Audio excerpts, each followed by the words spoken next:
This story begins with the hero almost losing in a battle with a demon when all his comrades fell. He is rightly called the Emperor of the Blade, but now his opponent was one step away from victory. Hoping for a decisive blow, the demon was sure that today the hero would lose this title. However, the man only smiled, as he had accomplished his main goal, which made him relax a little. But that was precisely why he was ready to die at the hands of the demon, and now he did not regret anything. The woman asked him not to be so serious, but suddenly the smile on her face disappeared as she tried to approach the man. Another man immediately stood in front of him, holding out his sword to protect his comrade. John apologized for being late, but promised that he would take care of everything himself from now on. At that very second, the boy soared into the air while the demon asked who he was. At the moment, the guy was the death of the moon sage, and he is a swordsman who cuts the moon. The next second, he used his strongest skills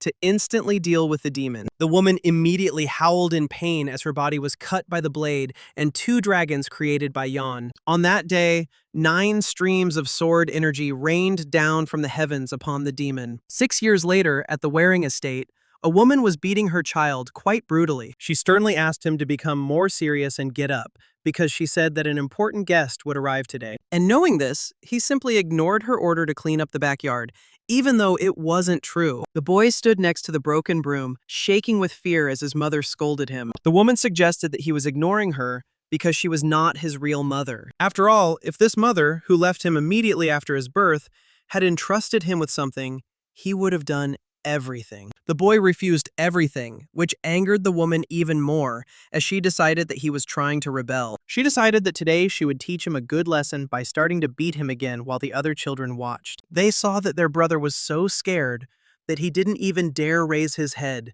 comparing him to a turtle. However, the oldest of the children did not smile, but only silently watched what was happening. Meanwhile, a cortege was arriving at the estate. I wished to see my father's adopted brother, Uncle John. They had almost reached Waring, so they decided to check that there was not a speck of dust on their clothes. Meanwhile, one of the girls was looking for Yeon, but she was told that she had settled on the roof of the cart. She asked her to come down because she had said earlier that if it fell, it would break its legs. However, this was already the order of things, and Yeon would hurt me with her level of martial arts. The son was more interested in hearing about Uncle Yeon because he is so strong that even his father, the Blade Emperor, acknowledges his strength. He was incredibly strong. The ball skills he demonstrated 6 years ago were perfect in every way. That day, if he had not arrived in time, the man would have already been dead, and the demon would have won. His 9 Heavens sword technique can even compete with their advanced techniques. Hearing this, the boy was shocked, and then he began to wonder why no one knew about him. As it turns out, he retired and didn't pass on his knowledge to anyone. So you should try not to say anything that might offend him. In fact, he had 2 wives, and he loved the second one especially strongly. But unfortunately, she died after giving birth. This also happened 6 years ago. And since then, John has lost the meaning of life. As the man heard, he locked himself away from everyone in his second wife's room, and now he wants to somehow get him out. When they arrive together, you must not mention his second wife at all, and act as if he had not said anything. Meanwhile, one of the family's subordinates ran up to the woman who was abusing the child and reported that the master had left the room. The hostess froze abruptly, at first not believing his words, and decided to ask for sure. He left the room only to hear that the Namgong clan's carriage had entered the village, and he wanted to meet them personally. When she begged him to come out, he didn't even look at her. But everything changed as soon as her adopted brother arrived. John rejected his native blood for 6 years, but decided to meet him. Then she turned her head towards the beaten child, declaring that he would finally be able to see his father. However, the woman did not want him to appear to him in such a pitiful state, and the boy promised that he would not catch his eye. This was enough because he began to understand how he should behave, and the guy should know where to go. If he does not want to disgrace the family, then he should not even dare to show himself to other people. And the boy must understand what will happen if he starts doing whatever he wants while she is not looking. Then she approached the other children, asking if they were ready to meet their uncle. Mubak turned to look at his brother, but his mother told him that he had a very important task today. He needs to meet his uncle's daughter, Namgong, and once they meet, he must be sure to become friends with her. He must have understood what the woman was talking about, so he agreed with a serious expression. When the guests arrived, the first one to apologize was the brother, who had not been able to visit John all this time. The owner of the place was surprised, although everyone was really worried about him, but they could not come for a long time. At least now, they were still able to see each other. After which, they began to introduce their families to each other. They stood in the courtyard for a while, exchanging greetings and getting to know each other. The first to introduce themselves were Jang Heun, his brother's wife, and Namgung Jeon, his eldest son. Yeon greeted his daughter-in-law and remarked on what a great guy Jung had grown into. John hadn't been outside for 6 years, and now he looked completely different from what Jung had imagined. Hyun had also heard a lot about him, and now she was glad that she was finally seeing him in person. After this, the woman wanted to introduce her daughter, Namgung Yeon, but was surprised to notice that she was not there. Hyun immediately apologized. Drinking happens quite often. That she disappears like this, and it's all because of her age. The mistress of the estate noticed that their fourth also constantly runs away and does not show up. She then asked her husband to introduce them to the guests, but the man only indicated that they were his wife and children. The woman's name was Baek Miju, and she suggested that the guests go inside and rest, as they were tired after their journey. Everyone immediately agreed, deciding that Namgunyeon would return to them a little later. Passing by Mubek, Miju ordered him to walk around the estate and look for the girl. He must remember that he needs to make a good impression on her. Meanwhile, the boy sat under the fence, raising his hands up, trying to find out when the guests would leave. He was very hungry. His arms ached unbearably. His eyes closed on their own from fatigue. He tried to convince himself that he couldn't fall, otherwise he would be punished.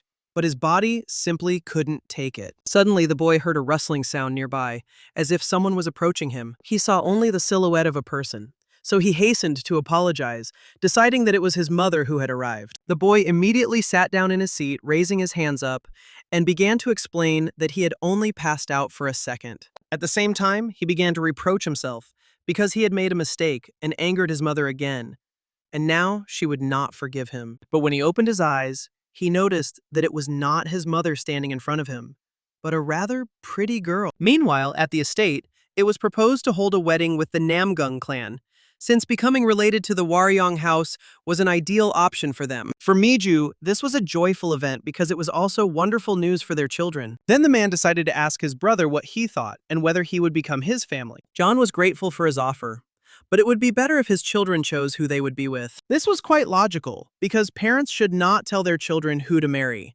and their lives do not belong to them. This arrangement did not please Miju, because he almost directly said that he regretted their arranged marriage. Then she decided that their children might like each other, and they would visit them more often to get to know each other better. The woman apologized for getting ahead of herself, but decided to ask for a favor. Her face changed dramatically as she stated that she wanted the Namgung clan to give her son, Mubaik, some lessons. Brother Jonah was surprised because they should have their own techniques.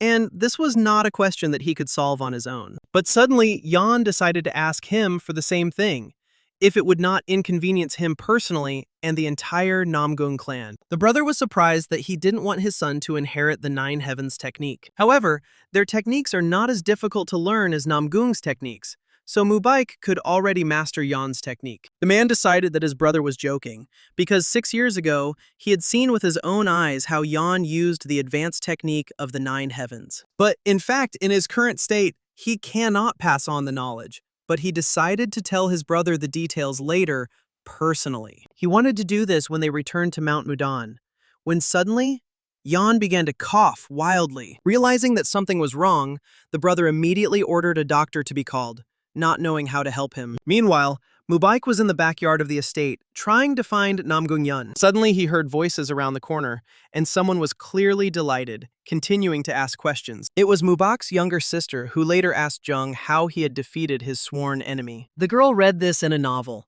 a blade of azure cloud that kills all enemies in its path. Although that's what they really call him, the part about the murders is a lie, and it still confuses the guy. At that very moment, Mubaik ran up to them, calling out to Solju, who was not particularly happy to see him. The guy immediately decided to apologize to Chan for his sister, but he wasn't particularly upset. He then introduced himself to the guest, while Solju also asked him not to forget her name. Mubaik asked his sister to stop being rude to the dear guest, but the girl was sure that she was very polite. They then started arguing with each other, while Jung watched them in surprise. A guilty smile appeared on his face, but he was in no hurry to separate the brother and sister. In fact, he would really like his sister Yeon to be such a cheerful girl. Suddenly, Mubak realized his mistake and apologized to the guest again, but he assured him that everything was fine. The guy then asked if Chan knew where his sister had gone, but he was looking for her himself. Then Namgong suggested that they look for her together, and then he could introduce them to each other. Solju heard that she couldn't speak, but that wasn't entirely true. In fact, she had a slightly sick heart. Jung hoped that she would get better once she became friends with them, and Solju promised that she would cure her. Meanwhile, the boy, who was sitting near the fence with his hands raised, was trying to understand who the beautiful girl was standing in front of him. Suddenly, he remembered that his mother had said that important guests would arrive, and she was one of them. She also told him to stay away from important people, but now one of them has found him. The boy didn't know what to do, because he would definitely be punished for such an offense. In the end, he couldn't think of anything better to do than run away, while the girl looked after him in surprise. But suddenly, she grabbed him by the collar and pulled him back, causing him to fall on his back. Without making any sudden movements, he began to apologize. And the girl noticed that his body was covered with scars. She didn't understand what he was apologizing for, and he couldn't even stay on his feet even though she pulled him gently. His bruises and scars don't look like they're from training, and he doesn't seem to be eating very well. His red hair is the same as the swordsman who cuts the moon, so that means he is his son. John just sat down next to him, and the little bundle became even more frightened and began to apologize again. The fear deepened when the girl extended her hand towards him, and the image of his evil mother appeared before the boy. John herself realized that he had never been treated kindly, but instead of scolding or punishing him, she simply patted him on the head. The girl decided to find out his name, and after learning that the boy's name was Joka, she promised to protect him. She was surprised when the boy burst into tears and decided to console him with a strong hug. Suddenly, she stood up and extended her hand to him, deciding to take him to another place. John led him to a fence that had a hole hidden by bushes and began to climb in first. Joha hesitated for a while, but still decided to follow her, as interest took over. A couple of minutes later, they were at the market, surrounded by various people. John noticed how eagerly the boy looked at the food, so she decided to feed him. Joha swallowed his food almost without chewing, but the girl looked at it with a smile. As they continued walking through the market, a tall man with an angry look suddenly stood in front of them. That same evening, the owner of the house woke up in his bed while his brother was sitting next to him, as he was very worried. John was ashamed because he couldn't even stay in a normal state until the guests left. However, right now he had to focus on resting. He needed to get better for the sake of the clan and the children. Although he had already told his brother that his clan's technique was inherited from Gucheon Hyunyo, however, since then, he has not received any blessings from her. Perhaps she is disappointed with his wretchedness. When his wife died, he, Yeon Murim, died with her. She left him, but left a child who was the spitting image of him. However, men do not dare to see him, and all these years he is afraid that he will hate him. Although he understands that the boy is not guilty of her death, because of this, he is unworthy of being called a man. His brother asked him to finish this, but Murion wanted to ask him for one last favor. He has no right to ask him about this, but the man hopes that his brother will take care of his children. It was hard for the brother to listen to such words, so he tried to calm the sick man. But he kept insisting that they were unfortunate children who grew up without a father, and that this was his first and last request to him. Meanwhile, guards arrived at the estate, announcing that they had found young Mrs. Yeon. Her worried mother immediately began asking where she had been all this time. Suddenly, the woman turned her gaze to Jock, wondering who it was. Miju immediately ran up to the boy, worriedly asking why he looked like that. She pretended to be worried about him, while the boy was paralyzed with fear. The woman then turned her gaze to John and thanked her for finding her son. But in response to this, she saw only a look full of malice from the sweet girl. At the same time, Zhang, Mubak, and Solju returned to the estate, surprised to find Yeon. The worried brother thought that it had climbed onto some roof again. Mubak also noticed that John was holding Joe's hand, but he didn't say anything, even though he should have been the one to approach John first. The women concluded that the children were tired, so they invited everyone into the house. The guests entered first, and Miju decided to go after them, continuing to hold Joe tightly by the shoulders. She told him to stay away, but it seems he wants everyone to know that she is not his biological mother. The boy immediately began to apologize, hoping that this time he would not be beaten or deprived of food. However, The woman turned her head to look at Yeon, remembering the angry expression on the young girl's face. In the 7th month of the same year, the head of the family, Yeon Joha, died quietly in his sleep. But after his death, Baekmiju summoned 21 Baek clan warriors to the Young clan to fill the gap left by their leader. The warriors of the Baek clan became known as the White Tiger Troop of the Waryong House. Also, the eldest son, Yeon Mubek, went to the Namgong clan to undergo training. Thanks to this, Baekmiju officially took over as the head of the Waryong household. While in Muryong's annex room, Miju made a mess.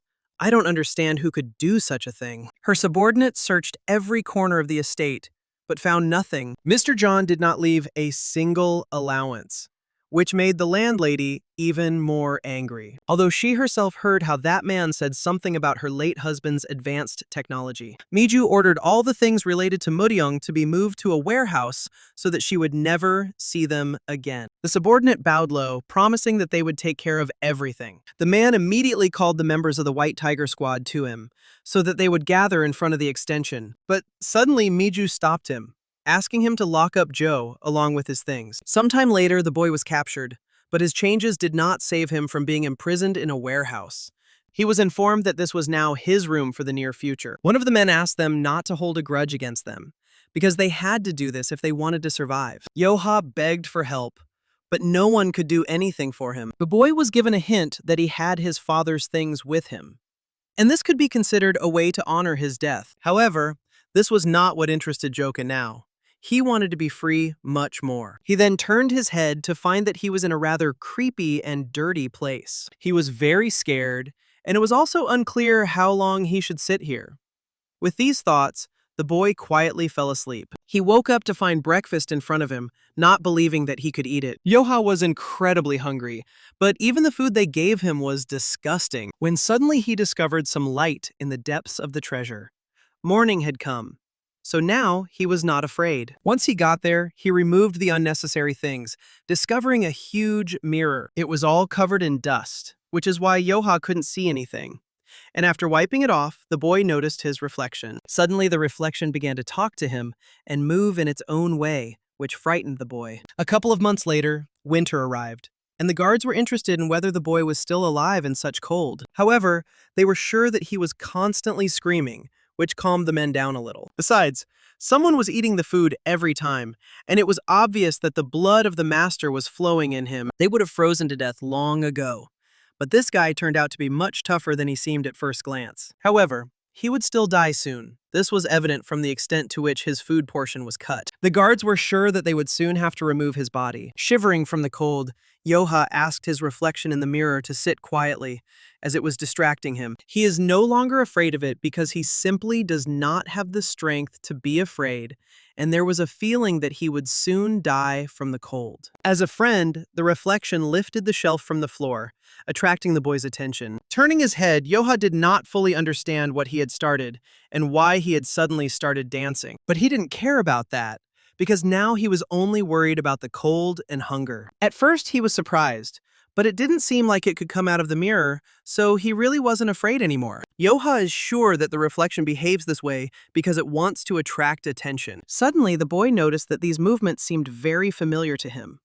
This was the family art of the Nine Heavens sword. Joha remembered that he always watched his brothers learn it, and the movements were the same. But the question arose as to how the reflection knew the art of their clan. If a person uses the Nine Heavens sword technique correctly, he will be able to control his internal energy. At the same time, he will be able to create yang energy with its help, and be able to create and maintain it. This is the first step to mastering the Nine Heavens sword technique. Joha immediately remembered that his brother could surround himself with warm air, even in the cold winter. For the first time, the boy decided to trust his reflection.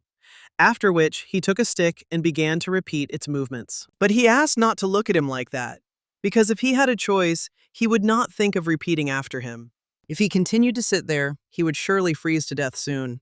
But now, he had to at least try. If it displays the true movements of the Nine Heavens family sword art, then it will be able to resist the cold. Hope entered his heart, but suddenly the boy stumbled and fell. For a long time, Joha tried to repeat all the movements perfectly, over and over again. And at one point, he didn't feel cold at all. When he performs the technique's movements, warm air spreads around him. All that remains is to maintain it. Suddenly, the reflection began to get indignant and show him more powerful movements. But this was to no avail. Initially, Joha didn't intend to repeat exactly after him.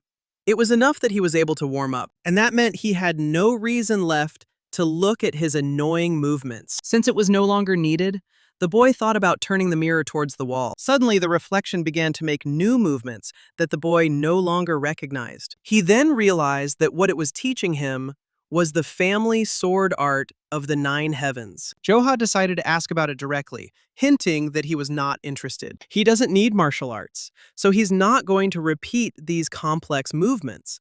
Hearing his statement, the reflection only began to mockingly laugh. Joha took it as a challenge and then declared that he could do better than him. However, this turned out to be much more difficult than all previous movements. And even if he could somehow repeat the movements themselves, some attacks seemed completely impossible. This only made the boy even more exhausted, as he couldn't understand what exactly he was doing wrong. However, the reflection continued to repeat this every now and then, thus setting an example. Reflection was mocking Joha, but the truth is that he really doesn't understand how to do it. Then the boy decided to ignore it, because he didn't understand how he could even repeat something like that. All this exercise had done was make him hungrier, and now he didn't understand why he had tried at all. It seemed pointless to him since it wouldn't help him anyway, but it looked cool. Even though it was pointless, he wanted to be able to do the same, but nothing was working. But when Joha mentally compares them with the movements it showed earlier, he can trace the similarity of some elements in them. This doesn't make the task any easier, as these movements are still an order of magnitude more difficult. This martial art is more advanced than the 9 heavens technique, and the brothers never practiced such movements in training. Obviously, they are related to the art of his clan, but it is unclear how the reflection even knows about them. Suddenly, Joha decided that the reflection was deliberately missing something, because he was repeating it exactly, but something was missing. Seeing the sly smile, the boy decided to respond in kind. He covered the mirror with a cloth, deciding to stop looking at it and simply not study. Suddenly, the boy noticed with surprise that the reflection began to peek out from underneath. Having torn off the fabric, Joha asked him not to dare lie again. Otherwise, next time he would lock him up forever. At the same second, the reflection raised its finger up, pointing the boy to the hieroglyphs. It shows some inscription which means the true mirror of the goddess Gucheon. In that same instant, the 900 words hidden inside the true mirror appeared before him. Even if their meaning was too deep and complex for a child, Joha felt the meaning of these words penetrate his head. So he realized that the art he was trying to replicate was called the Sword of the 9 Heavens. He had been bullied by his clan for as long as he could remember. His life was one big misery.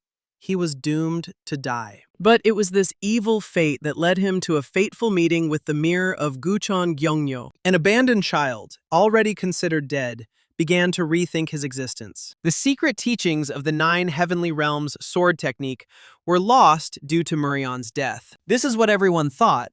However, slowly but surely, this knowledge found a new owner. It was a cramped warehouse where Joha was locked up and had to endure a miserable existence while awaiting death. But it became a great place for him to focus on training without interference. As time went on, the boy continued to train, and his technique became stronger and his movements smoother. Day after day, year after year, and 10 years have flown by unnoticed. That's how long it took for the guy's movements to become exactly like those of a reflection. Meanwhile, a carriage arrived in Luoyang, carrying a man who had arrived home. It was Mubaek, who returned after 10 years and was immediately greeted by Miju. She was delighted that his son had returned, so courageous. The brother and sister also came out to greet Mubaek, meeting him with a smile. The boy greeted his mother, announcing that after 10 years, he had finally finished training.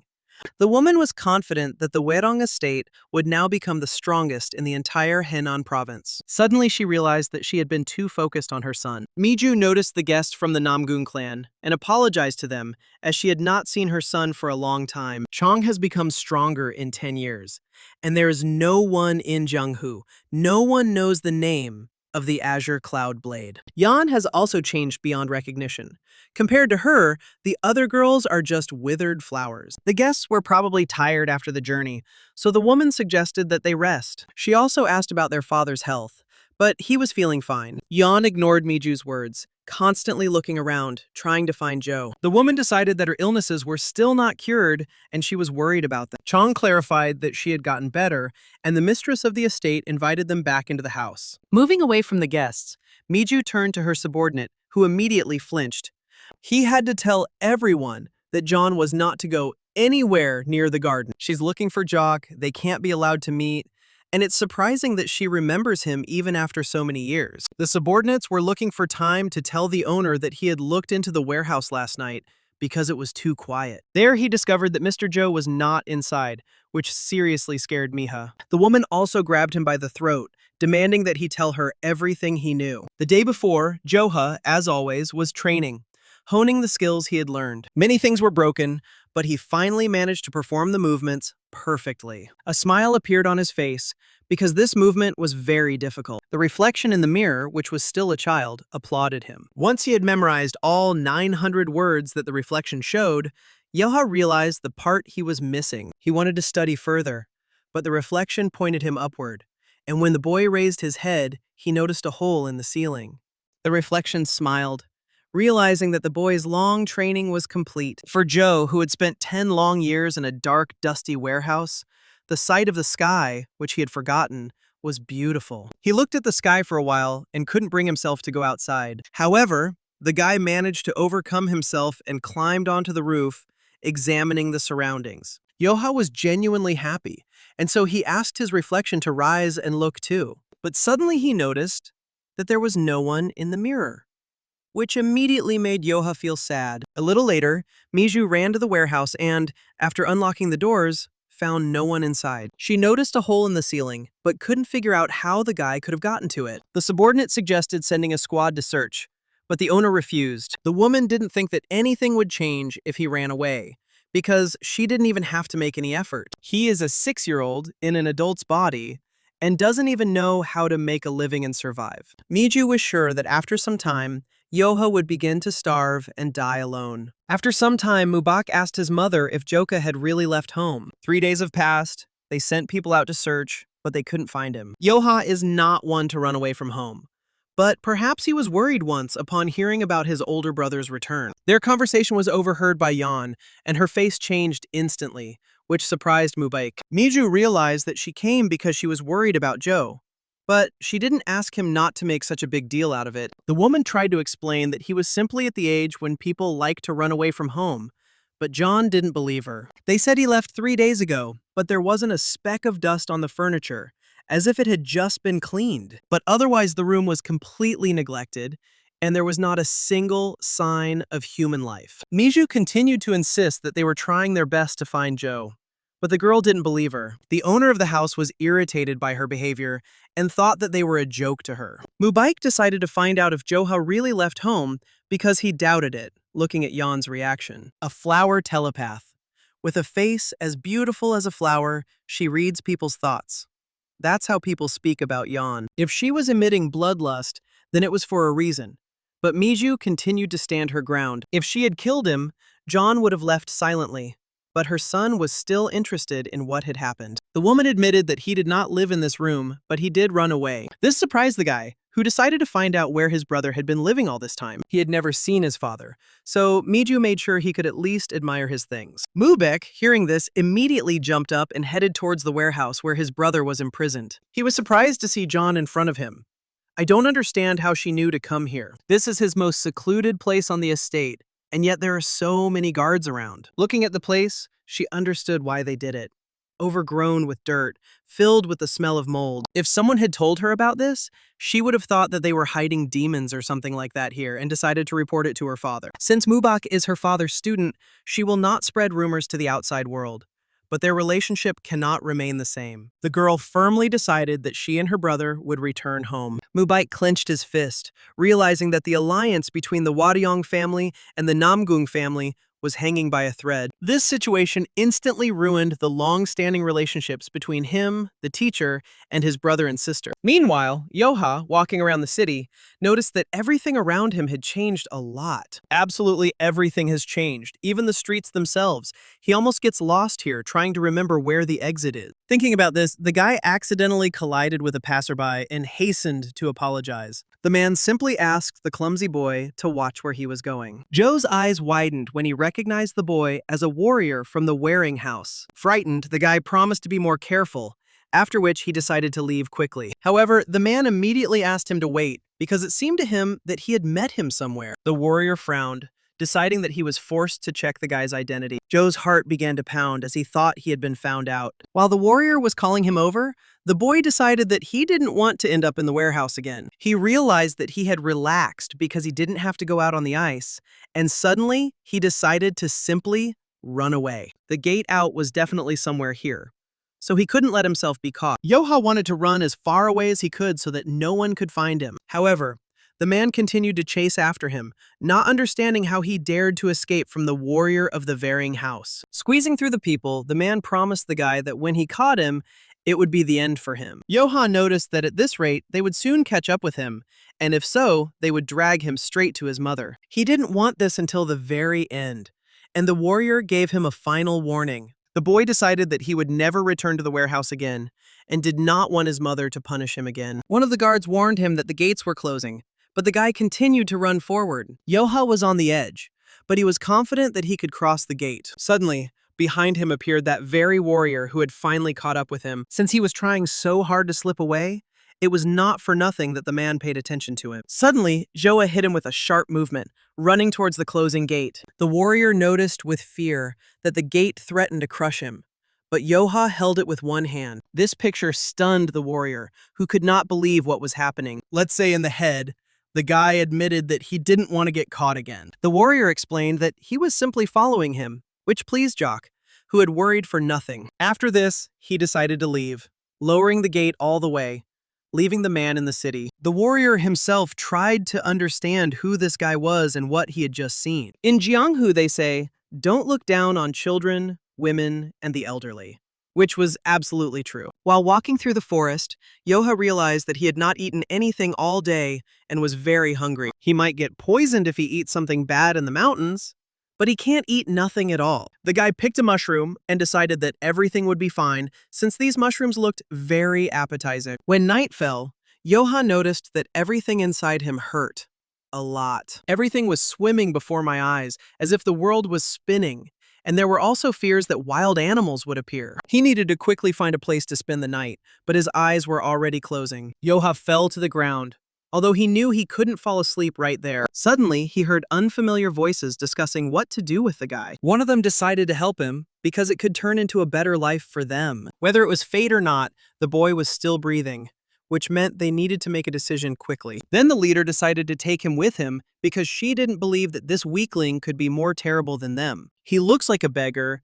If they save him, the guy will be grateful to them. There were already 6 of them in the family, but they decided that they would die because of one more mouth to feed. Joha himself had a dream in which a goddess appeared before him. Then his eyes suddenly opened, noticing a stranger in front of him. They immediately started asking him what he had been doing to fall into the ravine, because if it weren't for them, he would have already been eaten. Joha thanked the stranger and then decided to find out where he was. 6 people surrounded him, explaining that they were in the 5 Peaks Fortress and that they were mountain bandits. They are all brothers in spirit here. The second brother, whose name was Gomyong, introduced himself first. The third was called Hendo. The fourth, Imdal, noticed that the guy seemed out of place, and it was unlikely that they would remember the names. The commander's name was Encho.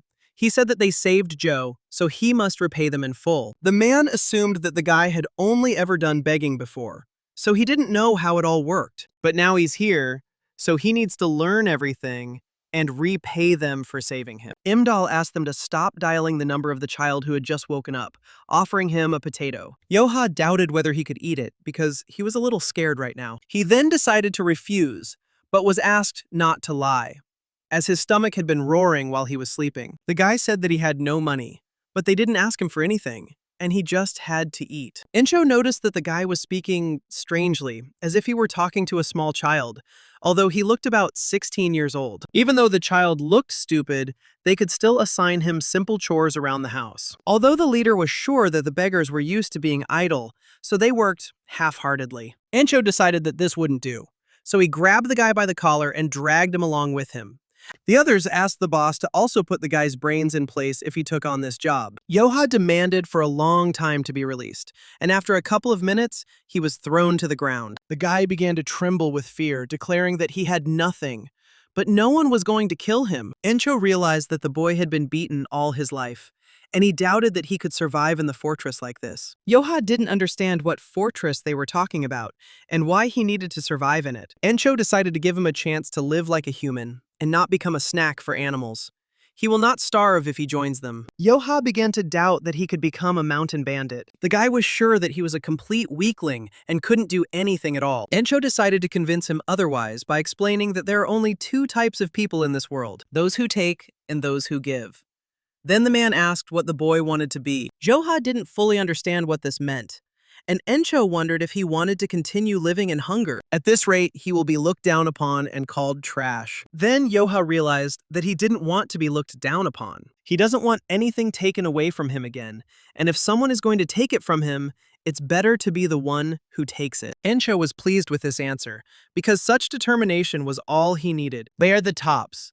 No one here sleeps to look down on them, which surprised the guy. If he stays with them, he will also become one of the kings here, which sounds very cool. Joha pleased the leader, and from now on, he was a strong brother of the fortress. There are some things he needs to remember if he decides to become one of them. After this, the man took a deep breath and shouted loudly that they were the strongest. At that moment, Joha felt a tremor that shook his entire being.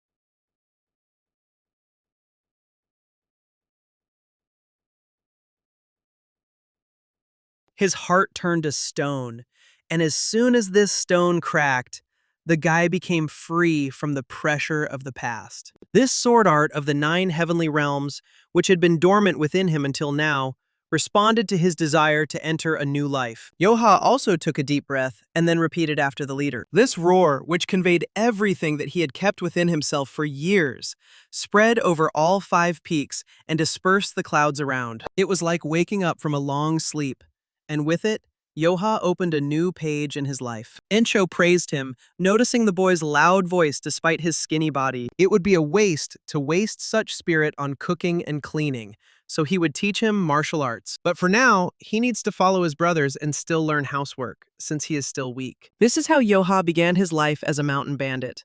And the first thing he began to learn was the basics of survival. Although he was childishly naive for his age, he had spent almost his entire life in captivity. The new brothers accepted him, and he also opened up to them and quickly adapted to his new life. Overall, he lived a normal, ordinary life.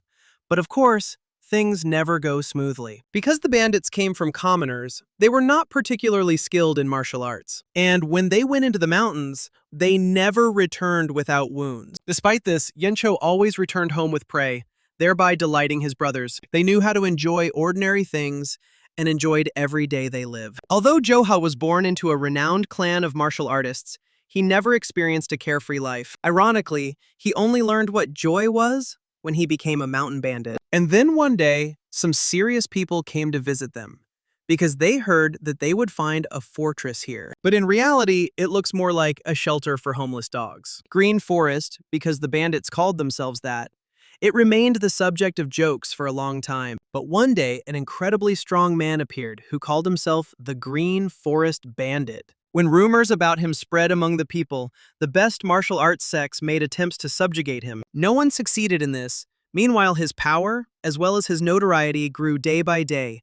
People nicknamed him the Lord of Demons. Under this name, he entered the top 10 strongest masters of the world.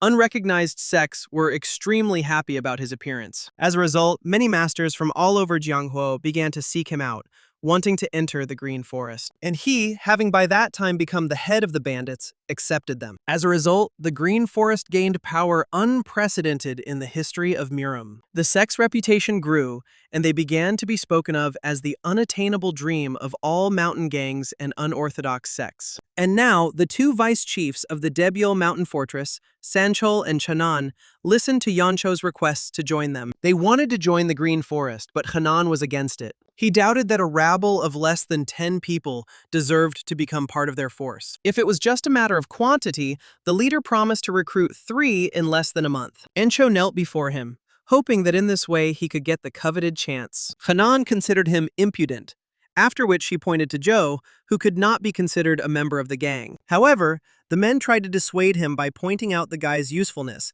but it did not work. Hanan concluded that there were only 6 people in the gang, and the area around them was quite large. At this time, Joha was trying to understand who this man was, to communicate with the commander in this way. The vice head realized that 10 people would not be enough to keep everything under control here, so he decided to leave. Suddenly, Sanchal approached him, deciding to talk to him face to face. Hanan couldn't trust this rabble, even considering all the circumstances. They have only recruited 1 distant fortress, so they don't have any more time. On the 15th, the boss will check their progress, and he will not be happy if they do not complete the task. Hearing this, Hanan felt a shudder run through him, as he understood the full responsibility that had been placed upon them. Trying to double the number of their fortresses is simply unthinkable. But it is an important choice. If word gets around that they're accepting people like them, their heads might roll. Sanchal asked not to worry about this, since he himself mentioned the size of this territory. Large groups have divided it among themselves and are firmly standing their ground. Even they would have difficulty establishing a stronghold here. This means that one of the larger groups may come to this gang with a sword, but no one will say that this rabble was incompetent, because in their place, anyone would have failed. Hanan understood what his comrade was getting at. They just needed to fulfill the quota. Then he announced to Yeoncho that they needed to recruit 10 people before winter, and that they were also not allowed to run away from other groups. They are also prohibited from leaving these territories, as this would ruin the reputation of the Green Forest. The Five Peaks bandits were happily drinking, unaware of the whole situation. And the masters, knowing how strong the neighboring groups were, left with the confidence that the fortress would not hold out for even 2 months. They had doubts about Yencho's gang, but their expectations were not destined to come true. From today on, they were in the Green Forest, so they had to try hard. They decided to leave the housework to Jock and set off on their mission. The guy was already tired of these worries. He wanted to go with them to the mountains. However, Encho always told him that housework was very important, and everyone would laugh at them if they saw them hungry and miserable. Joha couldn't let them down, so he was sure that he was doing important things here too. But he still wants to go with them no matter how much he denies it. A month had passed since the day he began living in the fortress, but the boy continued to do household chores. The 2nd month came, and then the 3rd, but nothing changed in his life. Joha had already gotten the hang of doing everything quickly, and now he didn't know what to do before their arrival. Suddenly, a realization came to him, and he went into the forest, taking some kind of stick. He decided to remember everything he had learned in the warehouse and to prepare well for the day when he would go with them. If a guy wants to repay their kindness, he must train hard. One day he will definitely be able to help them, just as they once helped him. A little later, new people wanted to join the Five Peaks Fortress, and Incho wanted to make a statement. And now they will issue titles to applicants depending on the order in which they arrived. The man introduced himself as Chulsan and fled the city because he was accused of assaulting a judge's son. The other one was Gideok. He went to the city because there were too many mouths to feed in his family. The girl's name was Cheng. Her father sold her to a brothel, and she ran away from there and decided to live as a mountain bandit. Gomyong told Joha with a smile that he wouldn't have to clean anymore since the new ones had arrived. Now he would finally be able to go with them to the mountains because it was clear how much he had been waiting for this moment. Imdal knows the boy has been practicing swordsmanship in the backyard and has wanted to join them for a long time. A smile appeared on Joe's face as he gave his consent. Meanwhile, Yeoncho indicated that Cholsun would be the 8th brother, Gideok the 9th, and Cheng the 10th. However, Chulsan decided to ask if he could rise higher if he proved that he could do something. The leader gave his consent, because they are part of the Green Forest where the strong rule. 3 years ago, the man trained at a martial arts academy, so he learned a few things. Encho asked to tell him which of them he did not want to serve, and if he beat him, then he would be given that rank. Chulsan decided that he was not ready to put up with serving the skinny boy, and pointed at Joe. Encho frowned, asking the boy whether he would defend his position or give in. If he ran away from the fight, he wouldn't be able to go with them to the mountains, and Joha didn't want to let that happen. Gomyong was hesitant, as Cholson looked like an experienced fighter. However, the leader gave the go-ahead for the battle, thinking that it would be interesting. These two will fight right now, and the loser will become number 8. The older brothers were proud of Yo's fighting spirit and tried to support him. Chulsan decided to quickly deal with him and become the 7th brother. The man changed in front of the guy, declaring that he would knock him out with one punch. Joha reacted instantly, dodging the fist, which surprised his opponent quite a bit. The guy swung his hand sharply, as if he were holding a sword in it, after which he remembered that he was unarmed. Chulsan was startled for a second, then swung his fist again, hitting Joe in the face.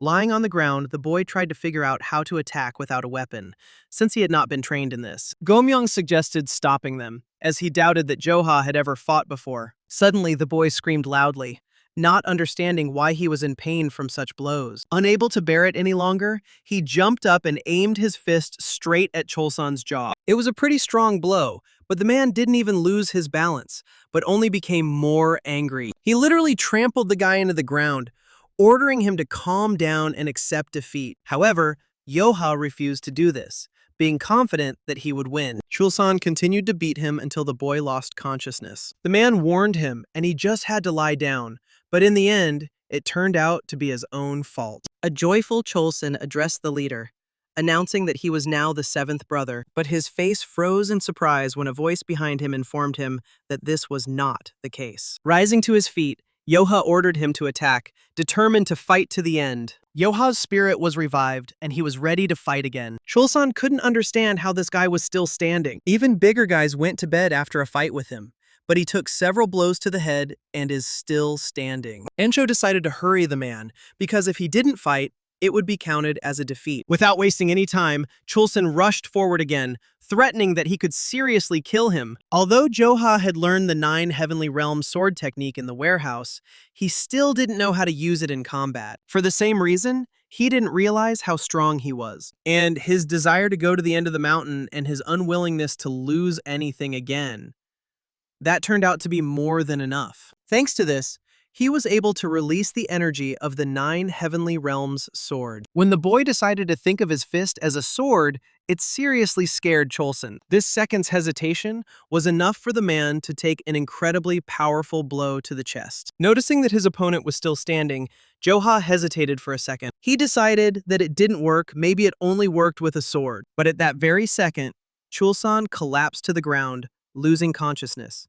Without noticing this, Gomyong decided to stop them, but suddenly froze in place. He couldn't understand why that guy was lying on the ground and what had happened. The others only saw that he ran towards Jock and suddenly fell, and now lies unconscious. Many were distracted by conversations with each other and did not notice whether the guy had delivered the blow. Encho declared that the title fight was over, and Joha remained 7th in the 5 Peaks Fortress. Towards evening, Gomyong called him to hand him a huge sword. This is a gift from the boss. It seems he liked the way the guy fought today. Tomorrow he will start walking with them, which made Jock incredibly happy. It's great that he's filled with fighting spirit, but fighting with a sword is completely different from fist fighting. After all, if he overestimates his strength and behaves recklessly, he will be killed on the spot. Today he got off easy because he went out without a weapon, but the enemy's path is the sword.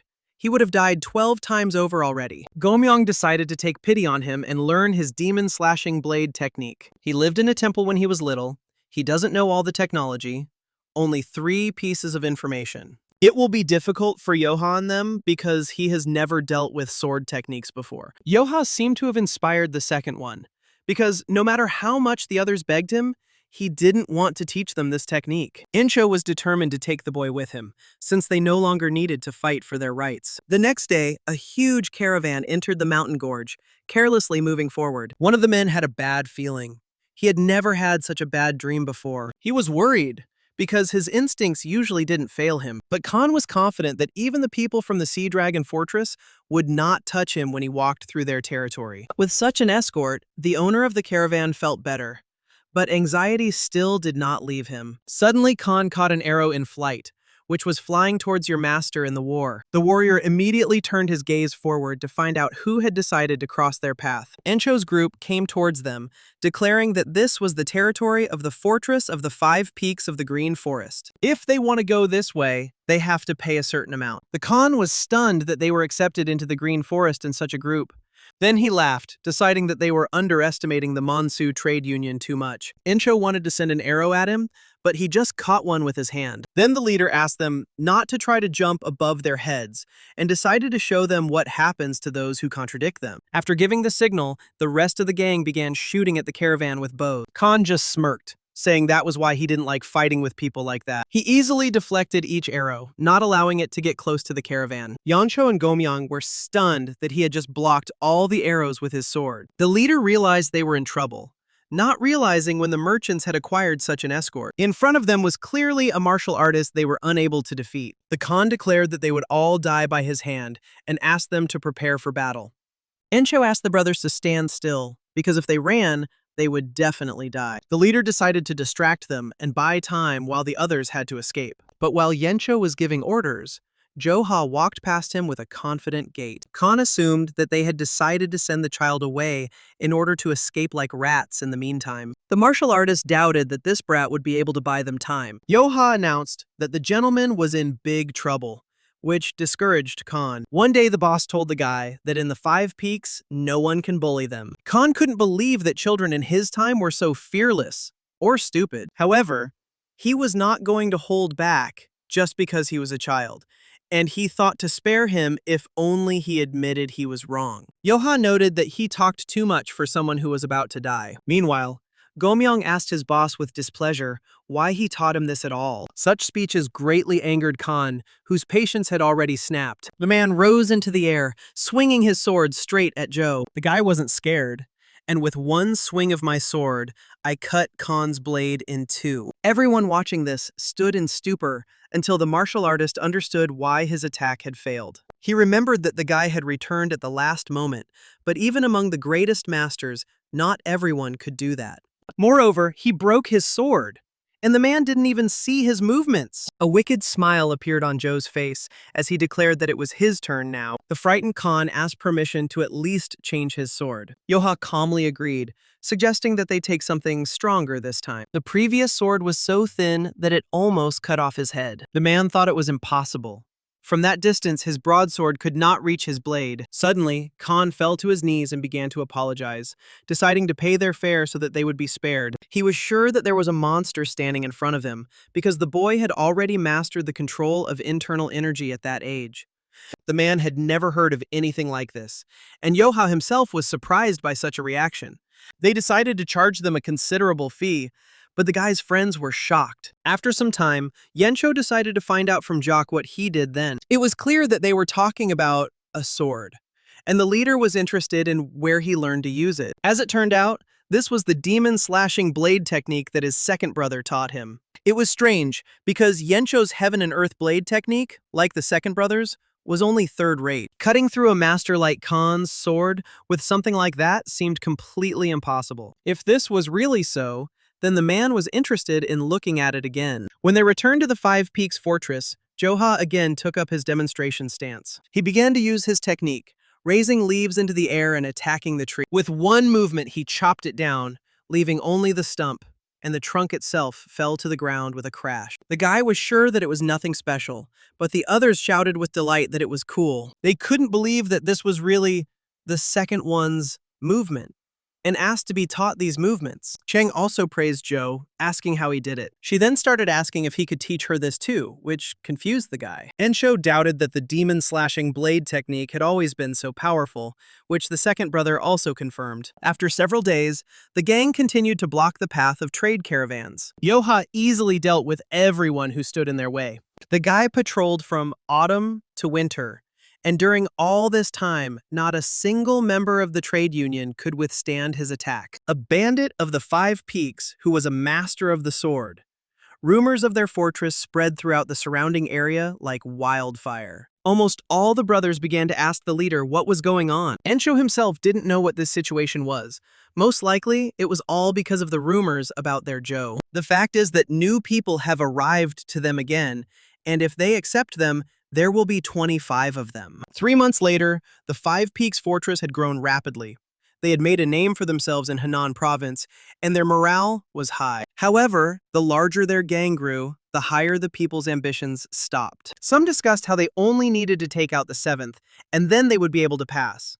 Then we need to deal with the commander and vice commander. All the rest won't survive the blow. Huang heard that their commander uses the heaven and earth blade technique, which he learned from a merchant. Yangguk, who was 26th, was disappointed because the authorities were using such garbage techniques. However, another oddity bothered him: how such weaklings were recognized by the Green Forest. Huang was surprised when he heard this, and his misunderstanding made Yangguk even more angry. The man couldn't believe that his comrade, being a mountain bandit, might not know about them. A green forest is the pipe dream of all bandits.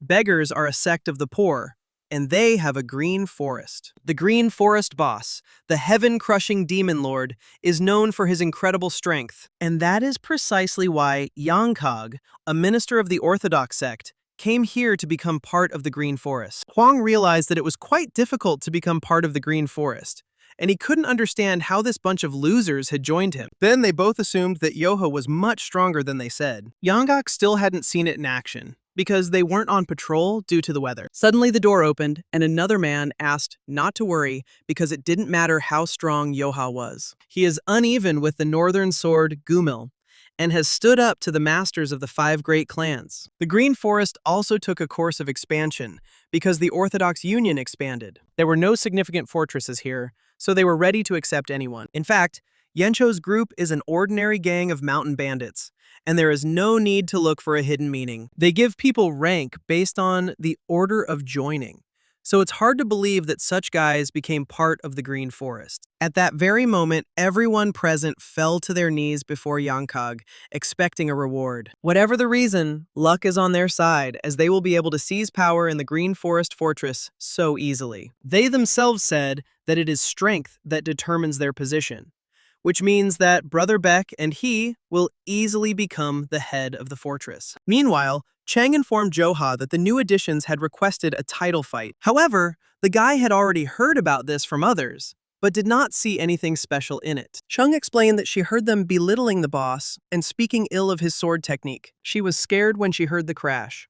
Joha broke the table, asking who humiliated the boss. Having not heard an answer from the girl, he decided to get an answer from them personally. Imdal noticed Jock on the street, deciding to find out where he was going so late. The guy explained that he heard that the newbies were humiliating the boss, so he decided to rip out their tongues if it was true. However, this was what Yensho was worried about, that the guy would want to kill the newcomers they had recruited with such difficulty. And looking at Joe, Imdal is now also worried, because the guy can chop them into cabbage in a fight for the title. Joha agreed with this because he would not forgive those who bully his brothers. This answer satisfied the brother, but they would have to return to the mountains once the snowfalls ended. And when that happens, they're going to need the hands and feet of the new guys. So now's the time for the guy to go back.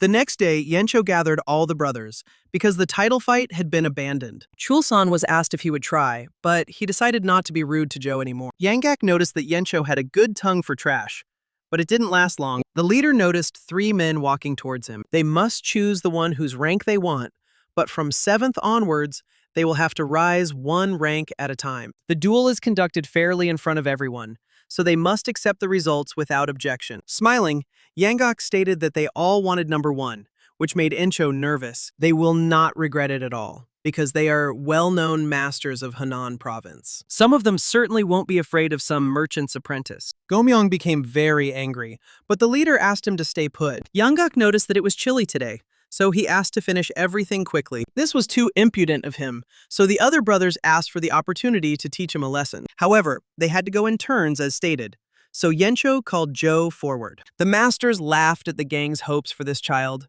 but they wanted the world to know that his skills were exaggerated. But suddenly they noticed that the guy walking towards them was emitting a deadly energy. Joha thought he would die from an excess of anger, and now he wanted to know which of them to beat first. Seeing this, Yongkok decided that they shouldn't go first. It wouldn't look very good. Another elder added that it was normal for the weak to go first. Their subordinate noticed that they had spoken differently before and understood that they wanted to send him away. The guy was dangerous. That's what his instincts told him. He needed to look at the situation first. However, it was too late as someone pushed him forward towards Joe. Standing in front of him, the man felt an incredibly strong thirst for blood. However, there is no need to be afraid. If he runs away now, he will definitely lose the chance to rise in rank. But since they say that Joha is good at handling the ball, then he will have a better chance if they fight with their fists. When the boy agreed, the man rushed into battle, deciding to attack first. However, Joha reacted instantly, punching his opponent right in the jaw. He knocked him out with one blow, then asked the next one to come forward. Savun also decided to choose fist fight, but was also defeated by one blow. Kwang decided to fight with swords, noticing that he had no chance with his fists. However, even here the elders were in for a disappointment, as the boy did not spare anyone. Joha took down all three too quickly. He was stronger than the elders thought. They need a little time because they can't decide which of them has a higher rank. They noticed that the guy had plenty of arrogance, but he was definitely strong. Then Beck stepped forward, deciding not to use his sword in a friendly duel. Joha agreed to his conditions, and the man decided that the boy had fallen for his trick. The elder rushed forward using a fan, which the boy defended himself against with his bare hands. He didn't look so arrogant now that he couldn't keep up with the fan. Yonggak was pleased to see this, because it was with this fan that Beck became famous in Henan province. Going out against him barehanded would be suicide.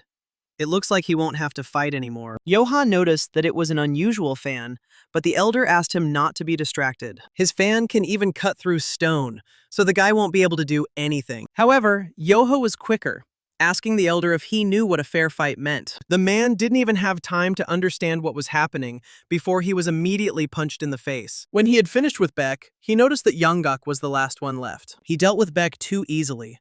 The guy is much stronger than people say. Noticing Joe walking towards him, Yangok declared that he did not want to continue fighting for the title. Although it is difficult to say who is stronger, he or Beck, it is unlikely that they are far apart, so there is no point in them fighting. Joha asked him to remember that if they laughed at bullying the brothers again, next time they would all die. For the elder, this was very humiliating. And not only because this brat was so familiar with him, the man also couldn't believe that these idiots would command him. Yangaku had no choice but to bow and declare that he would work for their benefit. Delighted, Yencho decided to treat Jock in gratitude for all his victories. The boy was happy with everything that was offered to him, and his brothers supported his modesty. However, Yanggak promised himself that he would still hold them accountable for these humiliations. Meanwhile, in Heijia settlement, Nanyang Trading Union, a man ran down the street to meet his master. When he got there, he announced that they were in big trouble, and those rumors turned out to be true. Yanggak and Beck recently went to the Five Peaks Fortress. If the world knows that 2 of the province's 3 demons have joined the fortress, their influence will grow. Then they won't be able to stop them.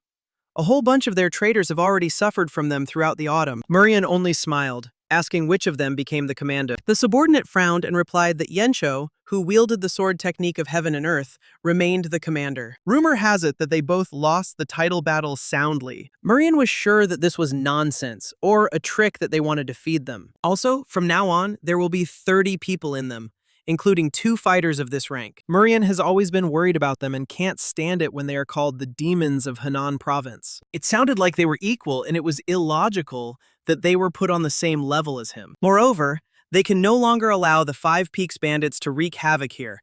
They have crossed the line. You can take the chance and deal with both them and the old men at once, but they should not be underestimated. However, even though there are 30 people there are currently 3 times as many of them. Towards night, when everyone had gone to bed, Joha sat next to the fire and cleaned his sword. One of the brothers praised him, offering him some water to drink. He was truly surprised at how easily he took down one of the Henan demons, Beck. He also noticed that the guy hardly uses a sword, although people had said something about it before. Martial arts masters are even capable of cutting people with a leaf.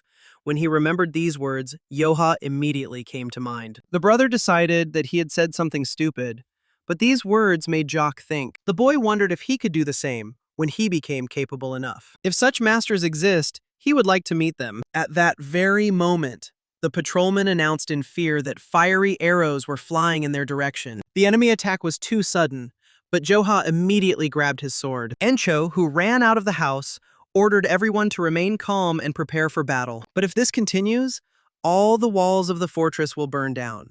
So we need to put out the fire as quickly as possible. There is only one entrance to the fortress. If the fire is swirling around them inside, they will run to the gate. There, they will definitely be met with an ambush, and in the end, they will be like rabbits that have been smoked out of their hole. The leader suggested that the idiots who attacked them didn't think he was that smart. He ordered no one to leave the fortress. Instead, they had to stop the spread of the fire. Joha couldn't believe how they dared to set fire to the fortress and asked whoever it was to wait. Murim noted that although they were only mountain bandits, they were smart, since no one even tried to escape. He felt sorry for a second because they could have finished everything quickly, but it wouldn't change anything. His subordinates released hooks to bring down the walls. Everyone supported the leader of the Union, asking how he came up with the idea of using fire to attack. Murim was sure that as soon as the walls fell, they would easily break them down. But suddenly shock appeared on their faces when they noticed new walls. Now they didn't know what to do, because the oil had run out, and it looked like their strategy had failed. Murim asked everyone to calm down, because they expected something like this. He decided to try a different strategy, taking his axe and heading towards the wall. Looking out through the crack, one of the brothers reported that some guy with an axe was coming here. Encho couldn't believe he was going alone, so he asked everyone not to relax. They didn't think he'd just hit the wall with an axe, so he definitely has some kind of trick up his sleeve. Younguk decided to check it out for himself and looked out through the crack, frozen in a stupor. He recognized this man, Lee Murim, the divine swordsman. He realized that a trade union had come out against them, and their leader was one of the 3 demons of Henan. Joha was the first to speak up, deciding to check whether the enemy leader was right in front of them. Meanwhile, Murim swung his axe, declaring that the wooden wall would not stop him. One blow from him would be enough to smash her to pieces. But as soon as he struck the first blow, the wall in front of him collapsed, and he was thrown back. Joha began to ask if he was their leader, and Murim was surprised that there was a child in front of him. However, he had no time to be distracted, as the guy had already started attacking. As they exchanged attacks, Murim noticed that his hand was shaking, and this was after only one blow. The man immediately realized that the boy was a 5-peaks swordmaster and did not expect him to be so young. However, what matters most to Joe now is that it was because of him that their fortress burned down. They didn't seem too pathetic to the guy, there were so many of them, but they still used fire and tricks. Murim explained that this was a strategy, but Joha did not understand what he was talking about and wanted compensation. However, the man came precisely for this reason, on behalf of the entire Henan province, to rein them in. After all, paying for the fare is theft, and these mountains do not belong only to them. The guy thought differently, and now he was unhappy that his opponent was talking too much. When people have different opinions, they cannot agree,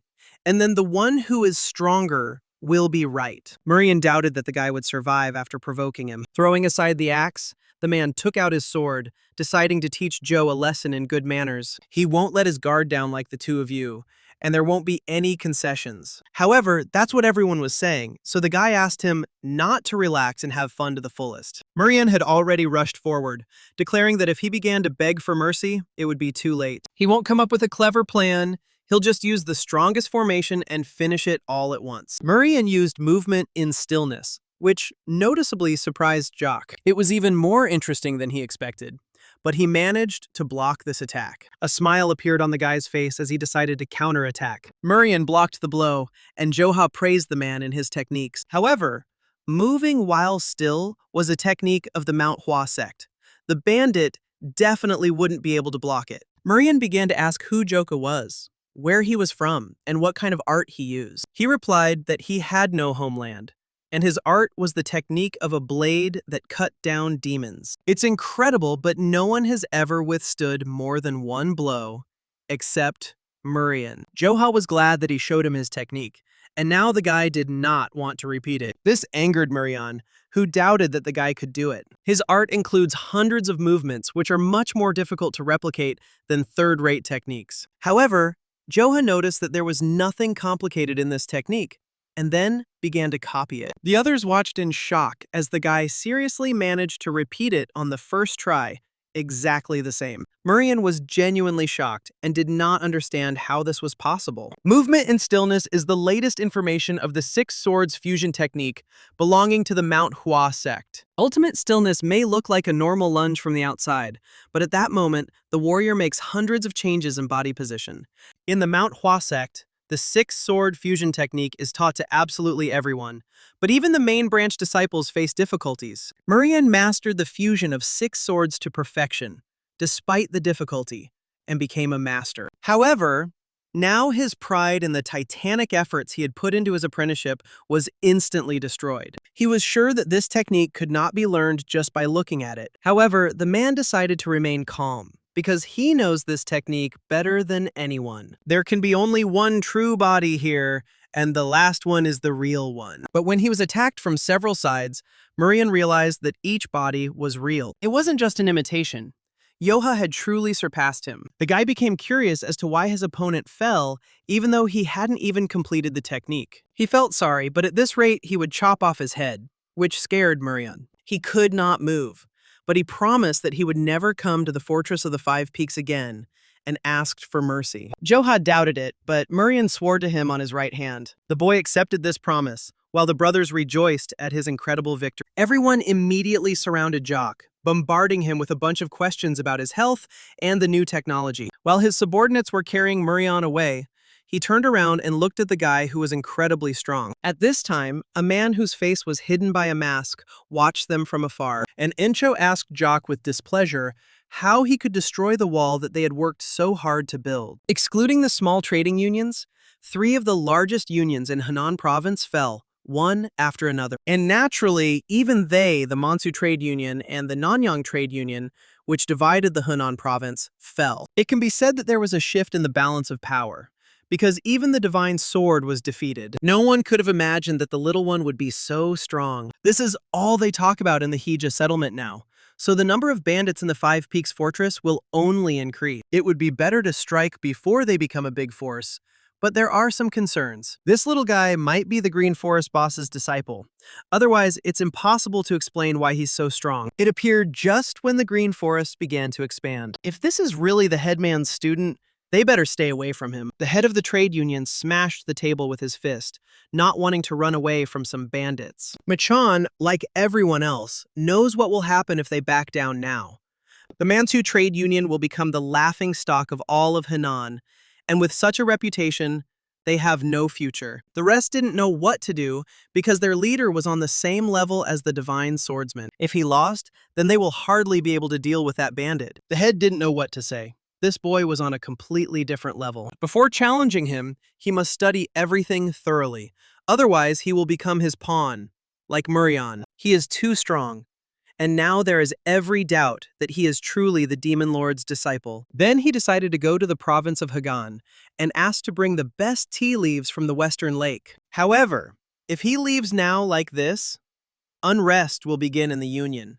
The chief called his subordinate stupid because he forgot that he was in this province. The man froze and thought, then remembered that the Mudan Mountains were located in this province. Their leader is an external disciple and has the right to learn the martial arts of the Mudan Mountains. And his teacher is the oldest of the Mudan sect, the sage Chongji. The subordinates were shocked to hear about the renowned master of the Mudan sect. He is also very good at teaching, and Machan noticed that his subordinate was finally using his head. The Mudan sect is one of the 10 great ones.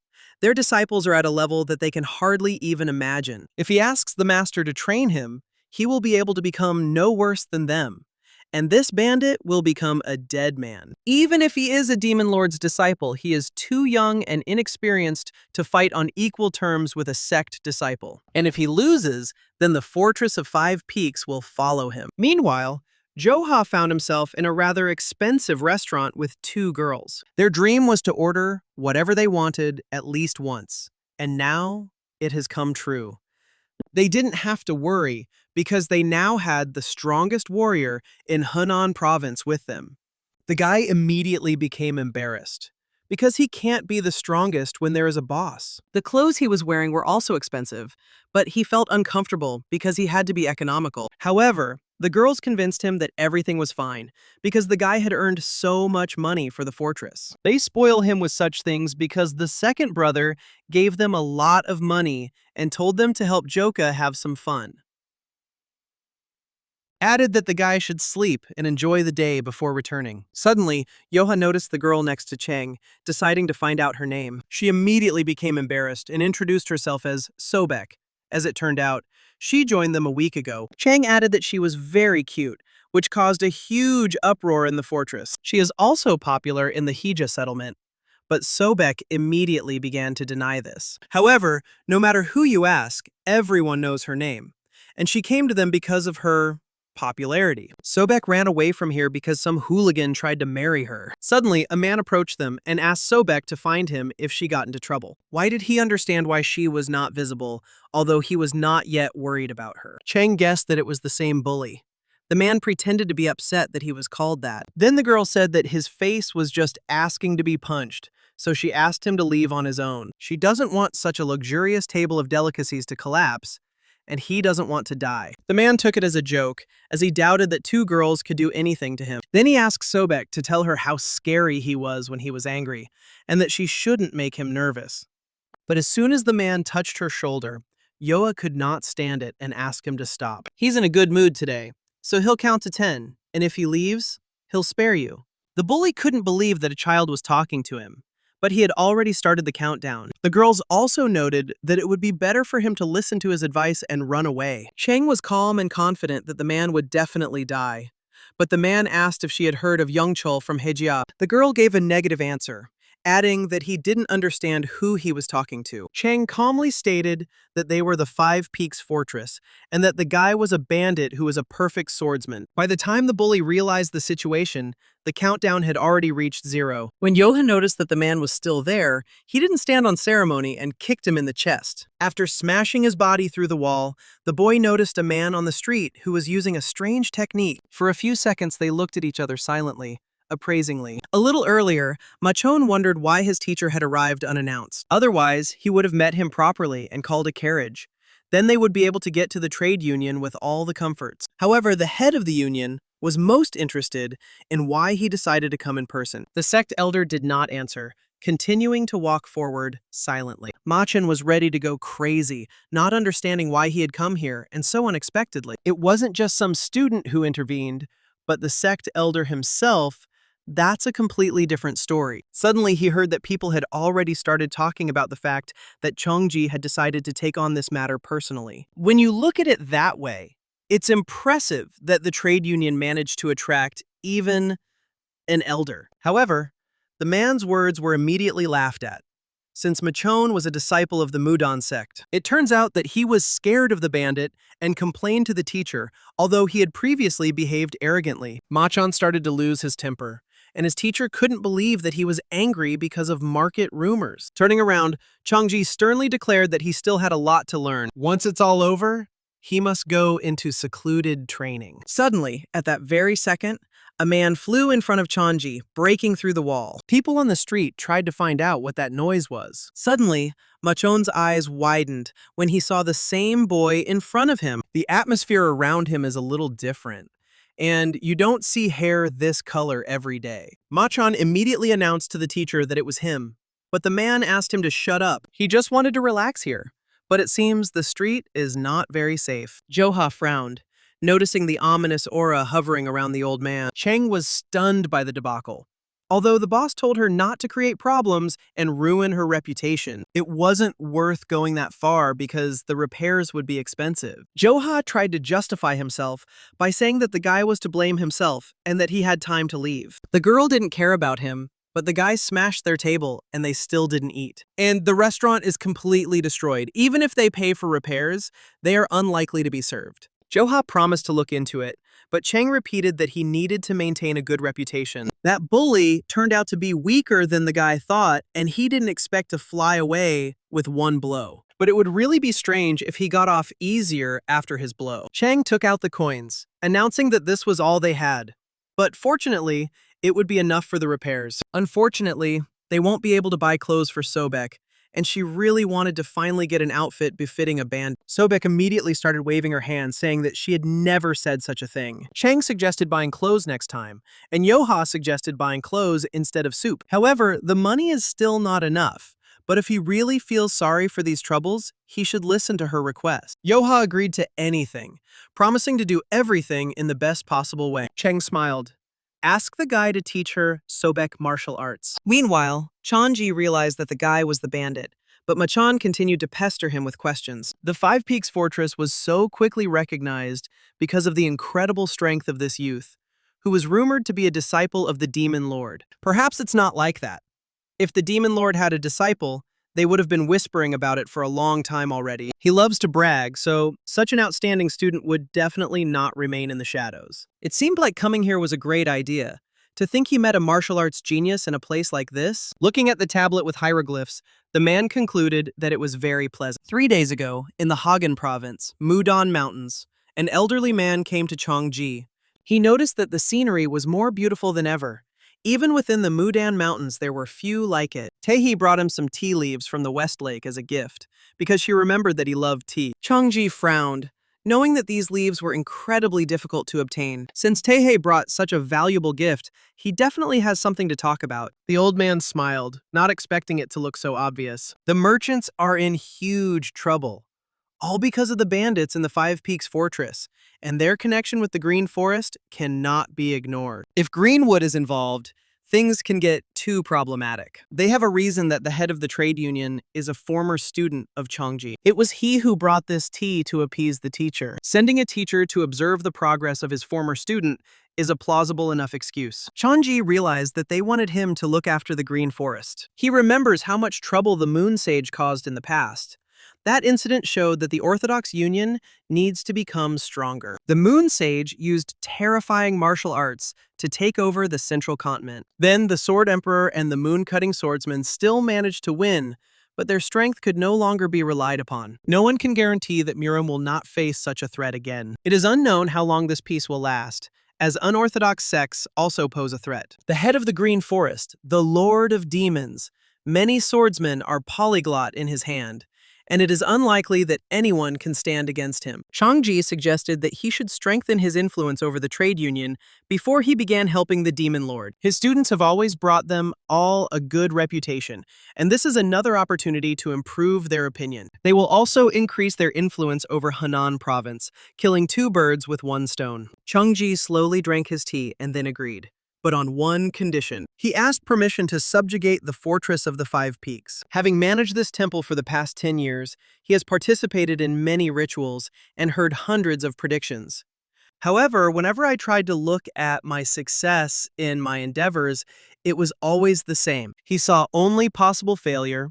It seemed that he was destined to live a smooth life devoid of ups. However, today the prediction has changed, and he has been predicted to have incredible success. It must be heaven itself that has sent him this opportunity, which he cannot refuse. Although Changji doesn't believe the absurd rumors that the bandit is a disciple of the Demon Lord, there is definitely an unusual aura around him. But if there is a possibility to put this idea into practice, the influence of the Mudan sect will skyrocket. Meanwhile, at the Yencho Fortress, they reported that they had finished construction. The leader looked at the brand new Five Peaks Harmony Pavilion. Things were going well in the Five Peaks Fortress, as their bosses, Debyul Fortress, helped them rebuild the buildings. Accordingly, new people were needed.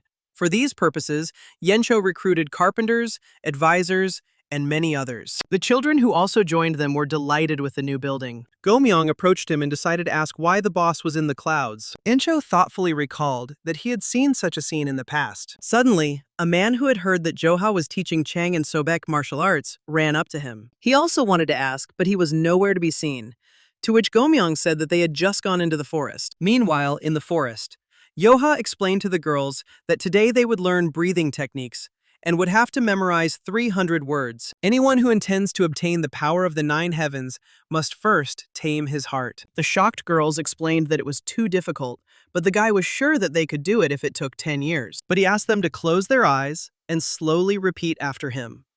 With time, it would become easier for them. After a while, Joha looked at the girls and noticed that they were completely focused. It's the first time he's seen someone else train like this, and it's a feeling of being able to clearly hear something he couldn't hear before. Later in the evening, Chen opened her eyes and wanted to address Joha, but suddenly froze. He and Sobek watched in surprise as the boy, who was extremely concentrated and hovering above the ground, looked at them. Now he was inside himself, clutching the sword tightly in his hand. However, no matter what movements he made, everything was wrong, and he did not understand what he needed to do to understand more deeply. Suddenly, his old reflection advised him to calm down and focus on the voice of his heart. Joha began to move as if they were one with him, the blurry formations becoming clear, one after another. Chen and Sobek couldn't believe their eyes when they noticed 3 golden lotus flowers above the boy's head. When Joha opened his eyes, he couldn't understand why the girls were looking at him like that. They said it was amazing and hoped that one day they could do the same if they continued training. He hesitated, advising them to read these words to them every morning and night during meditation. When the company reached the pavilion, they noticed Incho standing with his back to them. Joha was surprised. I also tried to find out from the boss where everyone had disappeared to. The leader turned his head towards him, announcing that Sage Changji was going to attack the fortress. All those who had recently arrived to them ran away in fear. The Mansu Trade Union has attracted the sage Changji, and now they are planning to attack them. They would be right here tomorrow.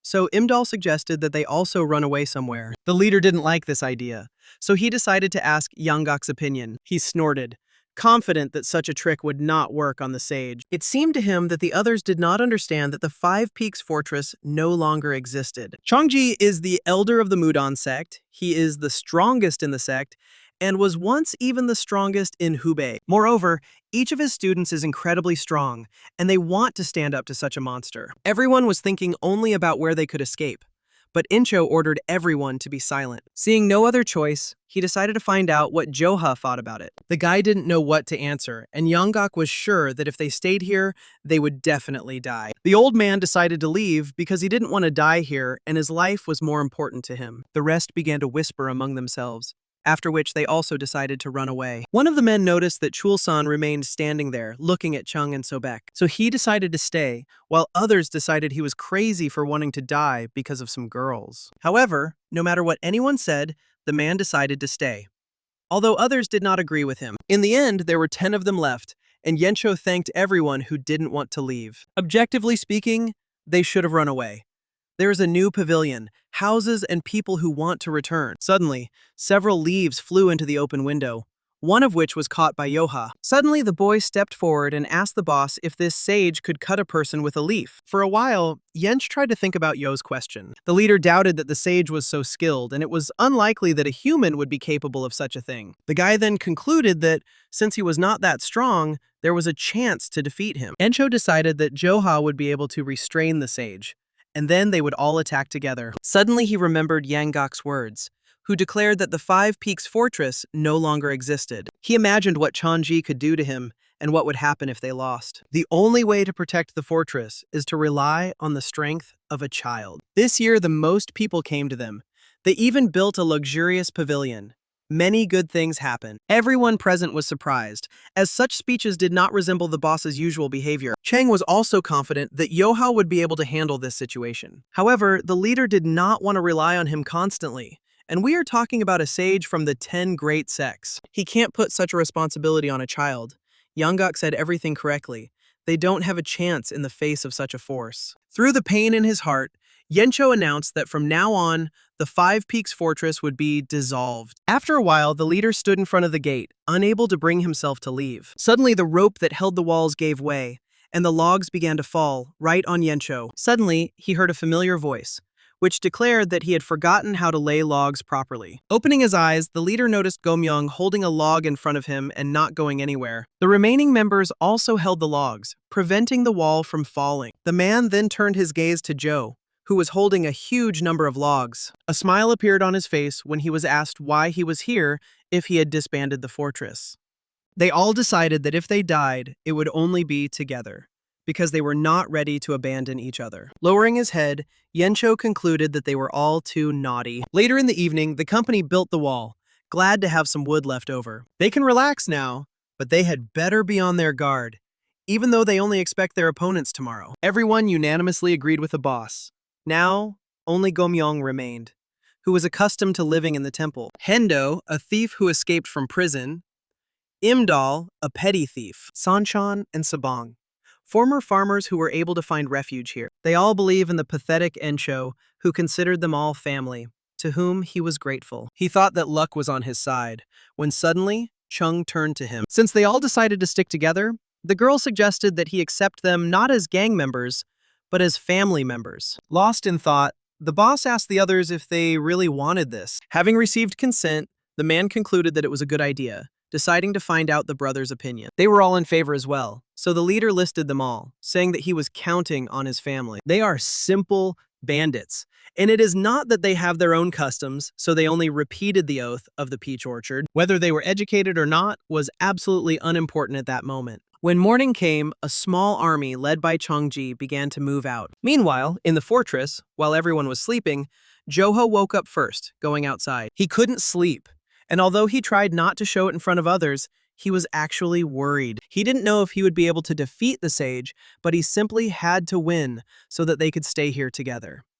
Suddenly, the guy felt someone's presence behind him and immediately swung his sword. His eyes widened in surprise when he noticed a frightened Yencho. The boss scared him, but the guy realized that he was going to keep watch. The guy scratched his head nervously, explaining that he didn't feel like sleeping. While he was trying to convince the boss that he was not tired, Encho suddenly drew his sword and decided to launch a surprise attack. The wind offered him a small duel to warm up, to which the guy immediately agreed. During the battle, Yencho admitted that he regretted constantly relying on the younger one. Joha smiled, reminding him that they were brothers, and wanted to say something else, but he was suddenly interrupted. Someone's loud voice demanded the attention of the Five Peaks Fortress. The head of the Mansu Trade Union demanded that they surrender the fortress, otherwise blood would be shed. Encho decided he couldn't let Joha deal with everything alone, so he jumped over the fence. While in the air, he reminded the younger one that the leader should go first in the vanguard. The man noticed quite a few warriors in front of him, but the thing is that he is no longer afraid of anything.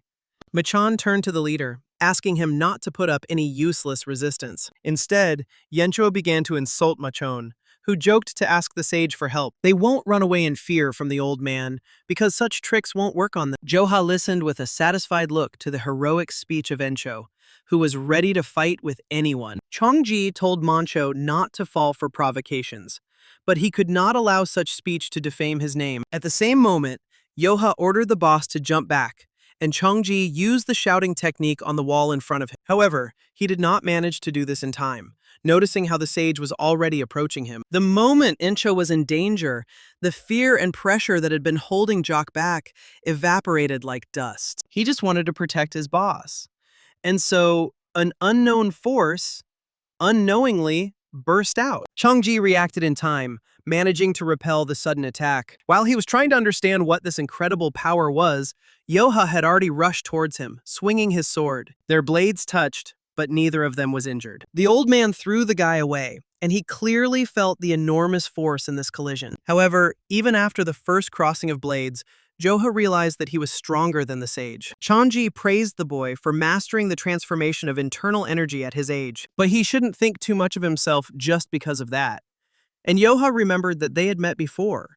It was that time, near the restaurant, when he felt its incredible energy. Joha was glad that he was a sage, and asked if he could cut a person with a leaf. Chunji suddenly laughed out loud, noticing that the guy was no more interesting than he thought. The man had met many talented people while traveling through Jianghu, but he had never met someone so fearless. He then said that all the masters of Jianghu were prostrating themselves before him. And since Joha was so fearless, Chonji decided to give him a chance to prove himself. Rushing into the attack, the sage wanted to know if he was better than all those he had met in his life. They crossed blades again while in the air, creating a shockwave. Those watching this immediately began to cover their faces, and Yencho, who had come to his senses, tried to understand what was happening. Gomyong asked him not to be surprised, but right now, the two were fighting each other on equal terms. Dropping to the ground, Chonji came forward again, asking the boy to dodge it. The sage advised him not to weaken his defenses and to think about the next step. When their swords connected, there was an explosion, but neither of them were injured. Looking at the guy, Chonji realized that he had not overestimated his strength. Then he thought that this boy was really a disciple of the Demon Lord. The more he learned about Joha, the more he liked him. And now the man understood why the tablet had been such a success. This guy could easily learn all the advanced techniques of the Mudon sect. Joha didn't understand what he was talking about and decided that he didn't need it. But Chonji replied in the negative. The sage was sure that from that moment on, he needed to know them. The boy noticed that the old man's energy flow had changed slightly. It was an art of the Mudon sect, accessible only to the elders. The ultimate attack. The mystical sword technique of Taiji. The sage decided to end the games, but Joha declared that it was too late. The guy rushed forward to interrupt his opponent's technique, but he again asked him to focus. At that very second, Chonji disappeared right in front of him, and in an instant, appeared behind him. Joha knew he couldn't dodge, but he still managed to jump back, receiving a cut on his shoulder. The sage asked him to get up, as he did not believe that everything could end so soon. Rising into the air on the created slabs, the man swung his sword. Those watching Joha were very worried as the sage was about to strike. When he reached his target, there was a loud explosion, causing the others to run to a safe distance. Changji hadn't fought at full strength for a long time, and he was so immersed in the battle that he could barely control his strength. Suddenly, he was stunned to notice a huge golden dragon in front of him, not understanding what it was. Meanwhile, in the eastern part of Luoyang, at the Warang estate, a celebration was underway. Mubaik thanked the elder of the Yan clan for coming, as he had learned a lot over the past 10 years in the Namgong clan, and today he would like to show everything he can do, proving his strength. His martial arts have reached 7 stars, although he is still far from his father's level. This should be enough to be recognized as a master. When the boy began to draw a movement, the elders at first could not believe their eyes. Mubaik imagined a huge dragon and how its claws would tear the earth apart. He abruptly lowered his sword, and at that very moment, the marks of the dragon's claws appeared in front of him. It was an incredible sight, and everyone wanted to take a closer look. And now Chonji was watching exactly the same thing, unable to believe what was happening. Joha decided to ask the old man if he had been hiding his strength. It was obvious that he had underestimated the guy, but from now on, he had to fight seriously. Chonji was delighted, because only with such strength could he enjoy the fight. He then asked Joe to try to resist it by rushing forward. At that very moment, the man discovered traces of the dragon's claws next to him. He recognized this technique, and Joha stated that it was he who told him not to get distracted. After this, the guy himself rushed into the attack, stunning the sage. Changji had exhausted all his internal energy and only had enough strength left for one last attack. When their attacks ended, the man asked the boy to state his name again. Joha introduced himself and with a smile on his face, explained that his name means Red Dawn. After this, Changji let go of his sword and fell to the ground. His comrades couldn't believe that their youngest brother had emerged victorious. After a second of silence, everyone suddenly burst into joyful shouts. Joha was surprised when the leader picked him up on his shoulders, declaring that he was incredible. Mancha didn't understand how this was possible. I couldn't believe that the teacher lost. He ran up to him at that very second. The sage was covered in wounds, so he offered to take him to the doctor as quickly as possible. But suddenly Chonji laughed, which noticeably surprised the student. The man explained that today, he lasts mature heaven above heaven. It is impossible to take this fortress unless the emperor himself leads an army. Pointing at Zhou, Changji advised him not to even think about defeating him. Sometime later, in the southern region of Henan province, people were discussing Zhangji's defeat. They didn't understand how the elder of the Mudon sect could lose to some bandit. Initially, the sage went to the fortress of the 5 Peaks to subjugate it. Everyone heard about it, but no one personally saw how it all happened. And since they don't know the truth, most likely these are just rumors, which sounded quite logical. Suddenly, Murim, sitting nearby, declared that it was not entirely impossible, and this guy could beat the sage. The men immediately turned their heads in his direction, asking who he was. Murim replied that they could call him the one who met this bandit personally. It was truly incredible, and one wonders if anyone can resist him. Those around him immediately became interested in whether the guy had beaten him up too. And Murim asked the same question. All of them were knocked down by his blow, but Murim was able to withstand several. The Mansu trade union failed to subdue them, meaning that in Henan province, No one is comparable to the Five Peaks Fortress. For the sake of the reputation of Monsu and the Mudon sect, Machong did his best to suppress the spread of rumors about their defeat. However, this news quickly spread to southern Henan. The Five Peaks Fortress has gone from being unknown to the strongest. However, they claimed that part of the sage Chongji's right was false. But at that time, other rumors were spreading. They talked about 10 heroes who defended the fortress of Five Peaks. And the name of one of them was heard especially often: a bandit who wielded a sword perfectly. Meanwhile, one of the Green Forest's subordinates told all these rumors to Hanan. Only 10 men defended the fortress, so they are now known as the 10 heroes of the Five Peaks. A couple of months ago, they were just a gang of 7 bandits, and he personally told them to recruit 10 people. He thought they would be crushed by the pressure of the trade unions. But it seemed they were lucky to pick a strong guy. When the teacher spoke of doubling the size of the Green Forest, all 12 demons were against the idea. They reasoned that if they expanded mindlessly, their reputation would only decline. The man ignored any request to join the Green Forest.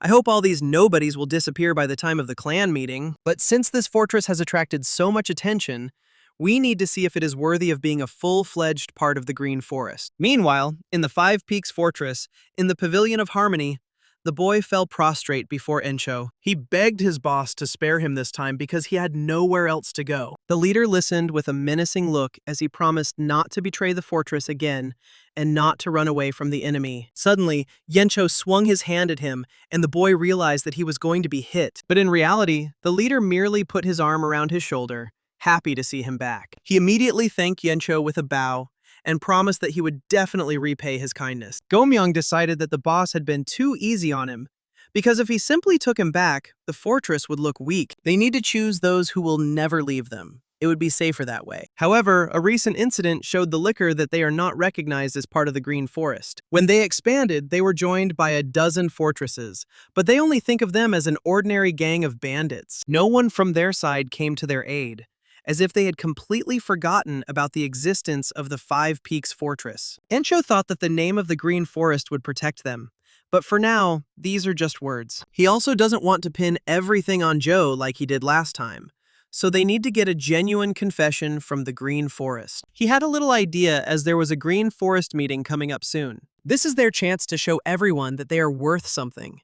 If they succeed, they will be equal in status to the other fortresses of the forest. To do this, they will have to go away, and they will need people to look after the fortress. They will have more hungry mouths to feed again, so they need to work harder. When asked where Joha had gone, Yencho received the answer that he had gone to look for that old man too. Then the conversation turned to rumors about them, because everyone only talks about the top 10 heroes. Meanwhile, Chongji, sitting on a huge boulder, received a letter from the hawk. It said that if an elder was absent for a long time, he would set a bad example for the youth. The man threw away the piece of paper, after which he noticed that a young man was standing behind him. Joha immediately frowned, then asked the old man why he was still here. Chongji didn't want to leave, as he hadn't had a rest for a long time, and decided to have a little fun. But the guy asked why he was staying here and not going to the trade union. The man explained that Joha had not yet made a decision. The guy decided that he was trying to take him on as an apprentice again, but it was just the opposite. He was called the strongest disciple of the sect.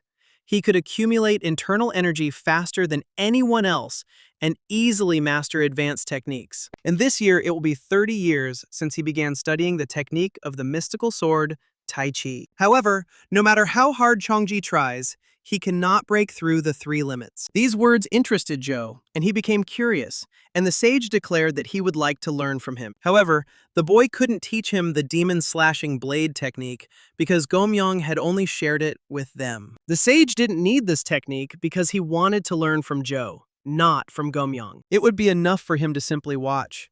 But the boy doubted that this would be enough. Rushing into the attack, the man added that this would also be a great opportunity for the guy. Chongji stopped his fist right in front of Joe's face, creating a shockwave behind him. The boy noticed that the bamboo behind him had broken, and he wondered how the old man had done it. The sage offered to tell him not only this, but on the condition that they make a deal. Joha should give him a little advice, and the man will help him fill in the gap. The guy is quite strong, but he can't use all his power. This is all because he doesn't know the basic theory of martial arts, And thanks to the basics, the effectiveness of techniques will increase. Joha accepted the offer, after which they began training together for some time. After training, they headed towards the fortress where children were playing. It was clear that one child was shy, but then he decided to give the flower to the sage. The man promised to keep it safe, and the boy asked to play with them again. Joha noticed that they had become closer, and Chanji called these kids wonderful. However, the boy hated children, and the sage became curious about why. Joha frowned, declaring in a satisfied tone that children were the most terrible creatures. They constantly laugh, mock, and make fun of others. But here, in the Fortress of Five Peaks, all people are kind, regardless of age. Changji didn't expect that the Green Forest Fortress would look like this. But a fortress is just a place where people live, so there may be differences between them. By evening, Chang had prepared a huge amount of wood. Taking 2 bars, she decided to go back, but suddenly the sage decided to help her. She felt awkward that a sect elder could do such work, but he had a lot of free time. Chung thought that the elders were not like ordinary people and would not do such things. However, he also had misconceptions about the mountain bandits. He didn't fully understand what had dispersed them, but he knew for sure that the Five Peaks fortress wasn't bad. The girl agreed with this because their fortress was not like the others. Most of the bandits were used to committing robberies, but they were made up of people who had simply escaped the hardships of their past lives. As long as the boss takes in all those in need and the Joha protects them, the fortress will remain just as calm. Then, Chanji asked to tell under what circumstances this guy got here. Chang wasn't entirely sure because she didn't know all the details, but she heard that Yencho and his second brother saved him when he was on the brink of death. Then the man understood why Joha was so protective of this fortress. But Chen also thinks that he is so devoted to the fortress because he thinks of them as his own family. Meanwhile, far from the fortress, someone grabbed a man by the throat, killing him. One of her subordinates congratulated the woman on reaching the level of a great demon general. The anger she felt 20 years ago is impossible to forget. She returns to it in her thoughts again and again. She was too impatient then, but she will not make such a mistake again. The Sword Emperor, the Moon-Cutting Swordsman, and all the Jianghu sects, they will all prostrate themselves before her, the Moon Sage. A well-known demon from Henan province, he is often called Evil Squared, because if you encounter him, you won't leave alive. With his smile, he cunningly hides a sharp sword, the northern sword of Gumil, Yangak. And now he was faced with an incredibly dangerous situation, in the form of Zhou and Chanji. Yangak and his company reached the village of Heja and sat down at a table in a restaurant. They said that the Five Peaks Fortress dealt with the trading alliance of Mansu and Changji. Wherever you go, people only talk about their strength and what sounded simply impossible. If the sage himself had intervened, this fortress would have definitely been smashed to pieces. Suddenly, Yangak suggested that Zhangji's attack on the fortress was a lie. He had to destroy the fortress of the Five Peaks and defeat the arrogant Jock. And not only him, but all his brothers. But then the rumors should be completely different. The fortress of the Five Peaks should be empty, and only the flag of the Green Forest flutters lonely above it. Since there is no chapter there, he will appear as a hero and become the boss of the victim's fortress. At least, that's what he thought. But things didn't go according to plan. Suddenly, he heard the other visitors talking about the 10 heroes of the Five Peaks. They heard that the White Wolf Captain and the Sect Elder had lost completely. Since they are called the 10 heroes, it seems they are stronger than Yangak thought. Moreover, they accepted everyone who left, showing themselves to be generous. The fortress is also already packed with people. Everyone started flocking there after hearing the rumors. Yangak decided that Mansu was bluffing about the sage. It was hard to believe that the elder would go and deal with the bandits. They didn't know what to do because Yangak had told the others that they would reach the top if they went there. The man became angry because he assumed that they now blamed him. When Bu suggested going to the Fortress of the Crimson Winds, Yangak said that those who betrayed the fortress would be despised. So they trusted him and did not turn back. But if they continue to follow him, they need to rely on something. But if these guys weren't lying, then the Fortress of the Five Peaks is taking back everyone who left. It seems that in order to continue to be part of the Green Forest, they need to have more people. They can come back, and it will be better than going to the Fortress of the Crimson Winds. These two options were difficult to accept in their own way. But now they need to decide where they will ultimately go. They knew that their boss was incredibly tough, but Joha could be tougher. and it was unlikely that he would accept them so easily. However, Yeonggak assumed that they simply temporarily left the fortress to protect it. There was no point in them rejecting Yeonggak, so they had to wait for them. Yeonggak Fortress is the one who knows the most about the world of martial arts. After some time, they arrived at the Fortress of the Five Peaks. But people did not understand how they dared to show up here. After all, they were the first to betray the fortress, even though they also decided to return. But these guys are completely impenetrable. Yeonggak's subordinates noticed that the atmosphere was tense, and that people were unlikely to be happy to see them. The man asked them to ignore it and simply meet with a boss and say that they had no intention of betraying the fortress. It felt like they were all being treated as criminals after their escape, but they hardly had anything to worry about, because they wouldn't dare tell them anything. Suddenly, they noticed 3 huge splits in front of them, like dragon claws. One of the subordinates suggested that some idiot was trying to cultivate the land. But these traces are clearly left by martial arts. There is only one person in the fortress capable of such a thing. But no matter how much of a monster Joha was, these were definitely not the marks of his demon-slashing blade technique. Suddenly, a familiar voice behind him asked how Yeonggak dared to appear here. The man couldn't understand who was talking to him in that tone. It turned out to be Cholson. Yeonggak decided that he had gone crazy. But to his interlocutor, everything seemed the opposite. The man stated that he was gone for almost nothing, and the entire hierarchy went down the drain. Having released the axe from his hands, Cholson suggested that they first greet him, his elder. Meanwhile, one of the people announced to Yencho that Yeonggak, Yeomyoung, and the others had returned to the fortress. The leader reacted calmly, not expecting that the old man had actually decided to return. Gomyoung noted with displeasure that this man didn't care about the opinions of others. He hoped that being with her would take him back, because he never liked this old man. Whatever his reasons, he was the first to decide to leave them in their difficult moment, and took the others with him. That was true, but the demon of Henan province was the person they needed. But Gomyoung believed that this fortress had already become stronger, since Joha had trained them. Now there will be those here who can compete with Yeonggak or Baek, Encho thought, realizing that the two had lost to Jo without a doubt. However, this old man has good skills that could be useful to them. At this time, Chulsan decided to show Yeonggak that he was no longer who he used to be. The man fell for the provocation. Suppose that the guy wants to die. At that very moment, their fists collided, and Chulsan blocked the old man's blow. Yeonggak was surprised by the block, while his opponent said there was nothing special about it. The old man's subordinates were surprised. Although Cholsan was strong, he was not strong enough to fight Yeonggak. They were curious about when he became so strong, and Chulsan noticed that after training, Joha Yeonggak no longer seemed to have problems. The old man smiled and realized that this man had grown a lot, having come from a boy. But then he suddenly appeared behind the enemy and declared that he was still far from fighting him. After this, the old man grabbed him by the back of the head and trampled him into the ground. Yeonggak asked not to joke with him anymore, but Chulsan said that the fight was just beginning. The guy was sure that he couldn't lose to someone who ran away like a coward. The old man was surprised that this man was actually trying to defeat him. This angered Yeonggak, who decided that he had asked for it, and asked not to blame him. But just as the man was about to deliver the decisive blow, Chonji touched his forehead and ordered him to stop. The sage didn't know who stood before him, but he doubted that it was worth using deadly techniques here. Yeonggak couldn't believe he stopped that attack with just one finger,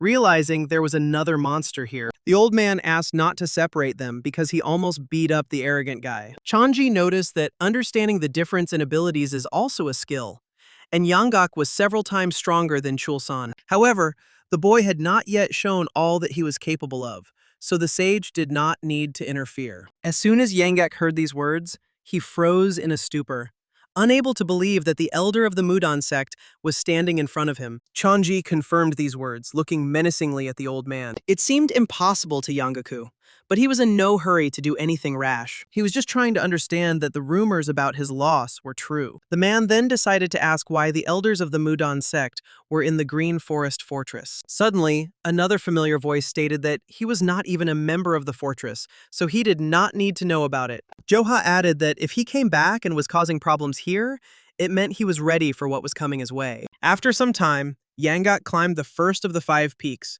which he used to rule over the province of Henan. Even children stopped crying when they saw him.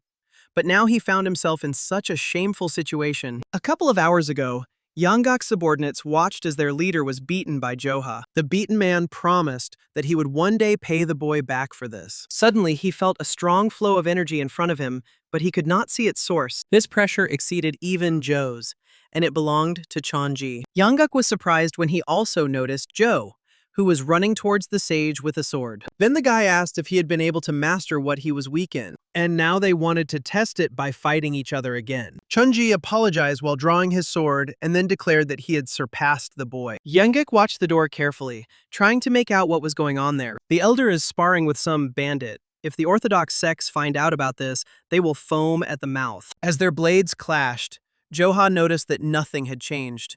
The sage replied that it was too early to make such statements, after which he released the energy. Joha tried to block the powerful attack, and at that very moment, a loud explosion was heard. Yanggak noticed how much power was even in his aura, realizing that Sage Zhongji was a monster. He decided that it was all over, because even Joha wouldn't be able to continue the fight after this. But the boy stood on his feet, deciding that it would be foolish of him to continue relying on the technique of the blade that cut down demons. Joha smiled and rose into the air, declaring that he would be serious from now on. Yanggak couldn't believe the guy was okay.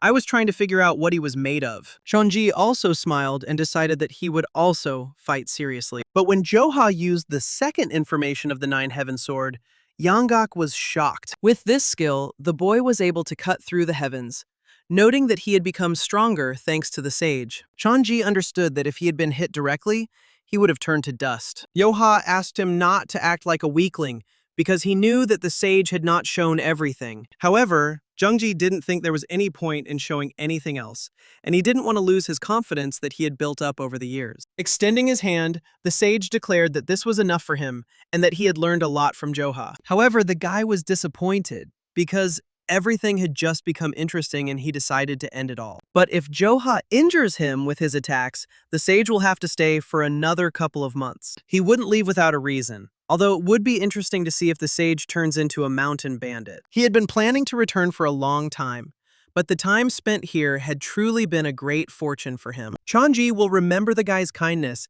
and will pay him back in full in the future. In the end, they both benefited from this 3-month training. For the sage who wanted to ascend to a new level, it was also of great importance to watch Joha grow. When his journey ends, he will wait for the boy in the world of masters.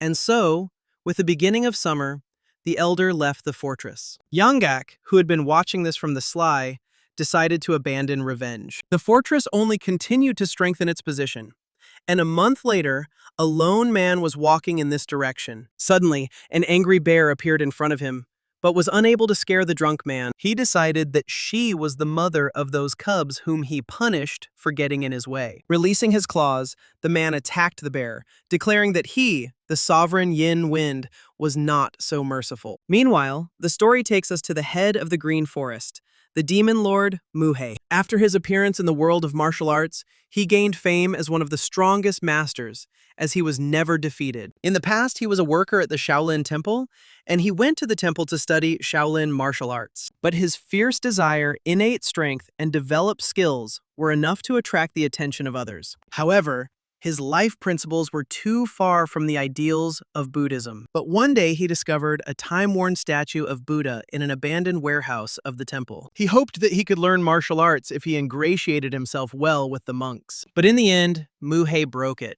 And this turned out to be an unexpected success for him. Inside the statue, he discovered an ancient martial arts tome called the Dark Sky Scripture of Asura. Having studied the tome, the future demon lord left the temple and set off on a journey across the country. Soon after, he rose to the rank of head of the bandit union and stirred up the whole of Murim. He subsequently took 12 of the best bandits as disciples and imparted to them the knowledge embodied in the scriptures of the dark sky of Asura. And the power they gained shocked even the elders of the 7 largest sects and 2 schools. Thus, the 12 Green Forest demon generals, also known as the Grim Reapers, were born. At this time, in the Fortress of the 5 Peaks, a rather loud guest was trying to find the leader. He claimed to be a messenger from the Green Forest and also a disciple of the Demon Lord. Running outside, Yencho discovered Ingale, the mad cat lord of the 12 demon generals. He demanded that the head come out to him quickly and greet him properly. When he was taken to the pavilion,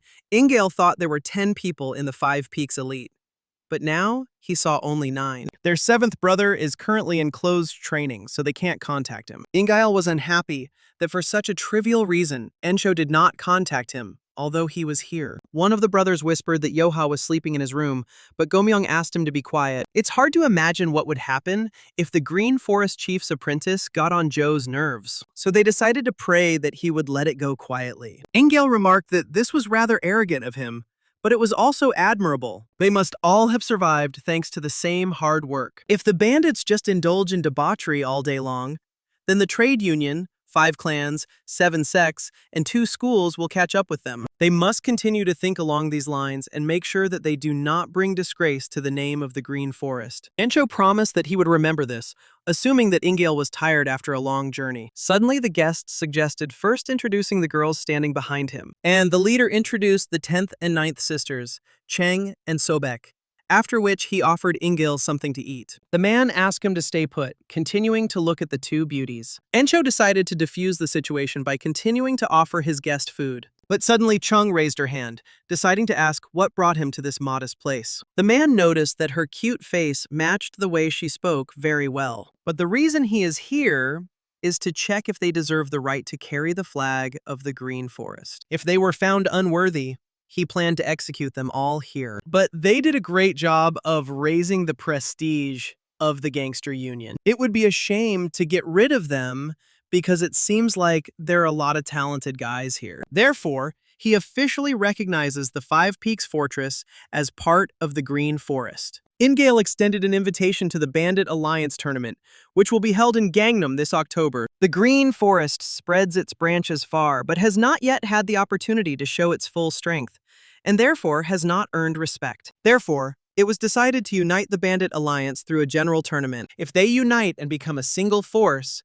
everyone, including the 7 sections and 2 schools, will fall at their feet. After opening the scroll, Yensho was happy that their 5 Peaks Fortress had finally been recognized. Now they have officially become members of the Bandit Union. Since Ingail's work was finished, he asked for the cream of the crop from the top 10 heroes of the 5 Peaks. Yensho decided to take good care of him today, suggesting that Gomyong give the elder a proper greeting. They began to show the guest around, telling him that the living room in the Hijia settlement was something special. Turning around unnoticed, the leader decided to find out what was going on with Joha.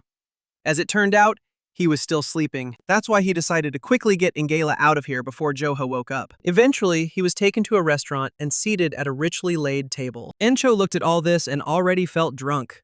Gomyong supported him in this. The 2 of them tried to please Injil so that he would be in a good mood. The guest wasn't sure he liked everything, although everything wasn't that bad. Suddenly, he declared that everything was simply terrible, asking to bring those 2 girls from the fortress. Ensho was shocked while Gomyong whispered that they screwed up. Ingail immediately began to wonder what they were whispering about, and again asked to bring the girls. The leader guiltily stated that those kids would not come to such an establishment even if they asked. Suddenly, the man slammed the table menacingly, declaring that if he was calling them, they had better show up. If they don't come here, then he will go after them to the fortress, and if they don't bring them, he will destroy the 5 Peaks Fortress today. Meanwhile, Chang and Sobek had already gone to bed when they suddenly heard someone's loud request to come out right now. When they went outside, they noticed some kind of commotion and decided to take a closer look. Ingail asked with displeasure how Yensho dared to order him to calm down. Noticing the girls, the guest pointed his finger at them, asking them to come to him. Then he demanded that the table be prepared for drinking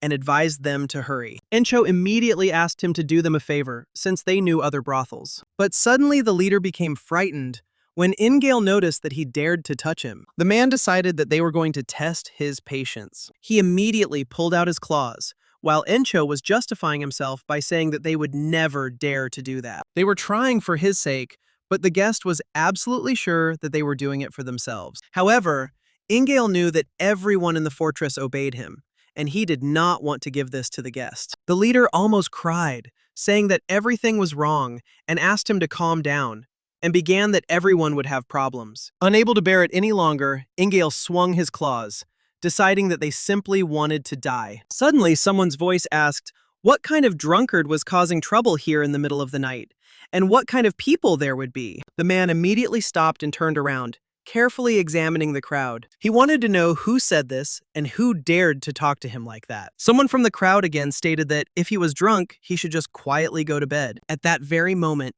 Inagel stared at Sobek as the voice came from her direction. The girl said that it was not she who said this, but Ingale asked him to come out and he would personally send him to hell. Turning around, the girls noticed Jock, who stepped forward and asked how he would send him to hell. The guest decided that he had problems with his head, otherwise he would not have dared to speak to him in such a tone. Suddenly, he thought that the others should try to drag him away from him as quickly as possible.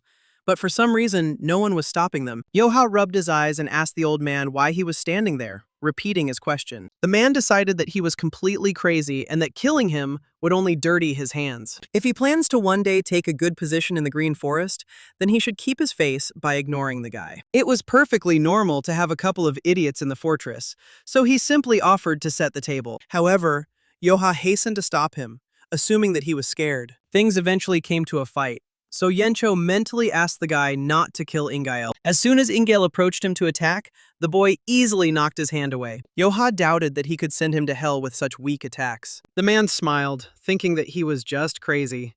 But it seemed that he had some strength. Ingale may not have been strong before, but now he's going to fight seriously. He decided to show the guy why they call him the Mad Cat Lord. Chang and Sobek, looking at them, wondered if the old man would be okay.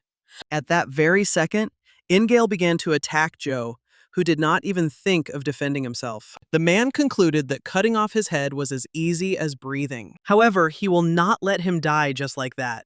He does not want to hear him beg for mercy. He wanted the guy to die slowly, and then he would realize how great a sin he had committed. But Joha didn't even show any signs of discomfort, saying to be lenient towards him. He then dispelled the Cat Lord's technique with one hand, deciding to start things off in earnest. Ingale couldn't believe his eyes, because this technique couldn't be reflected so easily. However, for Joe, it was as easy as pie, which literally stunned the man. He was confident that his technique had hit him dead on, and most of the masters from the 9 great sections would have collapsed in a second. Waving his hand, the boy asked them to stop playing and stand still. Ingale didn't understand who this boy was.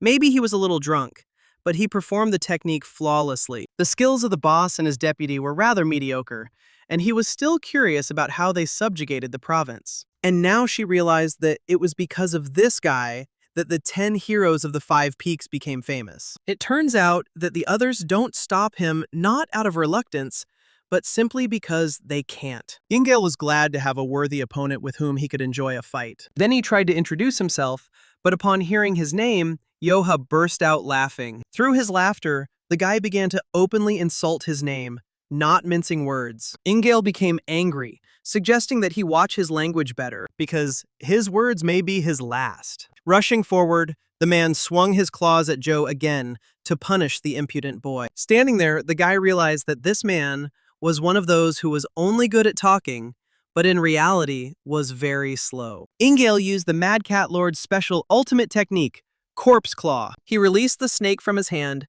but all Joe had to do was stretch out 2 fingers in front of him. From the man's side, it looked impossible, as the boy blocked the attack with just 2 fingers. The teacher told him not to use this technique, but now he has no choice but to use Asura's Dark Sky Strike. He went through a lot of pain to learn this technique from the Demon Lord. Having mastered it masterfully, Ingale has never lost to anyone since then. It is so powerful that it can harm the elder of any sect. But the man never thought that one day he would use it on some boy. However, Joha asked for it himself, so the Cat Lord asked not to blame him later. Grabbing his hand, the boy noticed that he had created a cold wind and given it some strange color. Interrupting his technique, he continued to hold the man's hand while saying his name. Ingale decided that the guy had gone completely crazy, and Joha asked the old man to remember this. His friends are not toys for people like him.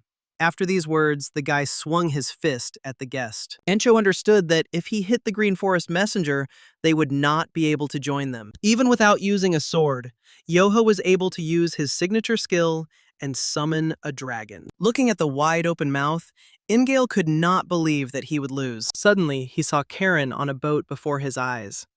but the man was not ready to die. When the realization dawned on him, he saw the guy's fist a few centimeters from his face. His knees immediately gave way and he fell to the ground, not understanding how this was possible. Suddenly, Joha declared that if it weren't for the boss's request, he would have seriously sent him to hell. Now the old man can consider himself lucky to have escaped a terrible fate. The Mad Cat Lord had not yet gone all out, but it was already too late. Now, after what he saw, he lost all will to fight. The pressure he felt from Joe was something he had only felt from the Demon Lord before. A frightened Ingale suggested stopping there, since he admitted his mistake. The guy asked him to behave normally the next time he wanted to get drunk again. Then Joha suggested that he say goodbye to everyone and leave. Ingale was surprised, as the boy did not know how the hierarchy of the Green Forest worked. Then the guy sternly declared that he wanted to sleep and did not want anyone to bother him. Jumping up from his spot, the Cat Lord ran towards the exit, saying goodbye to the fortress's inhabitants along the way. Encho and Gomyong were surprised by the politeness with which Ingale said goodbye. Hearing something like this from a demon general is a shocking event. It is as if a low-ranking member of the clan became related to the head. Thanks to Joe's actions, the status of the Five Peaks was not affected. But not everyone in the fortress was happy. Most of the brothers decided that Joha was perhaps stronger than even the Demon Lord, and therefore envy, respect, and trust towards him increased to the maximum. Encho doubted that everything would be okay with them in Monsapen, but Joha was with them, so everything would work out somehow. Meanwhile, the fleeing Ingale could not believe such humiliation, and that such a monster was hiding in the fortress. If he reveals himself at the Green Forest meeting, his existence will cause utter chaos throughout their entire hierarchy. Therefore, now he had to quickly report everything he saw to the boss. The following evening, a man blocked the path of the Suwal trade union. The man in the mask said that the sun would soon set, but these hard workers were still on the road. He just needed to check something, so he asked not to disturb him. He was refused, but he continued to ask permission just to take a look, thereby rendering a service. The envoy of the head of the trade union could not believe that a stranger was asking for cooperation in such an arrogant tone. The masked man was upset that his interlocutor did not like his tone, although he could have said so calmly. He didn't understand why they were making a mountain out of a molehill, and didn't the headman want to save his daughter's life? The man in the cart was shocked by such speeches, doubting that the stranger alone could cope with all of them. The envoy of the head of the union gave him one last chance, and if he doesn't leave now, he will be in trouble. The masked man concluded that he was left with no choice but to kill them. Then the messenger ordered his escort to bring him the head of the insolent man, and they immediately rushed to the attack. 20 years ago, people would have run wherever their eyes looked if they met a man in black. The masked man, jumping up, began to chop down one warrior after another with his curved blade. The commander gave everyone the order to protect the messenger, but he was immediately attacked. The stranger was surprised when he noticed that the man and his daughter had managed to leave the cart. The warriors intended to kill him, but they couldn't even keep up with the movements of the masked man, for which they paid. The leader's envoy abandoned his people to their deaths without a second thought. It seemed he realized who they were. However, according to the information found, this trading union was carrying what that man was looking for. If so, the messenger probably took it with him, and he just needs to go after him. And this meant that he had no need for the rest, and he could kill them all. The two warriors accompanying the messenger announced that they would return and help the others. The man demanded that they not come back. They did not have time, and there was nothing they could do. The messenger mentally apologized to them, but as soon as everything was over, he would follow them to hell. But now they had to understand that he couldn't die yet. This thing that the messenger was holding in his hands must not fall into their hands. They ran until sunset and were not to stop under any circumstances until they left the mountain. Suddenly his daughter stopped, as her strength finally left her. They had run quite a distance, so she suggested they take a little break. But her father asked her to stop talking nonsense. She couldn't hope for a miracle after seeing a master of such a level. He is definitely a master in the art of Qinggong, so it is too early to relax. Suddenly, one of the warriors noticed someone suspicious ahead. The messenger immediately became frightened, deciding that they were already surrounded. He ran desperately in hopes of protecting the 8-bead bell, even though he knew their union would lose everything. He can't get caught like this. He must inform the great sects about the revival of the cult of Yomyun. We cannot allow the nightmare of 20 years ago to repeat itself. Now they had to do everything to survive. and so the messenger ordered everyone to prepare for battle. The man then announced that they would show them how formidable the Suwal trade union was. They struck the man who was eating meat in front of them so hard that he almost choked. He then decided to ask who they were, realizing that these people were not dressed entirely in black. Suddenly, a guy came forward and said that his boss almost choked. The messenger suggested that they were of the Orthodox faith, and perhaps the heavens had not abandoned them. 3 days ago, in the Five Peaks Fortress, some people complained about the new clothes. Well, they will only become more noticeable, but it was a necessary measure. They are going to a meeting of such a large group, and there will be a lot of people there who suspect them. To reach Mansapin, they will have to stop at villages along the way and pass through Hefei, where the Namgong clan is located. Nothing good will come of them incurring the wrath of the 9 great sects before joining the Green Forest. Even if the Orthodox factions are busy hunting down demonic cults, they will attack them if they find out that they are bandits. Incho discontentedly suggested that Yeonggak dressed them up like that out of fear of the freaks from Namgun. Moreover, they don't go just anywhere, but to Mansapin, which is officially recognized as a green forest. However, Bayuk is one of the 10 strongest masters. This is not some kind of elder. None of them can compare with him in direct combat. Yencho noticed that Yeonggak had said the same thing about the sage, and was still wrong. The men meant that the Five Peaks Fortress would now have to be taken into account, and Chang and Sobek didn't see a problem with that. In their opinion, it was a great idea, because when else would they dress up like that if not now? Technically, there are no rules prohibiting anyone outside the Orthodox factions from wearing such clothing. Incho assessed the girls' clothes, and they were very flattered by his compliments. Suddenly, a guy appeared behind them, asking if he had put everything on correctly. Joha had never worn anything so complicated before, and he wasn't sure if he had made a mistake. The girls immediately blushed, noticing how incredible the guy looked. They immediately ran up to him, ignoring Cholson, who was hoping for their attention. Before leaving, the leader asked the rest to take care of the fortress and not let themselves be beaten here. They promised to crush everyone at the Green Forest meeting, but they just had to wait. Yamyoung swore on his life to protect the fortress, and they could count on him. There shouldn't be any problems, as trade unions are now compliant. Although their martial arts are good, one should not relax completely. The reason Yeonggak insisted on disguising himself was not only to avoid a clash with the Namgung clan. The Hanan trade unions are so quiet because of the 10 heroes of the Five Peaks. If he knows that the 10 have left the fortress for a couple of months, they will not miss such an opportunity and will attack. Encho thought that their faces were quite recognizable here. There might be people who remembered them. You have to be careful when dealing with trade unions. There's a good chance one of them might remember them, but everything is fine since they so carefully disguised themselves as Orthodox. They all look completely different from each other, so it's unlikely that anyone will remember them. Yeonggak then asked what the leader would answer if people asked him what he did for a living. And now he said that they were on their way from Hanan, and they themselves were disciples of the Flying Dragon sect. The ambassador of the Suval trade union, who called himself Hanan, suggested that they go together. Having learned that they were from a trade union, Yencho decided that they were going in different directions. Hanan laughed, as he had not yet said where they were heading. Incho became noticeably nervous and decided to find out where they were heading. Suddenly, Yeonggak stated that even if they were on the same path, they had no reason to accompany anyone. And they also say that they are from a trade union, but there are somehow not enough of them, and everything looks suspicious. They are in a hurry now and don't need any unexpected problems. So there is no need to take risks without knowing why. The ambassador's subordinates doubted that these people were able to help in any way in their situation. Hanan thought that he had never heard of the Flying Dragon sect. However, they have plenty of internal energy, a confident, even aura emanating from the students of respected sects. The guy with red hair stood out among them in particular. It was the first time a man had met someone with such incredible energy. The sun had already begun to rise. It was only a matter of time before the man in black caught up with them. His warriors are already at their limit. It will be difficult for them to withstand the battle after such a chase. There were no other options, and they desperately needed their help. So he took out a bag of money. He knew his request was sudden, but if they helped them, they would receive a generous reward. Yeonggak couldn't believe he had refused them, since he himself had said that they should avoid trade unions. It was a great opportunity for them. If they offered so much, it was worth helping. It was precisely because their offer was too good that Encho refused.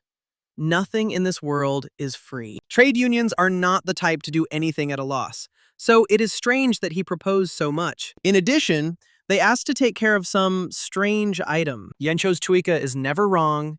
They did the right thing by refusing them. But with so much gold, they could travel without worrying about anything. Chang also thought it was a good deal, and it was a shame to refuse. Since they are heading in the same direction, it would not be difficult to ensure their protection. However, the decision has already been made. Even though the offer was indeed good, it doesn't mean they need it. Gomyoung added that if they became an escort for the trade union, the chance of conflict with the Green Forest would only increase. It is understandable that they want to act like the heroes of Jeonghu, but they need to focus on gathering the Green Forest. Chang was shocked by this assumption and wanted to state that this was not the reason. It looks like those guys were attacked, and since they walked here, the attackers will come soon too. They might think they're in league with the trade union.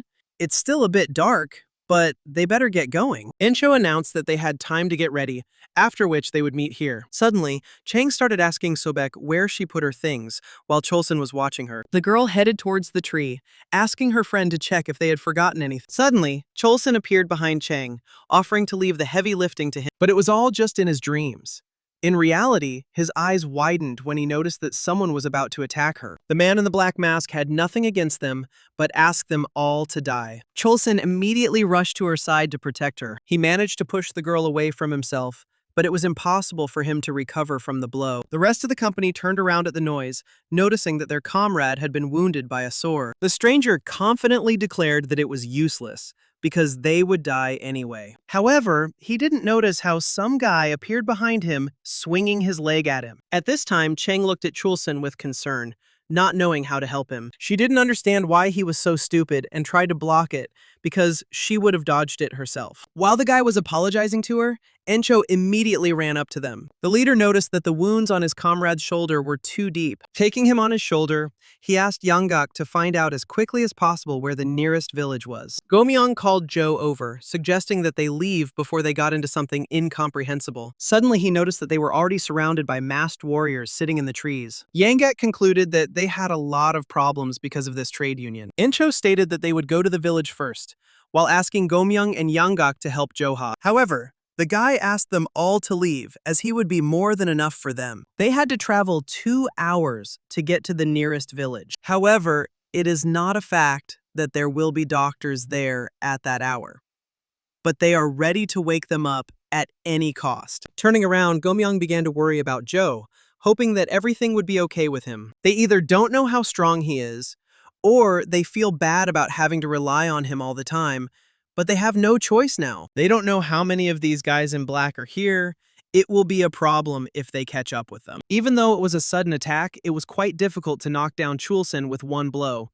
They are definitely not easy opponents. Perhaps Joha also thought that this was not something that could be easily dealt with. That is why he asked them all to leave, so as not to put his comrades at risk. Meanwhile, Joha easily dodged the first attack, barely moving. Grabbing one of them by the bandana, he began to ask who they were, shaking his fist. Not hearing a quick response, he punched his opponent in the face, throwing him a great distance away. While the others were trying to comprehend what had happened, the guy managed to attack another one. The warriors decided to huddle together, but were in no hurry to rush into battle rashly. Joha repeated his question again, deciding to continue beating them to get an answer. The warriors decided that this brat was too insolent, so they decided to teach him a lesson. Meanwhile, a group of people were heading towards the village, which was behind the mountain. Encho asked Cholson to hold on a little longer, since they were almost there. Chang was afraid that they might not make it in time, but the leader assured her that everything would be fine, since they quickly stopped the bleeding. Suddenly, Yanggak smelled blood and rushed to restore his comrades. They had little time, but the old man sensed a large crowd of people ahead. It looks like they caught the people from the trade union, the ones they crossed paths with. They had to go through them if they wanted to get to the village, which was a big problem. Hannon, who was barely alive, did not understand why they had to kill so many people. He was filled with anger, because some little thing could not be worth so many lives. However, there are people who would walk thousands of miles for this little thing. The item he's hiding is far more valuable than all of their lives combined, so he must give it up in a good way. Then one of the warriors put a blade to the girl's throat, suggesting that the man at least save his daughter's life. However, the man knew that they would spare no one. he was not so stupid as to fall for such a thing. Then the masked man decided that he had to continue taking lives until the ambassador told him where he was. The warrior asked his subordinates to hold the girl tighter so that she would not twitch. He also advised the ambassador not to think about pulling any tricks, since they had his daughter as a hostage. Suddenly, a man with strong energy appeared behind him and asked what they were doing there. The masked warrior didn't understand why he had come here in person, which made the man even more angry. If they had done their job properly, he wouldn't have come here and wasted his time. Now he was only interested in why he still hadn't brought him the item. The warriors immediately formed up, loudly greeting the great demon general, Jegui. Watching them, Yangek did not expect this, even though they themselves were not made of nothing. But these guys, with their strange weapons, emanate a simply terrifyingly dangerous aura. And how strong is this creepy guy then, if they all tremble before him so much? Gomyong approached him to ask how much longer they had to wait, but he demanded silence. These people could be more dangerous than anyone they had ever met, and at that very second, Yegui pulled out dynamite from behind his back. Throwing it at the warriors rushing towards him, he watched their disconcerted look. But instead of exploding, the dynamite created several puddles in which the soldiers began to drown. Yanggak had never seen or even heard of anything like this before. While Jegui was trying to figure out where the item was, Yanggak was trying to figure out where they came from. Meanwhile, Joha stood still, waiting for his opponent's first attack. He easily repelled attacks from each attacker, dealing with them along the way. Their commander didn't understand what they were doing and ordered them to attack together. Suddenly, the guy approached them in 1 second, which confused the opponents. Joha used the first formation of the Nine Heavens technique. With the help of the soaring dragon, he dealt with a group of warriors in one blow. Having plunged his sword into the ground, the guy would like to know who they are, but now there is no time for that. They were quite strong, since they were even able to leave a wound on him. If there are even more of them here, the boss and the others could be in danger. We must hurry to help our comrades, no matter who they are. If they dared to attack his family, no matter who they were, Joha would wipe them off the face of the earth. Meanwhile, Chang, who was washing Cholsun's wound, noticed that the bleeding was not as bad, but the wound was quite deep. Yanggek told them that they would watch for a little while longer because there were more enemies than expected. One of the brothers looked around the area but found no other ways. Taking other paths would mean making a huge detour, and Joha might lose them. Then Yencho decided to check everything himself, heading towards the tents Yanggaku and Gomyang. Sneaking up behind them, he startled the men with his presence, asking what they had found out. As it turned out, they used martial arts that the old man had never seen before, and their power is terrifying. It would be better for them to go around them quietly while the demon general was busy with the hostages. Meanwhile, Jegui was surprised, because the item was not so valuable that an entire trading alliance would sacrifice their lives. Perhaps Hanan knows how to use the 8-bead bell. Although the cult was supposed to deal with everyone who might know this, some still managed to survive. Jegui wondered how much longer the man would be able to get away if he ordered his men to play with his daughter. The general calculated that he had 25 men in total. Hearing the order, the soldiers immediately grabbed the ambassador's daughter, who began to scream loudly. The girl fell to the ground, demanding that they stop, but they didn't even think of listening. Hanan also asked them to stop, which brought a smile to Jegui's face. He was ready to give him the bell just to make them stop. This was a very wise decision in the eyes of the general, who asked where it was hidden. After some time, the envoy's subordinate brought the treasured item. The man couldn't believe that it would end like this. If they got the bell, these demons would become even stronger. The nightmare of 20 years ago could repeat itself, but he saw no other way out. Jegui accepted the bell, feeling the energy of the holy object emanating from the box. The envoy had a good plan.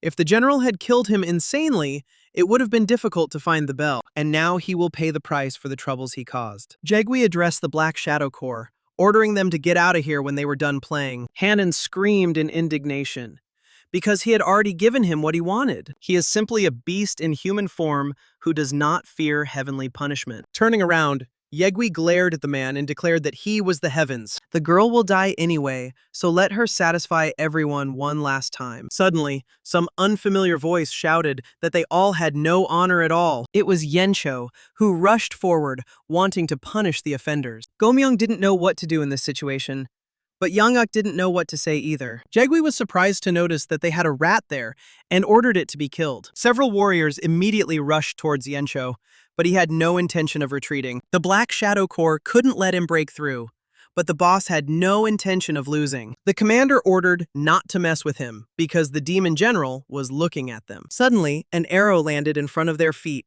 causing everyone to stop and look up. Chang didn't understand why the one who was supposed to solve the problems rushed straight there and only made them worse. Gomyoung agreed with her, because if the boss got involved, they couldn't stay away. They have nowhere else to go except here. So they don't really have a choice. Gomyoung turned to Sobek and decided to leave Cholson with her. Encho apologized to his comrades and then asked them to fight with him. After this, the whole group descended from the mountain to support their leader. There were quite a lot of opponents, but they had to do everything even if it was bad. You just need to not think about it, because no matter what decision the boss makes, they must follow him. A fierce battle began in which no one wanted to give in to the other. They did quite well, and Gomyoung promised that they would answer for everything. But suddenly he noticed that he was inferior in strength, and the balance was not in his favor. Yangik reminded him that he had watched them with him, and that they were quite strong. When striking, you have to put all your strength into it. They have no room for error. This is not the time to be so careless. They have no chance of winning this battle, but they must hold out. The old man didn't know what the boss was thinking when he jumped on her, but now there was no turning back. But at this time, arrows began to fly towards the shadow core, or is achieved. The commander ordered to finish off the archer first so that he would not cause them problem. However, the archer was pleased with this arrangement because he knew that he would not be easy prey. As a friend, one of his opponents appeared behind his back, disrupting his plans. But at that moment, Chang came to his aid, and she could not allow her family to be harmed in front of her. Having dealt with the enemy, she told the archer that if he weakened his defense even for a moment, he would die. There was no end to the Shadow Corps, but the archer suggested that she keep shooting. She should keep them away from him. At this time, one of the warriors headed towards Hannon, who could cause them trouble if he escaped in the noise. But suddenly, Encho jumped out in front of him and stood up to protect the messenger. Having dealt with the enemy, the leader asked if any of his men knew medical techniques. One of the warriors knocked Imdal to the ground, which was noticed by a worried Gomyoung. He understood that all his comrades were already tired, but there were still many of them left on their feet. What's worse is that each of them uses unconventional martial arts, making them difficult to deal with. It was unclear where they came from and what they were supposed to do. All this time he was asking Yencho why he got involved in this, because it was not like him. After all, his family's life comes first, and he had never behaved so recklessly before. If they meet after death, Gomyoung will nag him about it all day. Suddenly, the commander of the Shadow Corps announced that the enemy was exhausted and ordered them to be killed. The warriors ran forward with renewed vigor, when suddenly a sword plunged into the ground in front of them. One of them looked up and saw Yencho flying towards him, swinging his fist. The masked man decided that the weakling didn't even know how ferocious the tiger was that he was taking on. But when their fists collided, the warrior was surprised to notice that his defense had been broken. The brothers immediately began to praise the boss, asking at the same time where he had been all this time. Yangik noted that he still had incredible strength. It could only be an innate talent. And thanks to Joe's training, this talent finally saw the light of day. And if he had started earlier, he would now be terribly strong. Yench explained to the brothers that among those from another union, there were healers. He ordered Soban to quickly transfer Cholson to them, and now they are already giving him help. There was no need to worry about him anymore. But Yencho apologized to his brothers for this. He tried to forget everything and live his life. But suddenly he remembered his wife and children, who remained in his hometown. As a father, he couldn't stand by and watch what was happening here, but he acted selfishly by dragging them into it. Now he had failed both as the boss of the fortress and as their elder. But to see their atrocities and pass by was beyond his strength. The leader knew he was asking for a lot, but now he needed someone to take and risk their lives for him. Gomyoung felt betrayed. No wonder the boss never talked about his hometown. He hadn't mentioned to any of his brothers that he was married, so the others asked him to tell them everything when they were finished. Besides, they are all family. If they die, then only together, so there is no need to ask them for such things. Chang, who arrived to them, declared that they would not die. Let's decide that everyone else had forgotten. If they hold out a little longer, their guardian spirit will arrive in the person of Joe. Encho agreed with her, after which he asked everyone to cheer up, because victory would be theirs. Jegui was upset that he would have to personally intervene to resolve this minor issue. Then the leader of the Shadow Corps stepped forward. as his body was just asking for fresh blood. The thought of the expressions on their faces, which had known despair, greatly excited the warrior. Yeonggak didn't understand why things had become so problematic, as he hated getting involved in dangerous situations. Some warriors noticed how the old man was dealing with their comrade. Then they realized that this group was too strong for their patrol squad. They wondered when the combat squad would arrive to help them. But according to the intelligence officer, someone killed them all, which seemed impossible. The warrior assumed that this group had killed them, but it didn't seem like they were capable of such a thing. The combat squad is made up of elite forces trained specifically to destroy the 9 great sects. Their captain remarked that they were all so pathetic, only tarnishing the reputation of the Dark Shadow Corps. It was a shame that they were being humiliated in front of the demon general. They deserved to die, so the leader took their lives without blinking an eye. Gomyeong couldn't believe that one of the warriors had killed his allies. Incho rushed straight at him, declaring that human life was no joke. The commander smiled, deciding that it would be boring if he killed the strongest of them first. But suddenly he noticed that several people started attacking him, and he didn't understand that they didn't want to fight one-on-one. It was strange that he thought he could fight just one boss. Chang was confident that this time they would have the numerical advantage. But suddenly the captain knocked the sword out of the girl's hands. But he felt sorry to kill her right away, so he asked her to rest and then punched her in the stomach. The warrior then headed towards the archer, who had also caused them a lot of trouble. He managed to catch up with him, but Yencho immediately began waving his blade in front of him. For the captain, these were slow movements that would definitely not work. Although he wondered what kind of face the others would have if their leader lost his head first. The warrior's rounded blade approached Yencho's neck, but Gomyeong managed to block it. Their opponent was talking too confidently, but it was interesting to see how much longer he would be so impudent. The captain didn't see any problem with him, so he kneed him right in the face. Easily dealing with everyone, the warrior declared that they all acted like heroes, but when tested, they turned out to be weaklings. Then he decided to finish with them, as he didn't want to mess around with them for too long. He left the strongest for last, but suddenly, Yeonggak started walking towards him. The old man believed that he was the strongest of them all and advised his opponent to take another look. At that very moment, the fight began, during which Yeonggak tried to catch up with his opponent. He was angrier when his opponent just dodged, but now he just wanted to make sure that he really was the strongest. And it looks like this is the case, because now the captain has begun to go on the attack. Having thrown the old man away, the warrior noticed that this even hurt his pride. He wanted to cut him in two, but the man was still whole. However, nothing has changed. Looking back, one can assume that they will not be able to continue fighting. Their fighting spirit has simply evaporated, and now they are left only to regret their actions. Unexpectedly for him, Yeonggak laughed, and the warrior assumed that he had gone mad. The old man was already tired of his grin, but he wouldn't have to look at it anymore. The captain didn't understand what kind of nonsense he was talking about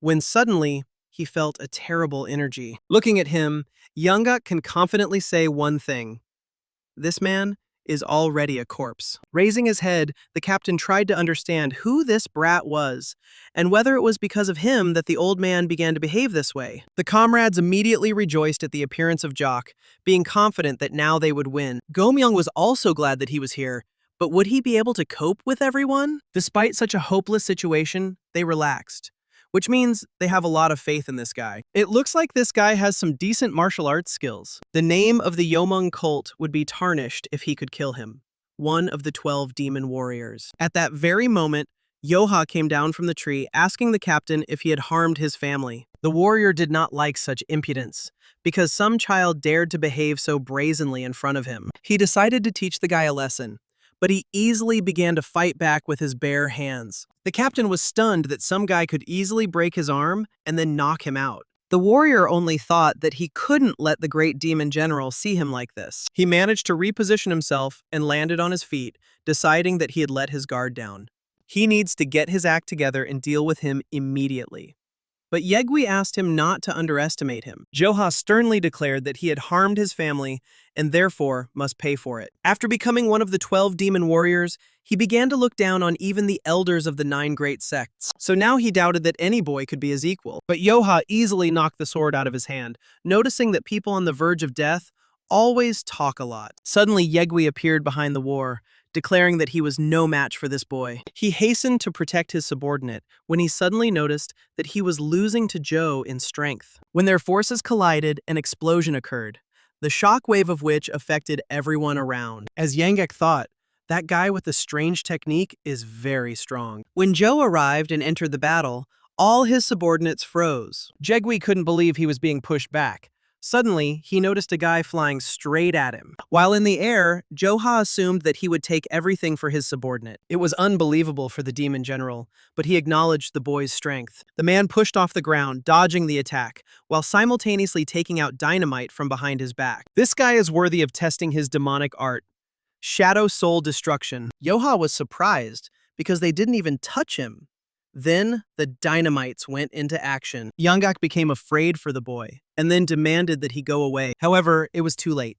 Small explosions were heard, and Ho was surrounded by dark energy. The demon warrior personally witnessed the results of his insolence, as no one survived this technique. Observing the huge sphere that the boy was inside, the warrior concluded that this was his end. Once inside, Joha felt that he couldn't breathe normally. His body felt heavier, as if he had fallen into a swamp. But he tried to cut this space with his sword, but he couldn't release the power normally. During the time when Jegwi wandered through Jianghua, many challenged him, but no one could stand up to him. It was about his Shadow Soul resolution technique. It grabs a person's shadow and pulls out his soul. When this technique earned him the title of one of the 12 generals, people began to say that he had no equal. He was already immensely strong back then, and over the years, his strength only grew, which raised him to the top. He naturally began to think it was impossible for anyone to withstand his technique, since it had never failed him. Joha was caught off guard. A person who falls under the influence of this technique seems to fall into the darkness of hell. His senses were failing him, and his eyes were blind.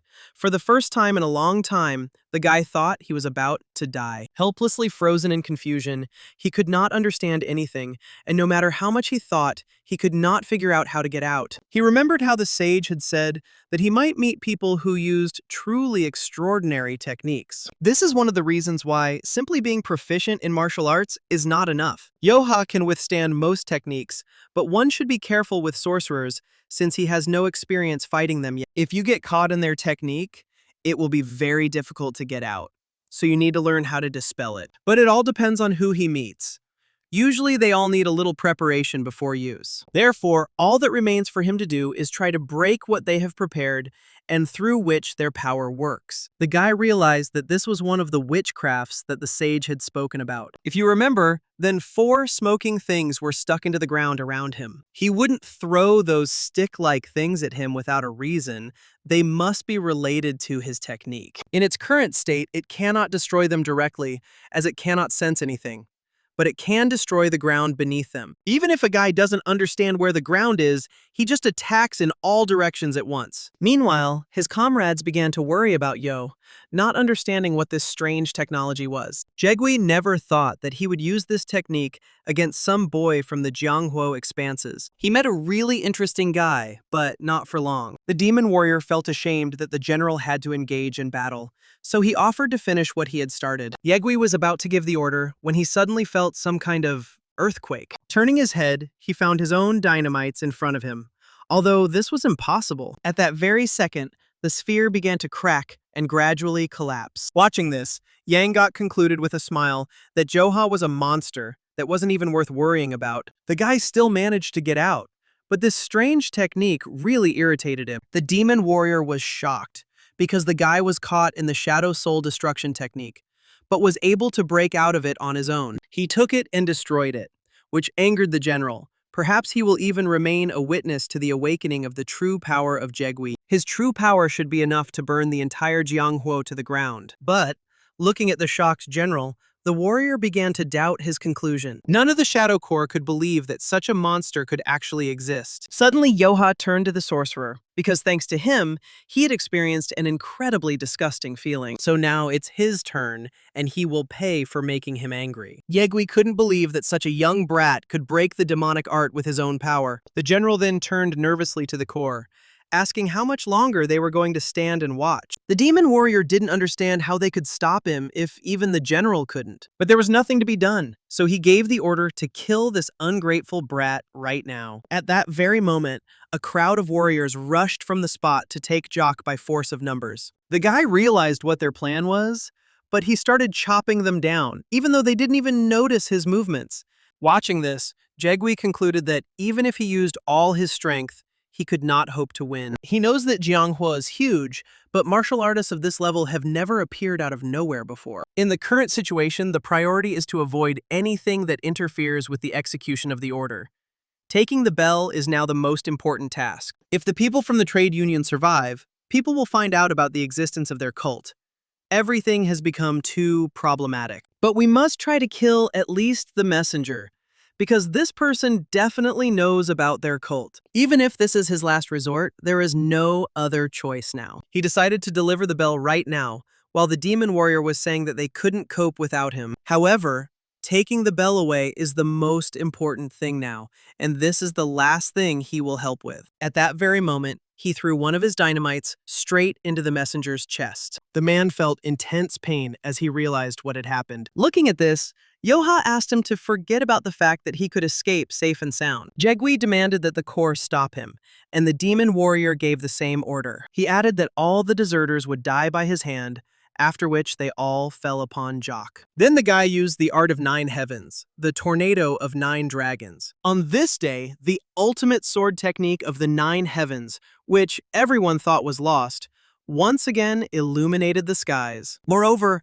it was even stronger than 20 years ago, and it fell down in 9 beams of pure energy. The Yeomong cult's Shadow Corps was a squad of assassins assembled to destroy the 9 great sects. But even such a force was helpless in the face of this technology, and their captain was forced to cowardly flee. The great demon general left the battlefield in shock, his confidence that no one in Jianghua could compare to him shattered. Moreover, the man who humiliated him is not even among the top 10 martial artists. Meanwhile, Joha was forced to suppress his anger. He wanted to chase after the aspens that had harmed his family, but he realized that his friends were in a more dire state than he thought. He changed in front of the boss for not coming earlier, but they only suffered because of Encho's stubbornness. But these words did not console him. He still regretted that he was late, because the memories of his childhood, where he was not loved, were too fresh. For him, having gone through this, the 10 heroes of the 5 Peaks became dearer to him than anything else in the world. Realizing that for the first time he had failed to protect them completely, he vowed to protect his loved ones no matter what. Meanwhile, Hannon asked his daughter to help him stand up so he could thank the heroes who saved them. When he left the warrior in another union and ran away, he was already ready to die. He didn't know how to express his gratitude, because if it weren't for them, he and his daughter would never have escaped death. The man knows that even 1,000 gold pieces won't be enough, but he promises that the Suval trade union will reward them as soon as it can. And although they had already rendered them great assistance, the envoy wanted to ask for one more favor. He wanted to know if they could protect his people until they arrived at their destination. Soon the messenger died from the wound left by the general, and a dozen heroes decided to fulfill his last request. Not the least reason for this was that the path of the trade union coincided with their own. All of them suffered injuries of varying severity and needed treatment. But there was another reason that was decisive. But if they continue in this direction, they will end up in the Palgon Mountains, the territory of the Crimson Death Fortress. However, Yencho doubted that the Fortress of the Crimson Death would attack a trading union that didn't even have a cart. After some time, Jaegwi was able to reach the snowy mountains. He reached a specific place and opened a passage into a cave that few people knew about. A woman was waiting for him inside and noticed that he had arrived later than they expected. He only recently became a general, but he already behaves too respectfully. Although the situation turned out to be more complicated. She asked him not to be late again. It was a great rarity when all the generals gathered in one place. The woman hoped that she could maintain her reputation by not causing similar problems in the future. Jaegwi was able to bring back the 8-bead bell, albeit not without some effort. With this, they now had 7 bells made of 8 beads. This was a great job, as the fighting power of their cult increased significantly. Since everyone had spoken approvingly, they decided on the next candidate for Great General. With him, the cult will have 7 demon lords, although some thought that 6 would be enough. That was true. But if they took the Heavenly Demon King's Soul Summoning Festival into account, it would be foolish to miss out on such an opportunity. They finally collected 7 bells, and it would be nice to find 3 more candidates. It was unclear why some people started arguing, since they had already agreed to this. The decision to choose a 7th general was made by their great cult leader. However, since he is absent, there is no need to rush to the Heavenly Demon King's Soul Summoning Festival. They need to use bells to increase the number of demonic soldiers. With the power of the Demon Lords, they could easily completely take over this era and take over the entire Jianghuo. Jegui said it wouldn't be easy, as he had lost half of the Dark Shadow Corps on this mission. What's more important is that their opponent was some brat. Even the Corps captain was defeated by him with 1 blow. The general is not called a sorcerer for nothing, and he is confident that he can defeat anyone. But this boy was incredibly terrifying. The woman was surprised because, unless we are talking about one of the 10 strongest masters, no one can defeat the general. Because retrieving the sacred artifact was a priority, he had to leave the battle immediately. But he would hardly have been able to win if he had stayed, because he had never seen such a martial art before. He spun in the sky 9 times, and then the energy from his blade descended like lightning. The woman raised an eyebrow in surprise, guessing what skill Jegui could be talking about. Meanwhile, in the Palgon Mountains, bandits stood in front of the trade union. The boss of the Crimson Death Fortress, Ryonhu, stated that they own these mountains and are part of the Green Forest. If they want to pass through here alive, they must pay 200 nyans per person. Yangek recalled the leader's words that they should not pay attention to the trade union without a cart. He warned that the Crimson Death Fortress was known for testing everyone, but the boss still decided to help them. The Green Forest Assembly is just a stone's throw away, but now they look like they're defending a trade union. Suddenly, the ambassador's daughter declared that they could not give them so much, since they had been robbed on the way here. Renhu himself was in a hurry.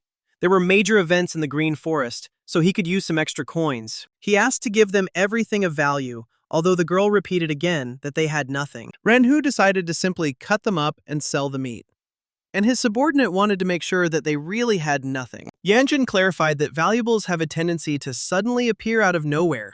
All you have to do is shake your pockets a little. Then Yencho offered to pay for everyone from his reward, but Yangok reminded him that they were also bandits. But if they come closer to search them, it will remember their faces and be recognized at the meeting. And then if they don't pay and fight them, it will cause even more problems. While the rest of the group whispered and laughed, the leader tried to find a way to resolve the situation. He again suggested to the old man that he simply give them money before trouble came to pass. He himself doesn't want to fork out the money, but it's scary to imagine what will happen if they piss off Jock. Yunjin was surprised that the merchants were laughing while in such a situation. The vice chief assumed they were laughing at him, which made him angry. Suddenly, he noticed that they had a whole bag of gold there, which meant they had lied to them. The ambassador's daughter screamed that they had not lied, and that this gold did not belong to the trade union. The man decided that they were definitely making fun of him, the vice chief of the Crimson Sunset. It's their own fault that they still haven't realized what situation they found themselves in,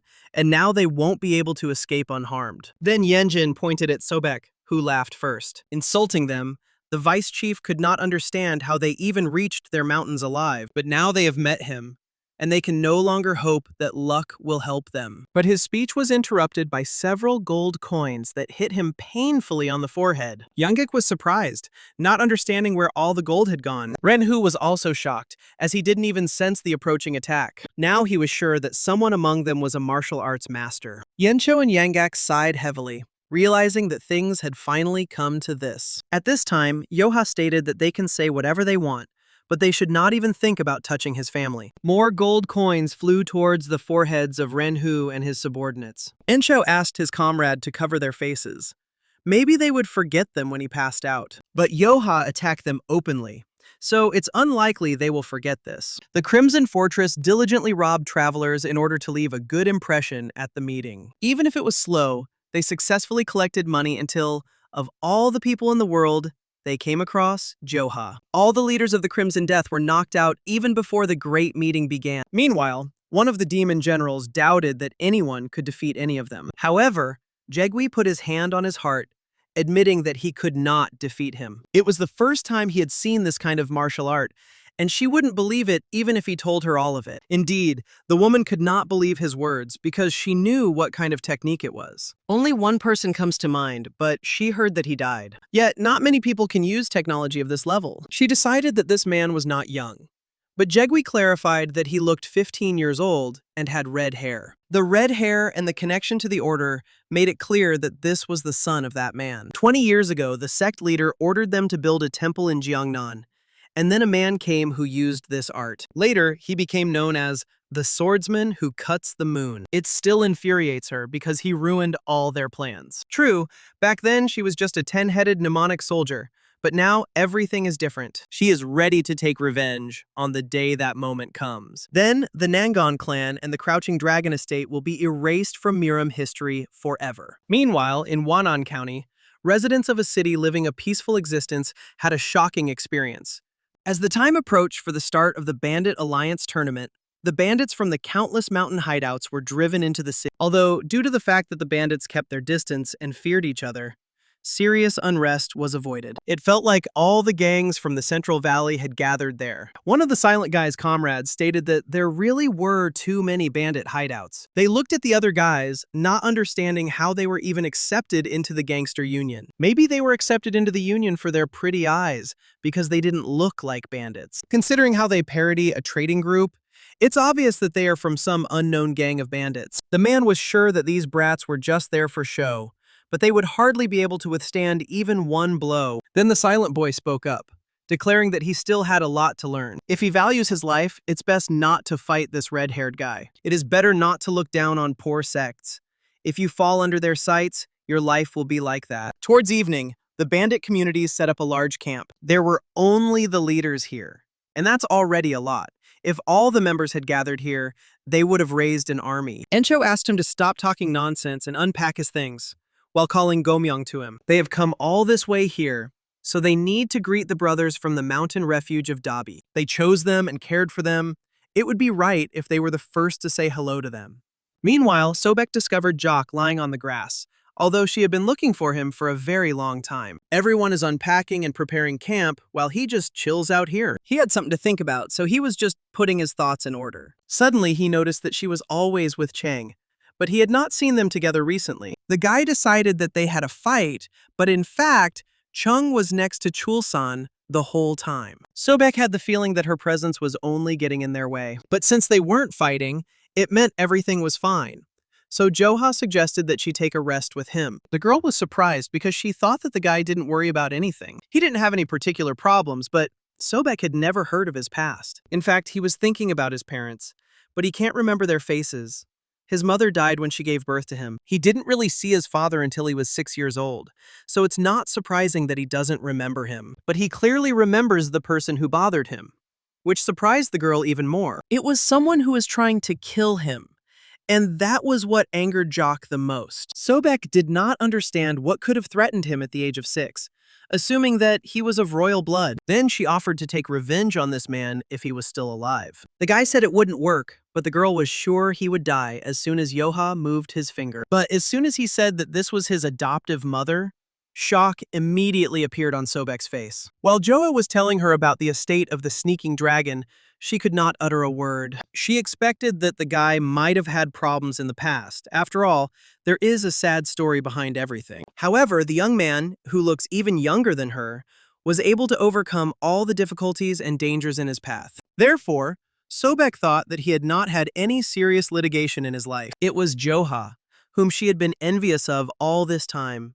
But in reality, everything was not so funny. Suddenly, the guy noticed that she started crying, reacting emotionally to his story. She didn't know he had gone through anything like that, and she felt terribly sorry. She started apologizing to Joha, but he didn't know how to act like a crying girl and started apologizing himself. At this time, Renhu stated that the rules of the bandit union stated that he was forbidden from interfering with other bandits. However, those who attacked them and helped the trading group were spotted here. They were members of the Wufeng Mountain Bandit Alliance, disguised as part of a trading party. At a time like this, when the Bandit Alliance tournament is starting, such a shelter cannot be allowed to participate. They had broken the rules, and that was why he had requested a meeting with the head of the Green Forest. The man sitting in front of him remembered that Mount Wufeng had only recently been formed. The demon lord glared at him, asking what he wanted to report. He boasts about the incompetence of the Red Sands shelter, or blames the strength of the Wufeng mountain shelter. Since it was the Wufeng gang,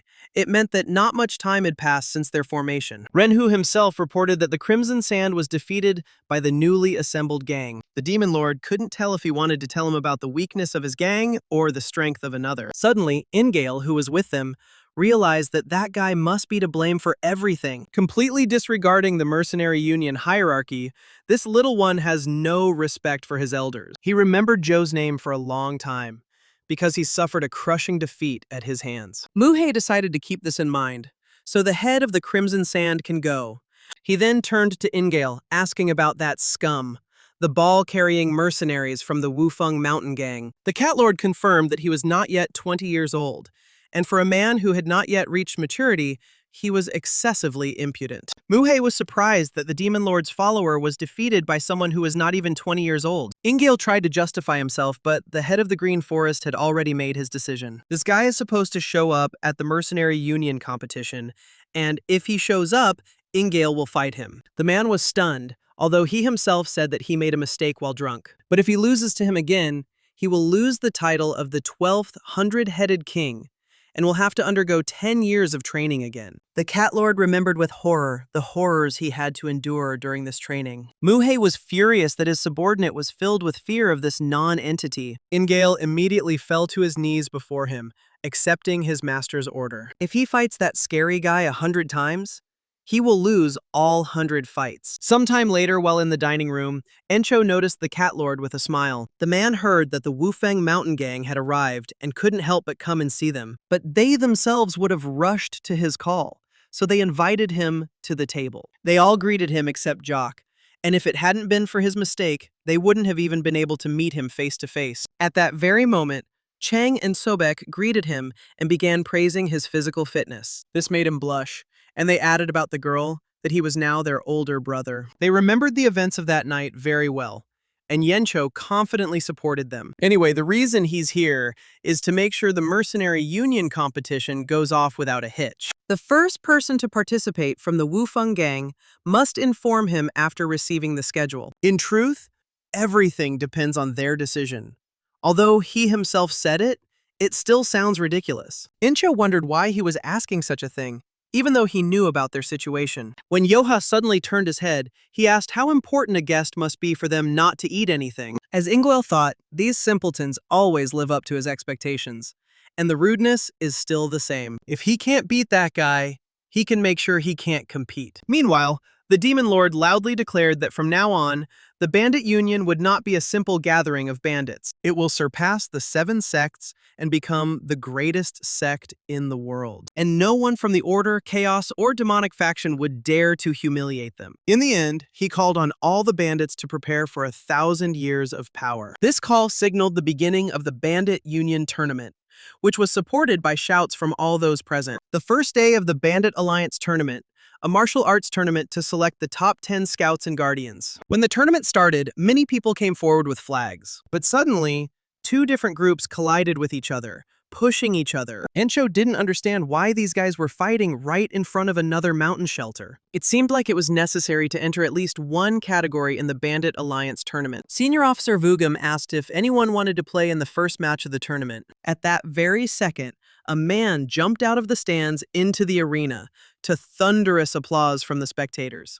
It was Yang Lu, the leader of the Yangma Mountain Refuge, who asked someone to teach him. Following him, Mok Ji, the leader of Mount Beibong, stepped forward. Yang Lu asked him why he was putting up wanted posters everywhere. The enemy perceived this as insolence, after which he immediately rushed into the attack. The Demon Lord noticed that they immediately had interesting candidates. McGee decided to make his opponent regret humiliating him in front of the leader. Then he used the Divine Sword of Destruction, the Ice Dragon attack. At the same time, a humble ghost killer entered another arena, and his opponent was Sal Myung. But they fought in a ridiculously awkward manner, without arousing any interest in the public. Muhei didn't know that they allowed any vagabond from the street to carry the name of the Bandit Union. The Phantom Shadow Lord added that this was not some kind of street fight. So personally, he is very interested in seeing Ingale's rematch. Looking at how much he drinks now, one can assume that he has learned some rare, secret technique. Enjoying his drink, the Cat Lord replied that one could say that. Last night, he had already used the most effective and fatal secret technique. Against those thick-headed bandits from the shelter of Mount Wufeng, he was able to do it. Last night, he wanted to make sure that Joha planned to participate in the tournament. Encho was sure that the guy would win, but Ingale was in no hurry to agree with this. This tournament is not just a series of sparring matches. It is an event that will determine the people who will occupy important positions in the Union. If he does well in the tournament, he will have to work as a keeper, but the real problem only begins after that. This position involves visiting mountain ranges throughout the Union, so he will not be able to return. A good position in a gangster union can hardly be an easy job. He will have to travel a lot through dangerous places and solve a lot of problems along the way. That's not all. Their shelter is unlikely to survive for long without its elite 10. Joha will be an exception, as he goes on a mission, but his brothers will have to turn back. The boy suggested with displeasure that he might be separated from his family. Everyone around immediately understood the reason why he came here. It is clear that he is exaggerating. He did not lie, but he did not convey the whole essence either. Suddenly, Joha declared that if his older brother asked him, he would even jump into the fire. He just found himself a real family. But if he becomes a keeper, they will have to separate. Encho asked them not to think about what had not happened, because Joha had not yet become a keeper. The simpletons from Mount Wufeng have no interest in becoming a general or a guardian. There is no need to worry about that. They have come all this way so they can just enjoy the tournament. But to be honest, the leader felt a little sorry for Joe because he was losing out on a great opportunity. Just like that, Ingale's secret technique had reached their hearts. So now, he was quite enjoying the alcohol. Muhei watched the Cat Lord closely, surprised by his calmness. Meanwhile, various bandits continued to fight in the arena, using different techniques. Yencho thought it was stupid, since one of them had only hit his opponent with his forehead. Joha, sitting behind him, was noticeably bored and yawned more and more often. He was going to stand right there and watch the fights, but suddenly, he needed to go to the toilet. When the boy found himself behind the arena, Encho tried to understand why Joha had taken the sword with him. Perhaps he wants to chop down a couple of unfortunate trees in the forest to kill boredom. The monster who had defeated the legendary ruler of the heavens of the earth patiently watched this childish fuss. It was no wonder that he was simply bored with the tournament, since he had already witnessed similar battles. He himself possesses techniques that are more incredible than those that can be observed at the tournament. Sobek got angry at them for their rudeness, because Joa's brother is not a monster. At first, everyone was surprised by the girl's words, after which they returned to betting on the winner. Sobek was upset that Joe continued to be called the monstrous master and other names. She wondered if she could ever walk alongside him as an equal as she grew increasingly anxious. And immediately after Joha left the competition arena, as if he had waited for an incredible moment, an incredible event happened. Two men entered the arena, threatening to show something new. Sparks flew from the blades as they exchanged blows. The spectators actively supported them, especially the Mount Davy gang, who did so with great fervor, supporting their leader. As expected, this fight was quite interesting, which Yencho noted. However, Yangot clarified that this was extremely unpredictable. However, the leader did not understand what he was talking about, because it was obvious that one of them would lose. Even if they lived in a village and were cut off from the rest of the world, it is difficult to be so ignorant. The old man clarified that the loser was none other than the Demon Lord's disciple. He is under the leadership of the Demon Lord himself, one of the 12 demon kings. Muhei recognized the man who introduced himself as the leader of the Dabi Mountain gang, Jin. Looks can be deceiving. This guy is quite good if you think about it. The Red Wolf's reputation has suffered quite a lot. The bishop was immediately asked not to be upset, since their guy hadn't warmed up yet, so it seemed like he was being pushed aside. The real competition has just begun. You need to relax and enjoy the fights. He asked the Red-Eye Lord not to forget what the competition and the joining of the 12 Demon Kings really meant. Suddenly, the warrior told the leader of the Mount Davy gang that they had played well together. However, he was a little tired of dancing to his tune, so he decided to end this fight. Instead of putting on a show, The Red Eye Lord wants to break his opponent with one blow. He then used the technique of bloody splitting a myriad of snakes, releasing them towards the enemy. The subordinates asked the leader to leave, but Yeongak concluded that this was the end, even if the leader of the Dabi gang was against him. But this is also impressive in its own way. The head of an unknown gang fought on equal terms with the disciple of a demon lord. If he is so strong, even though he is not up to Joe, he should have become famous. Then the Red Eye Lord rose into the air to deliver the finishing blow. Meanwhile, Joha wanted to stretch his legs a bit, but noticed that it was about to rain. He walked up to a fairly thick tree, deciding that this was the place to start today. The guy tossed the sword, caught it with both hands, and then swung it. Just as he was about to strike, someone's voice asked if he had decided to wake her up. Joha managed to stop the sword in time, which pierced the tree just a few centimeters, frightening the girl. She didn't know whether she should thank him for his mercy or just beat the crap out of him. The guy was surprised because he didn't even feel her presence. Judging by her appearance, she was also one of the bandits, but it was unclear why she was here and not at the tournament. However, the girl does the same as him. And with these words, she stretched lazily. She was tired of all these battles and wanted to take a good nap in the forest. But he almost killed her. Joha was surprised that she called him a young leader, clarifying that this was not true. As she caught up with him, she wondered if there were people in his gang who were stronger than him. The guy suggested that their leader had something more important than strength. Suddenly, he stopped and asked suspiciously why she was following him.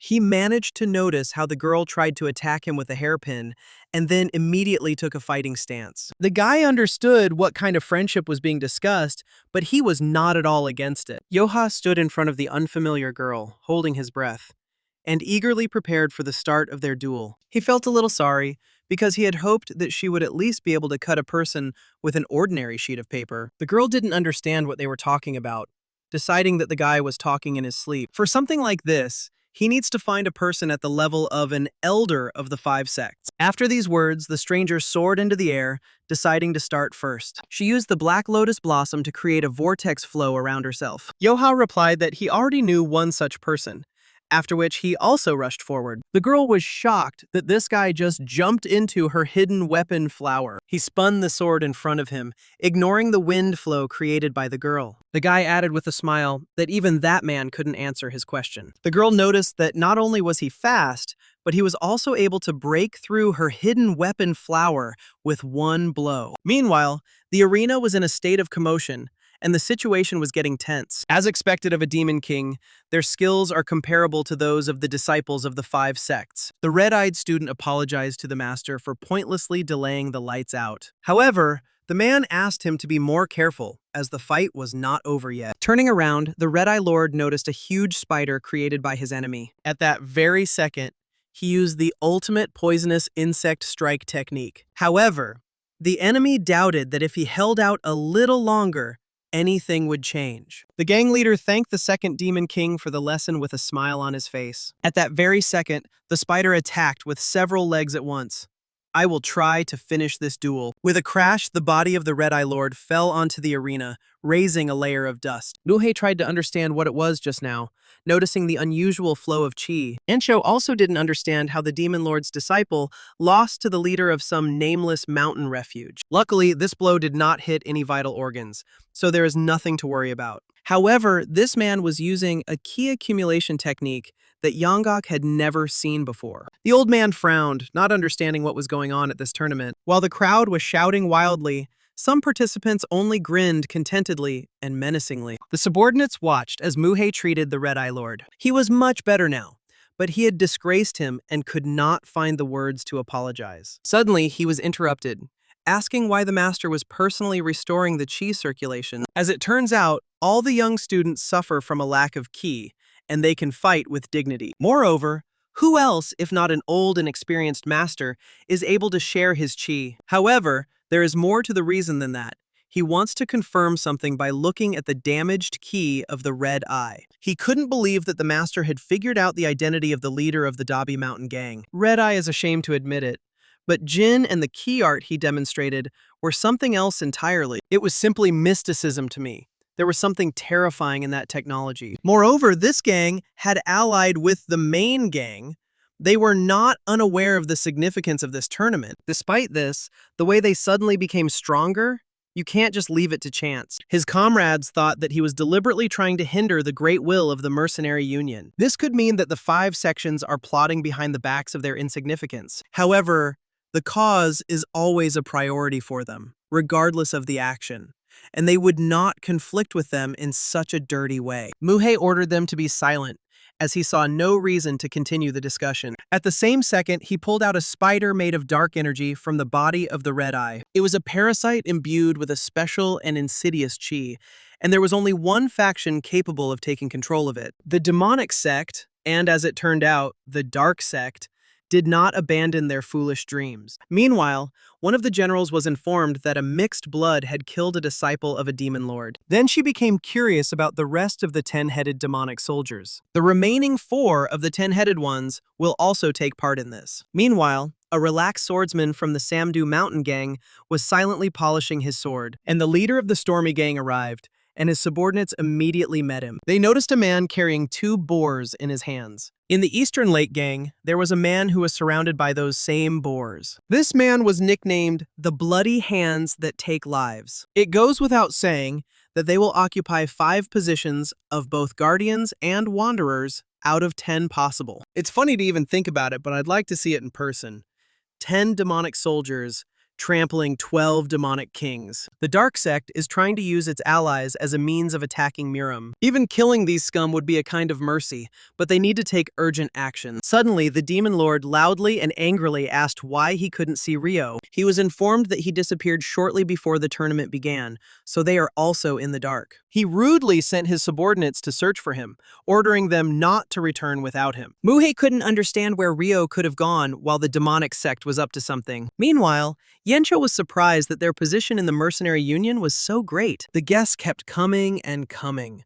But Joha was irritated that she followed him all the way. The guy noticed a lot of liquor in the tent, deciding that such a quantity could kill him. However, the girl clarified that when men fight, there can only be 2 outcomes. The first was the death of one or both, but she was in no hurry to voice the second option. The leader became curious about the second option and why she suddenly went silent, leaving everyone intrigued. The boss decided that she was waiting for Jock to ask, since the girl was doing nothing but staring at him. The guy was unhappy with this outcome, but he repeated Yencho's question. Since he was so interested, the girl decided to personally show him the second option. At that very second, she grabbed a huge barrel of alcohol and began drinking straight from it. The second option was to release their thoughts through this drink and become brothers. Joha admitted that of all the people he had met recently, she was the most interesting person. Suddenly, the leader declared that now the elders must intervene and solve all the problems. This girl pursued them so much after their first meeting, so they decided to welcome her with open arms. They hadn't drunk liquor for a long time, so they pounced on the barrels in a crowd. The boss asked Joe to have a drink with a new guest, who could now feel at home. Hearing his name, the girl decided to remember the new brother in their gangster alliance. Chang asked Sobek to bring some snacks for their guest, to which she agreed. While enjoying the alcohol, Yencho noticed how delicious the liqueur was. Yanggak noticed that the boss was in a good mood, so he decided to join in. Their guest loudly declared that there was enough liquor for everyone, suggesting that they drink all night. Yanggak didn't think she was even 20 years old and couldn't understand how she could carry so much expensive liquor into the mountains. In any case, the taste was to die for, so he drank another mug. At the same time, somewhere in the mountains, a crowd of people was heading towards the master. Muhei turned to them, asking menacingly if they had found out where Rio was. They are looking, but there are a lot of gangs participating in the tournament, so it will take some time. At the same second, 2 more people appeared behind them and were able to find him. Ingale brought a man who said that he had accompanied the miss to the warehouse and, on her orders, had taken away his alcohol. When he asked where, he was told that she was heading to the gang from the 5 Peaks Mountain. For some reason, he kept hearing about them ever since they arrived here. His subordinate suggested that spies had infiltrated the bandit alliance, and these could well have been those same degenerates from the 5 Peaks Mountain. This information caused a storm of anger within the Demon Lord. They know little about them, so they cannot trust them completely. The possibility that they are spies is very high, and this option should not be ruled out. Muhei couldn't believe that his only daughter was now right in the lair of demonic degenerates. He was asked not to worry, as all the major gangs and their leaders were gathered there. Even if it's hard, he must believe in the young lady and watch a little longer. A rumor might spread that the Lord, or one of the 12 demonic ones, interfered with one of the gangs. And then the main goal of this tournament, strengthening the position of the bandit union, may be lost. Perhaps this is what they are counting on, so don't relax. Looking around carefully, Ingale did not understand what was going on here at all. Suddenly it began to dawn on him that these fools were spies of a demonic sect. Although their aura was more similar to the clans of Order, perhaps the elder hastily made the wrong conclusion, since he had not seen them personally. But if such a misunderstanding occurs, everything can turn into a nightmare. At that very second, Muhei decided to listen to the Cat Lord, because it was he who accepted them into the alliance. Now was a great opportunity for the Cat Lord. So he agreed with the first brother. This way he can get rid of those annoying fools without lifting a finger. The man had completely forgotten about it, but he remembered something thanks to the chief's words. A chilling aura. Even though she was drunk that day, she remembers this aura emanating from Yo. If Ingale is telling the truth, they should arrest them immediately. If they really are spies, then they need to rescue the young lady immediately. They couldn't calm down, because perhaps they already found out who she was. But at that moment, a small doubt sown by the Lord awakened something that no one should have touched. Not the demon lord who crushes the heavens, but the Father and his wrath. Based on the strength of his spirit alone, he was considered the strongest in the world, a demon lord. But he was also an eternally kind father to his only daughter. For him, his daughter's safety was his top priority. It was sufficient reason to start a conflict not only within the bandit union, but also to unleash a war. Meanwhile, Sobek noticed that their guest was very fond of alcohol, but she also wanted to find out why this girl's face excited her so much. At that moment, on the mountain, the subordinates asked if they should bring the young lady. The demon lord immediately insulted him, because they cannot dance to their tune. The old man immediately began to apologize because he had not thought about it initially. Now they had to check if she was safe. If they didn't do anything to Rio, they'll think they only attacked them out of suspicion. It didn't matter who they were hiding among or what they were doing, because their goal was this tournament. Now these degenerates will start to act more aggressively. They will release their fangs and use demonic techniques. And if they can defeat the 12 demon lords, the name of the demonic alliance will be trampled. If they attack a gang without apparent reason, they will not be trusted. The union and their authority will fall to the bottom. At the moment, the most important thing is to increase the prestige of their union. The subordinates realized that the ruler would not tolerate any more mistakes, so they had to win. Then they began to worry about what they would do if the Five Peaks gang did not participate in the battles. If you think about it, they might not participate because Ingale told them to. It might have just seemed that way to them, but if you think back, they acted as if they had just come to watch. And they don't care who wins. The suspects were supposed to aim at the guards during the matches. They didn't even participate. And yet somehow they reached the young lady who wasn't even there. They may have a hidden agenda, but if they don't participate, it will be difficult to prove that they are using demonic techniques. But if they fight, they definitely won't use such techniques. Ingale didn't think about it because if they didn't use them, his lies would quickly be exposed. The old man was surprised that the most suspicious ones would not participate, trying to find another way. The Cat Lord thought he could just get the reward, but things only got more complicated. At the same time, Yench went outside, humming a song to himself. Along the way, he praised the liqueur, which he tried for the first time. Suddenly, he tried to figure out which gang this girl was from, who was able to bring so much expensive alcohol. The people watching him from the bushes noticed Yensho pretending to be a member of the Order clan. For Renhu, everything became much easier because there was no one around. When they decided to take action, this unexpected incident forced Yo to act. The guy inside the tent suddenly heard the elder's voice. At that very second, the guest jumped up next to him, sleepily starting to mumble something. At this time, several warriors tried to attack Yensho, hoping to catch him by surprise. They hit him where it hurt, which seemed easy to them. Renhu asked them not to let down their guard, as it would be bad if other mercenaries came in response to the noise. Now they were at a suitable distance to strike, so they decided to drag him to a quieter place. Joha, who went outside, could not understand how far the elder had gone. At this time, the bandits dragged Yensho to the river, plunging his head straight into the water. But it won't be fun if he dies before they get down to business. To them, he looked like a rat that had miraculously survived after helplessly flopping around in the water. Encho kept wondering who was so kind as to sober him up by washing his face and even massaging his shoulders. In that same second, he realized that these were their brothers from the Crimson Sand Gang. One of the warriors swung his leg, ordering them not to dare call them brothers. But Yeon didn't lose his composure and immediately reacted to counterattack. He knocked out his opponent with one blow, adding that he was now sober thanks to them. He then asked the head of the Crimson Sand if he was doing this to him just because he had been beaten a couple of times by their brother. Renhu was surprised by such impudence, deciding that Encho still did not understand the situation he found himself in. Even in the mercenary union, there is a hierarchy.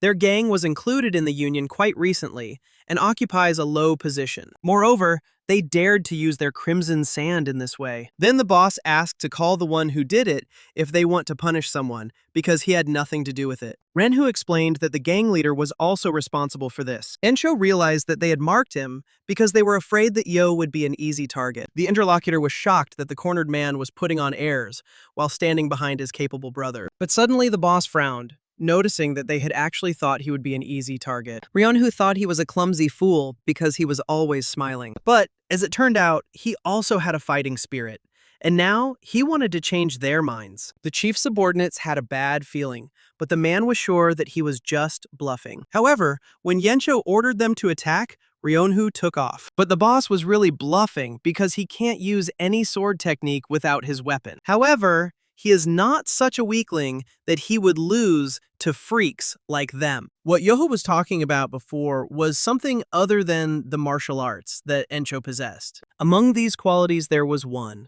and that was the divine spirit, the power bestowed by heaven. At that very moment, one of the warriors watched in shock as a huge boulder flew towards him. Seeing Ryonhu's discouraged expression, Encho asked again if he was still an easy opponent. Hiding the axe behind his back, the gang leader immediately decided to hush up the matter, not understanding why everyone in this bathhouse was such monsters. He tried to explain that the reason they brought him here was for something else. Suddenly, someone watching them said that he should be reprimanded for fighting outside of the tournament. He decided to just let it go, until Ryan Hui realized how he had ended up here. The Shadow Lord stood on the top of the mountain, watching them carefully. The man became curious as to how Yencho had acquired such an impressive divine spirit. The boss explained that he was born with a much stronger and healthier body than others. Suddenly, the Shadow Lord declared that he could not turn a blind eye to the fact that he sensed such evil energy. Encho was in shock, which is why he didn't have time to react to the incredibly fast attack. A few days later, the last day of the Mercenary Union State arrived. In honor of such an important event, one gang will emerge as heroes, demonstrating the dignity of the Union. At that very moment, several menacing-looking people headed into the arena. The spectators were stunned that 4 people came forward at once. One of them was the leader of the Sandu Mountain Gang, a swordmaster with a calm face. He wanted to say that no matter how hard they tried, unknown gang leaders like them could never stand up for the dignity of the Union. Then he suggested that it might be the same in Murim. Muhe asked with displeasure if they knew how to spread the benefits of the Alliance tournament. He looked haughtily at the warriors, who continued to smile menacingly. Then one of the leaders turned to the Demon Lord's disciples. He suggested that they use their Asura-bound scriptures against the 4 of them. The Shadow Lord realized that it was them, the filthy faction of the demonic sect that had infiltrated their alliance. Muhe understood the purpose for which they had come to the tournament and the roundabout ways in which they were trying to challenge him. Meanwhile, the people from Five Peaks Mountain were walking around the area looking for Encho. They knew that the leader never skipped breakfast, no matter what, and it was already noon. The most restless one was Joha, who was supposed to go out with him and look after him yesterday. It's all his fault. He was relaxed and thought nothing would happen. Suddenly, Rio noticed a man watching them from behind the trees. It was Ren Hu, who was trying to wake up his comrades. The gang leader wanted to escape, but Joha was faster and attacked him with a sword. Having knocked him to the ground, the people recognized the leader of the Crimson Sand Gang, who ran away thinking that a tiger was chasing him. Yangguk asked what they were doing near their camp, suggesting that they had wounded their leader. They tried to take out their anger on their leader because they decided that he was an easy target. Since they had no chance to hold out against the one who had struck them down, they dared to lay a finger on their elder. Renhu began to be indignant because they themselves almost died at his hands. But this excuse did not convince Yo. The gang leader stated that by this point, he could have lost a lot of blood and his life was in danger. They soon reached the river, where they discovered Yencho's body. Although he was weak, he was still breathing, but they had to quickly move him to a safe place. Joha decided to leave the elder to them, because now he had to find the one who did this to him. Just yesterday, the Lord of the Phantom Shadow stated that he must tell Yencho if he was asked about it. He was supposed to report that the Shadow Lord would be waiting at the tournament arena tomorrow. And so Joha announced that he had to meet someone right now. Last night, the Shadow Lord was alarmed to discover that the demonic sect's people had infiltrated the mercenary union. But if things don't go according to plan, the trust and cohesion of the mercenary alliance could be destroyed. Because he was very cautious and not quick to accuse the gang, even though the others suspected them. However, when he accidentally stumbled upon the battle between the Crimson Sand and Encho, he became filled with confidence. Their skills were useless when they accepted them into the allied band. But when they met them again, the Fortress of the Five Peaks seemed to have become completely different. Even if they learned the Asura Dark Heaven tablets in a year, it would be difficult to reach such a level in such a short time. For a guy who uses such a complex skill as the Heavenly Earthblade technique, there is only one way to become that strong. That was why the Shadow Phantom Lord decided to attack him immediately. He couldn't understand that the 10 elites had mastered a rare martial art called the Nine Heavens technique thanks to Joha. And so it is quite clear why he was so suspicious.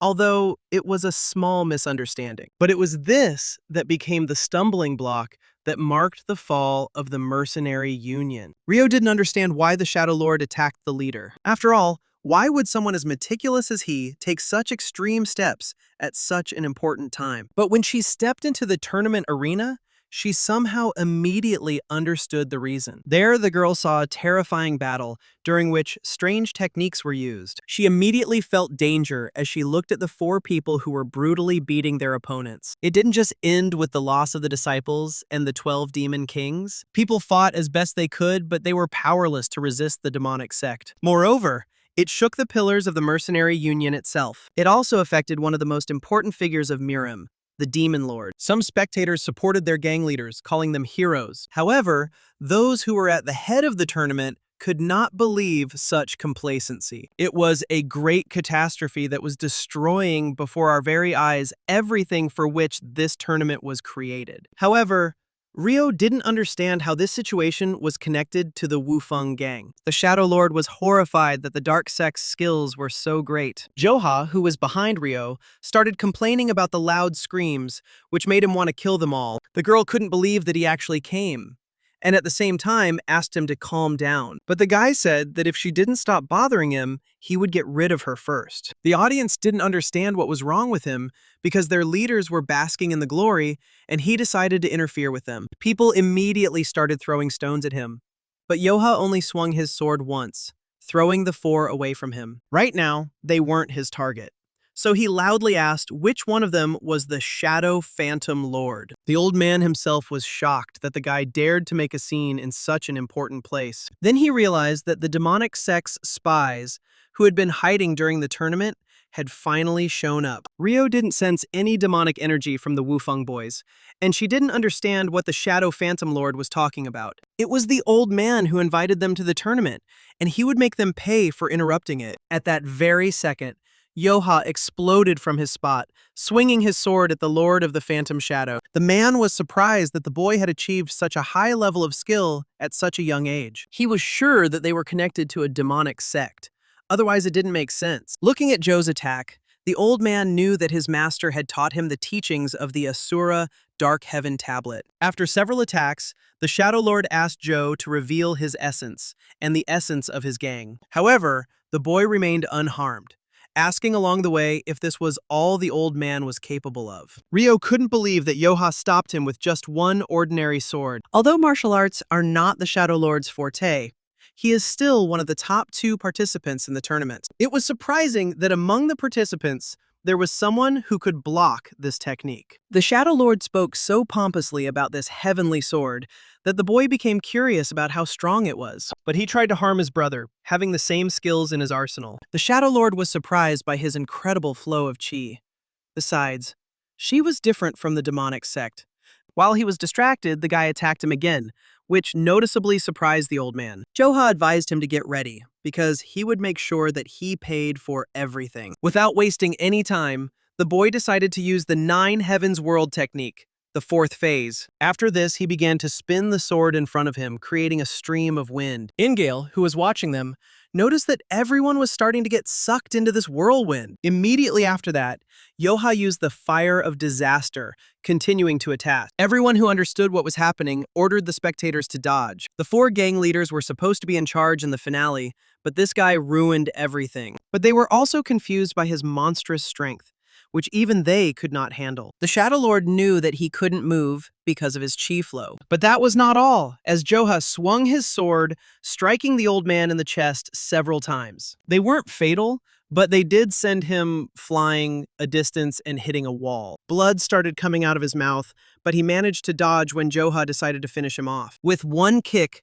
the boy made the old man weaken and fall to the ground. The Shadow Lord asked to simply kill him, but not to expect him to beg for mercy or apologize. But Joha would have done it even without his words, since that is exactly what he came for. Ryo tried to stop him, but suddenly some force moved towards the guy. He easily parried it with his sword, noticing Muhei walking towards him. At the same time, not far from the tournament arena, they were trying to take Yencho to a doctor. His comrades advised him not to talk so that he would not lose unnecessary strength. Right now, absolutely everyone needs to be in the arena anyway, so we need to hurry. When they reached the arena, they noticed a column of smoke rising from inside. And now, in the arena, Ryo realized that if her father intervened, things would be really bad. While the spectators were stunned, the Demon Lord himself descended into the arena. It was difficult for many to understand that the master wanted to fight with this green youth. Until this moment, Joha was just a mercenary who was quite skilled with a sword. But one of the 10 greatest masters, Muhei, entered the arena to meet him face to face. Misunderstandings and assumptions accumulated, causing the problem to grow to enormous proportions. Joha and the Demon Lord. The scene of their battle will become a legend of the mercenary union in the future. Muhei asked his name, deciding that he had done enough and should stop there and then. The bond between a teacher and a student is not much different from the bond between a parent and his child. So, if a guy wants to take the old man's life, he will have no choice but to intervene. Joha found this funny because they say that the union of mercenaries is one big family. But in the end, those who are closer to them are still more important. But Muhei didn't know something. It was the Shadow Lord who first attacked his family. The Demon Lord noticed that the guy was quite impudent since he didn't show him respect. He is one of the 10 great masters, the head of the mercenary union, and a Demon Lord. Rushing forward, Joha declared that he didn't need to know, asking him to get out of the way. The man realized that this whole conversation was pointless, so he pulled out his sword. Muhei decided to happily deal with the guy, using the true spirit of the Asura of the dark skies. At this time, Joha used his technique, after which their blades collided, shaking the arena. The guy noticed how strong the enemy was, several times stronger than the Supreme Elder. Judging by his expression, Muhei decided that he was already in a difficult situation. With one swing of his sword, the man threw the guy away. The guy's body flew straight into the wall, while Muhei realized that this guy's aura did not belong to the demonic sect. However, it was not similar to the aura of the 7 sects and 2 schools, which raised new questions. The power that no one had seen, not even he, had enormous potential. Ingale was pleased, because someone like this guy didn't have a chance to stand a chance in a fight with the master. But suddenly, Joha jumped up, realizing how strong the enemy was and that he could lose to him. However, this was no excuse. So Joha used the 9 heavens technique, 8th phase. A huge dragon rushed straight at Muhei, but he managed to dodge. But this didn't stop Yo, so he sent the dragon after the man. Everyone watching this was shocked, thinking that the Demon Lord was in danger. However, Muhei was pleased that the boy did not show fear in the battle against the head of the mercenary union. He liked his bravery, so he decided to do the same and give it his all. The Demon Lord used the Great Dark Heaven Asura, a secret technique of the mercenary alliance. They were not going to give in to each other.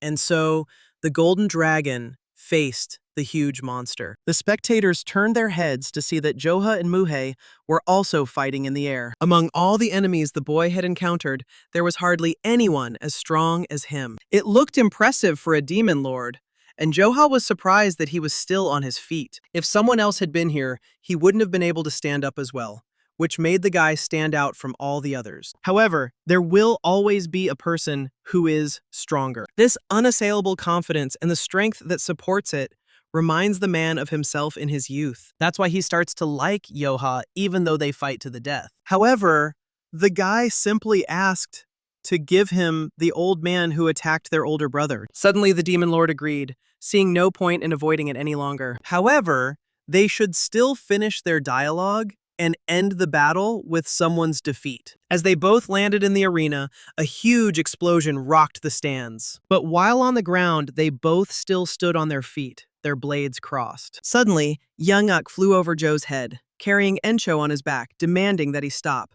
The leader stated that the guy had already done enough damage, and his appearance forced him to calm down. At this time, Yang-uk complained that he could not find anyone else to go through all this chaos. Distracted by his older brother, the boy completely forgot about the battle that Muhei had reminded him of. But the man did not attack him from behind, advising him to hurry up and go. Joha immediately ran up to Encho, noticing the huge number of wounds. The leader asked him not to worry, as his vital organs were not attacked. At that very moment, Joha became angry again, deciding that he had to finish off the old man. It would be wrong to create more problems for the tournament by suggesting that we listen to them first. The guy was against it because Encho almost died because of the Shadow Lord. The leader placed his hand on the boy's head, concluding that he was still young. The boss confirmed that he was indeed okay, suggesting that he calm down and come back. Suddenly, the herald declared that this would be the end of their mercenary union tournament. The battle arena was completely destroyed, and even if they continued the tournament, no one would be able to do anything. Rio clutched her heart, relieved that everything had ended so well,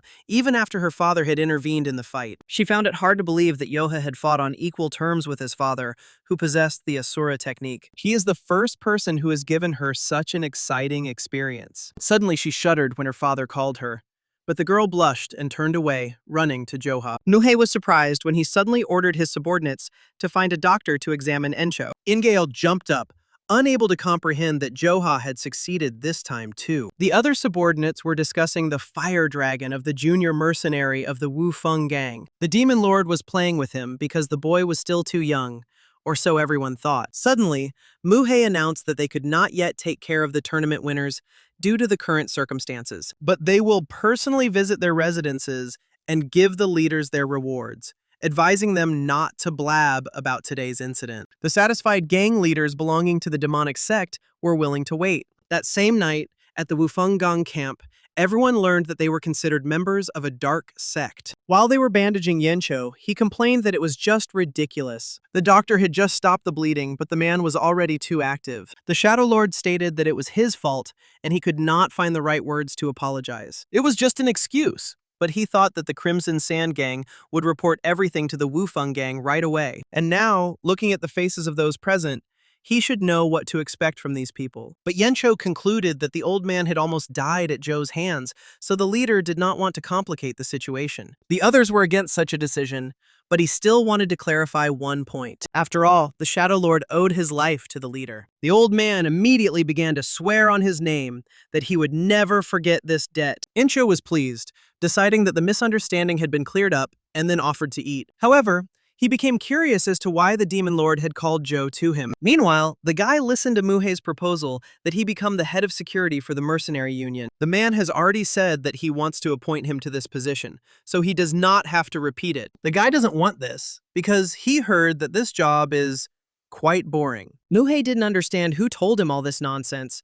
After these words, Joha handed over the Cat Lord. The Demon Lord decided that Ingail had gotten drunk again and mixed everything up. But even if things are different, Joha does not find his gang trustworthy. Whether he's the head of a gang or the head of security, whatever you call it, he doesn't want to be one of them at all. Noticing such impudence, the man wanted to know who the boy's mentor was. After all, he doesn't show an ounce of respect to those who are higher in status than him. Joha became angry, deciding that things would be bad if he overestimated his strength. Suddenly, a girl entered the tent and noticed that they were missing a battle in the arena, and all because there are no drinks that always accompany a man's meal. Muhei noticed with displeasure that she was again talking about alcohol, without which she could not live a day. Then she turned to Joha and asked why he had thrown away such a good medal. The guy didn't understand who she was, but Muhei clarified that they had been drinking together all night. It was the daughter of the Demon Lord and the young leader of the Black Leaf Sage Gang.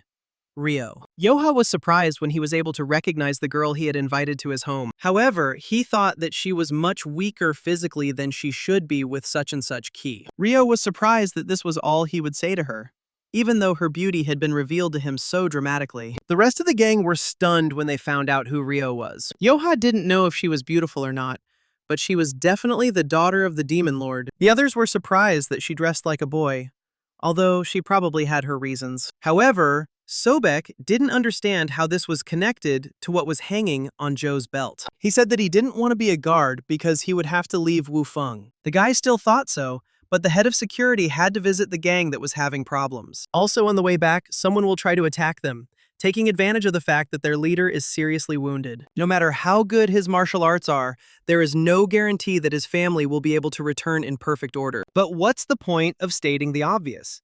If their enemies use their brains even a little, their journey home will be quite an adventure. Joha thought so too, which is why he decided to accept the offer. Ryo told him to forget about the attacks, because every mercenary from any gang would be ready to die for him. Yencho concluded that the head of security was one of the highest-ranking members in the mercenary union. When everyone realized the meaning of his words, they realized that their Joha had become the head of security for the mercenary union. Embarrassed, the guy asked them to stop, but the people answered him as if they were subordinates. Suddenly, Ryo called out to him, causing everyone to turn their heads. She invited the guy to drink together for 3 days and 3 nights the next time they met. Joha waved at her, smirking that she kept talking about alcohol until the very end. The mere sight of their retreating backs plunges her into despondency, because Joha was an interesting guy. The girl then asked her father when he would give him his first assignment as head of security. After all, he chose this young man to become the blade that would pierce those who cannot be forgiven. Muhei thought she was drunk, but she still grasps everything quickly. After all, she is his daughter. But the man asked her to be more modest. Now Joha was glad that they were finally returning home. At this time, a man riding a horse was heading towards the Namgong clan. And with that, the Bandit Alliance tournament, during which a lot happened, came to an end. However, for Joe, the new chief enforcer of the Bandit Alliance, this is just the beginning. Soon, even greater events will take place in Murim that will affect his life. Chang noted that it would be difficult to drag the cart with her older brother into the mountains. At this time, in the Namgong clan, a guest was asked to drink more slowly, otherwise he would choke. The man ran here with all his might, so he asked for forgiveness for his rudeness. However, the head of the clan only laughed, deciding to listen to what brought the man to them. Before that, the guest wanted to ask if he could get help from Mrs. Namgong. He heard that she had the gift of seeing through people's hearts, and that she was incredibly beautiful. He made such a rude, uninvited visit in the hope of borrowing the lady's powers for the benefit of the School of Ascension. Hearing his daughter's name, Book replied that he was too kind. Her guesses come true thanks to simple luck. But in fact, his daughter is an ordinary child. However, he decided to put the conversation about his daughter aside, because the head of the Ascension School personally came to their clan. Therefore, it was his duty to listen to the problems of the dear guest. As it turns out, there is a student in their school named Dong, who has recently made a name for himself in the world of martial arts. 4 days ago, he left home and suddenly just disappeared without a trace. The head of the clan was surprised by this story, although it was quite natural for a young man to leave home for a few days. He was absolutely right. But the guest had reasons to worry. As soon as he disappeared, a strange rumor spread through the streets. Everyone was talking about how the Soaring Dragon School, which he had never heard of, was coming to the aid of the Ascension School. Buke hadn't heard of such a school either, which made him frown. They never asked for help from this school, and as soon as they showed up, their student disappeared. Headmaster Namgong agreed that the rumor about the Soaring Dragon School sounded strange, but he doubted that his daughter would help with it. At that very second, the guest began to beg him, and if he would help them at school, he would never forget it. The clan leader thought for a few seconds, then asked to wait a bit. A little later, Chan knocked on the door, but a female voice answered that his brother could come in. He wanted to scare her, but she immediately guessed that it was Chan. It took him a moment to explain the situation his father had asked her to help with. Perhaps she should listen to him in person to better understand the situation. But if she senses something is wrong, she should immediately drive him away, even if it is rude. When they entered the dining room, the guest immediately greeted the lady. He thanked her for giving her time for the benefit of their student. Chan asked to write everything down in detail so that his sister could solve his problem. Suddenly, the head of the clan asked if the Union of Orders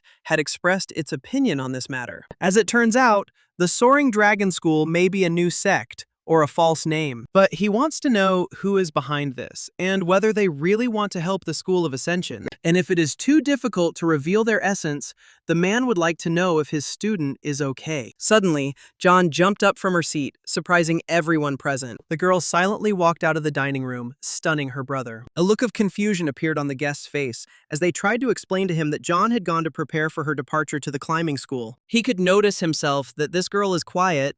Well, even though she doesn't talk much, she will solve their problems. The man thought that he had come here trusting the name of the beautiful seer. But, judging by his observation, she could be a simple charlatan. Sometime later, when they arrived at the scene, the woman tearfully begged them to find their son. They were willing to do whatever they could to ask for details. 3 days ago, a student of the floating school, swordsman scholar Dong, suddenly disappeared. As his name suggests, he is a brave young swordsman with outstanding skills. For someone like him to disappear for 3 days without being heard from again, he most likely had to engage in battle. Everything is only getting more complicated, and it's unclear where they should start. Based on what was said 3 days ago, without waiting for breakfast, he headed to the floating school early in the morning. He was supposed to assist in the investigation of the monk's disappearance. Suddenly, John suggested that we first go to an inn in a neighboring village. Buke didn't always understand what was in his daughter's head, but he agreed. When they got to the place,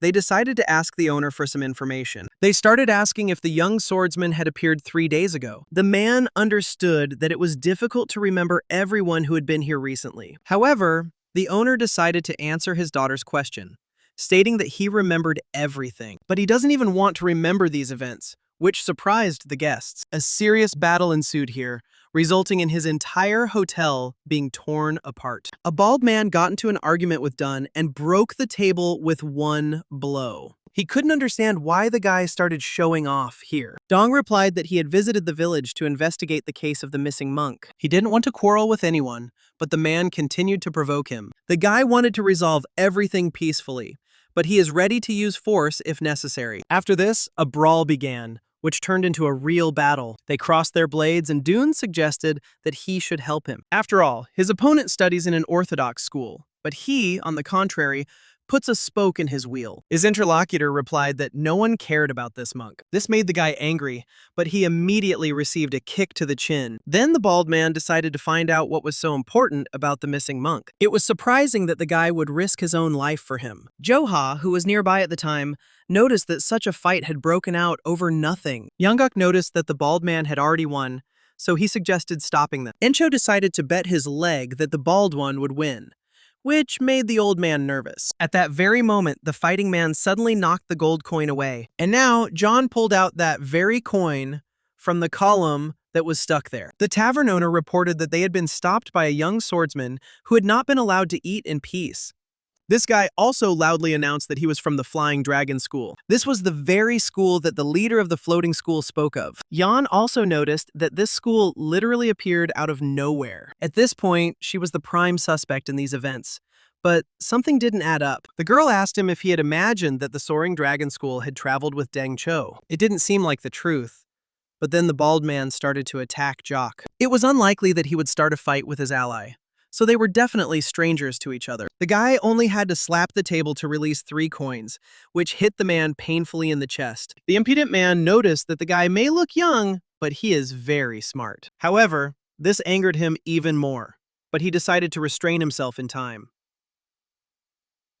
The tavern owner claimed that they were not together and that the fight ended too calmly. John tried to understand how skilled the man who intervened in this fight was. However, more importantly, Dong attacked Deng Cho with the intent to kill. It is unclear why he did this, although relations between the two sects are tense. He knows that if something like this happens between the two factions, the alliance will intervene. Suddenly, the girl silently left the establishment again forcing her father to run after her. Once outside, Yeon thought that Dun probably held a grudge against the Ascension School. Since they saw the faces of the Soaring Dragon School, they must have been sure that Deng Cho was not traveling with them. In that case, There must be one of them somewhere near the tavern. Thus, Duna was mercilessly killed, ambushed in the forest. In the end, he died, unable to defend himself, and Yeon was able to find this place. Noticing the bloodstains, Buke ordered his daughter to stand still while he ran forward. It took him a few seconds to find that same student with horror. He found a guy behind the bushes.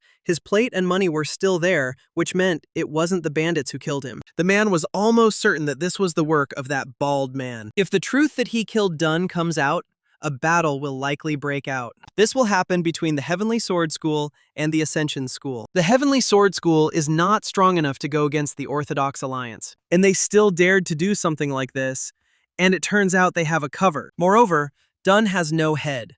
It is too similar to the incident that happened 20 years ago. Meanwhile, the bald man came to the people sitting on the chairs and waiting for him. As they requested, he brought his head, and now wished to be accepted into the Yumeng cult. The demon general didn't have any particular expectations, but thanks to his determination, he earned this right. The woman decided to keep her promise, so the man need not worry. She added that Murim is a place where the weak is devoured by the strong, a world in which the strong always hunt the weak. And soon the cult of Yumeng will be the center of the reconstruction of this world. Around the same time, the 10 heroes of the 5 peaks were returning home. Encho was already moving around on his own and was now thinking about having a drink at the tavern. Yangguk agreed with him because there was nothing better than returning to their fortress. Suddenly, Gomyang was surprised that the old man called the fortress that, since he was the first to escape from it. The old man became upset, while the others began to laugh loudly. He even went to the Bandit Union tournament with them as a representative of the fortress. But while they were laughing,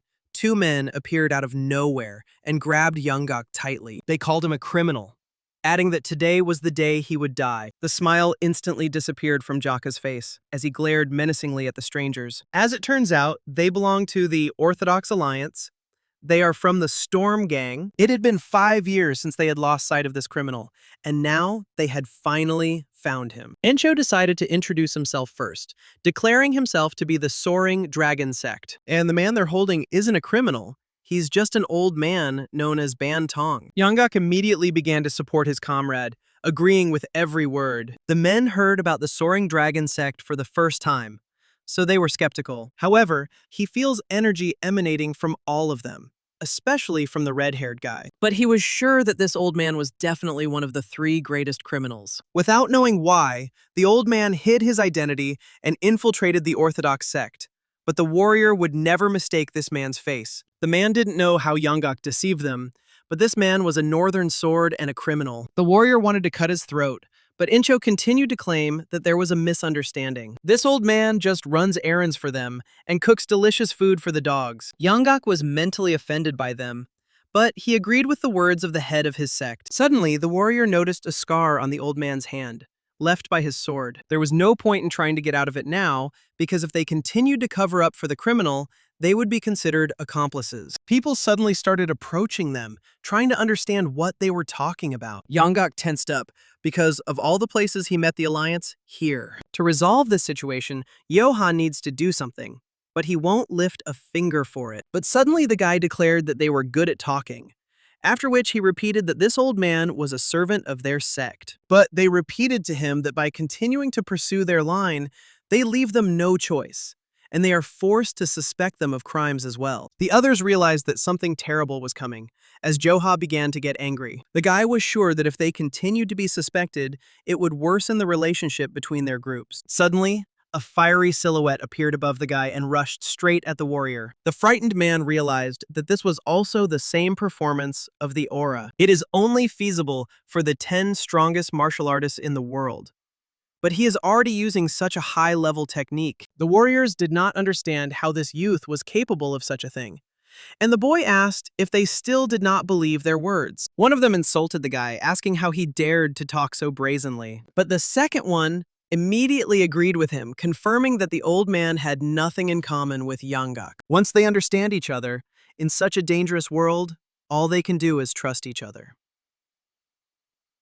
Pushing the sword away from himself, Yangguk agreed with them, putting a smile on his face. The subordinate did not understand the change in the captain's mood, because he also saw the wound on his wrist.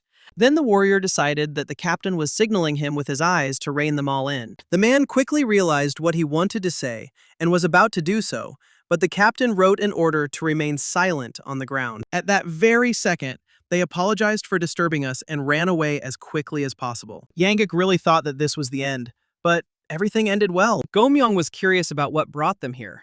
It was rare for the Alliance to send people to such a remote place. The meeting of 10 heroes and 2 people on the path leading to Hefei made a significant contribution. From that meeting onwards, people began to notice that the Orthodox Alliance had made the first move. After all, it was this organization that carried out the orders of the Orthodox faction. Meanwhile, Buke and Yun brought Dune's body to his mother, who began to sob as she sat over him. The warriors standing next to her began to insult the Heavenly Sword sect, which was involved in the murder. However, they explained that he died because he dared to show off on their territory. The clash of these sects, the Ascension sect and the Heavenly Sword sect. To resolve the situation between them, the Orthodox Alliance under Murim's control had to intervene. Dawn insisted that the murder took place during a duel, so the killing was not premeditated. As a result, the Orthodox Alliance ordered the Heavenly Sword sect to provide equal compensation. And in the Orthodox faction, the word of the Orthodox Alliance is law. Even if this decision was difficult to make,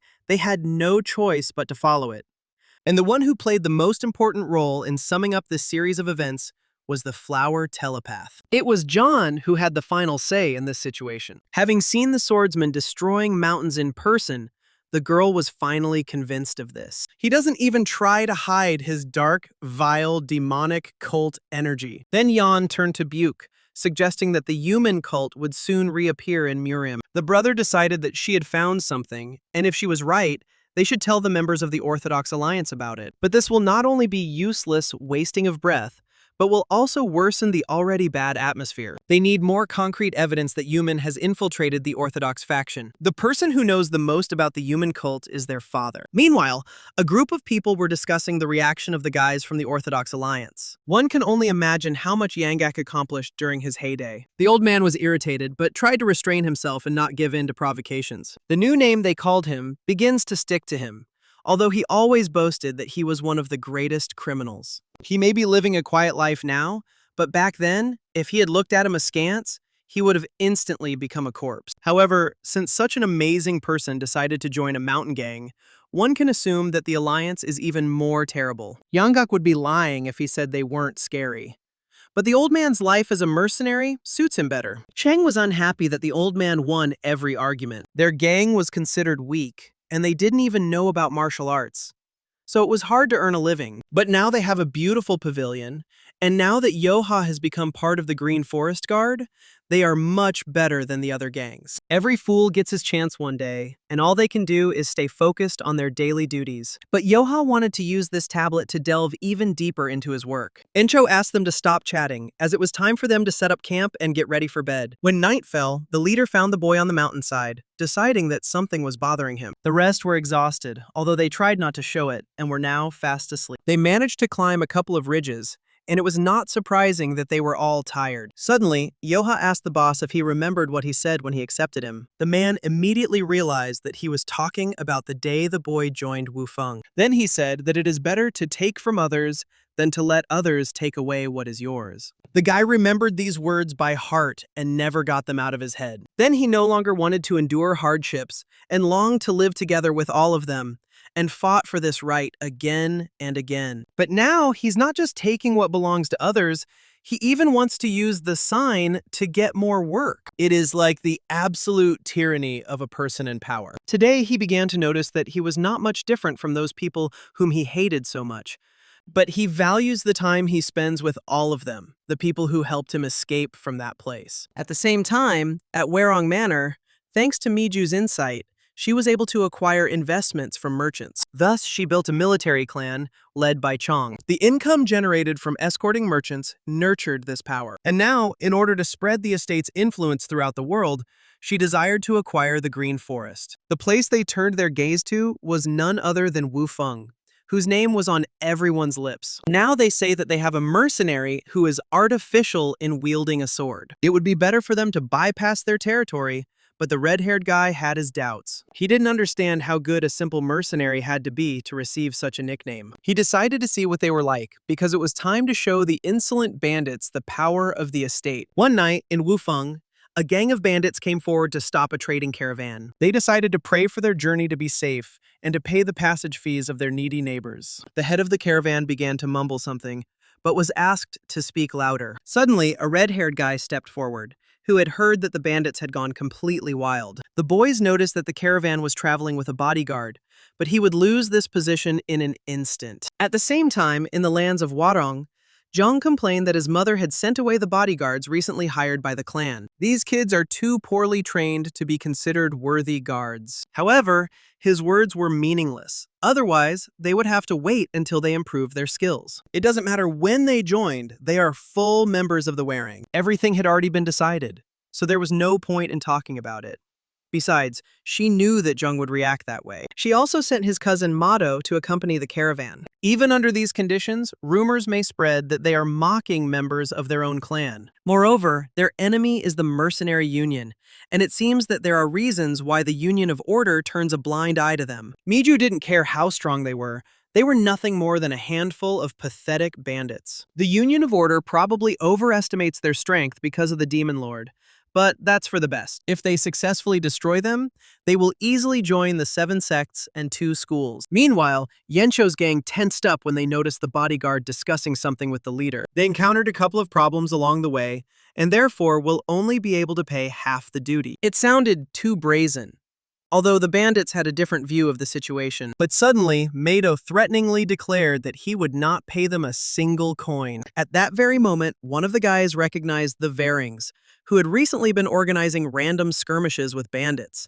Mado didn't know about the random skirmishes, but agreed that he was from Hwarong. Even though there are not 10 elites with them, these fools cannot dare to attack Wufeng when they are on duty. However, the man did not understand why they should be afraid of rats that took money from trade caravans. All they have is a chattering mouth and a dirty face.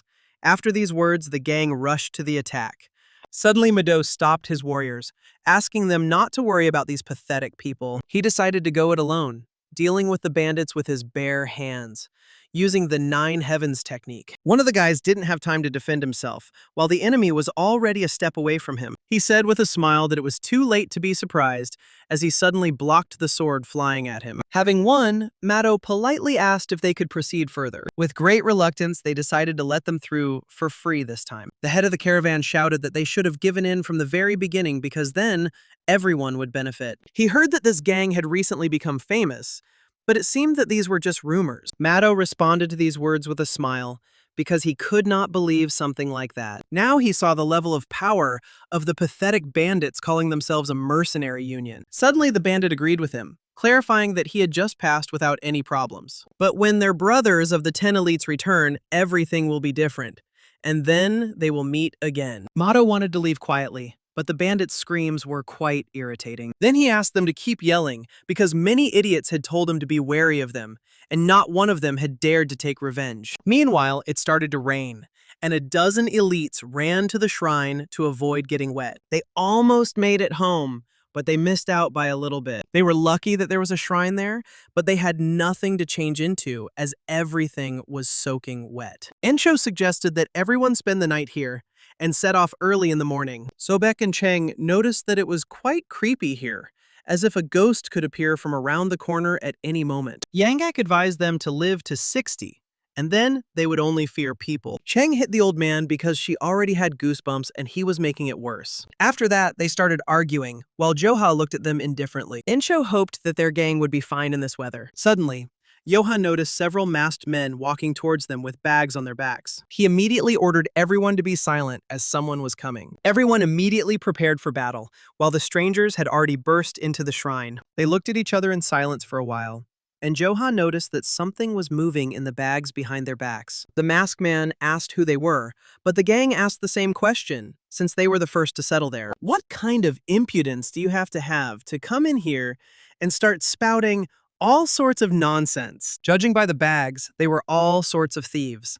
So Gomyoung decided to find out who they worked for. Besides Jock, the others also noticed that something was moving in the bags. The kidnappers were in front of them and started to take out their weapons, but the gang was ready for this.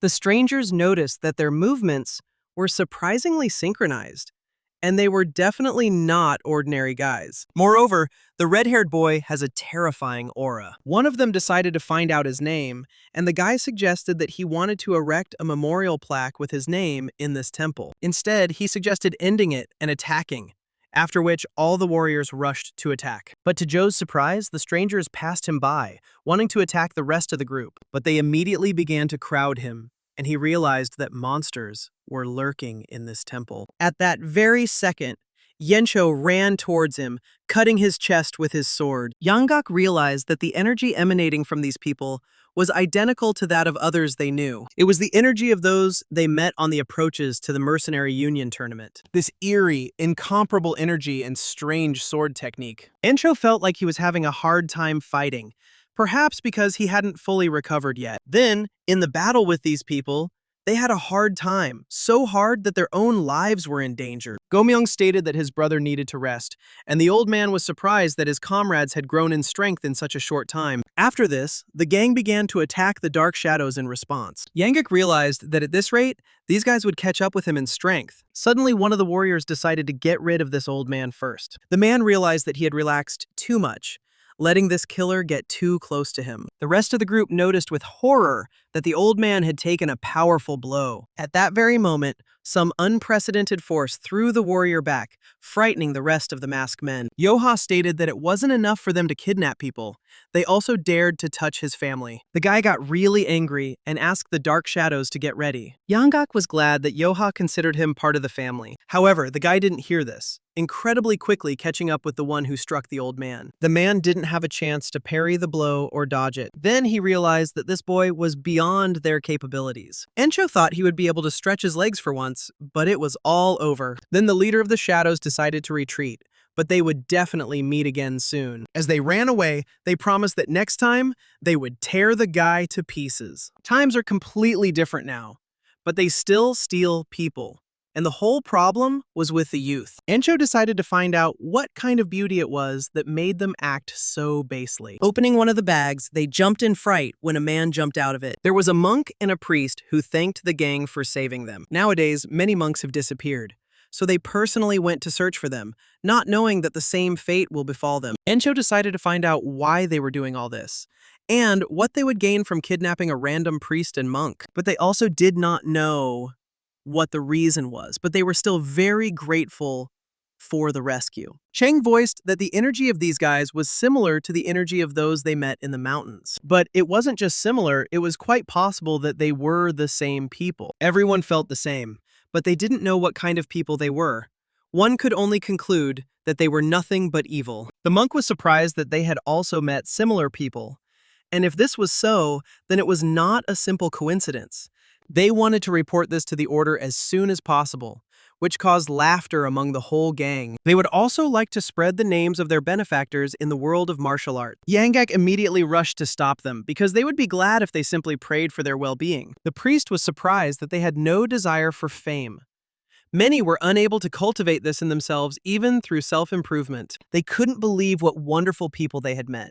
So they decided to leave, promising to meet again in the future. When they left, Yencho remembered that it was the same in Hefei, and decided that the world had gone mad. Then the leader decided to ask Yanggak's opinion, because he was very insightful. The old man found a couple of things suspicious, but there was something else. He didn't know if the mountain gang needed to worry about this, so he suggested that they return home as soon as possible. Everyone nodded in agreement, because they understood that the mercenary had no one to worry about. They will be able to set out on a journey through the mountains once they safely reach their lair. All this time, they had been training with Joha, so they felt like they had become stronger. However, the leader asked them not to get too cocky, although this time it would be easier for them to deal with those guys. Then Yencho asked Joe to teach them more after the first phase of the Nine Heavens technique. The others also wanted to learn martial arts, watching how their strength increased after each training session. The guy concluded with a satisfied look that they had all decided not to sleep a wink that night. Meanwhile, at Warung Manor,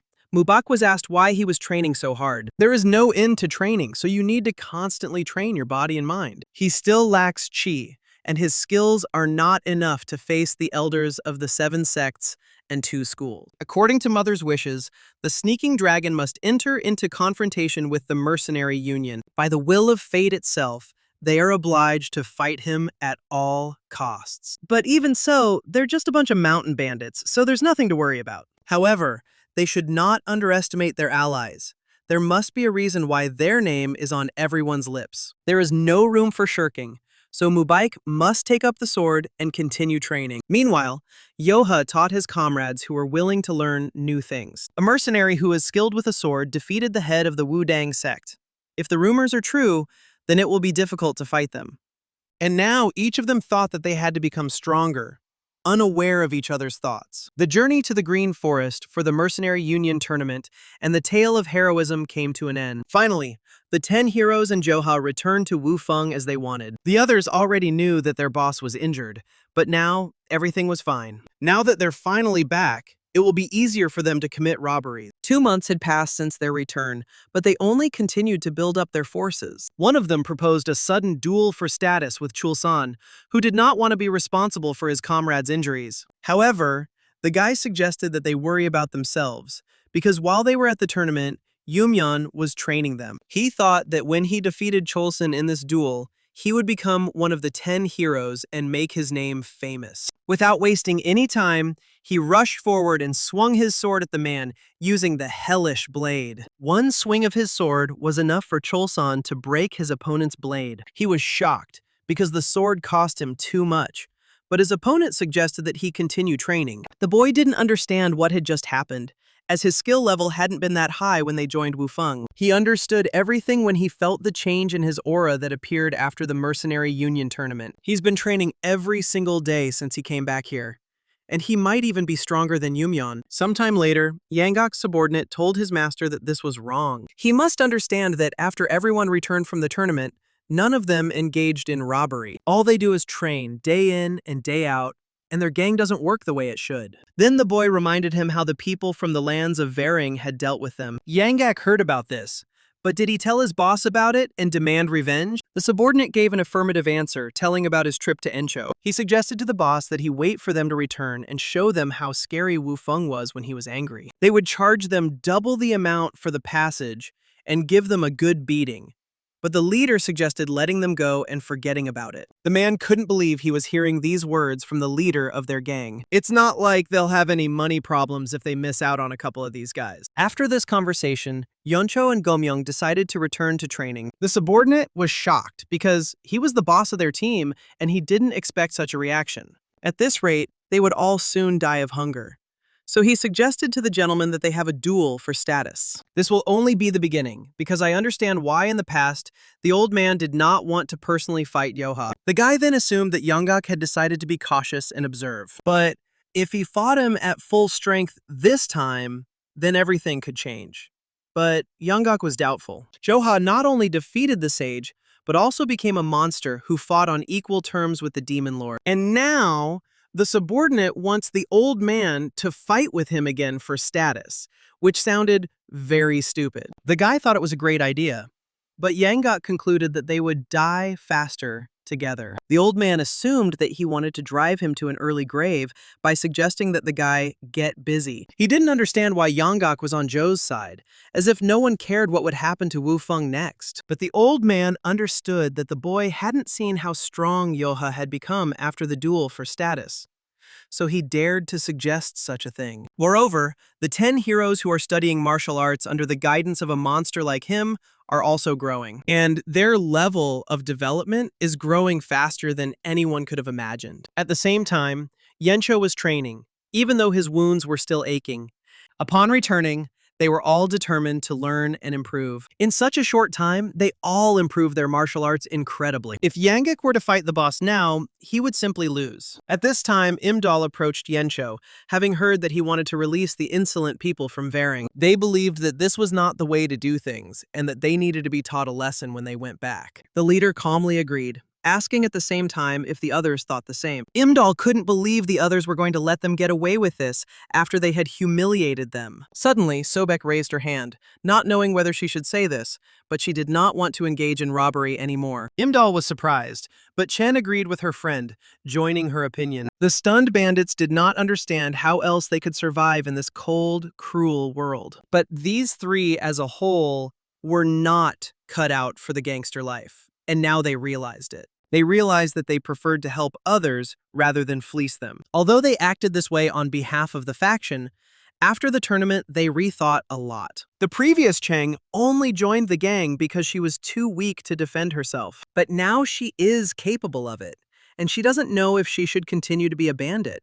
It was no surprise once they realized who they were, they could not return to what they were not. Then Yencho asked menacingly if brothers number 3 and 4 wanted to be bandits. They immediately agreed, since this was how they made their living even before they joined the gang. They didn't care what decision the leader made, because they would carry out any of his orders. Then Yencho loudly announced that today, the 3rd and 4th brothers are leading the gang. But he explained this by saying that today he was resigning from his post as head of Wufeng. Cheng couldn't believe that the boss was stepping down as leader, thinking that he had jumped to conclusions. However, everything was exactly as he said, after which he revealed that he left his children due to an unpleasant series of events. Suddenly, Sobek assumed that he had decided to leave the mountain shelter and return back to his family. When he left them, it was the best way to protect them, so he had no choice and became a bandit. Like his younger members, the boss also had his own circumstances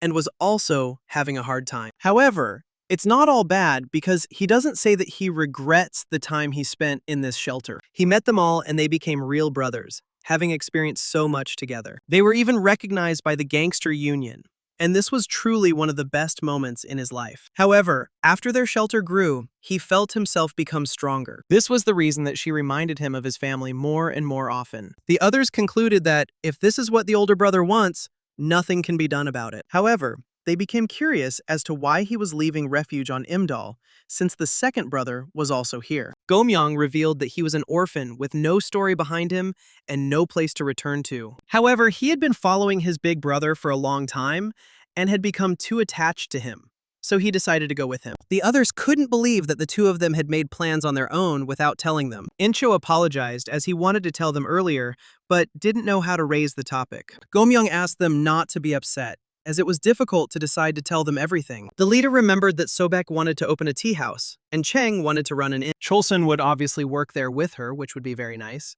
His gangster work never brought negative feelings, but now something has changed. Imdal suggested with a smile that he wanted to stay with his brothers in the mountain refuge, but in reality, he just wants to focus on training and getting stronger, not robbing. If he succeeds, then he will become the most powerful innkeeper in all of Murim. Incho shared his mood, since he also preferred training. He doesn't say that he will leave the shelter right now.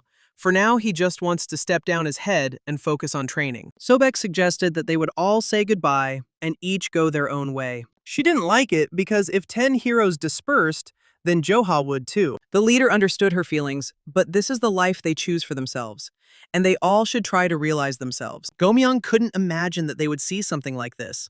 Although, after meeting Joha, everyone had changed a lot. They thought that they would live together as bandits forever until the end of their days. Suddenly, the leader declared that even if they dispersed, they should not forget one thing. They are brothers for life. So, if one of them finds themselves in a difficult situation, they can ask for help. Everyone immediately made a promise to each other, when suddenly Yanggak's subordinate ran up to them, declaring that they had problems. He asked the old man to stop, while the others looked at him in bewilderment, waiting for an explanation. Meanwhile, Joha noticed the old man with surprise, not understanding why he came here. Yanggak was just worried whether the guy had eaten lunch or not, since lunch had already passed. As it turned out, Joha had eaten with his big brother, so he asked the old man to go back. Suddenly, the boy turned around and saw Yanggak bowing and asking him to teach him martial arts. Joha asked not to complicate the situation for either himself or herself. Until this moment, the man felt no guilt at all when he robbed, beat, and killed people. All his life, he was hunted by the Orthodox Alliance, and in the end, he became a bandit. For him, martial arts were just a tool to control the weak. But after his arrogant judgment was destroyed by Yoa, something inside him changed. This also happened when he saw the shelter members using martial arts. It turned out that they could be used to save someone. So he became interested in the world of martial arts. Yoha was irritated, not knowing that people of that age spoke like that. He was angry that it was so difficult for the old man to simply ask him to teach him martial arts. Yanggak smiled, realizing that he had behaved not quite correctly. However, the 9 heavens technique that the guy uses, is different from other martial arts. Therefore, if something goes wrong, his chi may go into an uncontrollable state. And if he is so ready, then Joha will train him, but will not be to blame if something goes wrong. The guy doesn't want the old man to appear in his dreams and regrets his decision. Yanggak loudly promised Joe that he would not haunt him in his dreams if he died. Imdal was surprised that Yanggak was seen training with Joha. They said that they would train deep in the mountains, and they had a lot of things with them. Because of this, he can overdo it in training, which surprised others. However, Cheng was not surprised by the old man. She was more surprised that Joha agreed to this. Sobek decided that it was because the guy remembered Yanggak's deeds. Even though he grumbled a lot, he really helped them. The others agreed with her, when suddenly Incho remembered that the old man had a bad back. Meanwhile, Yanggak, who was climbing the mountains, began to complain of back pain. He didn't know how much further he had to climb, but Joha said that they weren't even halfway there yet. There's one more thing he needs to know before they start training. If he ever sees Yanggak using the Nine Heavens art for anything wrong, he will personally destroy him. The old man knows better than anyone how scary the guy can be, so he wouldn't dare do something like that. Having reached the cave, Joha suggested starting training. To become a master of the art of the Nine Heavens, he needs to memorize a magic spell. A person who studies the art of the Nine Heavens must get rid of emotions. When he sits, a heavenly flower blooms, and the fish becomes a phoenix. Joha was surprised because they had only just begun, and the old man had already memorized 300 words of the spell. The next morning, when the boy opened his eyes, he was surprised to notice that Yanggak had been doing this all night. But the more the old man tries to remember the spell, the more he feels that complex thoughts are leaving his head. Suddenly, his nose started bleeding, and he felt like something was wrong with his body. Joha realized that Yanggak had overdone it, so he hurried to help him and bring him back to consciousness. The boy guessed that the art of the Nine Heavens was incompatible with the demonic art. Using energy circulation is pointless now, but we need to help him somehow. Without thinking twice, Joha picked up the old man on his back, determined not to let anything bad happen. He decided to take a shortcut by jumping straight off the mountain to reach the shelter as quickly as possible. The old man noticed a very unlikely way to get down the mountain. The guy asked him to keep his promise if he died. However, Yanggak remembered this, because he is a man of his word. Joha was glad that the old man could speak. It meant that they still had time. He asked him to hold on tight, because now he would run at full speed. After some time, the doctor did everything possible to save Yanggak. All 8 of his accessory meridians are damaged, and he is already old, so it will be very difficult for him to fully recover. Encho couldn't believe these words, because he assumed that the old man would die. However, the doctor was referring to martial arts, which can have an impact on health. If he doesn't overexert himself, everything should be fine, which reassured the leader. To begin with, the doctor asked to prepare medicines to treat his internal wounds. The boss asked him why he even decided to study martial arts at his age. Joha went outside and remembered the words of the old man who had become interested in the world of martial arts. He trained them all his life, and now, in just one night, he lost them. For him, it was the same as death. A week later, Imdal was training with another brother when he noticed a man sitting on the rocks. It was Yanggak who was approached by Joha. The old man noticed that the guy had been training here all week. Perhaps he did this because he was afraid that Yanggak would kill himself by biting off his tongue. He then asked the guy what he thought about how he looked, since, in fact, the man had aged noticeably. However, Joha couldn't think of anything, noticing that he had aged a lot during this week. Meanwhile, the bald guy informed Yumyun that it was time for the people from the Crouching Dragon's Manor to return. They didn't want to let them go so easily, and each of them had the right to speak out. Even the old man turned into who knows what, while they still think about revenge. Considering how they kicked Yanggaku's ass, it seems like he really has lost his martial arts. They became curious about how the passionate hidden swordsman turned into this. They could not stand aside while such parasites devoured their shelter. But when they wanted to strike their comrade, Joha suddenly appeared behind them. He wondered who was kicking dust in the field early in the morning, noticing that their hands were itching to throw something away. Then he himself offered to become their rival, but the others immediately became afraid. They ran away with their tails between their legs, while the old man began to complain of pain. This body is one thing, but his heart is empty and aching from the loss of a part of his soul. When he harmed others without any good reason, he had no idea what it was like to be attacked. Joha noticed that he had matured a lot, but suggested that they stop belatedly reasoning. The guy wanted to tell him something, and Yoonggak asked him for help before leaving. Meanwhile, at the Dragon for Sale's estate, Miju greeted the guests. The woman introduced the head of the Yang clan, Jin Woon, to her children. The boys immediately bowed to him, as it was an honor for them to meet him. Then the owners assumed that they were tired after a long journey and offered to follow them.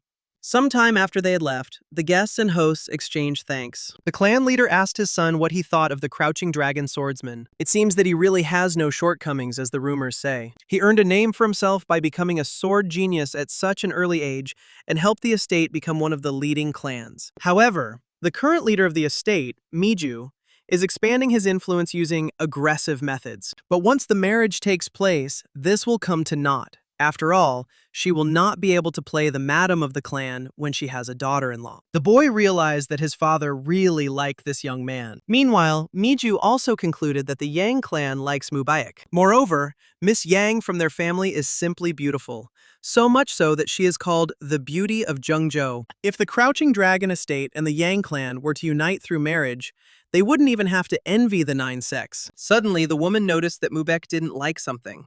Although the marriage should go smoothly, the guy wanted to answer something, but the woman decided that it wasn't important. Now he needs to concentrate on the wedding, for the sake of the future estate. Mubak noted that his opinion never mattered. He spoke like his father, but the woman became interested in where Solju was. Mato said that she was a female hero who had been the talk of the town lately.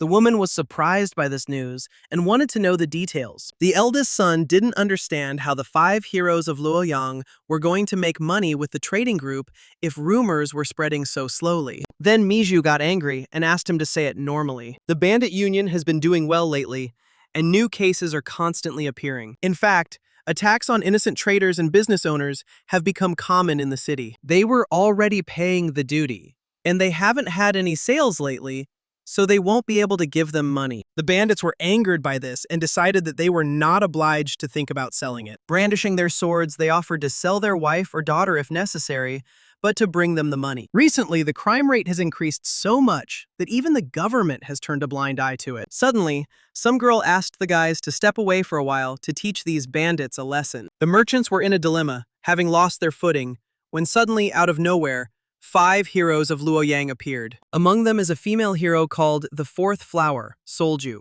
the 4th member of the 5 heroes. When the girl dealt with them, the bandits shouted loudly that their deputy captain had been defeated. They looked at her angrily, asking if she knew who he was. Solju found it funny that they wanted to play at loyalty despite their obvious pathetic nature. Then she suggested attacking all at once because she would never escape from their kind. Suddenly, she was surrounded by even more bandits who had learned about the deputy. The girl noticed that there were more of them than she expected, but she was not so easily frightened. One of the thugs decided that she was posing as a heroine.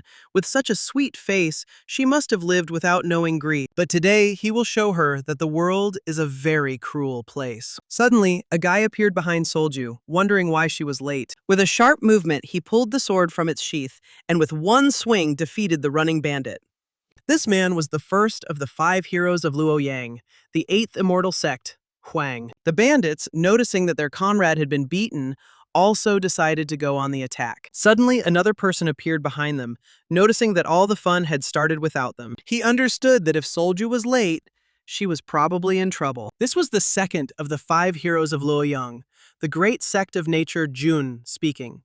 And the 3rd hero Song also arrived with him. They easily scattered the bandits, but they did not calm down, and everyone wanted to kill them all. Solju couldn't believe that her comrades were able to find her so quickly, because then her chances of achieving anything significant would be close to 0. She alone is more than enough to deal with this scum. Since the other heroes have already achieved so much, she can't just sit back. The people gathered and talked among themselves, saying that Solju's martial arts were strange and powerful. She is always one step ahead like a fireball. And people are happy to see her. That's how she became one of the strongest heroines in Luoyang. Miju couldn't believe her son's story, because her daughter was supposed to stay away from martial arts and prepare for marriage. Moreover, Mubake knew about this and allowed her to do so. But the guy had a good reason not to interfere with her. The woman became curious about the reason, and as it turned out, the reason was the 5th of the 5 heroes of Luoyang. The reason why the 5 heroes reached such heights lies precisely in this. She is from the heavenly sect, one of the 9 great sects, and the third daughter of the sect leader. Miju asked him to wait a minute, trying to process the information. Zong, the supreme heavenly sword, one of the 10 strongest martial artists, and she is his beloved granddaughter, and is also famous for her incredible swordsmanship. She is the 5th heroine of Luoyang from the heavenly sect, Ming. When they expand their forces in the near future, the best option for them would be to have close ties with the heavenly sect. The woman called her son a fool, as if he didn't know his sister. It's clear as day that she's going to get into trouble for her insolence, and it's going to happen pretty soon. This will not only fail to improve, but will also ruin their relationship with the heavenly sect. But even if this happens, nothing can be done if this is the life that the sister has chosen. Unlike him, the owner of the estate, she has no need to follow a path that is repugnant to her. Miju asked him to stop talking nonsense and bring Solju back before she did something stupid. Meanwhile, on Mount Wufeng, Joha asked Yanggak if he was upset about the loss of art. However, there was nothing to be upset about. He had lived his whole life in a world where the strongest survive. It is therefore fair to conclude that the fate of the weak in Murim is to be eaten alive. In the end, he turned many people into mush, so this should be regarded as punishment for sins. The old man continues to be exhausted and cannot even control his own breathing. Joha reminded him of the last part of the spell. In the past, Chongji told him about this. He asked what the fish needed to do to undergo a new transformation. However, someone like the old man could not know the answer to such a question. Suddenly he realized that it was about restructuring the body. This was the only way. The other Joha brothers could only remember 100 of the 900 words of the spell. That was all they could do. But the old man was able to learn 300 words in such a short time, which is why his body, aching with pain, is a natural result. So if he is able to unlock blocked energies, he can become 3 times stronger than others. Yanggak couldn't believe that he had a chance to restore his internal energy. However, he will die of old age before his martial arts are restored, so it will all be in vain. Yanggak doubted, because the heavens allowed him to learn 300 words of the spell. Joha was surprised that he was a villain. He believed in the will of heaven. A person really needs to live a long time to see everything. The old man thought that the boy was too young for such words. In any case, he said everything he wanted, so he suggested going downstairs. Otherwise, the boss would start wailing. Yanggak kept wondering, because he has been watching him train for a long time, but his punches seemed different. Then he suddenly declared that Joe's martial art was meant for swords, not blades. Yanggak heard that he learned the basics of martial arts from a sage, but what exactly did he learn? The techniques of sword and blade are as different as heaven and earth. The difference is enormous. Therefore, if a guy uses a sword technique with his current blade, the power of the technique will be half as strong. Joha explained that this blade was given to him by Encho when he first entered their hideout. He defeated Chongji with this blade, so there's no need to worry too much about it. But I wonder how much stronger he will become if he changes the blade to a sword. Joha grimaced when he noticed the strange expression on the old man's face. Meanwhile, in Luoyang's house, the heroes wrote and left their letters, as Huang asked them to. The second and third heroes immediately nodded, agreeing with the leader. The girls did the same, listening attentively to further instructions. They are the 5 heroes of Luoyang, who came from different groups and decided to travel through Jianghu together. After some time, a letter arrived at the great sect of nature, which was immediately delivered to the master. The same thing happened in the heavenly sect, but the leader decided not to make such a big deal out of it. When Miju received the same letter, she was incredibly angry at her daughter. Min clarified that Solju's mother would be angry, as she is known for her nasty character. However, the girl was sure that everything would be fine. Recently, she had been constantly trying to talk to her about the wedding, so she decided to use this chance to show how serious she was. However, Min also does not want to marry a stranger just because her father told her to. Since she was born into a family of martial arts masters, she must take her life into her own hands. Their leader understood how serious they were, so he suggested they calm down a bit. They need to leave soon, and if they delay, their families may send people to get them. They are already adults, but their parents still exert so much control it is excessive care. Then Solju asked the leader where they should go first. They must make their way to Mount Pingding, the fortress of the Crimson Wind. There are 2 notorious bandits, the Hell Bandit and the Killer Bandit. These names sounded very strange, as if they wanted the whole world to know that they were bandits. The heroes will quietly join the trade union so that the bandits do not find out about it and run away. Ultimately, they decided that the 5 heroes of Luoyang would take their first step into Jianghu. This is how the 5 heroes loyally entered Jianghu for the first time with the intention of crushing the Green Forest Fortress. Eventually, they arrived at the place where a bandit from the 5 Peaks, skilled with swords, was waiting for them. At the same time, in Nanjing, the Orthodox Alliance, 2 men were talking to each other. The Suwon Trading Group, from the Fuyang Trading Union, was killed by a group of people dressed in black. The chief advisor, Jagal, answered the alliance leader, Jan, in the affirmative, but he suggests that these people were from the Black Shadow Corps, from the Yumyan cult. This demonic cult showed itself again, and it was one group that saved them from the Black Shadow Corps. They called themselves the Soaring Dragon School, which no one had ever heard of. But even if they were a small sect, the chief advisor couldn't find them anywhere. According to the survivors, there was one very young swordsman who crushed the Black Shadow Corps. The head of the alliance couldn't believe that some young man could do this. The Black Shadow Corps is known for its skills and brutality. Anyone who can defeat them alone must be at least at the level of the top 10 masters. This means that this nameless young man is already at their level. More than 10 years ago, the Orthodox Alliance was able to defeat and put an end to the Yumyan cult. This happened thanks to the incredible achievements of Murim and Buke. They had 4 small groups of elite troops that could easily destroy a small sect. Demon Slayer Squad, Destruction Squad, Victory Squad, and Dubei Squad. The Victory Squad that ruled Jiangnan sent a letter before the war began, declaring that the kidnappers would be pursued. And then they disappeared without a trace. No one was ever able to find them. This is not yet confirmed information, but the people who completely destroyed the Victory Squad were the corpses of the Black Shadow. This infamous and evil group was completely destroyed by a nameless young swordsman. This reminds me of a man who became famous 20 years ago. The conversation was about John Murim, who was Joe's father. If a hero like him appears, then it's a good thing. But what if he's another headache, like the Demon Lord? Since they introduced themselves as an Orthodox sect, they should first learn more about this Soaring Dragon sect. However, a new question arose.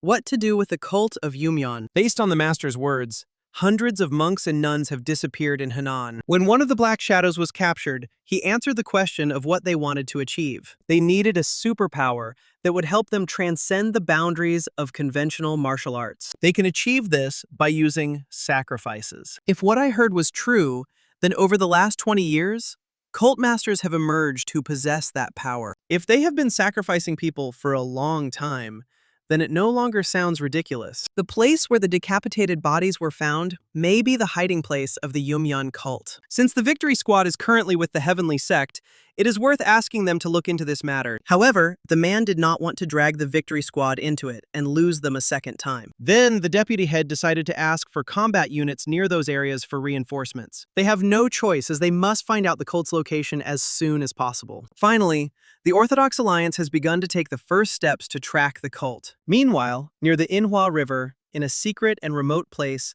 there was a refuge for one of the 7 generals. The Demon of Power said that something strange was happening to the Estate of Light. He is confident that he wants to take the position of the Heavenly Demon King. Hearing this, Jink decided that even if he offered 1,000 people as sacrifices, he would never become the Heavenly Demon King. And although everyone uses the same 8-bead bell, the difference lies in the use of different spells. The only one who knows the spell of the Heavenly Demon King is the head of the cult. The Moon Fairy and the Illusion Demons join their hands together, offering prayers, and want to get married. Their efforts will be in vain. However, the head of the cult disappeared 20 years ago. And what if these two are connected to the disappearance? Jink laughed, unable to believe that they had captured the head of the cult somewhere. If it were true, they could also capture him, the demonic soldier, and his general. Then the subordinates realized that this was impossible under any circumstances. In the past, the head of the cult was a general, and those two were just demonic soldiers. However, the subordinates asked the Lord not to ignore the words of the Demon of Power. The Moon Fairy is not one to be underestimated. Keeping one's ears open wouldn't do any harm, so he asked the demons to find out what the Light Demon had in mind. They immediately accepted the order, when suddenly another man ran into the room bringing news. They were in huge trouble. The Orthodox Alliance and Luoyang battle groups were searching near the river. Eventually, they began to suspect this place too, which was very unfortunate. However, now they no longer have to hide and can show their strength.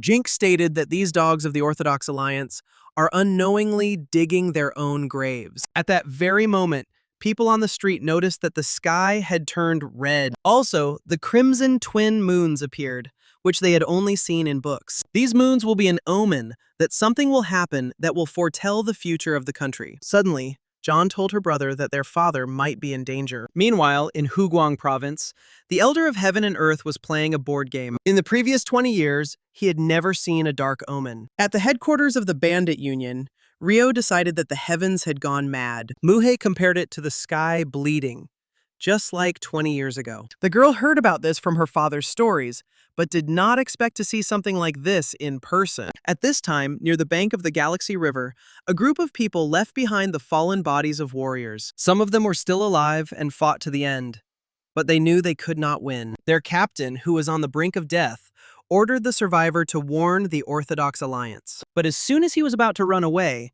his opponent immediately stopped him, saying that they could not leave at will. Jinx smiled, realizing that things were about to get much more interesting. The Namgong clan was also filled with unrest, which tormented the head of the family. Now, an ominous sign has appeared that determines the fate of the country. He tried to calm his heart, which was upset by the ominous sign.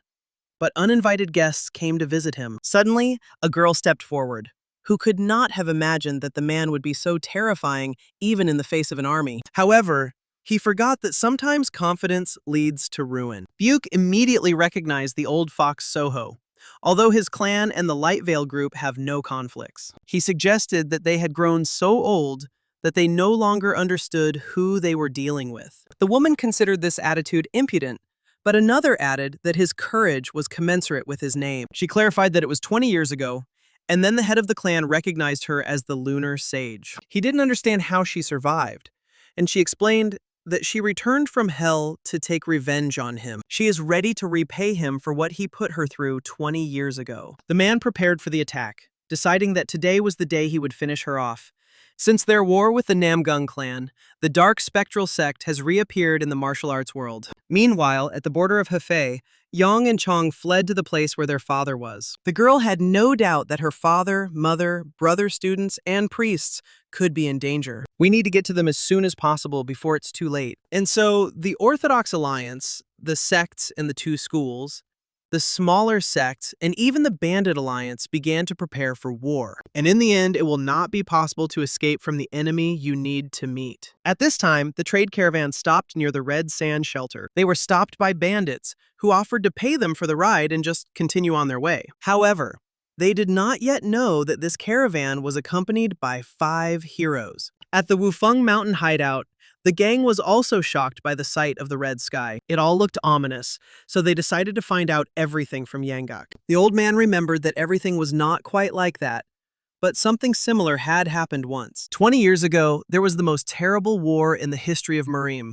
which was won by the Orthodox Alliance with the help of Murian. However, there were more victims than survivors, and almost all the sects then disappeared. It looked like a bloody war of a dark spectral sect that few knew about. It seemed to the old man that all this was repeating itself, and the changes, although visible, were minimal. They are a very formidable bunch, and if they hadn't stopped then, Murim would have definitely become a living hell. Gomyong also doesn't remember well, since he was still too young at the time.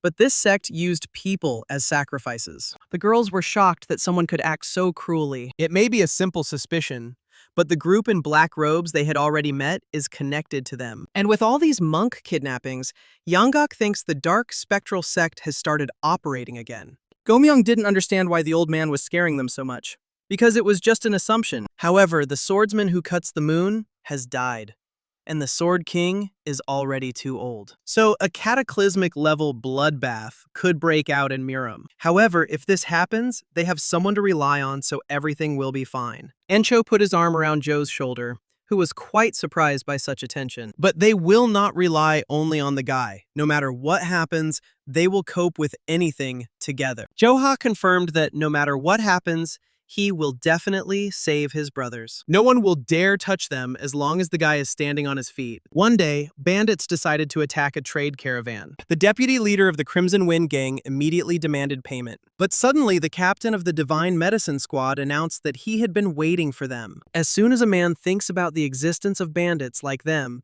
he wakes up with a heart filled with anger. To be honest, they won't get a penny of the money they earned today. This angered the gang leader because he had once felt sorry for them and given them a discount on the payment last time, but now they had gone too far. From that day on, he raises their pay to 100 nyans, and they must make sure that every last penny is paid. Suddenly, 5 heroes who had heard a lot about this man came forward. The bandit immediately realized that these guys were somehow strange and looked too self-confident. Huang announced that they were the 5 heroes of Luoyang and had come here to get rid of the annoying rats from the green forest. The gang leader heard that there was a group of runts hanging around Murim. The guy introduced himself loudly to his opponent to show respect. The bandit didn't understand what to do, because even if they won, they wouldn't get anything out of it. And if they lose, they will be completely disgraced, and then they will suffer even more if they receive mortal wounds. But the worst thing is that his comrades do not understand that this is the end for them. At this time, Min also decided to introduce herself,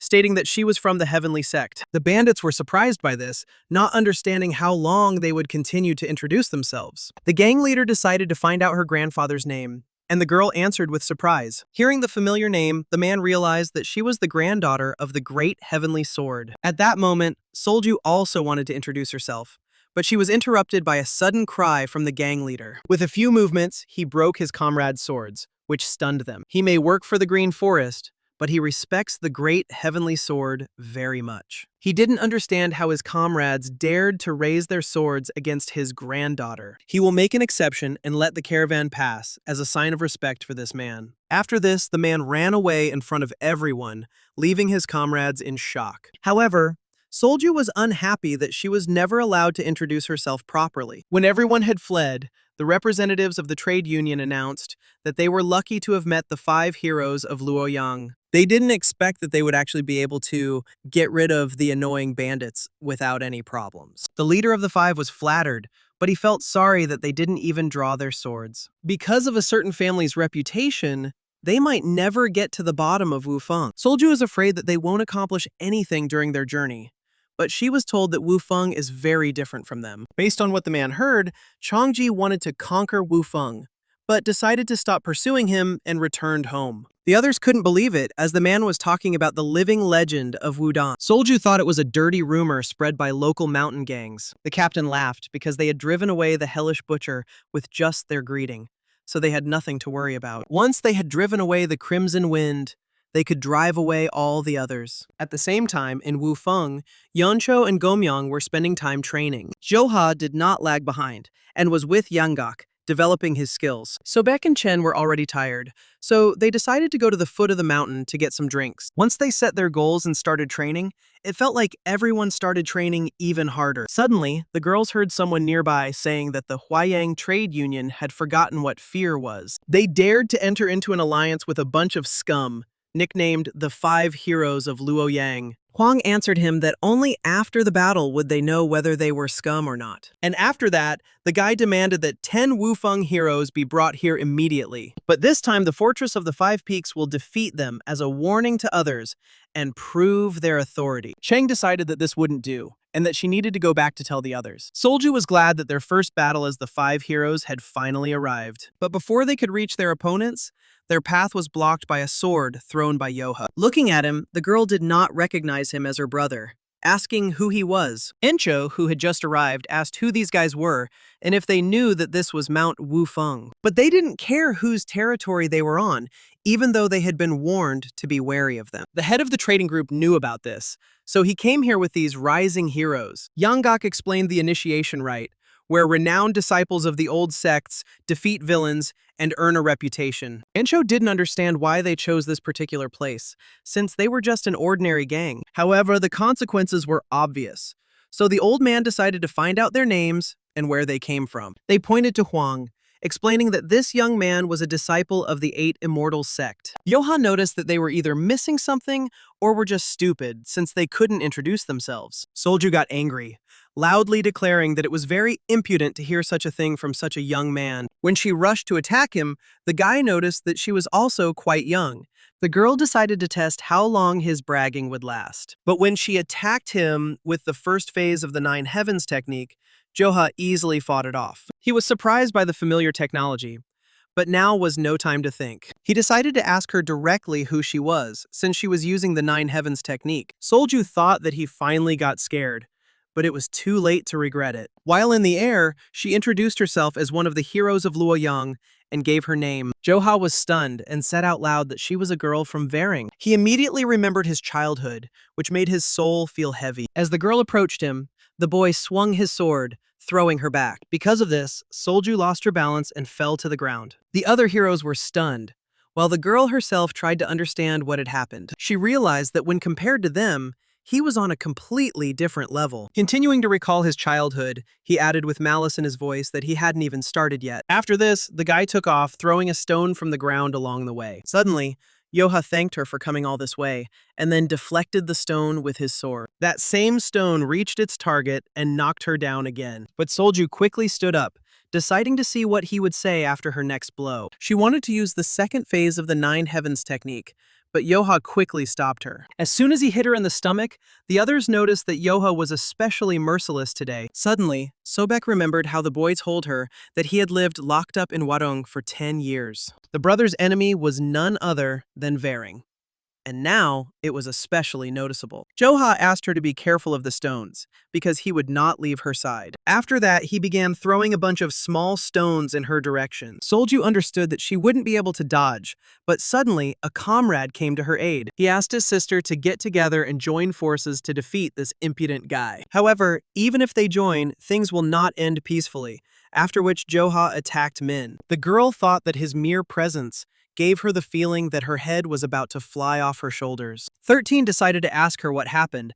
but Min noticed that this guy didn't even take a step. Joha asked her to stand still, because he was only concerned about the red-voiced one. The other heroes didn't know what to do, since interfering in someone else's duel was against the rules of the martial arts world. Such actions could undermine the great purpose of their journey. Suddenly, Min declared that she didn't care how strong he was because she would never lose to a bandit. Joha thought that she was smarter than Solju since she was quieter, but apparently he was wrong. It took the guy just one blow to knock the girl off her feet and render her unconscious. The head of the trade union was shocked that even a disciple of the righteous heavenly sect lost. This could be a bigger problem than he expected, and simply standing and watching was impossible. The 5 heroes decided to save the sisters and rushed forward. One of them noted with displeasure that there was so much interference here today. Yanggak warned the boy that if he couldn't protect them, a large-scale war would be avoided. Encho asked him not to go too far, noticing that the guy was too angry today. Solju noted that the guy had the same last name as her, and also had red hair. Joha got into a fighting stance and asked her to take a closer look. At first, she didn't understand what he was talking about, but the guy explained that he was talking about the technique of the great dragon hovering above the heavens. While Solju was trying to figure out how this guy knew this technique, the rest of the heroes were defeated. The trade union tried to escape, but they were immediately surrounded by the rest of the gang, not giving them passage. Meanwhile, Solju decided to ask Jo who he was, but he was disappointed that his sister still hadn't remembered him. Late in the evening, Joha was sitting on the mountainside when Incho approached him with a vague premonition. He never thought that this guy was teaching them the martial art of the Waryong sect. Sobek told him a couple of facts, and the guy added that Joha was given to him by his father. It means red sunset. And he was curious why he named it that, but due to his death, he was unable to find out. Instead of a father, he dealt with a stepmother, half-brothers and sisters, and that girl is his half-sister. When he lived in Varang, she mercilessly bullied him almost every day. It's no wonder there was so much emotion in his fight today, and that's what caused it. Then Yencho remembered that they had received 500 nyang from the merchants, and he fleeced Yomyan. The so-called 5 heroes of Luoyang are now in their camp. And now Yencho has officially resigned as the head of the gang. Among all the Wufeng elite, there was no one who would stand between Joha and his goal. So he must deal with the 5 heroes as he sees fit, and he must be satisfied. When the guy heard this, a crazy smile appeared on his face, because he considered it a good offer. Jumping up from his place, Joha suggested that the leader return to the camp. They sat outside at a table, and everyone waited attentively to hear what Joha would say. Yangak ordered the prisoners to be brought in. They were noticeably thinner and frightened. Joha was surprised by their condition, not understanding what had become of them. Yumyeon warned them that their ability to use martial arts should be limited. He not only blocked their acupuncture points, but also gave them a poison that destroyed the dantian. That's why they are like this.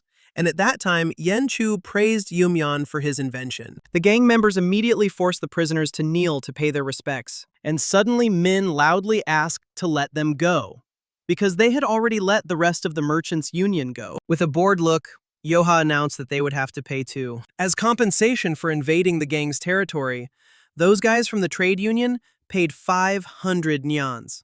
All the heroes went against their families' orders to get here, so they had no money. However, Joha didn't care about this, because they could get money from their relatives. Now they are directly threatening to demand ransom from their families, although they have actually run away from home to go into space. At this rate, a terrible rumor could spread that they had fallen into the clutches of bandits and that a ransom had been paid for them.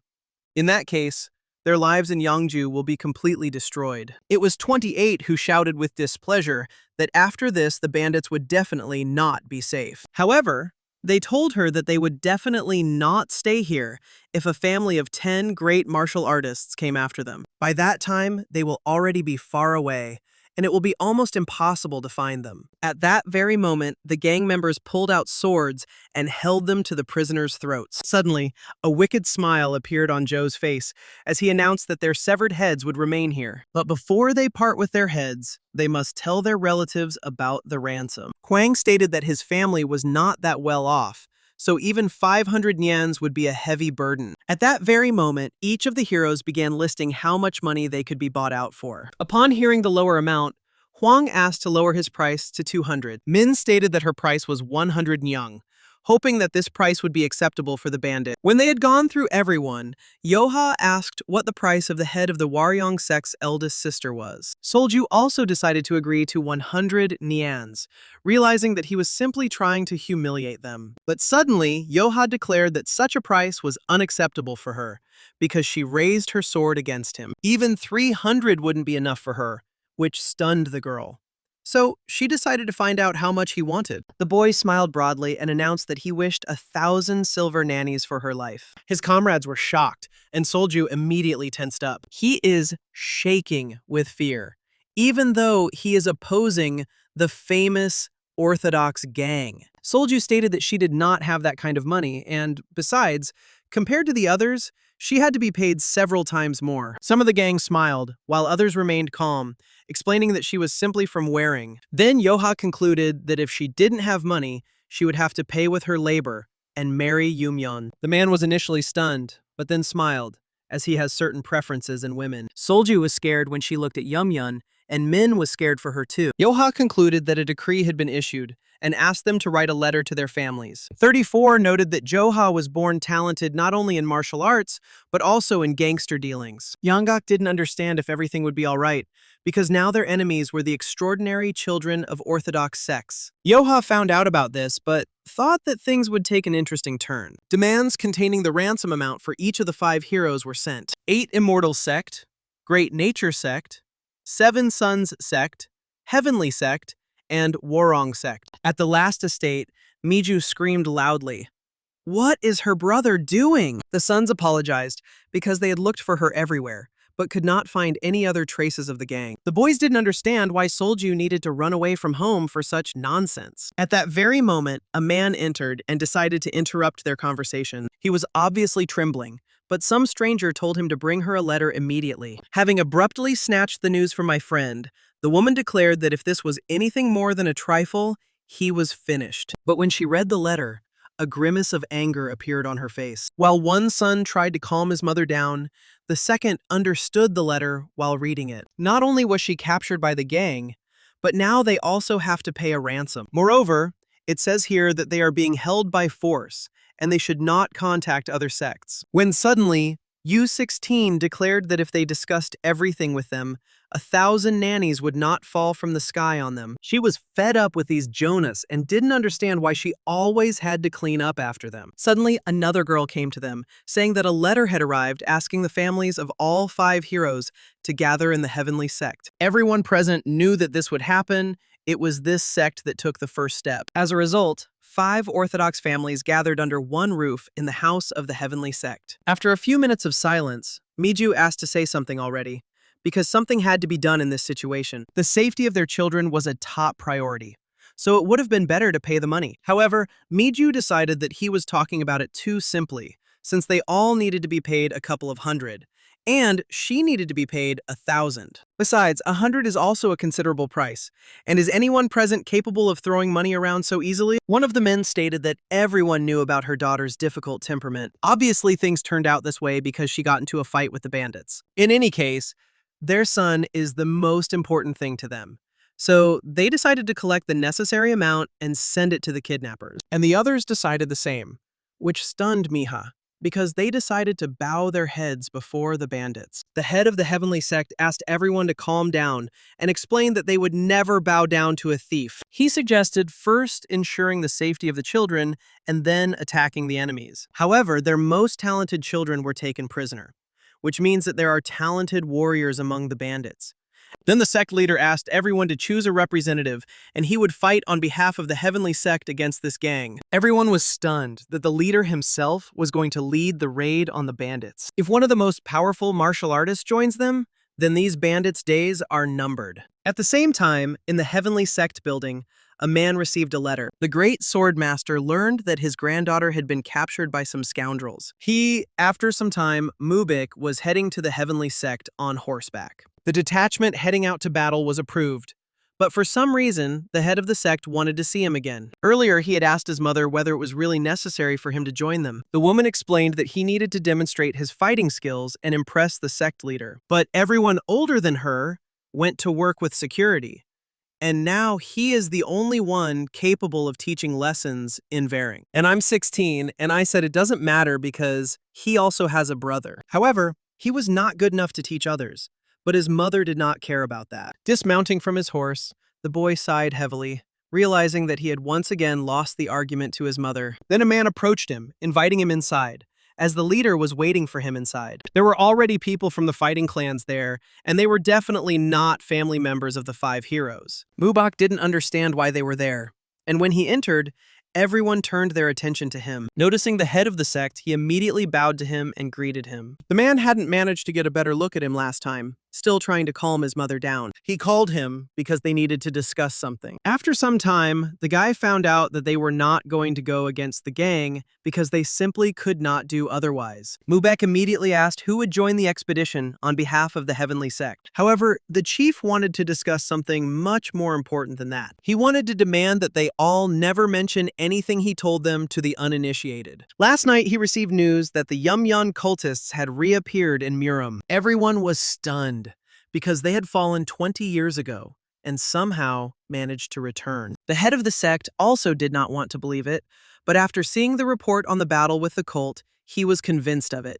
All this time, they have been tracking the forces behind the recent horrific events. Their elite troops surrounded them, but were unable to mount a single attack. According to the report of the group that arrived after them, the cult of Yumyan was definitely to blame. This was confirmed by the fighting techniques and swordsmanship used in that massacre. Given the circumstances, Orthodox martial artists must unite to fight back. Mubak began to understand the reason why he could not participate in the raid against the gang. They have no idea when Yumyan will move his citadel, so the leader prioritizes hunting them. That's why he decided to gather a victorious squad right now in order to get rid of Yumyan. Therefore, he asked them all to help the victorious squad destroy the cult. The men immediately grabbed their swords, because this cult is the common enemy of all Murim. Mubek thought that this was definitely more important than hunting the gang. But if they both aren't part of the squad sent out against the bandits, Will the expedition be successful? At this time, Solju and Min were walking down the street, looking around in fear. They had been here for a week now,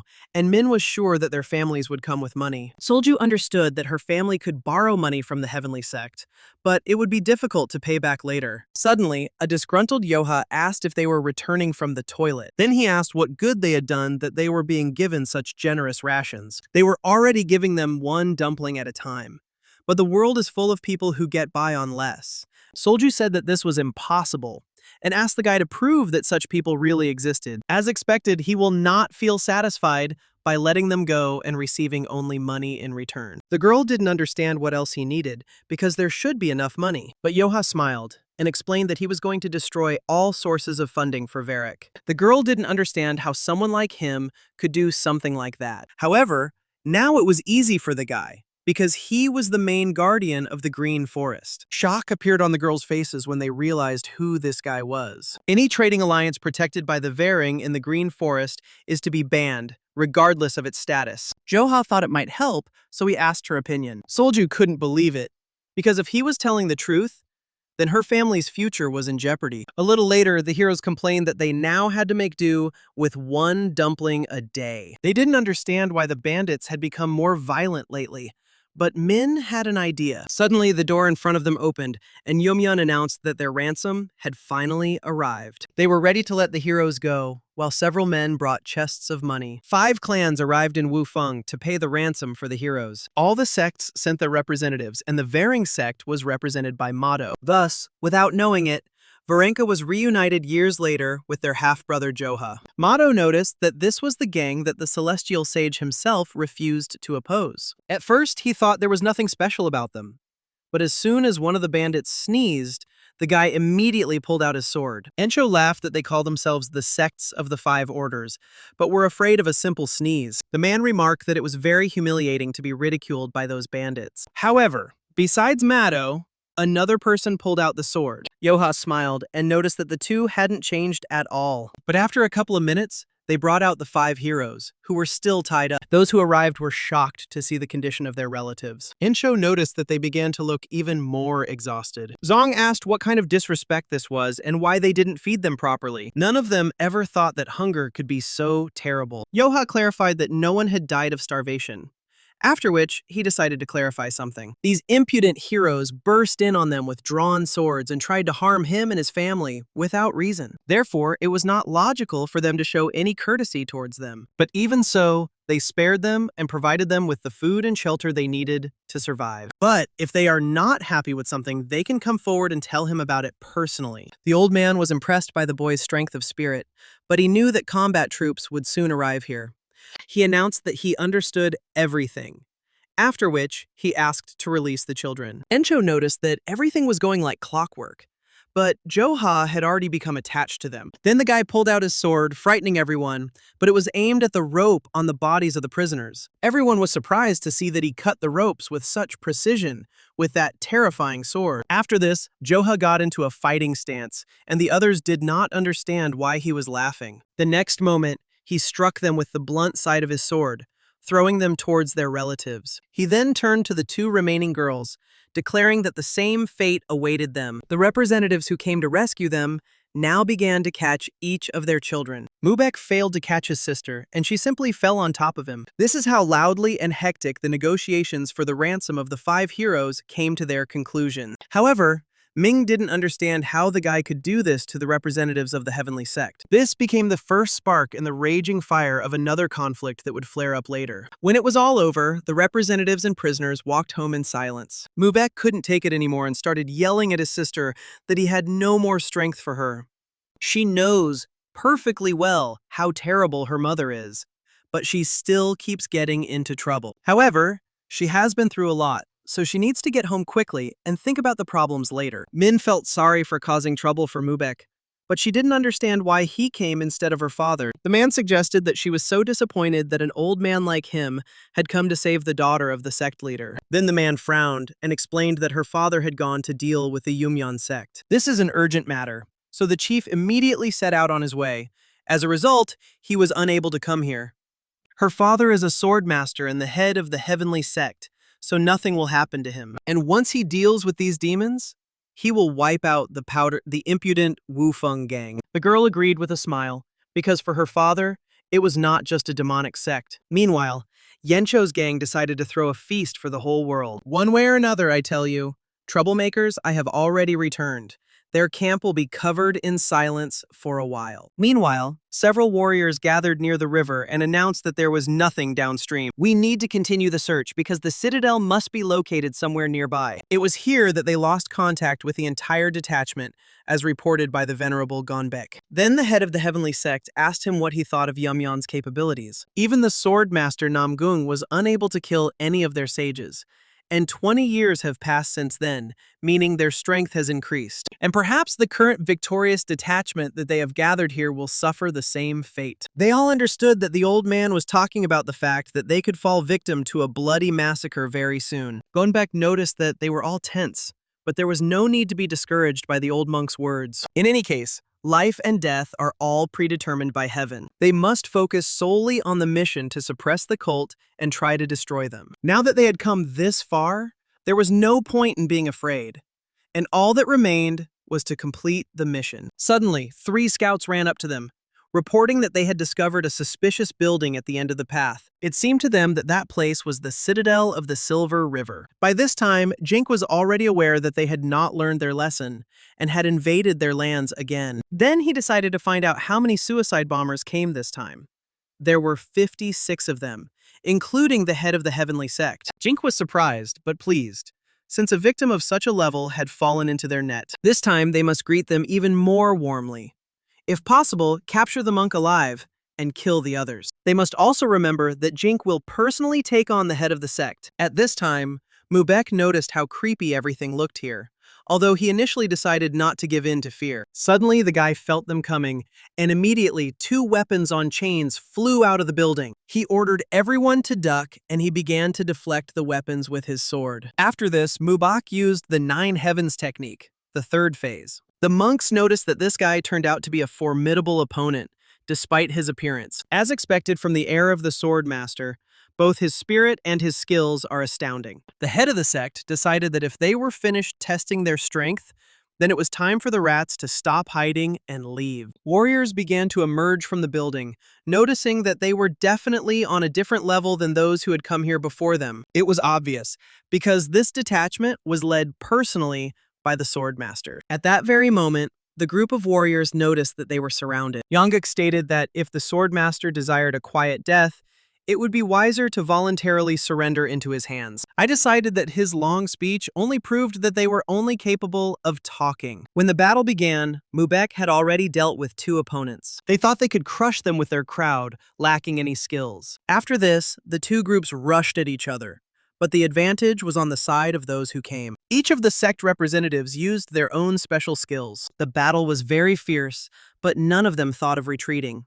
Thanks to the Swordmaster's son, the spirit of the other fighters inexorably rises. He really does seem like a gem among the rest, despite his young age. It's a joy to watch the young masters rise to prowess, but they can't afford to buy them time to escape. It seems like it would have been much more far-sighted to join the squad and wipe out the enemies. There is no need for his assistance yet, and the monks are ready to do everything for him. After that, they entered into battle and used the 72 Shaolin arts. With their help, they were able to deal with their opponents faster. As expected, there is no doubt that their forces are superior to the enemy, but the head of the sect was still concerned about the cult's laxity. Then one of them decided to catch them and wanted to start with the monks. Then more experienced warriors entered the battle, and one of them waved an iron fan. Gonbek managed to react in time and jumped away from the weapon. Suddenly, he noticed with horror that this fan had pierced his comrade's body, and when he landed on the ground, he did not notice that the scythe flying from behind had pierced his shoulder. The warrior who wielded the weapon could not believe that they had come to destroy their cult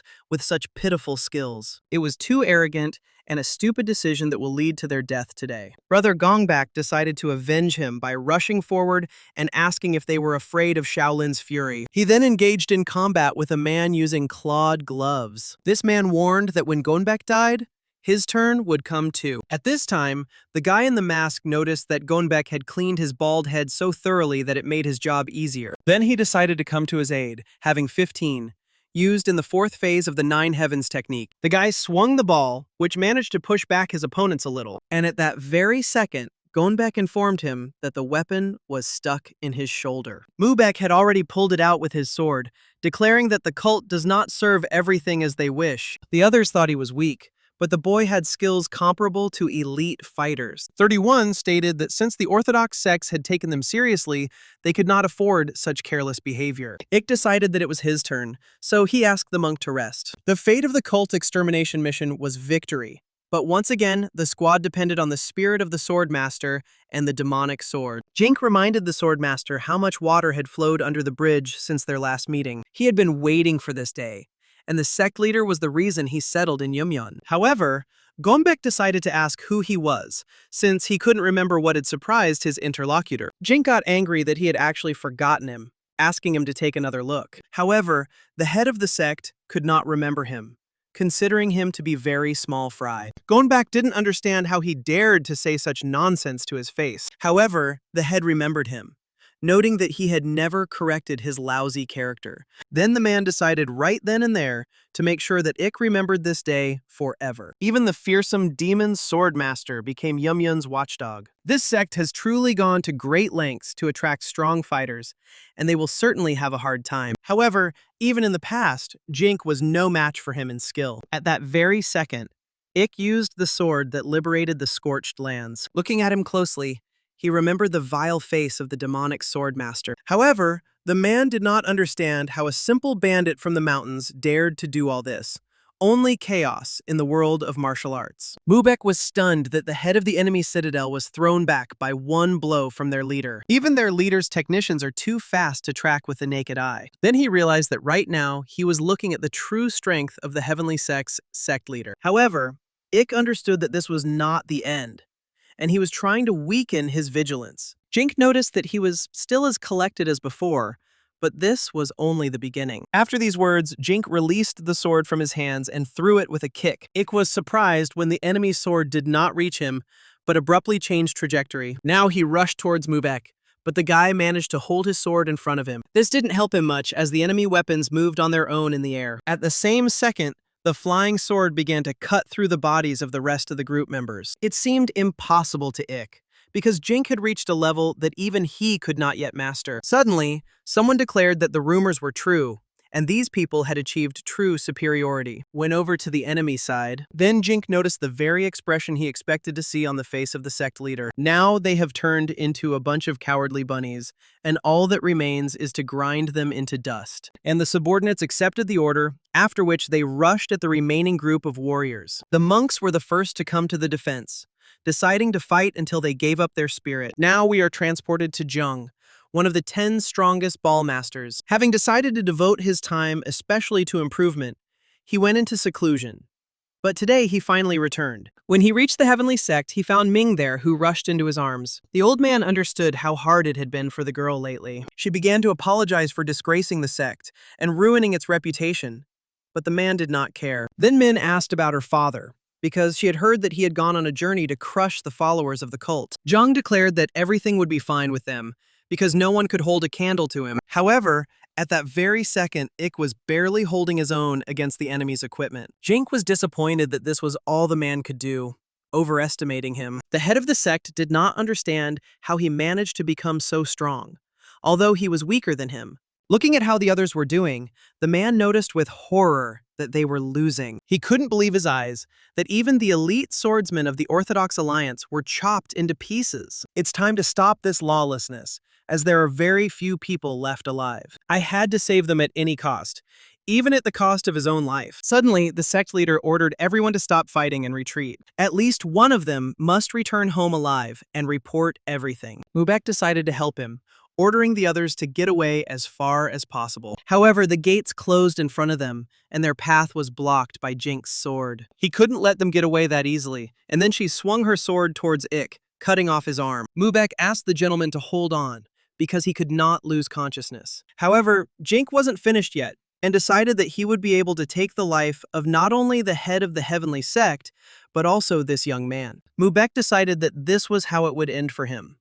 But suddenly his comrades stood behind him to cover him. Then Jink's sword pierced several monks at once, and they asked the survivors to save themselves. The guy couldn't do that, but otherwise their deaths would be in vain. Now they needed to urgently go to the Orthodox Alliance for help. After that, Gonbaek used his skill to push Mubaek away so that he could survive. The monk gripped the sword protruding from his stomach tightly, concentrating the remaining energy within himself. He decided to deprive this sword of the power that obeys Jinku, which angered him. However, it didn't matter to him how fast they ran, because they could never hide from him. The next morning, a messenger eagle arrived at the building, bringing a letter. The letter sent to the Alliance was enough to prevent the entire martial arts world from falling into chaos. The man who received it was the leader of the victorious Alliance. The worried people immediately began to discuss Yumyun's return. As a result, the head of the heavenly sect barely survived and lost his arm. Mubaek, who took part in the suppression, was also in serious condition. Fortunately, his life was not in danger,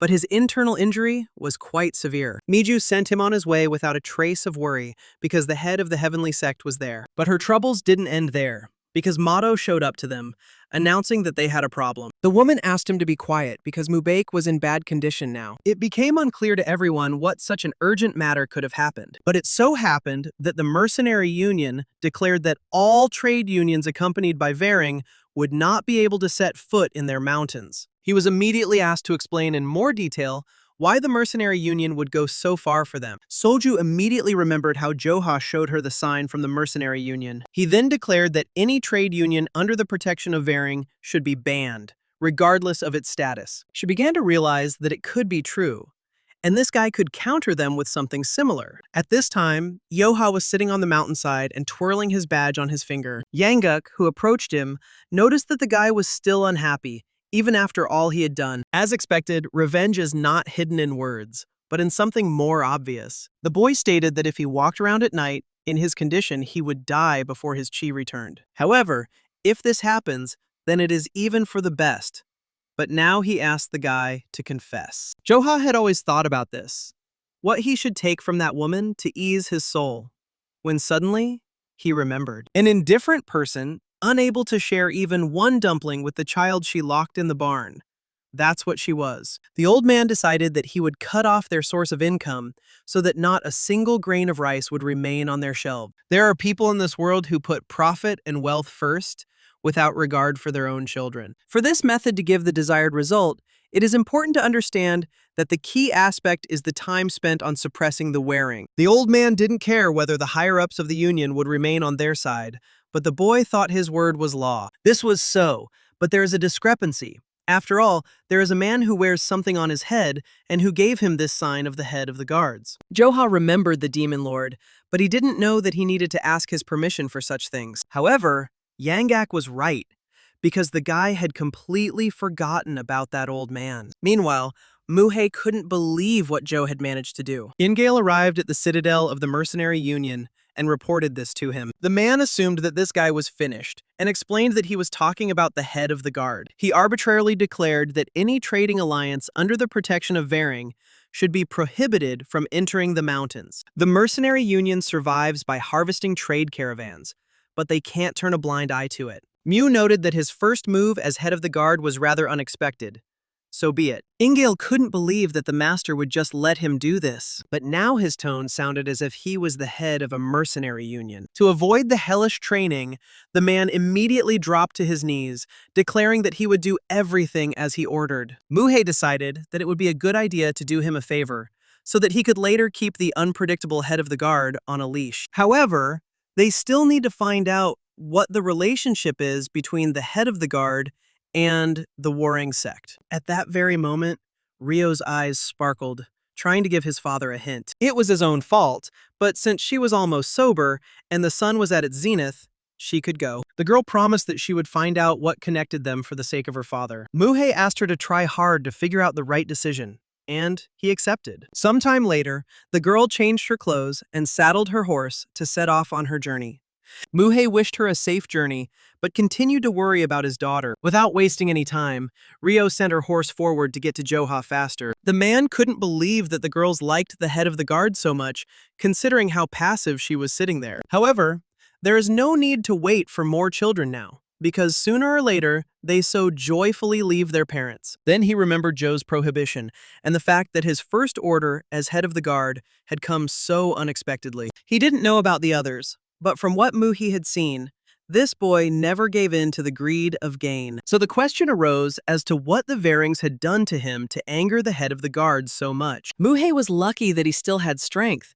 If not for it, then at that union tournament, this guy would have beaten him. Since he sent his daughter to sort out the situation, they should resolve the issue fairly. He was sure that the Waring sect had hit a rough patch, but they had turned Joe into their enemy. This order from Joe was enough to completely undermine the stability of Varing. Warning signs were posted in the mountains against trade caravans accompanied by the Varing sect. Those who nailed the sign could not understand what this strange order was. Meanwhile, Miju was trying to negotiate with the centuries-old trading alliance. She began to get openly angry, not understanding what was happening to people these days. The head of the trade union believed that it would be difficult to continue working together with them. Regarding the upcoming trade trips, Varing will definitely not participate in escorting the caravans. These were not Miju's first negotiations, and they had all failed. Then all that remains for the Varing disciples to do about their trading alliance is to guard it.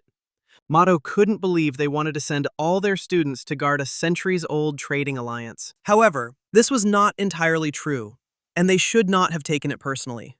But they cannot afford to lose. However, they still want to continue their collaboration, so they plan to expand several of their cases. If everything worked out, then they wouldn't have to send their students away. And Solju decided that this would solve all the problems. Miju noticed that her daughter, even at that age, was too naive and had forgotten that they were dealing with merchants. But before maintaining the alliance, the merchants offered to take the Gongjiang furnace and give it to them, as promised. Miju understood everything and promised that they would fulfill their conditions, since now they do not have the opportunity to be selective. However, it will take them longer to have 15 recovered. Until then, the traders were willing to give them time, but asked not to keep them waiting too long. If the Sanjin Chamber of Commerce grows, they will have no choice but to abandon Waring. Motto was unhappy that these impudent merchants dared to be so arrogant with them. Miju asked him to calm down, but it didn't help much. But he wasn't the only one who was consumed by rage. The woman was also incredibly angry. But if they lost the support of this union, things would get even worse for them. The man said that Mubik would somehow figure out how to get them all their jobs back. But now, he would like to go to Wu Feng and destroy those bandits. Solju stated that the older brother could improve, but with his skills, Motto wouldn't last even a couple of blows. When they started arguing, Miju slammed the table and told them to shut up. I, a woman, could not believe that they were now so helpless in front of those bandits. It was unknown whether the great sword master of the heavenly sects heard Zhang's call, but he decided to personally handle the matter. In the evening, in the heavenly sect, he decided to enter his son's room. He visited it only out of his own concern. His hand was already feeling much better, but Zhang decided to find out in detail what had happened. As it turned out, Ik didn't have the courage to face him after feeling like he had tarnished the honor of the heavenly sects. Min couldn't understand why her father was saying such things and what he was apologizing for. She was right, and the old man should not hear something like this from his own son, who did it for the common good. He asked her not to dare say such things again, and Min decided to support the old man. He also noticed that the master of the demonic sword was no match for him.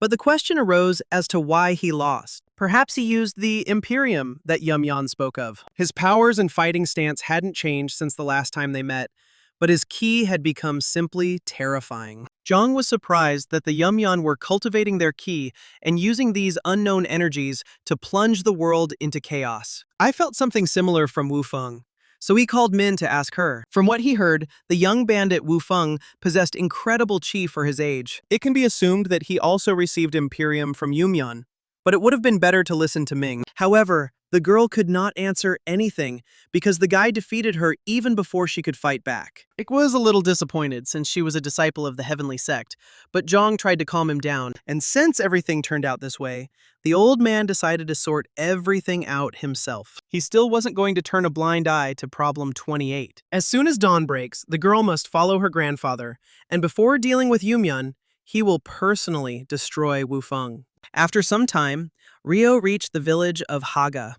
realizing that she was almost there. Her stomach was growling from days of horseback riding without a break. She reached the tavern, where a rather rich table was set for her. But as soon as the girl touched the food, she heard someone asking Min why she wasn't eating. She had no appetite, but the interlocutor suggested that her proximity to Wu Feng was making her anxious. Zheng said that her grandfather got into trouble in the south in the good old days. Even years later, the mere thought of those places made him angry and kept him awake. After his failure, he tore the sticks to shreds 10 years later, and since then, wanderings through those lands have delighted his soul. So he asked his granddaughter not to be upset, because now that he was here, Wufeng would become a place full of pleasant memories for her. Min immediately thanked him, while Ryo listened attentively to their conversation. She hadn't even gotten there yet, and Wufeng already had this old man visiting her, a powerful aura. Suddenly, the other men pointed at Min, remembering that she was one of the 5 heroes their gang had been making. However,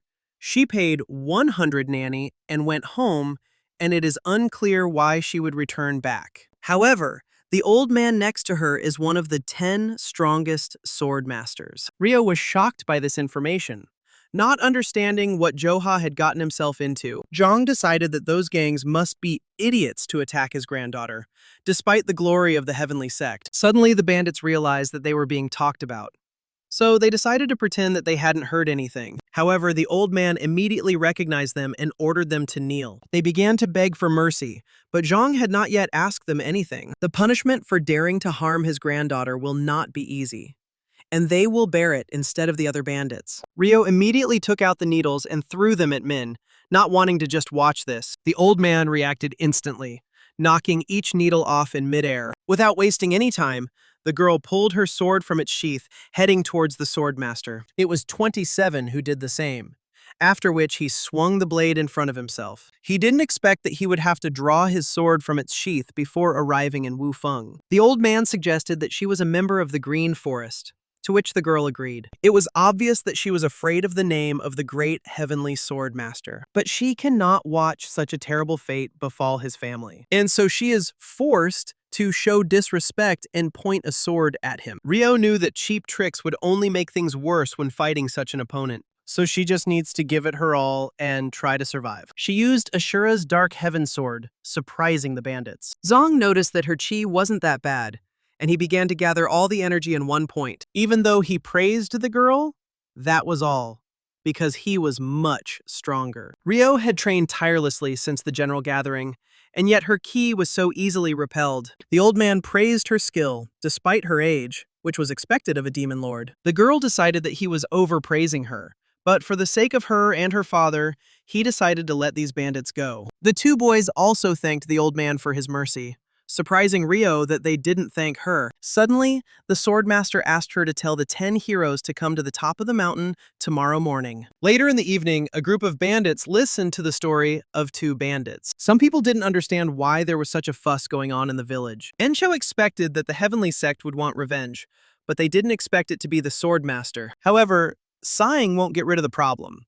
But there's no point in getting upset, because they have Joha. In other words, an incredibly powerful swordmaster wants to kill them again. First, the sage burst in here. Then he fought with the demon lord. The guy was afraid, but did not want to avoid the battle, when suddenly he felt a strange fire in his chest.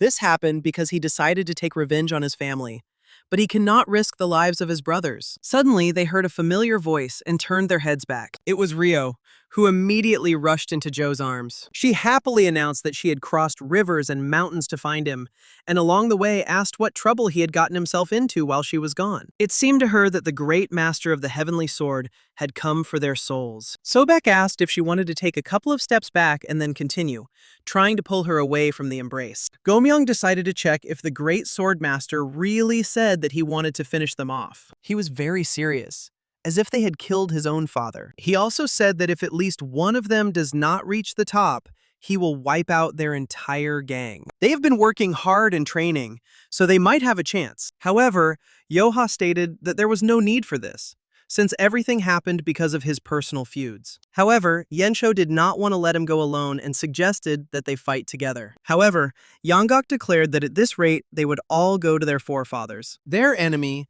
is one of the 10 great sword masters, on par with the Demon Lord. And if weaklings like them join the fight, nothing but senseless deaths will happen. Ryo didn't expect much from them, but it seems they also have their own strategist. As the old man said, a joint campaign against the master would be tantamount to death. But the girl decided to join Joe. When morning came, the boy came alone to the first of the 5 peaks of Wufeng. One of the 10 great masters met the skilled bandit Joe. However, the guy was unhappy that Ryo followed him, to which she explained that she was acting as a representative of the Green Forest. Suddenly, the old man shouted that he was asking for all the heroes. The boy and the girl simultaneously stated that they had come together. The day before, Yencho wanted to clarify what Yangak meant when he said that the only way to survive was to send Joe alone. It is true that their skills have increased, but with their current abilities, they will not be able to leave a scratch on the master. In other words, if everyone goes there and Joha loses, then the rest will definitely die. There will definitely be fewer victims if the guy meets him alone. Even if things go sideways, he will sort it out himself. But if the boy runs away, the great master may give chase. However, the old man will not do this, as his son recently received a terrible injury in an encounter with a cult. Keeping this in mind, a great master will not want to bring things to the point of sin. And now all that remains is for Joha to trust Yanggak and believe in his words. Meanwhile, Zhang noticed that they, the bandits, had realized something for themselves. Suddenly, Joha noticed that the old man was moving the sword with Qi. Zhang stated that they refused to face danger honestly, but still wanted to save their lives. Then the boy doubted that it was worth trusting Yanggak, because the old man became even more angry. The sword master was the first to rush in to attack, but Joha did not remain standing still. He felt that his energy was truly incredible, but he was able to parry the first blow. But as soon as the guy wanted to look at his opponent again, he suddenly disappeared. The old man standing above him said that at first, he thought that the rumors about the skilled bandit were just rumors, but his sword skills are better than he dared hope. Zhang caught the boy off guard by using the 3rd form of the heavenly sword. In turn, Joha used the 4th form of the 9 heavens art. Min watched them in shock, not believing that this guy was going against his grandfather without a hint of fear. Joha felt that the master's energy was comparable to that of a demon lord. Meanwhile, the old man thought he was an ordinary bandit, but the guy's aura was incredible. However, he didn't understand why Joha was using a one-handed sword despite his own skills. Ryo noted with a smile that Joha had stood up to her father and was not inferior even to the great swordmaster. It was a good level for such a young man, but the boy heard it too often. The old man is a force to be reckoned with, and he's just getting warmed up. Anyway, before he went all out, Jung wanted to ask the guy a question. He wondered why he was using a one-handed sword instead of a two-handed one. There must be a reason why he chose it, even though he has enough experience. The old man heard that the boy had encountered a sage in the past and decided that he was a member of the Wudong sect. However, it was a family technique, so Zhang assumed that the family must be famous, although Joha remained with the bandits. The guy felt sorry for the way he treated his granddaughter, because she was drawn into his vendetta. Ryo guessed that Joha was taking revenge on Wateryoung for personal reasons, but his gang members were also drawn into it, and therefore whoever wins this fight, the hatchet must be buried here. Zhang didn't respond, but instead suddenly attacked the guy. The old man thought that he was a Delin, who was thirsty for the power of Yumyeon, but some bright fire was burning within him. He really thought that the guy belonged to the Yumyeon cult because of the rumors, but it seems that's not the case. The man then asked Joe if he knew that this was one of the 10 great sword masters. The old man was surprised that, even knowing this, he still turned up his nose. This time, it was 27 who turned out to be stronger, and was therefore able to push the guy further away. Joha found himself at the edge of the mountain, feeling too much ki from the old man. Suddenly, the swordmaster agreed to leave the rest of the gang alone. But first, the guy needs to take care of his own life. However, this was already his personal business, so the guy used the 9 heavens technique again. Several powerful attacks simultaneously rushed towards Joe. His arms hurt even when he tried to block his punches. The old man again concluded that for such a young man, he was quite skilled with a sword. Suddenly, Joha praised him in return, as his fighting technique was truly menacing. The guy pretends that everything is fine, but at this rate, his chances are slim. When he was able to push the old man away, he realized that the boy was trying to defeat him using only strength. But Joha wanted to finish very quickly due to strength and speed. But he used the 9th level of the 9 Heavens technique, the Thunder Blade. At this time, Jong used the perfect heavenly blade, thunder that shakes the heavens. The old man said that if the boy got out of here alive, he should come to him again, but this time with a sword. At that very moment, Yo's blade broke, and the old man began to doubt that such a future was possible. Johan knew that if he didn't do anything, he would be subjected to a fatal attack. Zong had no intention of stopping, so he lunged forward. Meanwhile, the 10 heroes of Varing had evacuated the gang, which I was waiting for Joe in the pavilion. Sobek was worried that something might happen to the guy, but they kept trying to console her. Yencho stated that they could not stand aside and offered to help. Some agreed with him. Yanggak, who listened to these proposals, tried to explain that they would simply lay down their heads. While they were discussing this, the door of the pavilion opened and a guy walked inside. It was Joha, smiling and saying that he was back. Although he was unable to defeat the Great Master, his safety was much more important to the others. Zhang thought that Joha only knew brute force, but in fact he was cautious and resourceful. Moreover, it is not so easy to block a blow at such a distance. His skills will truly make a name for him, so killing him would be a great loss. The old man didn't know which family he studied with, but if he found a normal sword instead of a blade, he would surpass 10 great masters. Having laid down his sword, he announced to his granddaughter that it was time to return, which surprised Min. She noticed that they hadn't taken revenge yet. But Zhang already knew that this guy wasn't involved with the Yumyon cult. There was no reason for them to linger here now, although the old man was curious about something. He still wondered how the boy's strength would increase once he took up the sword. But before Joka could return, 2 people suddenly ran up to them and said that they urgently needed to go outside. Outside, they spotted a trading alliance climbing the mountain, guarded by Waring's retinue. Mado, whose face the bandits could not forget, walked with them. Encho didn't understand how they dared to show up at the foot of Wufeng. Then the leader suggested that the others finish what they had started, to which everyone agreed. What did they have to fear after they had miraculously escaped the wrath of the great master of the heavenly sword? Meanwhile, Rio didn't understand where everyone was going, because it would be better for them to rest. The day before, in the Waring sect, on the approaches to the forest, the representative of the trade union thought that he should not have come here. Mado boasted that he had found a way to circumvent the vetoes imposed on Varing. The man decided to get straight to the point, since they had little time, and began asking how they were going to get around the ban. Mado didn't have a clear plan, but if they included him in their squad, he would solve the problems by facing the enemy face to face. They may have earned a reputation for themselves, but they are nothing more than a gang of bandits, and the Warrings have no reason to fear them. If it comes to a fight, he will use the 9 Heavens technique and knock everything he can out of them. Now, the head of the union thought that he took Mado with him because he was confident in his abilities.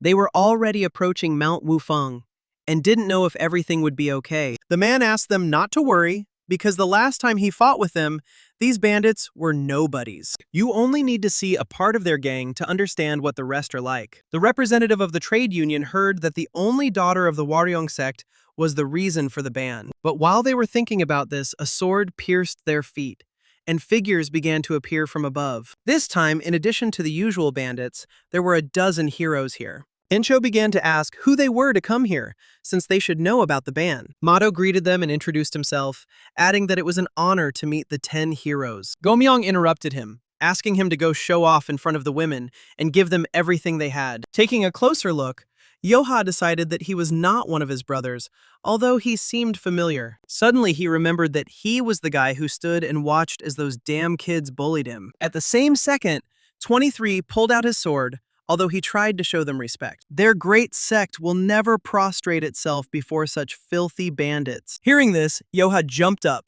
sharply reducing the distance with Mado. The boy waved his hand and angrily declared that the Waring sect had never been great. In just a second, he was in front of his stepbrother, punching him in the face. Looking at him, Joha noticed that he had quickly gotten down on his knees. Mado shouted and ordered the Blue Dragon squad to destroy them. However, the smile still remained on Joe's face as his comrades also rushed into battle. Encho stated that they would also fight, because they were not used to standing on the sidelines. After the tournament and training under Joe's leadership, the Blue Dragon squad was no match for them. Many didn't even understand what was wrong with them and why they were so weak. Joha commented that they couldn't even call themselves snakes, let alone dragons. Then Mato used the first level of the Nine Heavens technique and rushed at the guy. The difference in strength between Joha and Mato was as clear as the difference between day and night. So the boy quickly dodged the attack and punched his brother in the head, saying that this was not how it was done. Mato was unable to respond because he passed out after one blow. They were much worse than the guy had expected.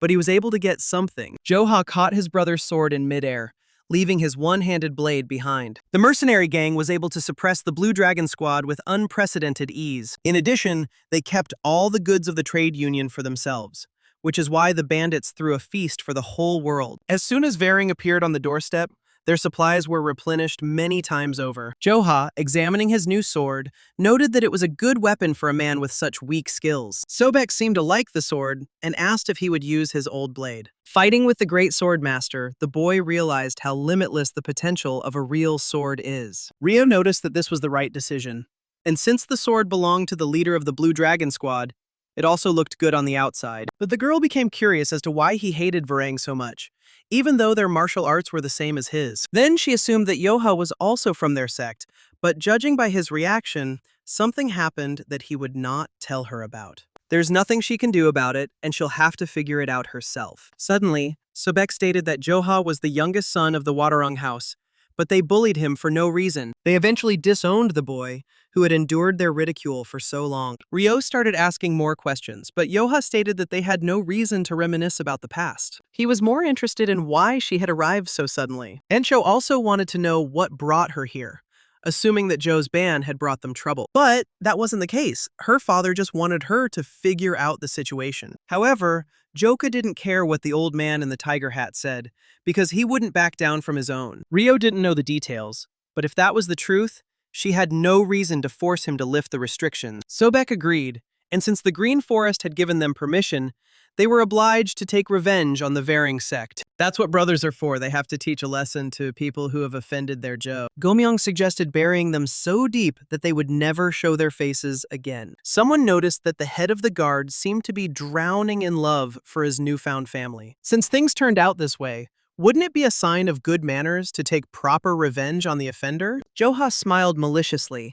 and answered Rio that since they had come to this, they would take revenge on them as expected. A few days later, the 9 great sects and all the pious clans of the Orthodox Alliance gathered in Luoyang. Hearing the call to arms from the Orthodox Alliance, everyone was ready in no time. The head of the alliance demanded attention, but his subordinate decided to give a short speech in his place. The chief advisor thanked everyone for coming after receiving the call-up notice. The reason for the meeting was the battle against the Yumyan cult. Judging from the last battle, their commander was a master of the demonic sword, although 10 years ago his skill was not dangerous. However, when the heavenly sect's leader encountered him in battle, he was convinced that the boy's strength had increased. His subordinates were akin in strength to the elders of the 9 great sects. Therefore, the Orthodox Alliance is convinced that they have gained special power by sacrificing monks. If so, the Alliance must demonstrate steadfastness in the fight against such a force. That's why we decided to hold a martial arts tournament. This is necessary to restore justice,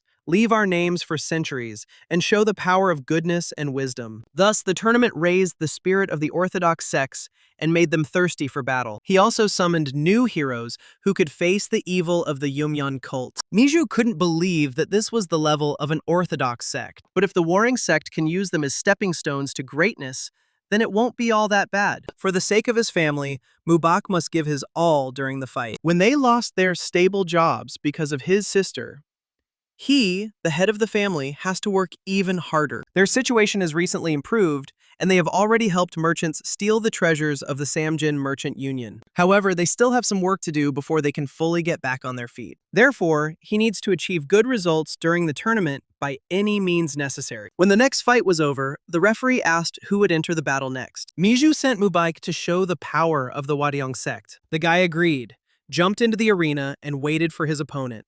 Everyone immediately recognized one of the survivors of the battle against the Yumyeon cult. His brother noticed that the reaction of the people was quite good, which also pleased his mother. The guy said that maybe his skills are not that good, but he hopes to put on a good fight. The spectators began to whisper that he was a skilled swordsman, and there was no point in doubting the survivor of the duel with Yumyeon. Suddenly, they noticed the arena, where a girl began to descend. It was the daughter of the Sword King, the flower of telepathy, Yeon Namgong. The mood of the tournament changed with the appearance of the heiress of the Namgong clan. While the public was eager to see her clan's martial arts, her first public fight began. Spectators whispered that she could solve any problem and that no one could match her in intellect. Miju immediately got angry, because if it weren't for this girl, Mubok would have gotten all the attention. The woman loudly asked why she came here and ruined everything. However, Joha became embarrassed and began asking how she was doing, since they hadn't seen each other for a long time. The guy assumed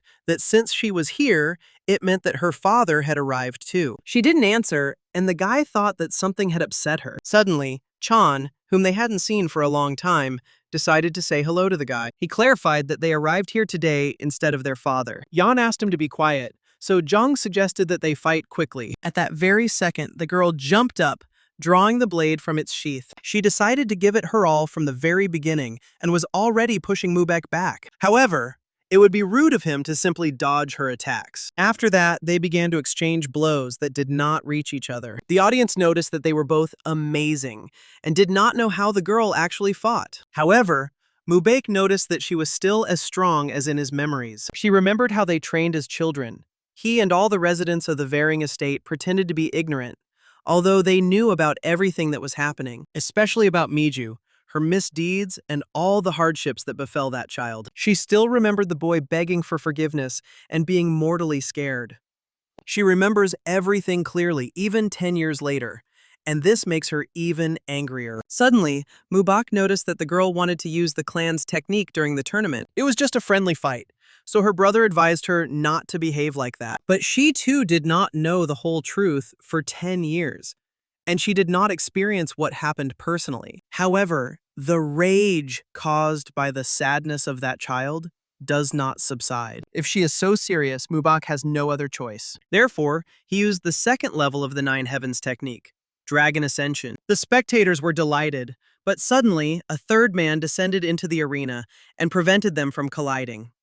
It was the leader of the alliance who noticed how passionately they rushed into battle. However, this event only symbolizes the unification of the Orthodox alliance. Mubek bowed to him and decided to follow his order. The man then turned to the audience, saying that they had two talented warriors. They must perceive this tournament as an opportunity to prepare for the battle with the cult and defeat the evil spirits. Mubek wanted to tell Yan that it was a glorious fight, but he was suddenly interrupted by someone's shout. It was one of her clan's disciples, and they looked like they had survived a massacre. Chan began to ask if they were okay and what had happened to them. It turned out that Moon Goddess Yumyeon and Fox Wushan had surrounded their clan. Chan couldn't believe it, but they added that the boss immediately realized what was happening. He said that he and the young lady needed to be warned, so he sent them here. However, the entire Hefei was surrounded by Yumyeon cult members, so all their exits were blocked, and they were late. They left the gentleman as soon as the commotion began, so they cannot know for sure whether he is alive. The attack took place between 3 and 5 o'clock in the afternoon, meaning more than half a day had passed. There's no time, so John has to get back before something happens. She asked her brother to get up because they didn't know if their father was alive, and they needed to return immediately. Chan asked for help from Storm Squad, and the leader of the alliance immediately agreed to send them to them. Then they decided to move out immediately and return to the Namgong clan. Now their main task was to find out whether their father and mother were alive. So Chan and Yan, having collected only the bare essentials, headed back with a detachment of warriors. But having barely reached the outskirts of their lands, they encountered illusory waves. Last night, 2 girls from the Yumyeon cult infiltrated their clan. At the same time, the clan warriors fought the attackers to defend their home. The clan leader didn't expect this sect to be so powerful.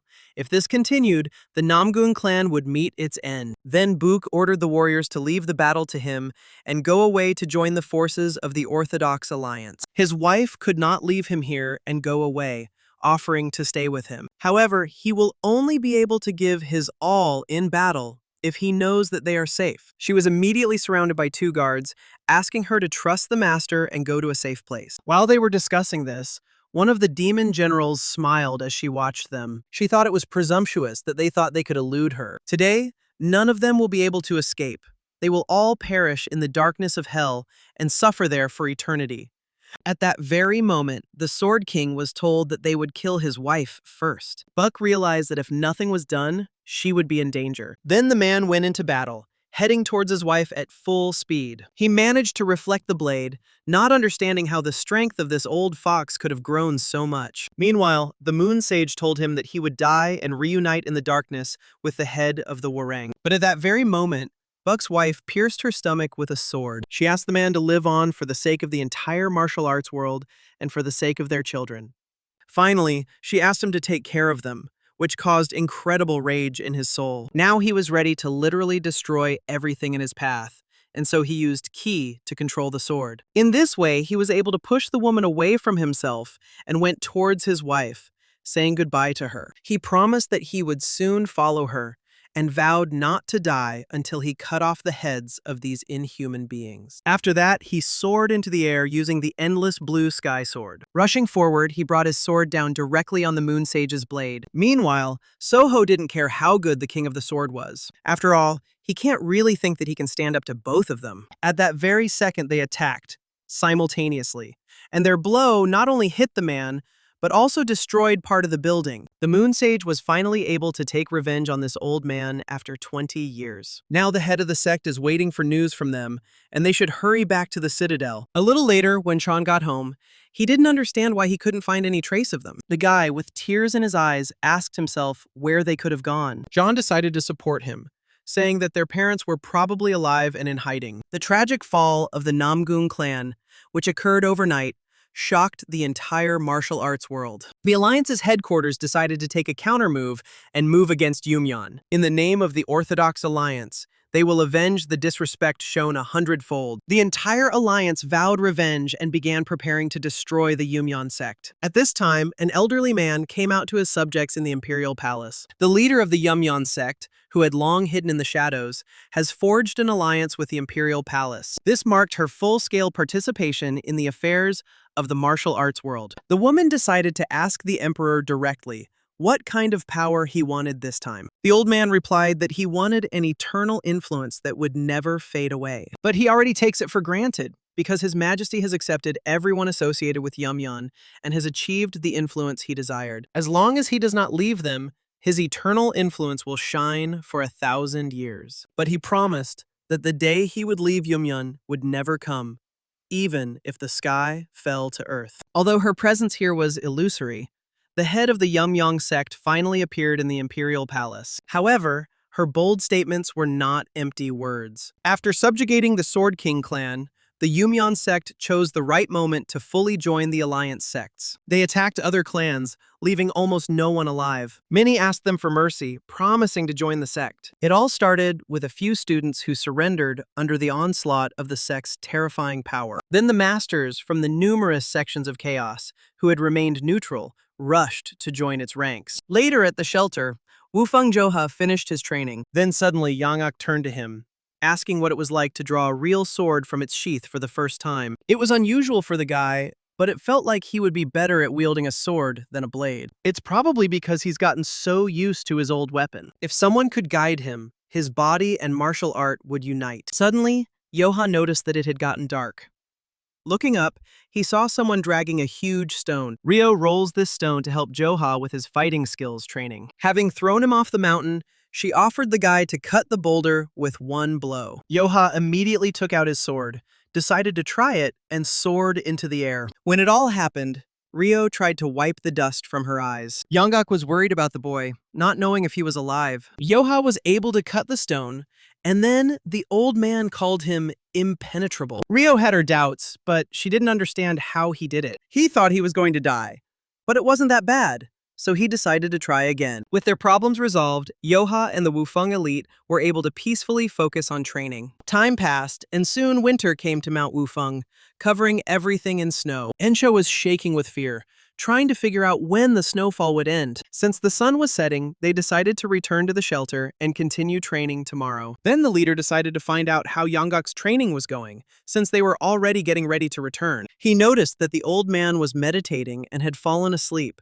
and offered to wake him up and bring him something to eat. However, Joha stopped him, because now it was impossible to interfere.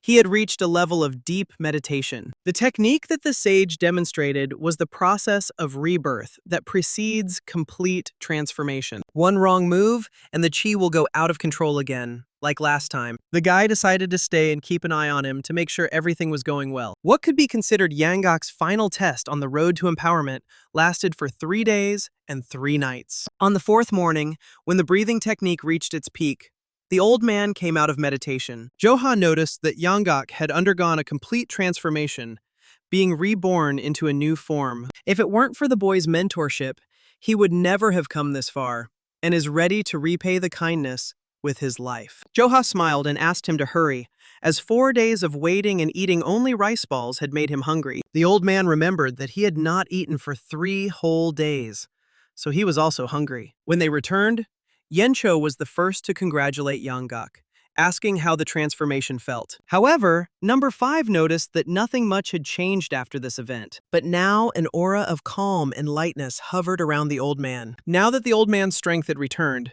Yeonjo decided to raise the issue again. He has already relinquished his powers as the head of the gang and will soon leave the mountain. Everyone became alarmed and started shouting loudly in the pavilion. Sobek decided that it was too sudden, and Joha asked what happened. Recently, he began to sleep poorly, worrying about his family. Gomyang spent a lot of time with him, so he will leave the mountains with Encho. Since there was such a reason, he needed to hurry back. However, he didn't have any long-term plans, so he probably won't say whether he'll return in the future. Of course, now he must take care of protecting his family. From now on, the boy will hope to live the life he dreamed of with his family. Then Yeonjo will go to his family without regrets and offer to meet again, safe and sound. Suddenly, Cholson raised his hand and declared that he would stop being a bandit and open an inn to live a quiet and righteous life. The others were surprised that he could cook, but they immediately realized that he would take Chung with him. He will be the owner and the girl will be the cook, although she wanted to offer the same thing. Sobek noticed that everyone had a home except Wufeng, and she wanted to stay with Joha, but the life of a bandit would not be easy. She noticed that her friend had become sad, but he thought that she would cope well with the life of the tavern. He decided to take her with him because it was obvious that they would go together, because they were family. The girls hugged, deciding to build the best tavern in the world and work together until the very end. At this rate, by the time Gomyang visited them, there would be no more free rooms left in the inn. A week later, the 10 Wufeng elites, who seemed to be together forever, finally decided to go their separate ways. But their diverging paths became another step on the path to a different destiny. As they parted, Sobek hugged Joe and asked him to visit them if he ever left Wufeng. Rio noticed that her brother now had a place to come and visit, but she also has to return home because her father is waiting. She thought he was offering her to settle on the mountain, but Sobek immediately asked her to leave without disturbing the others. When everyone left, some of the gang members became upset as their numbers had noticeably diminished. Yeongak noticed that Joha also looked lonely, but he was now both bitter and happy at the same time. The boy knew that training could soothe even the most aching heart, so he decided to take the opportunity to practice his spiritual telekinesis technique. Yeongak agreed with him, and therefore decided to warm up himself and show the guy what he could do. After some time, Joha watched as the old man chopped down trees with unimaginable ease. Having demonstrated this, Yeongak decided that most of the degenerates of the orthodox sects would seem weak in comparison to him. When the old man finished, he asked what Joha had been doing all this time. He replied that he had tried to master the technique of spiritual telekinesis of the sword, but did not fully understand it. Yeongak couldn't believe that the guy had been staring at the sword and talking to it for the 4th hour in a row. However, the technique of spiritual telekinesis does not work with just looks. First, one must separate the ki gathered at the central point to merge with the sword. Half of the energy should be released outward and connected to the sword, and the rest should be used to control this connection. Although he explained it this way,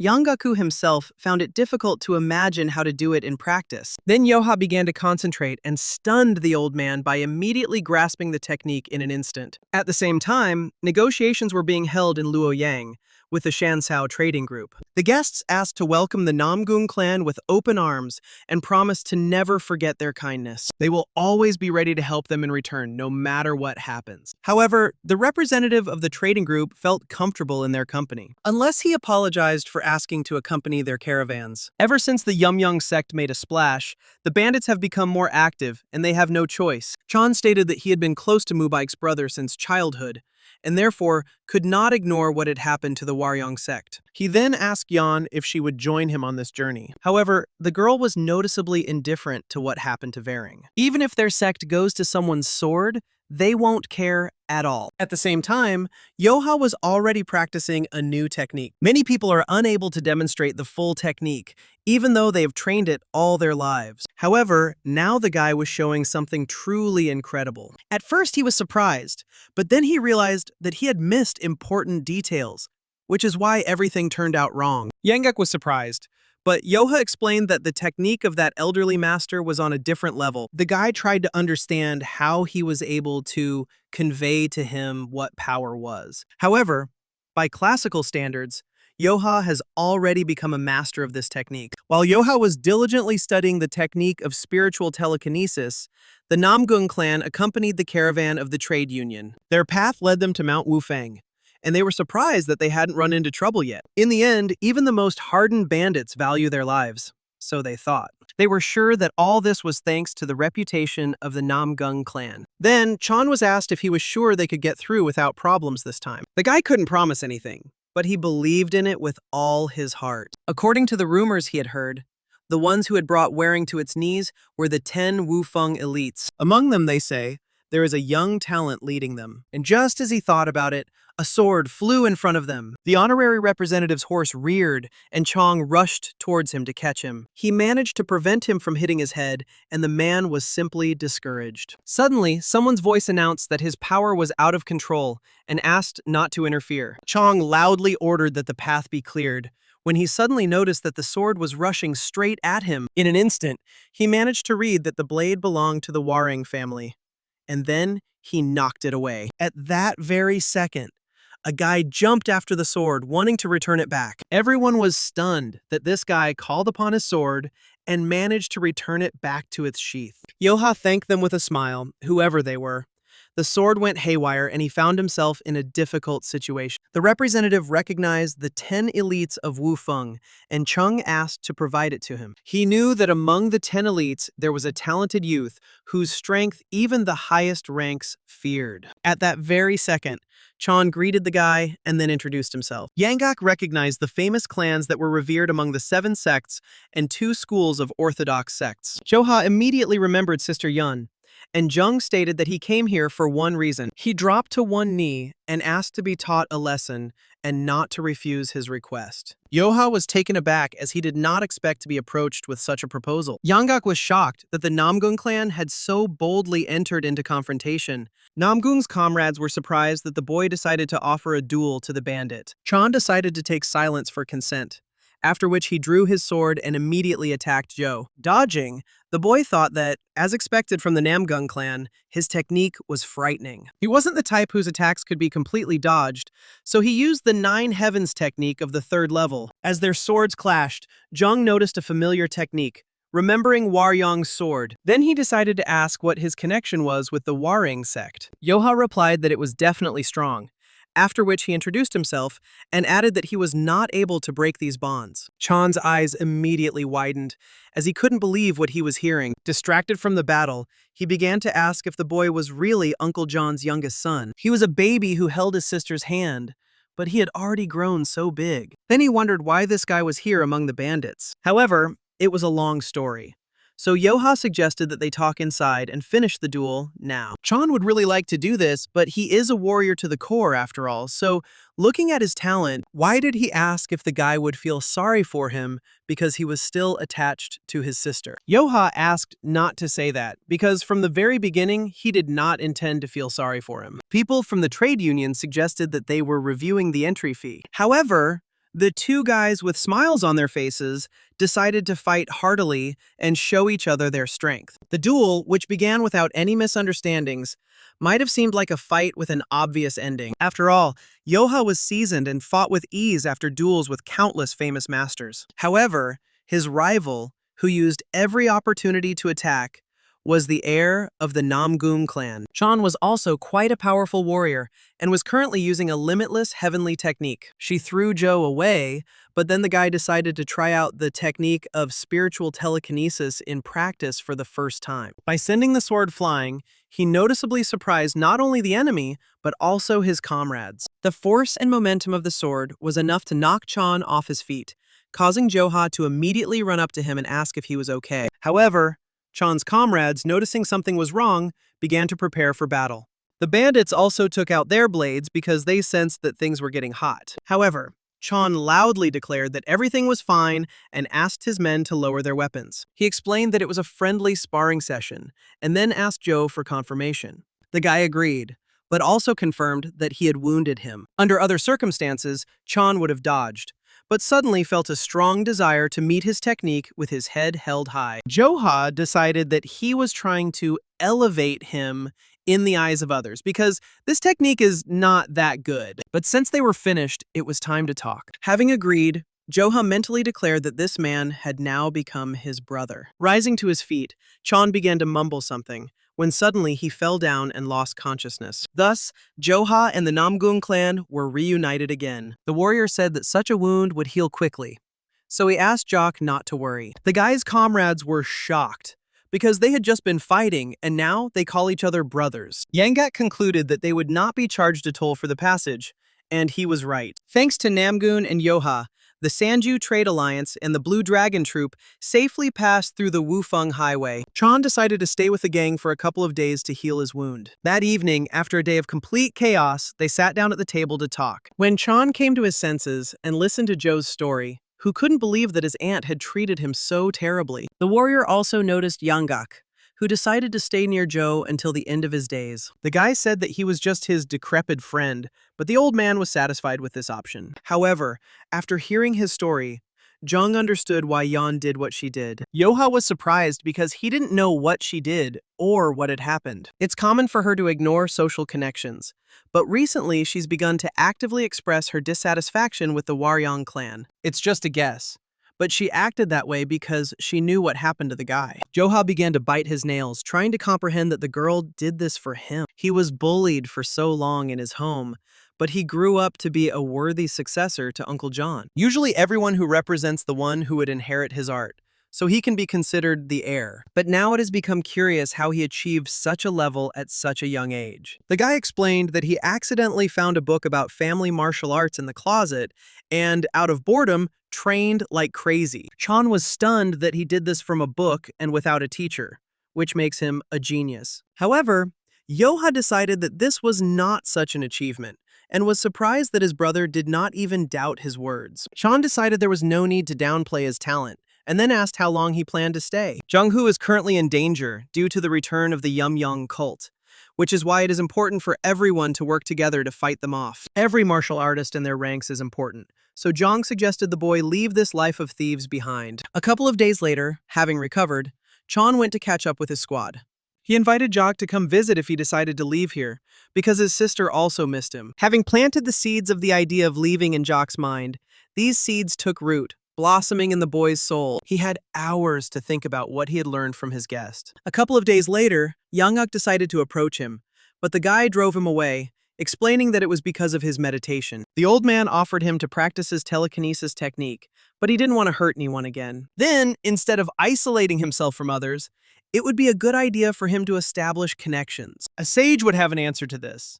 The guy could even stop in Luoyang and have a bite to eat along the way. He can also visit the merchants, where someone is waiting for him. Joha doubted that this could be true, since she didn't even know he was here. The boy couldn't stand the old man's whining, but he understood that he wanted to leave the mountain. If Joha can learn something from leaving Wufeng, then it's not all bad. Besides, now he has a home to return to. And what's more important is that there is someone he wants to see more than anyone else in the world. Joha smiled, deciding that he had no choice but to leave here for the old man's sake. Yanggak smiled, replying that he would be happy to go with the boy anywhere. Eventually, Joha left Wufeng and embarked on a new path. He promised his gang that they would return soon and asked them to take care of themselves until he returned. Everyone was very upset and said that he had to come back. However, before they go to meet Yeon, they must visit Master Chonji on the mountain. Of course, after that, he will go to Luoyang and see Yeon. And a few days earlier, John was sitting in a restaurant and looking out the open window. Suddenly,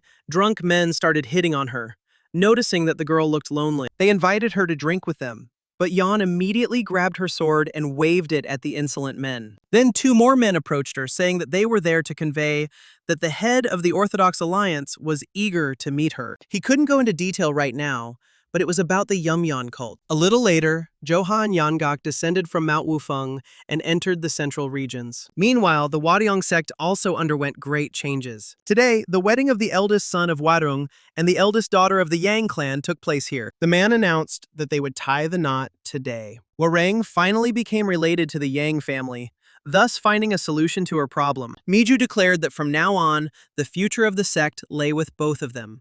So the wife had to help Mubaik. The girl bowed politely and accepted her mother's request. His brother and sister couldn't believe they were seeing their brother blush today. It really was a historic day. Suddenly, Miju turned to Solju, suggesting that he follow her example and behave decently until they find her a worthy husband. She also decided to send someone to the trade union for negotiations. Hearing this, the daughter turned away in displeasure so as not to listen too much. Her brother asked her to be patient a little longer because the wedding ceremony was nearing completion. He understood everything, but it was truly a touching sight. 20 years ago, their father and the head of the Namgong clan stopped the Moon Fairy. After that, due to their father's illness and the degeneration of their clan's martial arts, they began to slowly fade away. But thanks to the hard work of Mother and Mubaiku, they were able to recover and blossom in all their glory. Solju wasn't sure about her mother, but her brother really worked hard. However, the mother may be rude, but she also tried for the good of the family. So Solju should stop getting into trouble. Rubbing her head, the girl didn't understand why everyone was constantly yelling at her. The brother had successfully formed an alliance, and their ban on crossing the mountain ranges would soon also be lifted. The boy hoped that his father was watching them as they continued to fight for a bright future. Suddenly, Miju loudly announced that today was a holiday, so she asked everyone to have fun from the heart. Following her, everyone raised their glasses to the greatness of the Waryong sect and the Yang clan. Mato told his aunt that only good things would happen to them from now on, so she should allow herself to rest today. However, she didn't care about her dead husband. The Waryong sect would finally forget its dark past and flourish in their Mubaik hands. Solju noticed the sly expression on her mother's face and grimaced herself. The ceremony was almost over, so the girl decided to return to her chambers. They really think she'll lock herself at home and quietly marry before making her mark in the martial arts world. She has her father's blood in her, but just because she is a girl, she was not given a chance to prove herself in battle. However, Solju was determined that she would not become a slave to the trade union. At that moment, she was ready to run away from home and go to the heroes of Luoyang so that her name would spread throughout the world. But as soon as the girl stepped outside the estate, she too was attacked by the Moon Sage. Everyone heard the explosion, but everyone reacted differently when they noticed the unfamiliar woman. Miju asked with displeasure if she thought her head would stay on after being disrespected like that. However, this seemed funny to the guest as she looked at Solju lying on the ground. Her revenge hadn't even begun yet, but now she swung her sword, destroying the estate. The warriors immediately gathered together to protect the important guests and begin the evacuation. Soho started laughing, suggesting that she try to fight back.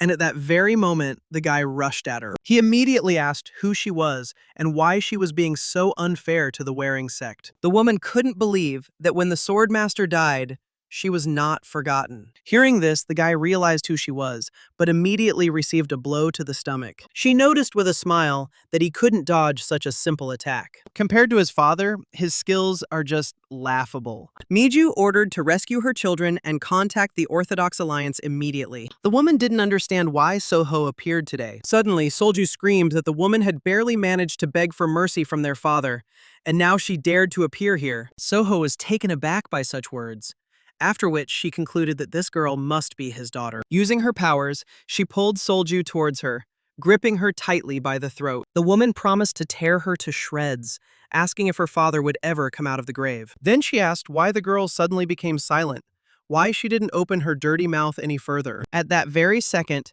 Mubek headed towards them, quickly rising into the air. Soho reacted instantly and repelled his attack. But the guy only needed to take his sister. She thought there were only weaklings here. But the tiger cubs had already cut their teeth. But it doesn't matter that much unless the swordmaster rises from the grave, and as it is, there is no one in the world who can defeat her. Meanwhile, Mubek turned to the woman again, wanting to attack her. Using the Nine Heavens technique, he ordered her to get out of here immediately. However, this only brought a smile to the woman's face, and she easily repelled his attack. Then he decided to see how long she could maintain her calm. She wasn't sure it was necessary. However, it was clear that Soho was just playing with the guy and not taking him seriously. Now the guy has personally encountered the power of the Yumyeon cult and understands everything well. I need to finish her off with my strongest, 7th level technique, Nine Heavens. When the attack was about to overtake her, she was offered to experience the full power of the warring sect. However, she didn't even smile and swung her sword. In this way, she dispelled the attack into which Mubak had poured the power of all 7 of his stars. It seems Soho overestimated them and didn't expect them to be so pathetic. Before the attack, she declared that the guy was not even worthy of holding a sword. At the same moment, she struck with her bare hand, breaking the blade in 2. Mubak thought he had defended himself, but Sohu struck again. All his relatives immediately began to worry, but the guy couldn't answer anything. The brother then declared that they too would fight, ordering the sect's warriors to protect the heir. However, Mubek tried to explain that they couldn't handle her. Without an heir, the sect has no future. So he must be protected even at the cost of life. One look was enough to understand how pathetic they were, and Murion did not want to teach his descendants. There was no point in her continuing this circus, because the enemies were already at the walls. Soho ordered them to be burned to the ground, finding nothing of interest there. The warriors tried to defend the sect and the estate, but they fell one after another. Mubak couldn't believe that the martial artists would lose so quickly. At that very moment, the guy's wife turned to him and asked him to order them to retreat. If the battle continues, there will be many unnecessary casualties, and they need to escape to her parents. Now the guy had to make an important choice, but he didn't believe that the wearing sect would really fall. Meanwhile, Miju sat on her knees and sobbed, not believing that she could stop this. Then Mubek loudly declared that everyone was retreating and they would have to surrender the estate. Thus, like the family of the Sword King, the history of the Varying estate was consumed by flames. The Moon Fairy's subordinates began to ask if they would really let them go. However, such weaklings can be finished off at any moment. But for now, there are more important matters. Noticing a familiar person, she said that she had no idea how long she had been waiting for this day. Not far from the estate, she found Murion's grave, declaring that he would not hide from her even there. The posthumous decapitation, her hatred for the swordsman who cut the moon, was too strong. So she took all the bones out of the coffin and threw them away, which people soon began to whisper about. Hearing this, Joha frowned and asked where exactly she had thrown the bones. The guy stood up and asked people to tell him the details. The Moon Fairy, who everyone thought was dead, suddenly appeared and destroyed the Namgong and Waryong clans. The head of the Namgong clan, one of the greatest masters, has gone missing. And the swordsman who cuts the moon has suffered a posthumous decapitation, and no one knows what will happen next. Then Joha decided to ask about the members of the Yeon family, whether they were alive. He was told that they had managed to survive, but all that remained of the estate was a pile of ashes that could never be restored. Suddenly, Yangak got angry and told the guy to just give the order and he would bring the head of this hag. The Moon Fairy committed all these atrocities against the Varying estate, and it must be stopped for the sake of revenge. Joha asked in surprise if the old man had any relatives in the Varying estate. When he answered negatively, it became unclear why they bothered, since it was none of their business. Even if it comes to the posthumous beheading of his father, it is not their concern. The boy hoped that the old man would look at him at least once, despite his illness. If he had seen his condition, he might have shown at least a modicum of attention, but he was mistaken. A little later, Yangak suggested checking the Yumyeon cult, as the matter was clearly not simple. It seems the Moon Fairy harbors a deep grudge against the Yeon clan, and he is worried that it will affect Joe. The guy suggested that he thought he might lose to this old hag. Suddenly, a woman invited them to the registration desk, thinking that they were participants. She offered to write down their names, checking them off the list before leading them inside. Joha didn't understand what she was talking about, because they were just passing by. The girl was surprised that they were not members of an orthodox sect, and quickly apologized. But even if they were martial artists, why would they take part in something like this? Besides, they already have plenty of people. Why even more? As if they are preparing for war. She explained that it was all because of Yumyeon. Recently, a group of merchants had betrayed them and started collaborating with the cult. The unshakable rock, known as the Victorious Alliance, is about to crumble due to the Yumyeon cult, a small but dangerous fragment. More and more factions are joining the cult, and the situation resembles the growth of a mercenary alliance. Factions are starting widespread conflicts. Many have joined the Yumyeon cult. Their pavilion became the site of such conflicts, although on the surface it looked like an ordinary quarrel. But if you dig deeper, the battle was between the Victorious Alliance and the Yumyeon cult. Many factions have suffered at the hands of the cult. The old man understood why the woman mistook them for enemies, because their opponent was Yumyeon, and they were on the edge. When she saw the young master's sword, she thought that a powerful master had arrived to see them. Only from the pattern on the scabbard did it become clear that he was probably a high-ranking student. Joha thought, the guy's skills were disgusting, although the sword turned out to be good. The old man asked what they were going to do, but the boy didn't fully understand what they were talking about. Given the current situation, a clash with the Yumyeon cult is inevitable. So why not infiltrate the ranks of the Sincerity Pavilion's assistants and assess their strength? Intrigued, Joha asked if he would be paid to fight them. Depending on their achievements, they were promised from 100 to 300 moon per day. When Joha asked to record him, the woman was incredibly happy. But when the boy said his name and clan, her eyes widened in shock. She said that by looking at his hair, everything became clear. Therefore, the guy counted on at least 1 silver yang per day. After some time, the girl passed the information on to her elders, and they were shocked that the guy had entered without permission. Demanding 1 silver coin a day, this man was no different from the bandits. In addition, he used the name of the Varing clan, as if they would not be able to recognize a direct descendant. Everyone knows that after the recent events they left Luoyang, so they decided to check it out personally for Solju's sake. Bursting into his room, the guy loudly asked who dared to pretend to be a member of the Waring clan. Yanggek smiled, pleased to see familiar faces. The warriors were, to put it mildly, shocked. And the woman who recorded Joka did not understand what was happening. Joha was not surprised that even 5 heroes joined this action, and put forward another condition. He demanded 1 silver a day, plus all the money that was intended for these guys. The woman said that no one would agree to such conditions, but the heroes agreed without hesitation. After some time, Yanggak declared that it was time to forget about the Nanyang merchants. It was nice to relax for a couple of days and earn some money, but today, that will come to an end. Joha was bored, and if he had known that everything would drag on, he would not have joined them. When asked if the Moon Fairy had appeared, they replied that the chances of her appearing were extremely high. However, the boy became angry when the old man spoke of revenge again. The hatred and thirst for revenge that consume him at the thought of Varing are equal to, but not stronger than, his anger towards the Moon Fairy. But things were complicated with my father. There was a period when he was seething with anger because of his father's indifference.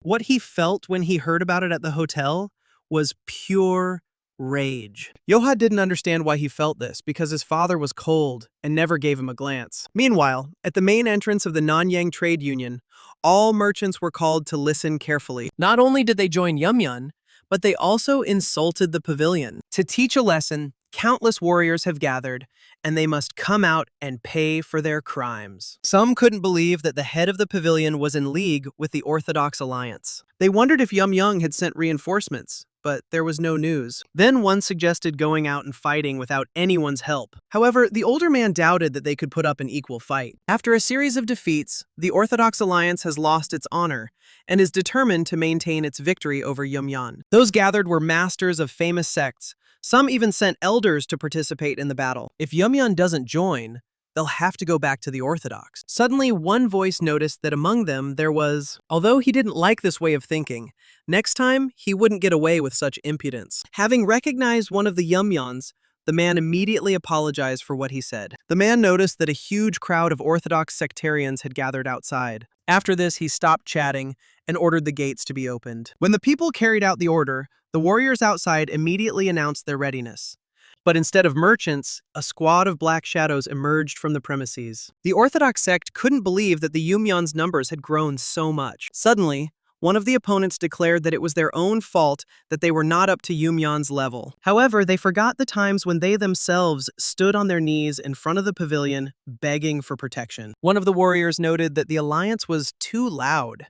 If they were going to fight, then let them fight. When it comes to the Orthodox, there is no point in talking to them. Until they see the difference in strength, they will keep their noses in the air until the end. He is one of the 12 demon kings, an all-powerful demon who was looking for a worthy opponent. One of the Orthodox warriors couldn't believe that they even sent a demon. But when the monks entered the battle, the boy smiled, deciding that they would be able to hold out. One of the monks declared that he would take the demon's life as a tribute to the deceased. The demon realized that this man was the elder of those insects. He then announced that he would personally send him to the next world, after which he swung his sword. The monk managed to defend himself and replied that he would not fall for such a primitive attack. It was hilarious because the demon didn't even have time to release a stream of ki, and the monk already began to celebrate his victory. The next second, the demon lowered the sword, breaking the blade and plunging it into the monk's body. Turning his head, he noticed that now only Jong was left. The old man couldn't believe how much power this demon had, and he didn't know if the victorious squad had even a chance. The enemy liked the expression on his face, that of an animal being hunted. Suddenly, someone's voice said that the man was very noisy, after which Joha kicked him in the face. The Black Shadow Corps was shocked that someone was able to strike the almighty demon. Jong was also amazed. The speed was so great that the demon did not have time to react. The old man did not immediately recognize the young man standing in front of him with his back to him. The demon thought there were only worms here, but it seems that one can withstand his blow. Then Joha asked menacingly if the moon fairy had come with him. The demon noticed that the guy was too smug, even though he had only carried out one successful attack. However, this was more likely said about himself, as a bored Joha noted. He mocked the weak, thereby elevating himself at their expense. The man noted that Joha was truly smug, even for an Orthodox Christian. He decided to teach him a lesson.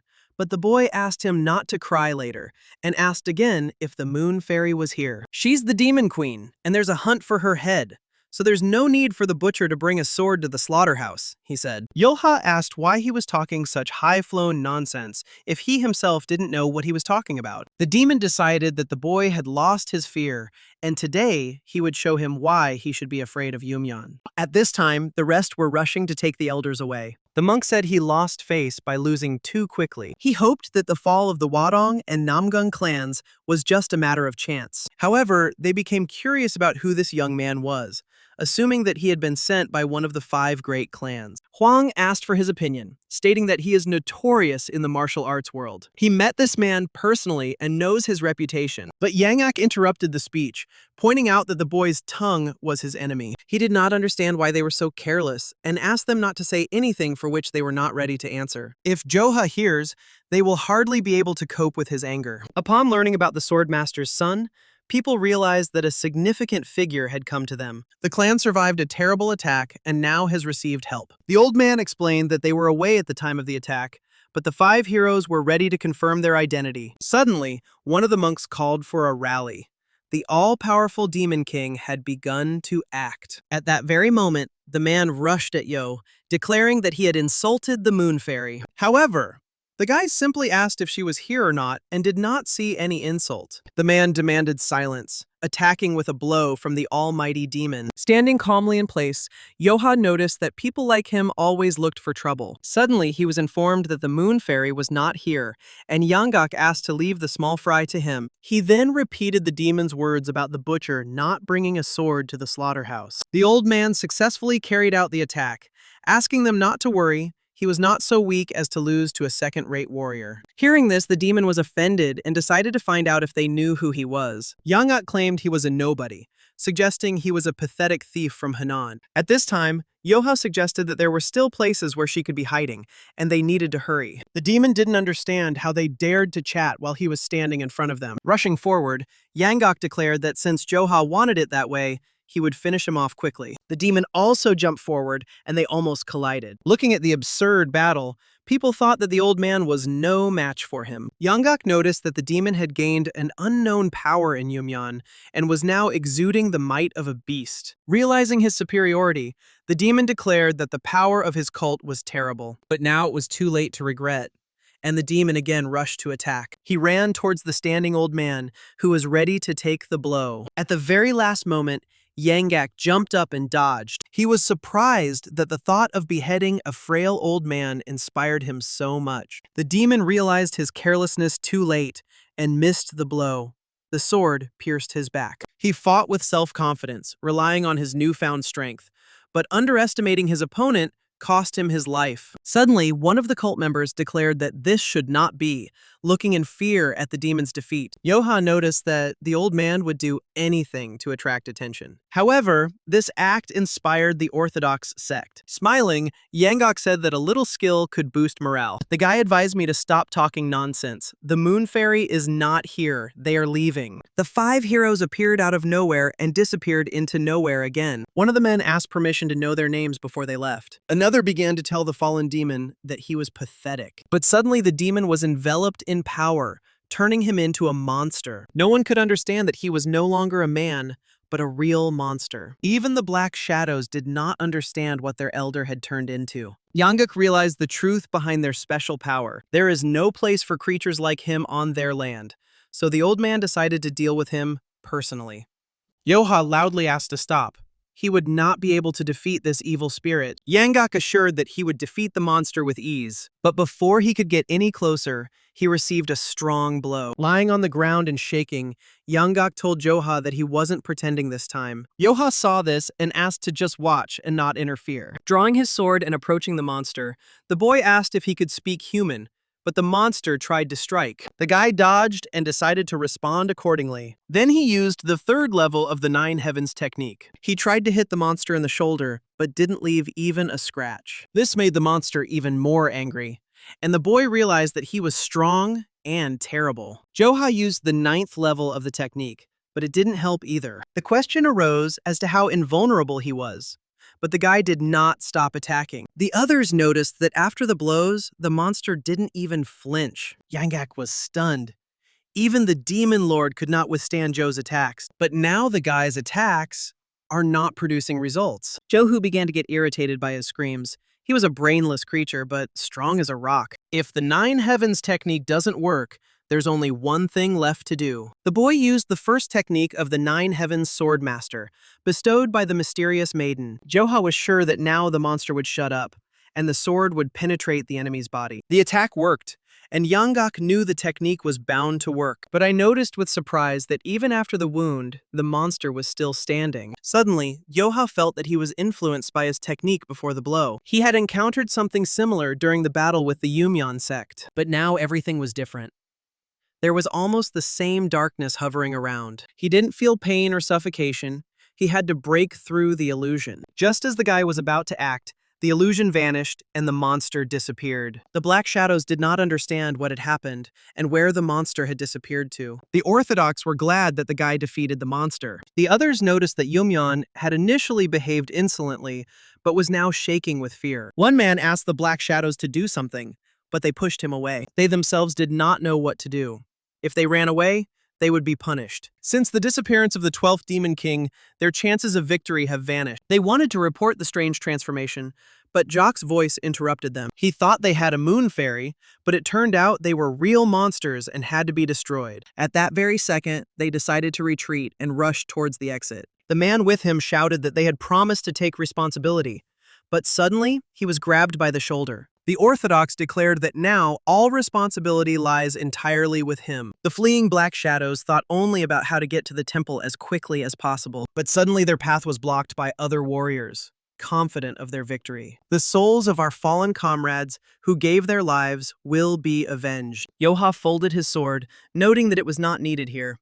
The old man who came up to him said that he was incredible in battle. However, Yanggak didn't understand why the boy had hidden the 9 Heavens sword technique for so many years. Joha did not understand what was being discussed, and asked if the old man had seen himself being sucked into the dark cloud. However, All the man saw was the monster crumbling to dust from the guy's blow. The boy realized that the others hadn't noticed, which seemed very strange. Then he asked Yanggak to forget about it and leave, because the deed was done. The old man began to ask what incarnation the all-powerful demon had turned into. Suddenly, one of the warriors noticed their departure and offered to treat the rescuers to dinner. However, Joha showed no interest and said that if they wanted to show their gratitude, it would be better to give money. The man was surprised because the guy said that he was a descendant of Murim, but spoke like a robber. But, like his ancestor, his skills were incredibly strong and impressive. In the lost world of martial arts, a new master may emerge who can stand against Yumyan. Yanggak suggested that they would once again hunt down anyone who followed in the Moon Fairy's footsteps. However,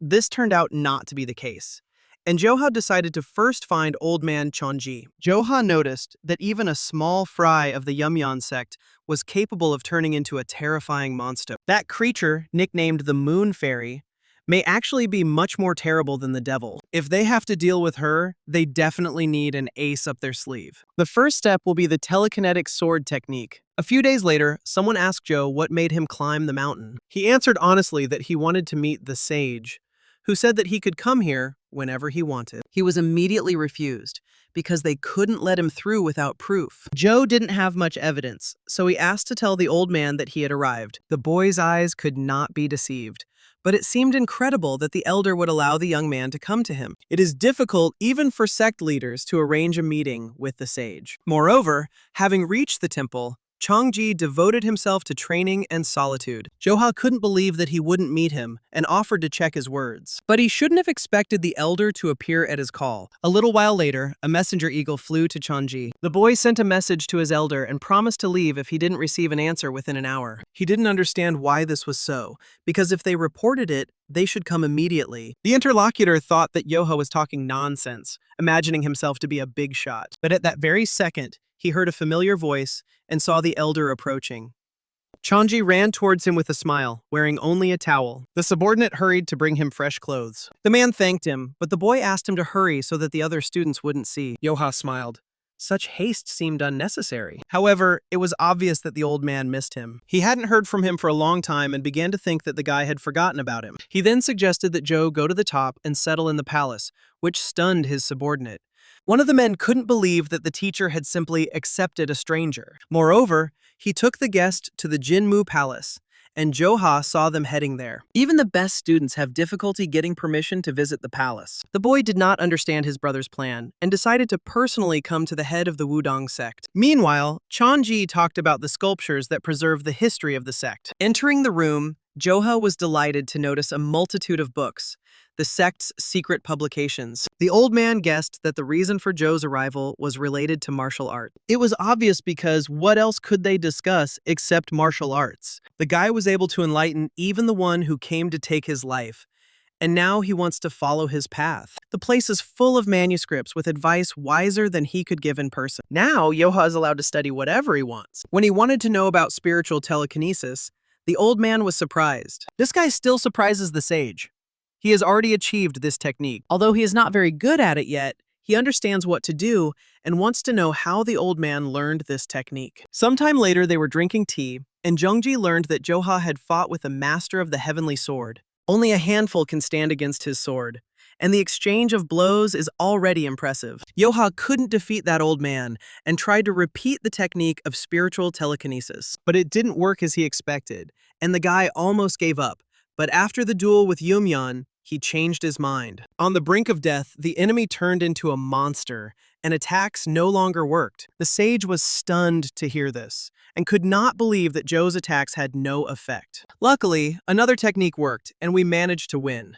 But the problem was that it was only the 10-headed Demon King. Meeting someone much stronger will be much more difficult, so Joha needs to become stronger. If what was said is true, Yumyan has much more serious problems than they thought. He shared valuable information, and the sage will inform everyone so that they can prepare accordingly. Joha also said that he was traveling with old man Yanggak, and the sage was surprised why he was not with him. Meanwhile, Yanggak enjoyed the scenery while drinking alcohol. Having nothing better to do, he decided to count how many members of the sect had a grudge against him. When the sage heard this, he laughed, realizing that it was very wise of the boy to leave him there. Mount Wufeng has also undergone changes, Most of the elders have already left the mountain. The mercenary union has lost great talent, and the demon lord is probably kicking himself. Joha suggested not to worry about him because the man was so strong that he was completely beyond the boy's strength. Chungji was surprised that, after the battle with the Heavenly Swordmaster, he managed to cross blades with him too. However, if these two had fought seriously, Joha would not have survived. And after meeting them, he became thoughtful. If the enemies he faces in the future are this strong, then at his current level, he won't be able to protect anyone. The sage noted that there was no point in such uncertainty. He was still young and gaining strength, and besides, he was no longer alone. The Wufeng gang brothers he protected would now become his greatest strength. If an enemy appears that they cannot overcome with their combined efforts, then the sage will stand up for him. Moreover, the demon lord will probably say the same thing, so there is nothing to worry about. Joha didn't expect the fact that he was no longer alone to sound so pleasant. However, there is a burden that one must bear alone, so the man understands his doubts. Then the sage asked to show him the technique of spiritual telekinesis. When they came out onto the court, the guy immediately began to demonstrate his modest skills. The sage couldn't believe that he was actually able to perform this technique. Moreover, its performance is already above the level of those who cannot control strength. This boy aimed for the same level of technical mastery as the Heavenly Sword Master. However, Joha repeated that he was having trouble controlling his strength. When he felt this, he warned the old man to be careful. But the man has dedicated himself entirely to training and must also demonstrate everything he has learned. Suddenly, his power resonated inside the boy, and he tried to understand what kind of power was hidden within him. At that very second, an explosion was heard at the place where the sage stood. A few minutes later, Joha apologized, but the clash continued. The guy continues to exceed the wildest expectations, so the sage can hardly give him advice. However, Joha came here without any particular expectations. Seeing the old man was enough. Qi is born from thought. It directs energy. Qi circulates in the body, increases, decreases, divides, and unites. All this happens by the will of the mind. The mind is Qi. And when Qi is in harmony with the world, the swordsman masters the sword. Later in the evening, Yanggak, sitting fishing, thought about when Joha would return. At that very second, the fish began to bite, and the old man hooked it, trying not to lose his catch. He caught a fairly large fish, which turned out to be surprisingly strong. Suddenly, the fishing rod fell from Yanggak's hands, as if someone's sword had pierced the fish and froze in the air. The old man was stunned to see Joe, who declared that the sect's food was not to his taste. Meanwhile, the head of the sect came to see the sage, surprised that he had received a rather mediocre guest. But judging by the tracks, they had managed to conduct a training fight, and this guest seemed important to the sage. Chunji felt like he was deliberately making the leader feel forgotten. However, the problem was that he neglected his students and accepted the foreigner with all his heart. Moreover, even though he is the eldest, the palace is not a place where you can easily let strangers in. Then the sage reminded him of the task he had given him last year. The leader remembered that this mission was related to the Wanzhou merchants. The man realized that the sage was talking about a bandit from the mercenary union who had defeated him and turned out to be their guest. The head of the sect couldn't believe it, but the guy's name remained in her memory. The sage once said that thanks to his power, he was able to reach their lands. Apart from the 10 great masters, there are few warriors who can stand against the sage. But the boy was able to defeat him. The leader stated that this time, Chongji had made the biggest mistake by inviting a bandit from the mercenary union. However, there is no need to worry because Joha studied Taoist martial arts and will never turn to the dark path. He is a member of a gang that is not part of the Orthodox Union. Now the sage is worried about the rumors circulating around the Yum sect. If Buke did not fall by accident, then the power of this sect has already surpassed the power of the 9 sects. That's why now they especially need a strong hero who can unite them, just as the Sword King and the Moon-Cutting Swordmaster once did. The leader couldn't believe that this guy would become this hero, but that was her humble opinion. It was clear that the old man valued him highly, but he should not have let him into the palace, where the greatest secrets were kept. Chonji assured that Joha had not read a single book inside this palace. He initially wanted to show him the manuscripts, but changed his mind and simply taught him the most extraordinary technique. It was the only technique he knew, the quatrain of the Heavenly Sword evasion technique. a technique that the legendary immortal swordsman learned from the sage Zhenren. Although his students passed on the knowledge of Wudong, no one ever mastered this technique, cementing its reputation as unattainable. If he really did pass on his knowledge of this technique to Zhou, then he was wrong to doubt the sage. He made the chief worry, but all his worries turned out to be in vain.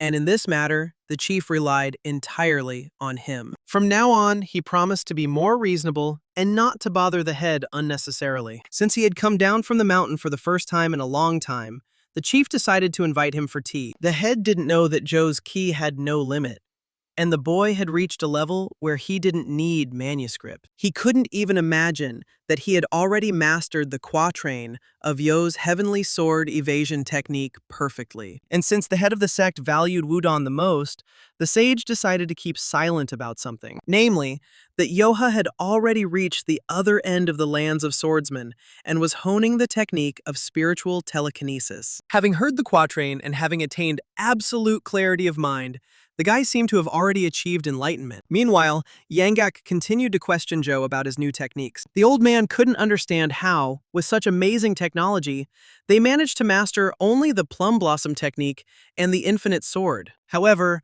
the guy repeated that it was impossible to learn it.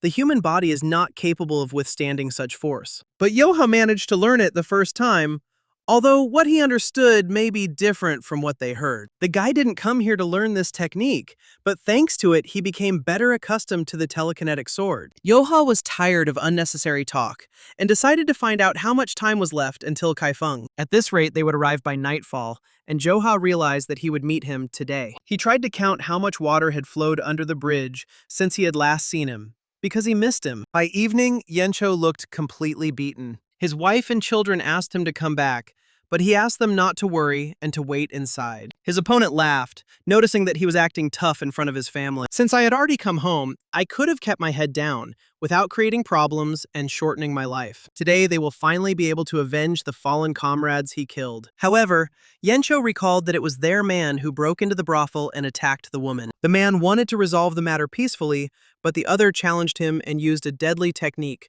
forcing him to defend himself. As a result, while dealing with him, Yancho was unable to check the woman's wounds in time. The poor girl, not yet 20 years old, who had no choice but to work there, died. The hooligan was surprised that it was all about that cheap girl. Although you could buy one like that for a piece of silver, but the price for a killed warrior will be several times higher. The hooligans pounced on Yancho, determined to take his family, income, and everything else as compensation. The man understood that he could not overcome them alone because his wounds were too deep. He needs to at least protect his wife and children. He can't lose them again after their long-awaited reunion. He told himself that he had to do it, when suddenly he heard a familiar voice behind him. It was Gomyong who came to the rescue. He would first solve the problem and then ask what was going on. He couldn't believe that the hooligans dared to raise a hand against a member of the 10 elites, ordering him to make a dying wish. They recognized the one who always followed Yancho's shadow, and they were lucky enough to kill 2 birds with 1 stone. Gomyong thought he should have arrived earlier, but he noticed severe wounds on his comrade's body. Moreover, Yench looked at him with a face full of disappointment, which stunned his brother. The thing is that the man thought that Joha would come to the rescue, but they both understood that the guy wouldn't show up. The sun had already set behind the horizon, and they had only just begun the battle. Gomyong noticed that the opponents were strong, and that it was no accident that they had wounded his brother. Their interaction is flawless, and they are more troublesome than most elite caravan guards. Meanwhile, the bandits claimed that he was a pathetic mercenary hired by the brothel. Gomyong understood why his brother was so upset when he saw him. Yancho asked not to be distracted, because these people are professional fighters. Unable to bear it, the man asked who they were, but the bandits had the same question. They didn't look like simple security guards, but they weren't street bullies enough to wear down 2 serious warriors. They say that leaving home means dooming yourself to suffering, and they especially miss Jock. Yancho said that he was making him suffer for no reason, and now he felt awkward. Suddenly, the leader had a request. While he was distracting them, Gomyong should take him and his family away from here. The brother cried out in displeasure that they had agreed to die together no matter what happened. But Yancho explained that one day he would get married, and when he had a family and children, he would understand his feelings. However, Gomyang did not want to agree and suggested that they should defeat these freaks together. Then Yencho said that for him, Gomyang was already closer than a blood brother. That's why he asked for help and wanted him to listen. Meanwhile, the bald man was unhappy that they were making plans right in front of them. If they think a walking corpse can stop them, let them try. A few seconds later, one of the warriors struck Yencho in the rib with a blade. Gomyang felt furious, but at that moment, a boy with a scythe approached him. He didn't have time to return and received a painful blow to the shoulder. The bandit stated that they were not bad, and he did not think that he would have any difficulty in fighting the brothel guards. He was furious that this job wouldn't bring in any money. So, he would take their heads too. Suddenly, they heard someone's voice complaining about a disgusting smell. He heard that this brothel was the most popular among the poor, but the hospitality here was poor. The bandits were surprised because they hadn't announced any new clients, and these ones had clearly gone crazy. 3 said they would see which of them had really gone crazy. The old man offered the boy to take them on, but Joha refused. He was angry enough to deal with them himself. At first, Yencho thought he was seeing things, but Gomyang confirmed that it was Joha in front of them. The boy asked his brothers to be patient.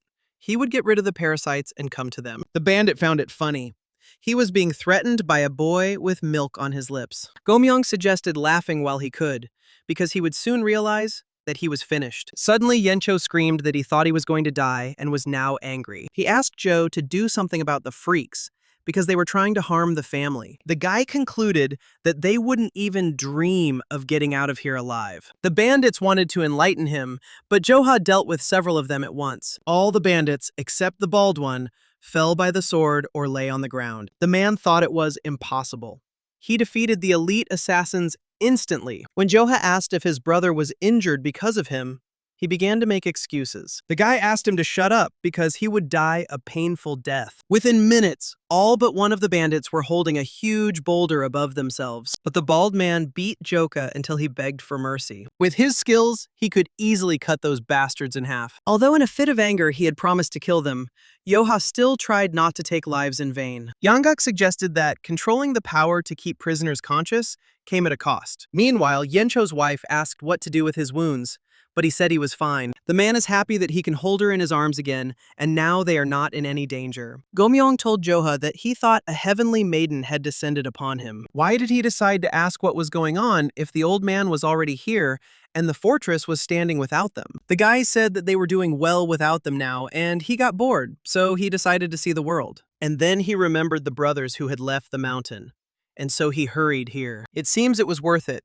because if he hadn't appeared, Incho wouldn't have been able to hug his wife and children. At the same time, on the outskirts of the forest, Yanggak decided to question a man from the gang of assassins. He understood that the quarrel was just a pretext, so he asked who hired them. Unlike Yak, he was not so merciful, and would not let him go with a light heart. The beaten bald man asked what happened to the others, since the old man had taken them first. However, Yanggak asked the same question, but the bandits stubbornly refused to answer, and his patience was not limitless. The bandit was stunned that he had killed everyone and was not afraid of becoming a victim of the assassins. From that moment on, his life would turn into a nightmare, and he would be marked with the death seal placed on him by the assassin. The old man smiled in response, reminding him of his lack of patience. Yanggak thrust the sword between his fingers so quickly that the man didn't even notice. The old man planned to start with one finger, but his night vision left much to be desired. It seems he just scared him, but this time, he will cut off the finger properly. After some time, the man could not believe that the best assassins had failed. His subordinate did not see this personally, so he asked his master for forgiveness. He paid them 30,000 silver, and they were unable to kill the 2 guards. It was impossible because they had managed everything before, but even with the brothel, there was a hitch. Suddenly, a voice behind him said that the man was upset that Incho had survived. The boss and Gomyang broke down the door, surprised that the man was so eager for his death. Yencho bared his teeth and asked the owner of the Yunhee pavilion to explain himself. Moon clarified with displeasure that he had already celebrated everything, so there was no need for unnecessary talk. Gomyang screamed that he was trying to take another man's wife away by hiring assassins. The man asked not to talk nonsense and explained that he had been robbed. Then he declared that Yencho was unworthy of her and that she needed a better husband. 5 years ago, when he committed a crime and left the village, he ordered to take care of the family. But by the time he reached them, His pregnant wife was dying with a baby in her arms. He swore to protect her and the children, provided them with everything they needed so that they would not feel inferior to others. She was too good for him, and Moon waited patiently for her to open her heart to him. He vowed to make her even happier, but suddenly, Encho appeared and started playing the role of a good father. Gomyang stated that he simply fell in love and got lost in his own fantasies. Due to his obsession with someone else's wife, he hired assassins and almost sent them to the next world. Suddenly, Yencho asked his brother to stop, as if he had forgotten how he had narrowly escaped death. Not everything he said was a lie, and he is sincerely grateful to Moon for caring for the family. However, after today, he no longer considers himself in his debt. From this moment on, if the man sees him again, there will be no mercy. Moon asked not to make him laugh because it would cost him to disappear, and no matter what it cost him, he would return them. He was ready to do everything to bring her and the children back to him. Hearing this, Yencho swung his sword sharply, cutting off the man's head. The thought that he would never see his wife and children again burned all doubts from his heart. He remembered the truth he had learned as a bandit, the law of the jungle. Not everyone is like his brothers, and if you show weakness, you will be eaten. If you weaken, you won't be able to protect anyone. This is the law that guided Yencho. Joha and Yanggak, watching them from the tree, realized that there was no need to worry. They were renowned assassins, and a confrontation with them was a serious test. If there are more assassins hiding here, things are bad.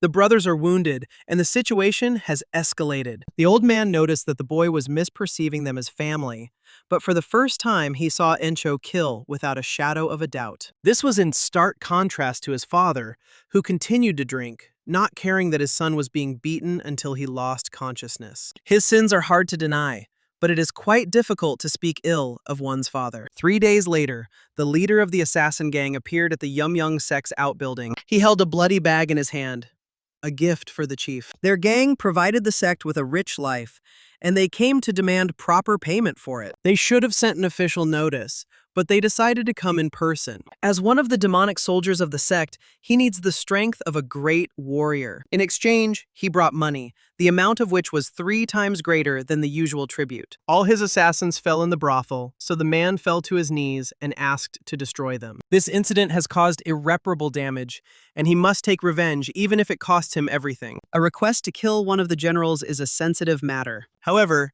getting paid to take care of small fry sounds good. An elder from the Jin sect came out to him, accepting the offer, and asked who these people were. Sometime later, she was already on her way, rejoicing at her good fortune. The girl didn't have enough money for a new base, so the payment will definitely come in handy. The 700-headed kings rule over Yumyan. They say their power is enough to rule the world. Once upon a time, she was able to prove her strength, which pleased the head of the cult. The woman said that it reminded her of her in her youth, when her blood was hot. She's so young, but her skills are already good. All that remains is to wait until she brings benefit to the sect. The leader acknowledged her when she was a nobody. Jin trained for days to justify the trust. She will take advantage of the chance to gain more trust, and from there, it won't be long before she reaches the role of the 100-headed king. Suddenly, her thoughts were interrupted by a guy collecting herbs whose basket had overturned. Joha asked with displeasure who she was, and whether she had made a dying wish. Jean noticed that the youth had a great aura, and realized that he was a red-haired boy and a teenager. Her thoughts were interrupted by the guy repeating the question and starting to get angry. He was her target. But Joha asked her to lift the basket, then he would let her go. Jean stated that he saved her time on the road, which was a little. The girl asked where his old man was, and why he was alone, since it would be nice to kill them both at once. Joha didn't understand what was wrong with his aunt, and assumed that she was also an assassin. However, she was outraged that the guy called her auntie, although she was young and beautiful. Moreover, he dared to compare her to the pathetic assassins, even though she was one of the 10-headed demonic generals. Joha immediately realized that they were talking about Yumyan, which was ruled by the moon fairy. Hearing the insult directed at the head, Jin became noticeably angry. The guy said that it was an insult to dig a person out of a grave and throw him into a compost pit. The girl was surprised that the boy was talking about a posthumous mockery of the swordsman who cuts the moon. Joha was also surprised that she decided to attack head-on, but she explained that words were unnecessary. If he is connected with the Waryong sect, he must consider Yumyan his main enemy. The guy replied with a bored look that he hadn't gone that far. But since there are reasons to kill each other, Jean does not intend to hold back. Compared to previous boyfriends, Joha noticed that she would be better. The girl thanked him for the compliment, but he shouldn't relax. Releasing the sword from his hands, he almost touched Jock's eye, but the latter managed to kick it away. Jean was surprised that the guy reacted at such a distance. Getting even more irritated, Joha declared that his aunt had really surprised him. The girl asked if he had eyes, because how could he look at her and call her auntie? Then she realized that he was just showing off on purpose because he thought she was a beauty. He is young and has never seen such beauties.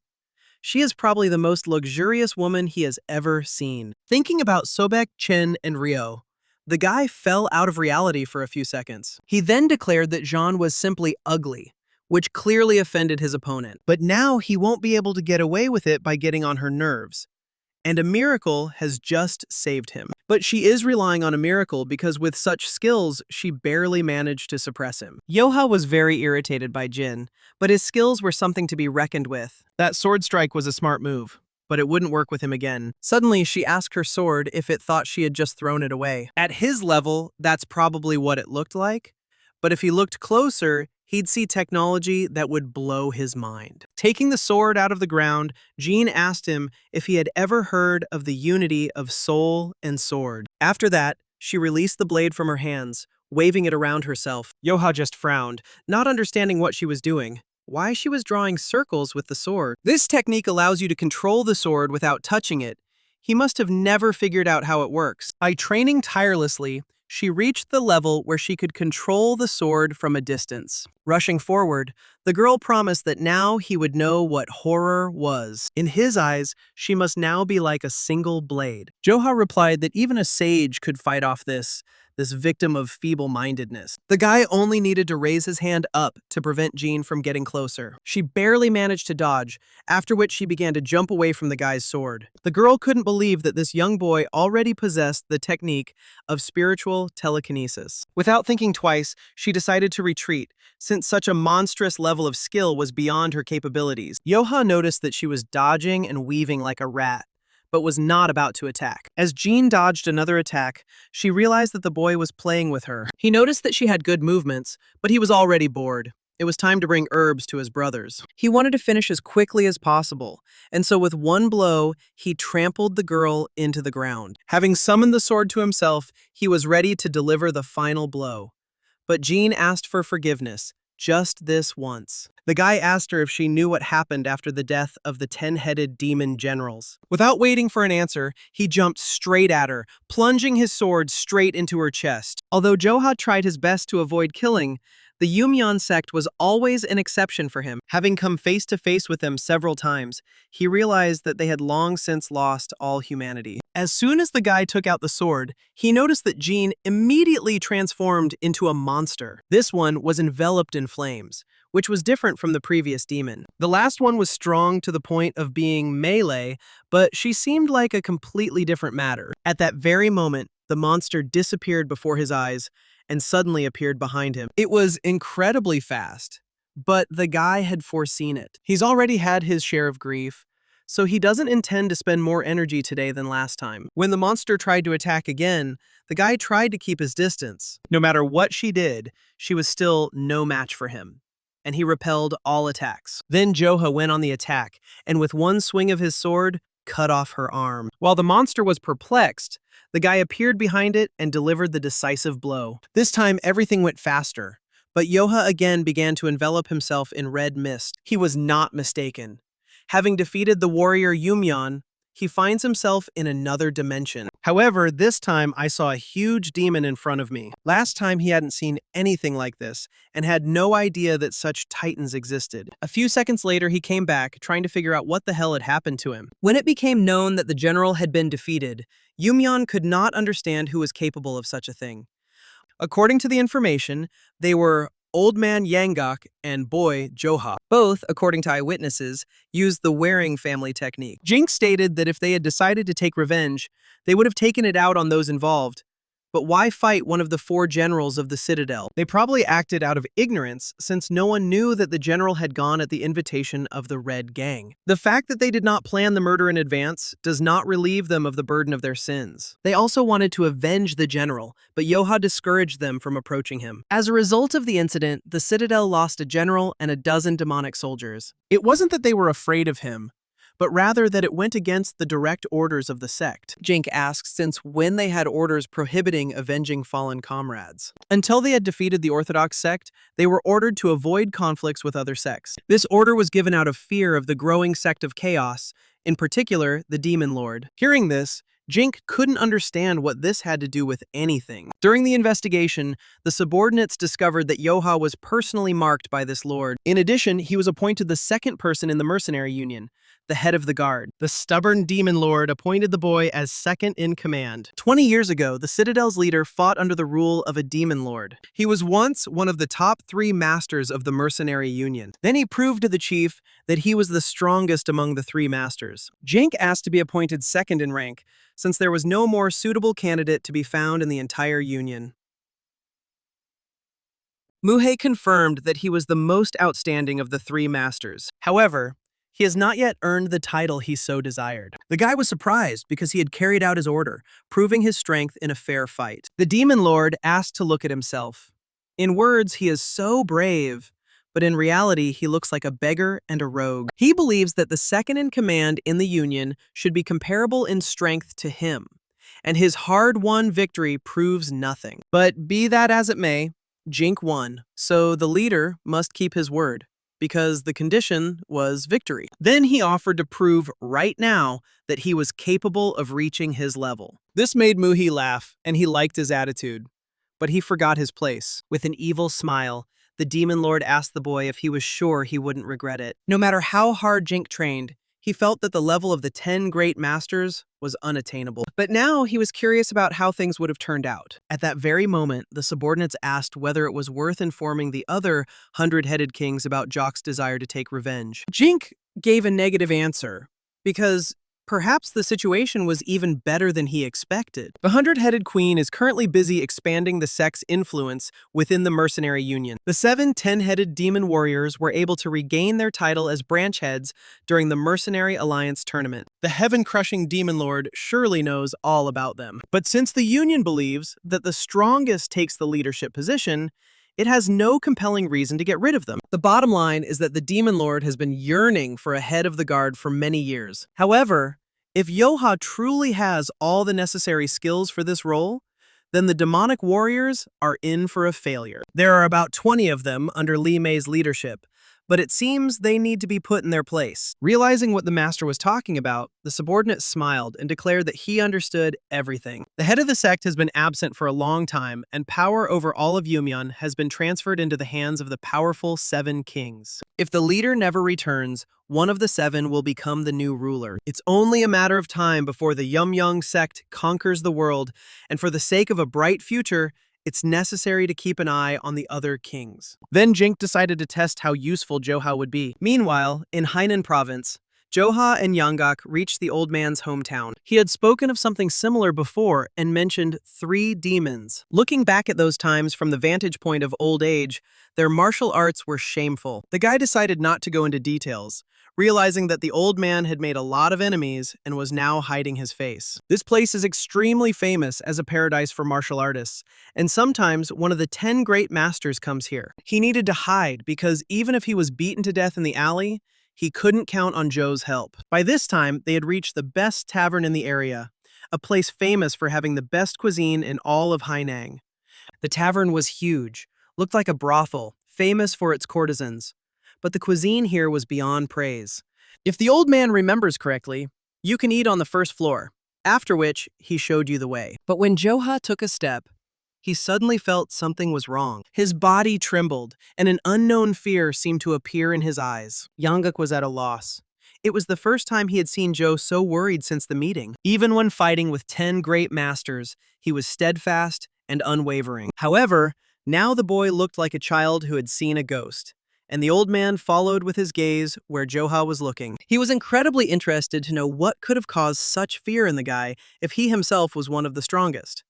And then his gaze found a middle-aged man and woman, so ordinary that it seemed their necks could be snapped like a twig. The man smiled and said that dumplings were a special dish of the local cuisine, and even she would not remain indifferent to them. Miju smiled, agreeing with the wonderful smell and taste, but asked for his help. She felt awkward about him treating her to lunch. However, everything was fine, and he was glad when he learned that she had succeeded. It was all thanks to him and his clues about the 9 bells, and she was ready to repay in any way possible. The man smiled slyly, deciding not to refuse such a generous offer. However, he was forced to ask what had prompted her to approach the Moon Fairy personally and offer a deal. It wasn't easy for Miju to decide on this, but she soon realized that it was no longer possible to resist the will of the Yumyeon sect and live happily ever after. After meeting the Moon Fairy, she became completely convinced of this. The woman then asked if Miju was sure she wanted to give the sect the sacred artifact as a sign of loyalty. Hearing her consent, the head of the cult valued her intention to extend a helping hand to her sworn enemy more than the gift itself. After this, the Moon Fairy asked to tell her what her request was. Miju asked that the feud with her late husband not be reflected in the next generation. And now the woman, sitting on her knees, tearfully asked for help in reviving the Warang sect. It has been 2 years since Joha left the Warang estate. It seemed like the image of his 6-year-old, completely helpless child had long since faded. But he came face to face with memories that were like nightmares. Now he is strong enough to tear apart the source of all fears in the blink of an eye. However, now the boy was no different from his 6-year-old self. Looking at his comrade, Yanggak suggested they eat somewhere else. The view of the surrounding area from the 7th floor must be breathtaking. Joha immediately went forward, deciding that he needed to go up there. As they were climbing, the man agreed to Miju's request. However, the people upstairs said that they couldn't because the House of Pleasure was still closed. Joha brazenly walked forward, although they tried to explain that there was no passage to the 7th floor. Yanggak asked to calm down, because the House of Pleasure was about to open its doors. The 7th floor was only for special guests, and they don't even know how much it costs. The old man showed the bag of money, thinking that this was enough. They were reluctantly let through, and the old man went forward, wanting to find Jock. He found the guy on the balcony, asking if he was okay. Joha calmly said that the view from here was wonderful. You can't see such landscapes everywhere. The only time he had seen anything more captivating was when he had stepped outside the estate for the first time in 10 years. The old man decided to ask a personal question about the woman they had seen earlier. The guy confirmed that it was she who locked him in the estate for 10 years and tortured him as best she could. Then Yanggak allowed them to come down and bring her head. However, Joha said that he could handle it himself. It was just that this meeting caught him off guard, and he froze, unable to move. He could point his sword at any moment, but would it be revenge? The girl suddenly interrupted the conversation. It was the owner of the first tower who declared that it was a great honor for her to meet such warriors. She would be happy to host them, but they have an important event today. She apologized and politely asked him to leave. Joha was upset, because he liked it here. Yanggak did not argue, and the girl thanked him for his assistance. A bunch of warriors hid nearby, but now she wanted to present the bill. If they both paid 10 silver coins, she would forget the misunderstanding. The old man's face frowned upon hearing the number. He asked to take a good look because they hadn't ordered anything. Even if they threw a feast, it wouldn't cost more than 5. The girl laughed, thinking that they were unaware of the prestige and reputation of the 7th floor. This floor is often used by members of the imperial family to relax, and one should not step here thoughtlessly. The guy didn't understand what she was trying to say, but she decided to simplify it. This place is so prestigious that masters of orthodox sects can only dream of getting there. Since they are expecting an important guest today, they will show their generosity by letting him go for only 10 silver coins. She heard that they had a lot of money, wanted to resolve everything peacefully, and advised not to resist. The guests are important people. Each guard is a master of his own style. Yanggak concluded that they were digging a grave, but those who are careless regret their words in the end. The old man asked Joe what they would do, offering to teach him a lesson. The guy headed towards the chair, deciding that since it was his fault, he would pay the price. But after hearing the conversation, he immediately changed his mind. Just when he was feeling better, they ruined everything and he was in a bad mood again. He decided to see who the important guests were, but the girl ordered the guards to get rid of them. At this time, a carriage drove up to the building of the first tower. A man came out of it, noticing the guards complaining about the warrior. The guards at first mistook him for a stranger, but then recognized the master. They were glad that he had arrived, deciding that this was the end of the freaks. They told the story, adding that the situation had gotten out of control. On the 7th floor, Yangak, after defeating the others, was heading towards the girl. Joha asked to stop because he was the only one having fun, and the guy didn't get anyone. He was hungry, asked to pack up and tell them to bring food and drinks. Suddenly, the guard declared that it was too late to beg for mercy. They would soon understand the gravity of the sin. Their arrogance is over, and when they find out who has arrived to punish them, they will immediately fall to their knees. Yangak smiled that no matter who they brought, it wouldn't make a difference. The man shouted angrily that they would soon encounter one of the 10 great masters. This is the one whose interest Joha has piqued. His face has changed. A rough voice asked the guard to get out of the way and tremblingly asked Jock what to do. Instead of answering, the guy grabbed his sword, but suddenly froze, not understanding what this man was doing there. The head of the mercenary union appeared before them, looking different, without his tiger hat. The man wondered what kind of fool had the nerve to cause a commotion on the 7th floor. While he was laughing, Yangak bowed his head and greeted the head of the union. When Joe asked how he ended up there, Muhei could not ignore the monk's call for help. When the world falls into chaos, everyone needs the help of the head of the mercenary union. At this time, the owner of the establishment, having heard about the head of the guard of the mercenary union, realized that they had arranged a duel with an important person. The guards dropped their swords and fell to their knees, loudly apologizing for not recognizing the head of the guards. Recently, they said that Jock's presence was tarnishing the reputation of the place, and now he has fallen on his face. The guy couldn't close his eyes, because what would they do with his broken heart? Muhei asked not to mock them, because he had an important meeting. There was a lot of time ahead. He suggested going downstairs and having a drink. Sitting down at the table, the demon lord concluded that they had met at the right time. After solving the monk's problems, he planned to go to the Wufang Mountains and see the guy. Suddenly, Muhei noticed that the old man was not himself, and was now wielding a sword well. Yangak did not hide the fact that he had adopted several techniques from Joe, but he still had a lot to learn. The demon lord laughed. To develop such talent in 3 years was a real gift. Joha asked to stop, asking what kind of meeting with the elders was supposed to take place. Muhei received an interesting offer, so much so that he covered the entire journey in no time. One of the 7 sects and 2 schools with an ancient history, it is a pillar of the Orthodox community. These proud monks asked for a meeting with the head of the mercenary union. His heart was beating fast. He arrived 2 hours before the appointed time. Shaolin does not act without a reason. If the Orthodox sects find out, there will be an uproar. If they need a reason, they will get it, because Muhei was part of the Shaolin. However, when he was there, not even a shadow of them flashed before him, and now they need him. Joha recalled that the man was going to look for him, deciding that he was planning to involve him in some kind of adventure. He wanted to ask the head of the guard to fulfill his duties regarding the unrest surrounding the Yumyang sect. The guy asked with displeasure what they had done again, although he had already noticed something strange about them. He recently fought 2 soldiers and they turned into monsters, and he was pulled into a strange space, in which an unfamiliar figure appeared. But given Muhei's skills, he would have easily defeated them. Upon learning that Joha had removed someone like them, he was glad that he had chosen the right person and offered to help him destroy this sect. He himself had reasons to dislike Yumyan, but it was interesting what they did for Muhi. The man became angry when he heard how they had recently been called the strongest warriors in the martial arts world. But now Yumyan has turned her sword against the Orthodox sects. If they fight until they squeeze every drop of juice out of each other, this will be an opportunity to seize the initiative. Muhei had this thought. That's why he silently kept his finger on the pulse. But then, these degenerates took root in their union of mercenaries. Those people who won the union tournament 3 years ago became gang leaders and went on a rampage. They kidnapped people and sold them, committed massacres, and, it is said, engaged in cannibalism. Joha was surprised because this was already beyond good and evil. However, it is unclear why Muhei let them get away with it.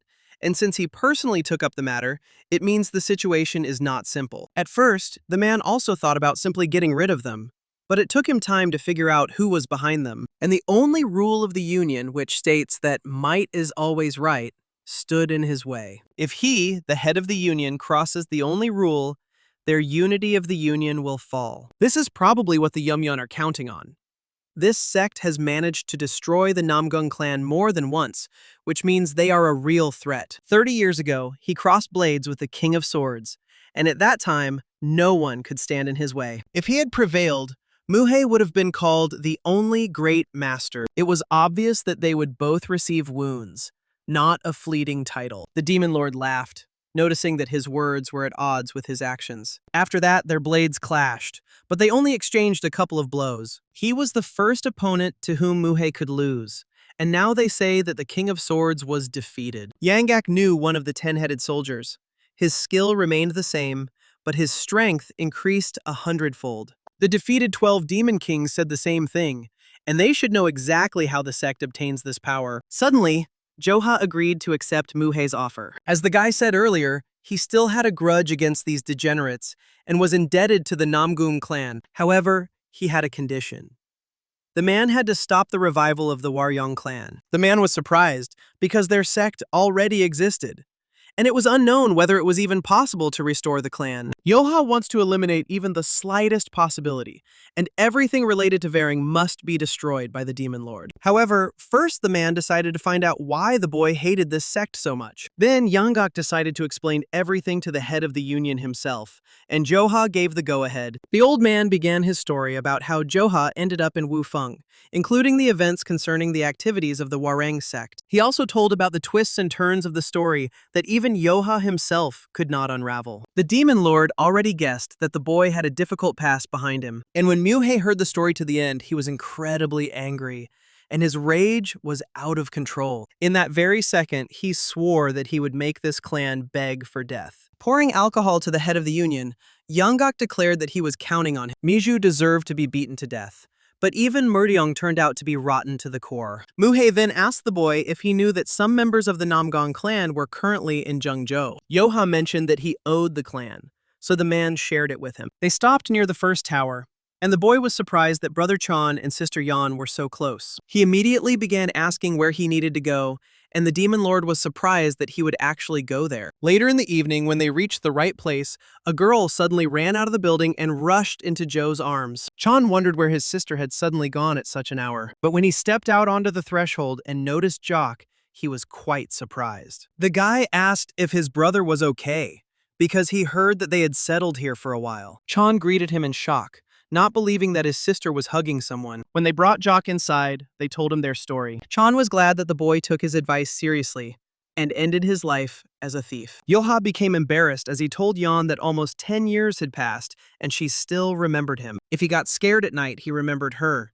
He once met a fairy who looked just like her. For a while, he even thought that she pretended to be a fairy to help him. Noticing that the guy took her hand, Chan decided to change the subject. Joha revealed that he had made a deal with the Demon Lord, who agreed to deal with Yumyan. Chan would never have thought that Orthodox sects would ask for help from mercenaries. Besides, if Joha takes the initiative, it seems like he's at the forefront of the battle between the Order and Chaos sects and the Yumyan sect. The guy didn't plan this, but if Mu's negotiations with the monks were successful, that's exactly the impression he would create. Now, given that Yumyang is actively conquering the world of martial arts, the Orthodox sects are suffering the most. Most won't be able to cope even with 10-headed mercenaries and will suffer huge losses. Fearing that Yumyan would get out of control and grow if Joha also joined the fight, people might think something. Obviously, they would think that the moon-cutting swordsman had returned, which seemed like a nightmare to the guy. Either way, his name will be on everyone's lips one way or another. The cult was powerful enough to take down even their father, and if they targeted the boy, he might find himself in a difficult situation. However, Joha didn't care about this, because he had already decided to destroy them. The actions remind him too much of his childhood. The fact that they enjoy torturing the weak is disgusting. For the first time, he doesn't have enough strength to fight back. But he will no longer run and hide, overcome by fear. Just as his sister protected him 10 years ago, he will protect people from their cruelty, since he has the power. The old man reminded that underestimating the sect is fraught with consequences. If they send several masters after him, it will be very difficult to deal with them. Suddenly, John announced that she would go with the guy. Chan was surprised that his sister spoke, but what was more important was that she decided to go with Joha. Meanwhile, the Demon Lord met with the monks. They were not entirely happy to be invited to such an indecent place. However, Muhe did not scoff and simply chose the best establishment. As long as the hearts of those gathered are pure, They have no objections. Once they had sorted that out, they decided to skip the idle talk and get to the point. Regarding the temporary alliance against the Yumyang sect, Muhei has only one condition to accept the offer. He asked to forbid the revival of the Warang clan. If they promised this, he would destroy the sect. The monk noted that the Varang clan was trying to revive itself,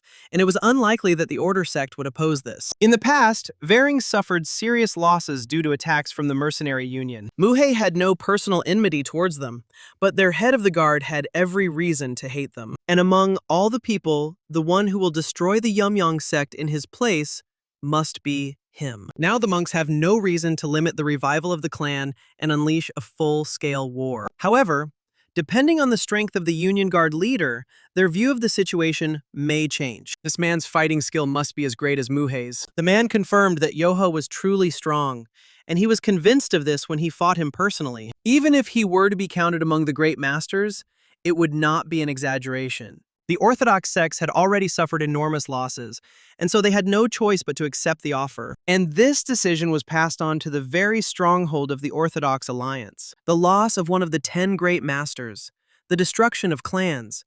The Orthodox sects were driven into a corner, and so the head of the Orthodox alliance made a decision. He agreed with the monks to conquer the Yumyang sect, which meant that the sects of order gave way to the sects of chaos. It also meant that in order to get a break, it was necessary to swallow one's pride. If the world finds out about this, the alliance will be laughed at. And it's hard to believe that that kid is now in charge. Zhang became curious about how strong he had become during this time. A week later, people from the Orthodox Alliance branch met with Joha. They turned out to be two people, Sol from the Heavenly Sword School and Sik from the Golden Sword sect. They cannot be sure that the mercenary union will stand against the Yumyang sect. Therefore, following the orders of the alliance, they will join the expedition. It is not proper for the sect of chaos to turn up its nose, because the union of mercenaries is still a group of bandits. Yangguk realized that the Orthodox sects had proven weak and failed, and that the same thing awaited them. The men felt they had been openly insulted and decided to deal with everyone personally. Suddenly, a girl behind them hastened to stop them, suggesting that they not ruin this historic moment. They will do everything to stay out of Zhou's group and moderate their hatred. She looked forward to working together and then introduced herself as Sol Ha from the Changjin sect. A week later, Sol said that the man said that if she had to choose between him and the whole world, she would stay with him. If it meant they could be together, she would put her life on the line. Solha thought it sounded cool because she loved men like that. And it seemed that Joha was one of those who could say such a thing to a girl. Sik whispered to the lady that she had drunk too much, so he suggested that she leave. The girl was upset because she only felt better even though she only drank a couple of glasses. Joha also agreed that it was time for them to go their separate ways, as they had a long journey ahead of them tomorrow. But when else will she have the opportunity to have a drink with such a handsome man in such a beautiful place? Unable to bear it any longer, her comrades immediately grabbed the girl and dragged her to the exit, promising that they would take care of her. However, everything turned out to be not so simple, and Salha began to break free, but to no avail. The guys couldn't imagine how she managed to wear out even such a scary guy as Joka. Suddenly, the girl calmed down a little, explaining that she hadn't even tried. Suddenly, her expression changed dramatically, explaining that they needed another drink. Until this moment,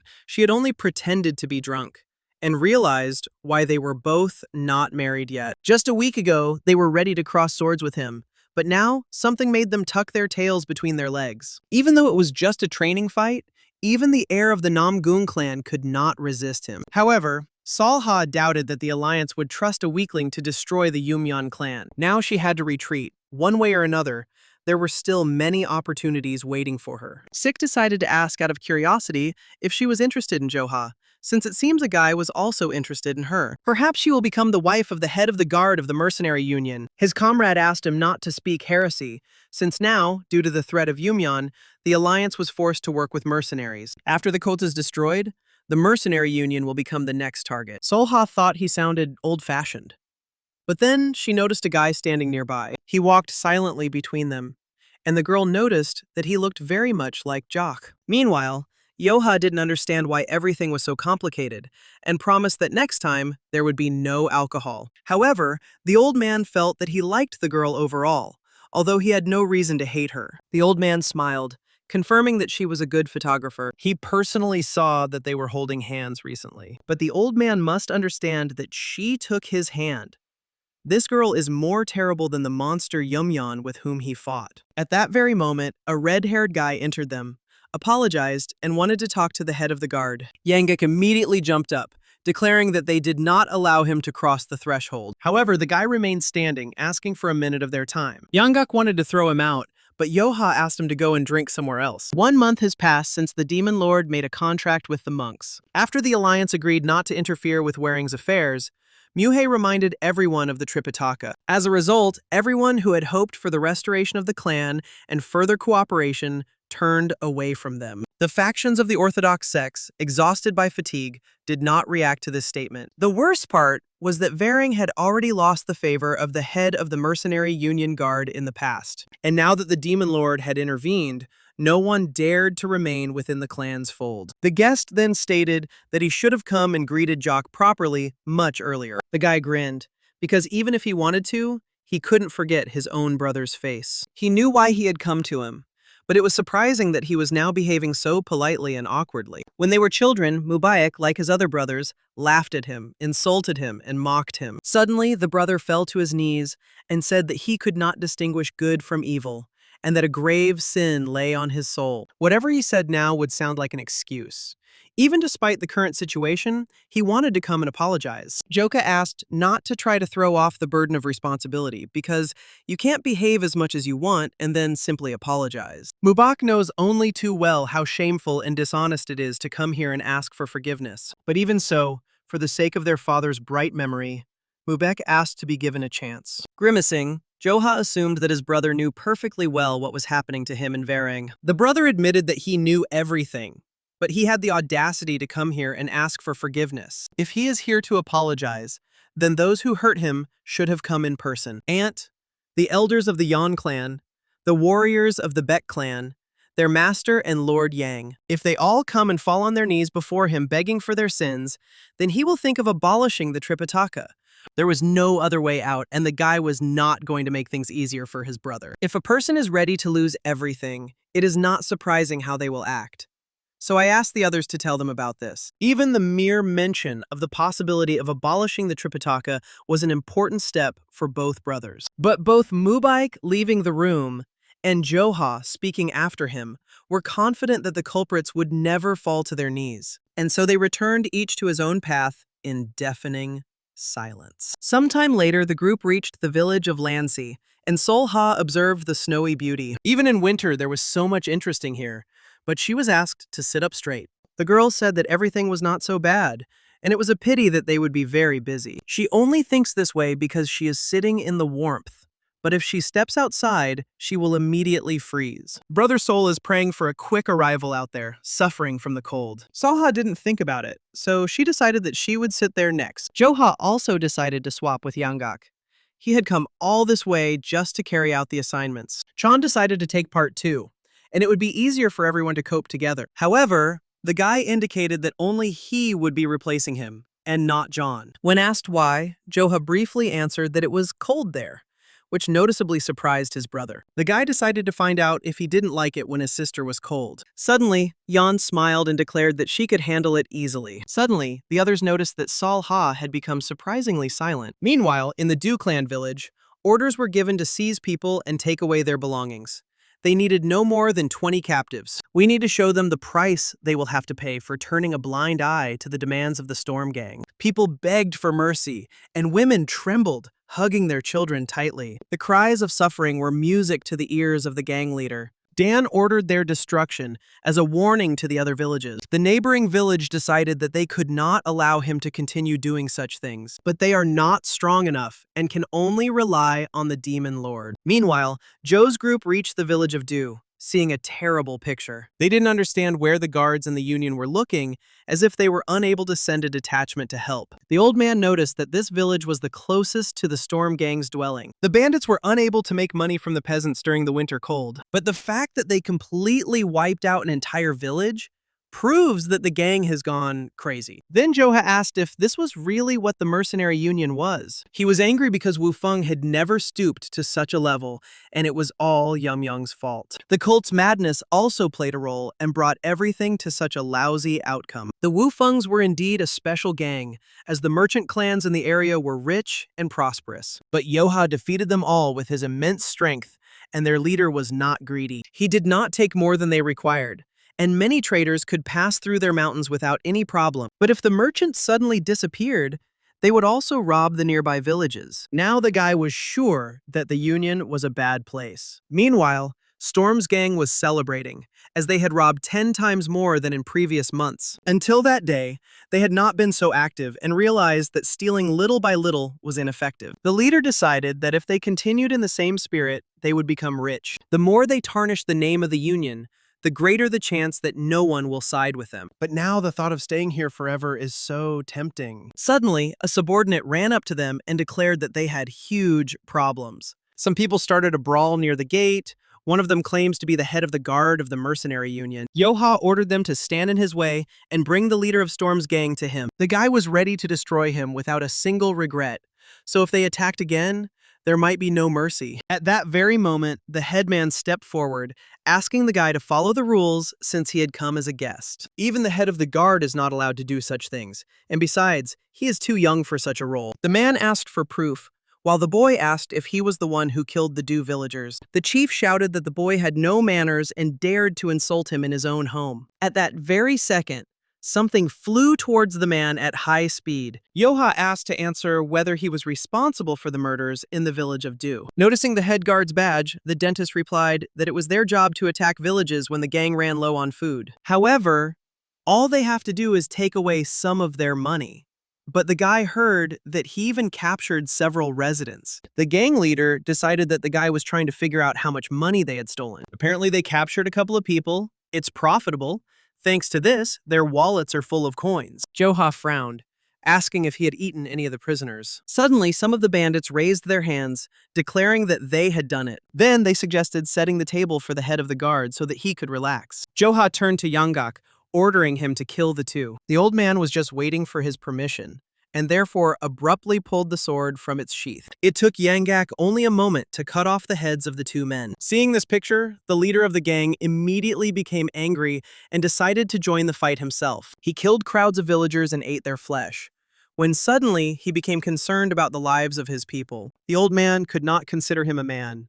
It was enough for him to strike him with one blow. The gang leader noticed that he was strong, although he thought that he was just lucky to kill his brothers. Yanggak was about to cut him in two, but realized that he was practicing defensive techniques. Dan told the old man that he was almost dead for daring to start a showdown in his gang. Whether it was the head of the guard or someone else, they were the first to start the slaughter. Then he shouted to his men that a man of such a level should not thoughtlessly attack his own. If they continue to sit idly by, they will also lose their heads. His brothers immediately grabbed their weapons, agreeing with their leader. There were only 7 of them, so dealing with them was no big deal. Sik knew it would happen, but the others knew a battle was inevitable. Chan offered to take care of everything, but Joha decided there was no need. If he hurts them, the demon lord will be furious, because they only came here for the Yumyan bandits' sake. Then the guy said that, on the orders of the demon lord, he came here to teach Yumyon a lesson. He doesn't want to hurt the brothers of the mercenary union, but if they intend to fight, they can attack. However, anyone who decides to do this will go against the head of the union. And whoever does this will be considered a minion of Yumyon and will be killed immediately. Noticing the indecision of his comrades, the leader of the gang ordered that they be finished off. Some felt a strange air around them, but decided to hurry and help the boss. They decided to first attack the old man who had killed their brothers. A group of people immediately surrounded Yanggak and rushed at him at the same time. However, the old man was not afraid when he noticed the Yumyan dogs sticking their noses out. All that remains for them is to reunite with their comrades in the afterlife. Everyone was stunned that he killed them with one blow, and the gang leader became even more angry. He and his subordinates ran straight to Yanggak. The old man noticed that the previous sect cur he had fought was much stronger than him. Dan started to lose his temper and decided to see how long his farce would last. Zhang asked Zhou why he never told him how strong Yanggak was. However, the guy clarified that this henchman Yumyan was simply weak. If Chan had taken the notice, Yumyun's soldiers would have already been lying on the ground. The gang leader decided that this was impossible, since he was losing to the grandfather, who was not even the head of the guard. One of his subordinates managed to catch him, asking if the boss was okay. He only shouted at his comrades because he ordered them to attack. However, some doubted because they were immediately told that they were going against the will of the head of the union and the head of the guard. They say his strength is comparable only to that of a demon lord, and they hardly have a chance of winning. Dan was stunned that they were willing to stand by and watch their leader suffer defeat. However, they had no reason to follow him. They obeyed him only because the law required it. If they cut down the head of the guards among them, there is no need to follow him. So they are ready to renounce their allegiance. Dan recognized the Moon Peak monster, deciding that it was his twisted way of getting revenge on him for taking his place. However, the man didn't care about this, and he can no longer turn a blind eye to his antics. They may be thieves who steal things from others, but they are not alien to the basics of human morality. But the leader stated that it was thanks to him that their gangs raked in so much money. Although, before that, everything was bad. He concluded that Moon should have been killed back then, so that he could not find a reason to rebel. However, the warrior asked not to make fun of him, because Dan had never been part of a mercenary union. Now everyone knows that it is no different from the Yumyan cult. His comrades always thought he was strange. One of them had a friend in Du village, and another had recently heard that guards might come here. Dan became angry, although in the past they had quickly joined him. At that very moment, Joha concluded that things were bad for him, and that it would be somehow even boring to dig further. Besides, the guy was hungry, so he suggested that he die quickly. Dan realized that this guy was obviously stronger than that old man, and he had no chance. Then he threw away nothing, fell to his knees, decided to ask for forgiveness, and tried to explain that he did not serve the Yumyang sect. He promised to track down the cult members, as he had wanted. First, he needed to survive, and when the opportunity presented itself, he would go back to the cultists. As the head of the guard, Joha was obliged to forgive the gang leader since he apologized. But the boy knew that Dan was a 10-headed soldier. The man immediately began to assure him that this was not so. But the guy decided to check it out himself. Moreover, he would have finished him off even if Dan had been a simple member of the mercenary union. Sol decided that this was impossible because the guy defeated the 10-headed warrior with one blow, and his fighting power truly knows no bounds. But that's just the beginning. Joha told them that the death of such a soldier turns him into a monster. To successfully fight against the cult, they must carefully record every detail and send reports to the Alliance. Even after the transformation, the guy looking at him remained calm. The same heat emanated from him as from that ant, but in appearance he looked more like the first monster. There is no need to think much about this, but Dan's comrades were seriously scared. Joha called the monster to him, and it immediately turned its head in his direction. Since he decided to turn into such a freak, there was no need to make a scene. Joha was hungry, but he was holding him back. Moreover, he still had 6 more gangs to get around. He was catastrophically short of time for him.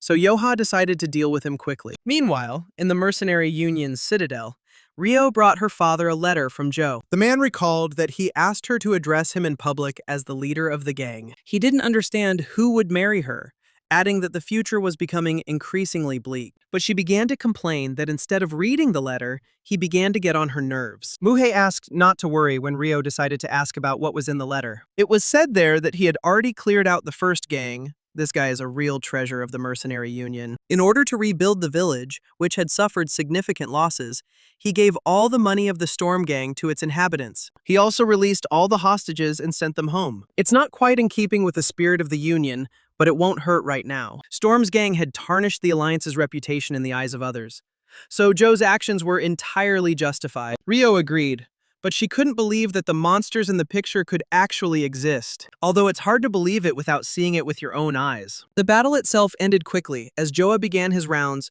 successfully suppressing Yumyan's influence in less than 3 months. The bandits ran away from their leaders as soon as they noticed that he had turned into a monster. They decided that they should tell everyone about it as soon as they arrived. Suddenly, Yanggok stood in their way, noticing that the rats had decided to sneak away under cover of night. But if their cult knows about everything, it will cause them inconvenience now. The bandits immediately grabbed their weapons, preparing for battle. Thanks to Yanggok's efforts, no one was able to escape. That's why Yumyan didn't know about the raid. But soon, an incident occurred that became a signal for them. One day, the bandit didn't understand why the head of the mercenary union's guard was interfering in their affairs. Joha briefly explained that they are connected to the Yumyun cult. One guy attacked them first, thereby declaring war on the Yumyun cult. The guy had already visited 2 gangs, and it was the members of their sect who were hiding in the union of mercenaries and bringing chaos to the gangs. Therefore, he concluded that they were the ones who started all this first. However, within Yumyun, there are different gangs with their own rules, and the man is not a member of this union. Well, one way or another, he is still a part of Yumyun. The bandit realized that there was no point in talking any further, and then grabbed his weapon. Self-confidence clouded the boy's mind, even though he had only defeated a couple of 10-headed soldiers. However, they were indeed on the same level, although if he managed to entertain the guy, that would be even better. This angered the gang leader, who decided to teach Joe some manners. But at that very second, Joha appeared behind him and kicked him in the stomach. Having risen to his feet, the man concluded that the boy was indeed strong. However, he does not intend to give up, although it is difficult to fight him alone. This battle has already been won, because he is not the only 10-headed soldier sent here by the Cycle of Life sect.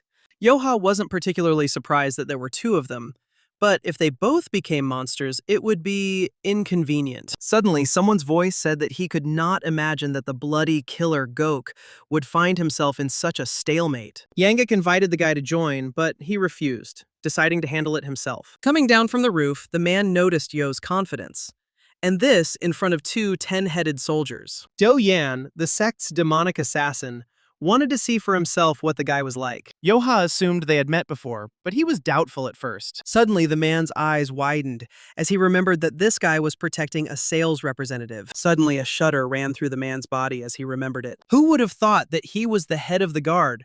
But considering how strong he is, it's not that sudden. Even with 2 of us, it would be difficult to fight him. When suddenly, someone's voice asked what was going on here. There are 2 of them here, but they still look lost. Turning his head, Do-Yan recognized the black and white demon brothers. They didn't particularly bother the first man, so he suggested that his brother deal with it alone. Noticing the 2 new arrivals, Yanggak remembered that he had already heard about them. This was the name given to the famous former masters of the Chaos sect.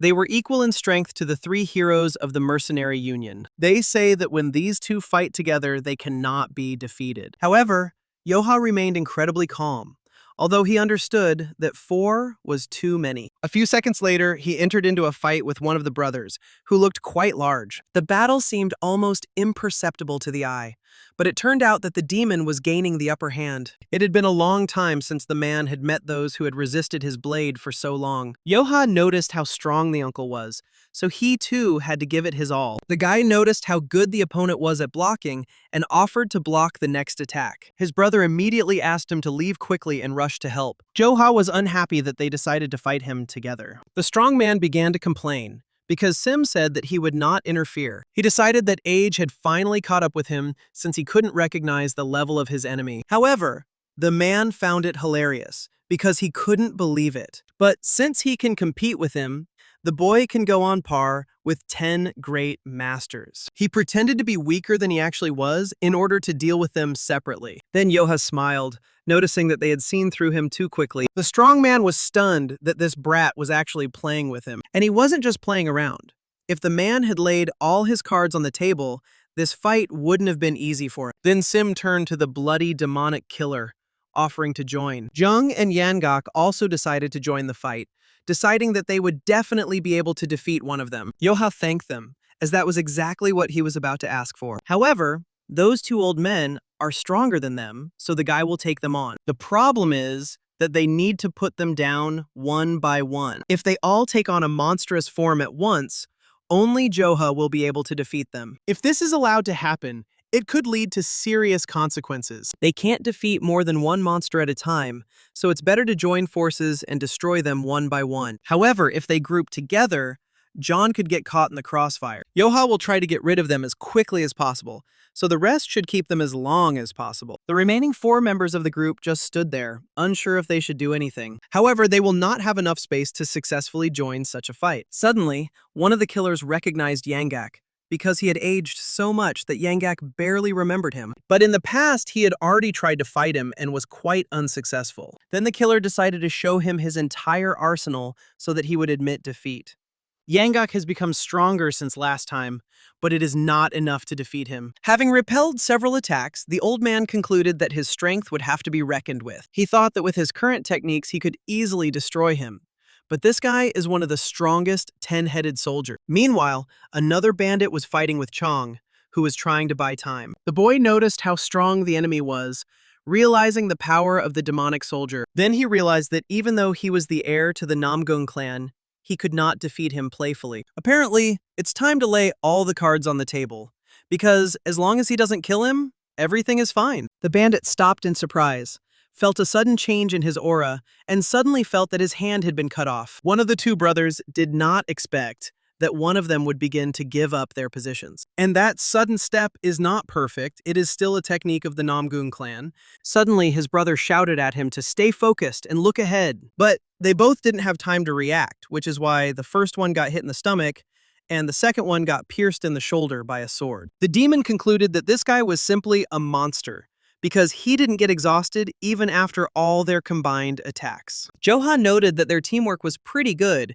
If they hadn't let their guard down, he would have been in big trouble. But even if he had been on guard, he still wouldn't have been able to withstand such an attack. For more than 6 decades of his life, he looked at his order for every fighter who did not belong to the 10 great masters. Joha wanted to deliver a decisive attack, but suddenly a stronger man stood in front of him. He should have ignored this fight and left, but he didn't listen to his brother, and it all led to this. Before he fell to the ground, he advised his brother to run. Joha was going to finish them both off, but now there was a feeling of urgency. Then the man with the eye patch declared that he would not forgive the boy, even if his life was the price. Joha was surprised that they were killing innocents left and right in the name of the cult, but were worried about their comrades. He then advised them to look at what his dear old friend would become and what fate awaited those who chose the power of the cult. The strong man began to turn into a monster, stunning his brother, while Yangak turned to Joha. His opponent was stronger than he thought,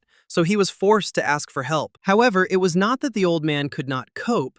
It turned out that he killed him. At that very second, the guy was attacked by a blue monster with wings. He thought it was unfair since he could fly, so he decided that the power of the form depended on his own combat power. Meanwhile, the surviving demon could not believe that it was really his brother in front of him. He didn't understand what it was. And Joha pointed out that this was exactly what they had doomed themselves to by succumbing to the power of the Yumyon cult. The subordinates of their sect are not people to him, and Sim is no exception. But given the circumstances, even though this man became a monster for him, who protected his friend, he will allow Sim to live. Meanwhile, Yangak ran away from the second monster, confident that it was no longer his opponent. However, the monster caught up with him and threw him against the wall, causing the old man to curl up in pain. It was too dangerous, but he had to hold out until Joha intervened. But he still complained that this scarecrow turned into a monster right now. Joha noticed that the flying monster was still not coming down,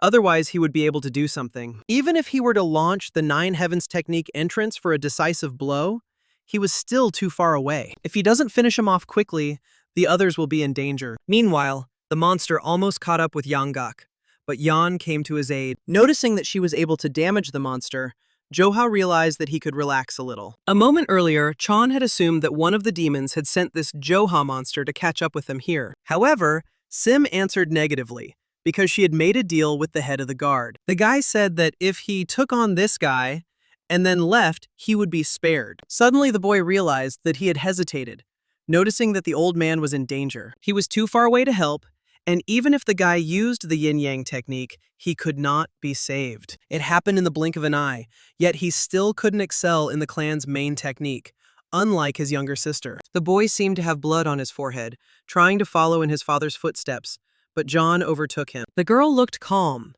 but in reality, she was merciless, using the imperial sword. Yanga was surprised that the monster had taken such a blow, but was still standing.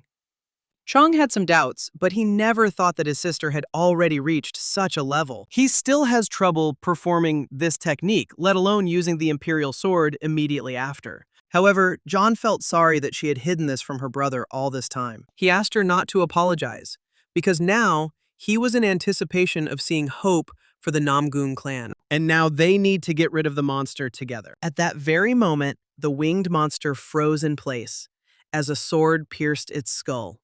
Joha hadn't thought about it before because he had only recently learned the technique. He didn't want to waste time, so he decided to deal with it quickly. Rising into the air, the boy pointed his sword down, and with it, the monster. Fighting on the ground was much more enjoyable.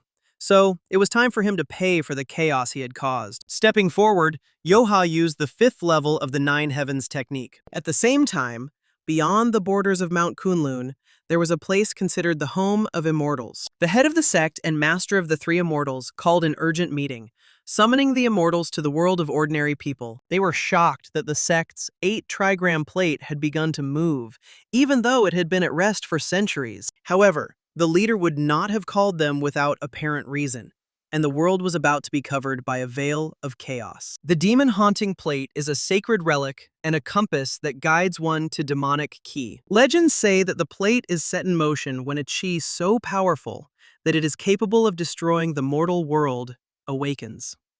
However, the leader believed that this problem needed to be resolved by the 3 immortals, and an investigation should be launched. However, if this is a sign of the end, then even their combined efforts will not be enough. That is why he entrusts them with the sect's most sacred relic, the sword that repels evil. At this time, Joha began to strike the monster with his technique. Yanggak was amazed by the boy's abilities every time. He destroyed such a powerful monster with one blow.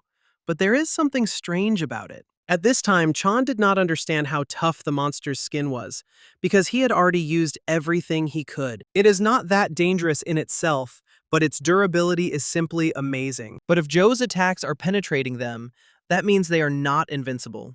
So they must take advantage of his openness. Yanggak understood that they were no match for Joha in strength, because even the Namgong clan could not harm the monster. Meanwhile, in a province near the city of Huayin, at the foot of Mount Hua, a man also fought a monster. But he could not have imagined that the information he received from the Orthodox Alliance would turn out to be true. If you kill a demon soldier, he really does turn into a monster. They mentioned that after transformation, monsters become 10 times stronger. The man then decided to check if this was true and used the 5th level of the plum blossom. He was surprised to notice that his skill was not enough. After the transformation, these wars are completely different, slower than before, but their power is immense. But once it dries, the vibrant plum blossoms should change everything. At that very second, the man tried to attack the monster again, but this also brought no results. He hesitated and almost missed the blow, but was able to dodge it.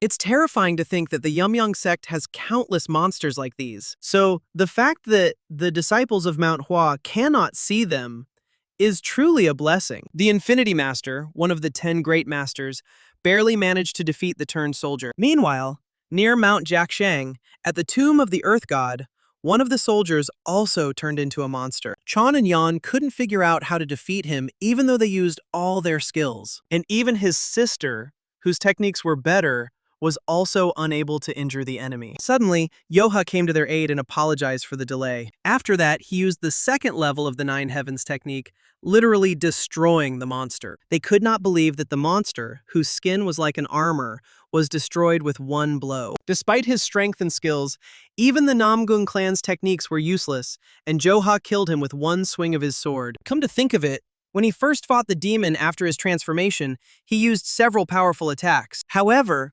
there were not even abrasions left on the skin of those who had already been reincarnated. This means that since he can now defeat them with ease, it is due to the special technique of the 9 Heavens sword. Even if he is not a direct heir to the Warangs, he will not be able to fully master all the intricacies of the family technique. Even if you search all the central lands, you will find at least one person besides him who has mastered it. The 9 Heavens sword's special technique was originally a counter to the Yumyan cult's mastery. 20 years ago, the only reason Murim defeated the cult could have been because of this technique. Joha may not like it, but he is already following in his father's footsteps. But as soon as the old man saw the guy's menacing look, he immediately remembered that he had made a mistake. Although they barely survived the encounter with the demons, the incident was reported in detail to the ruling Yumyang sect.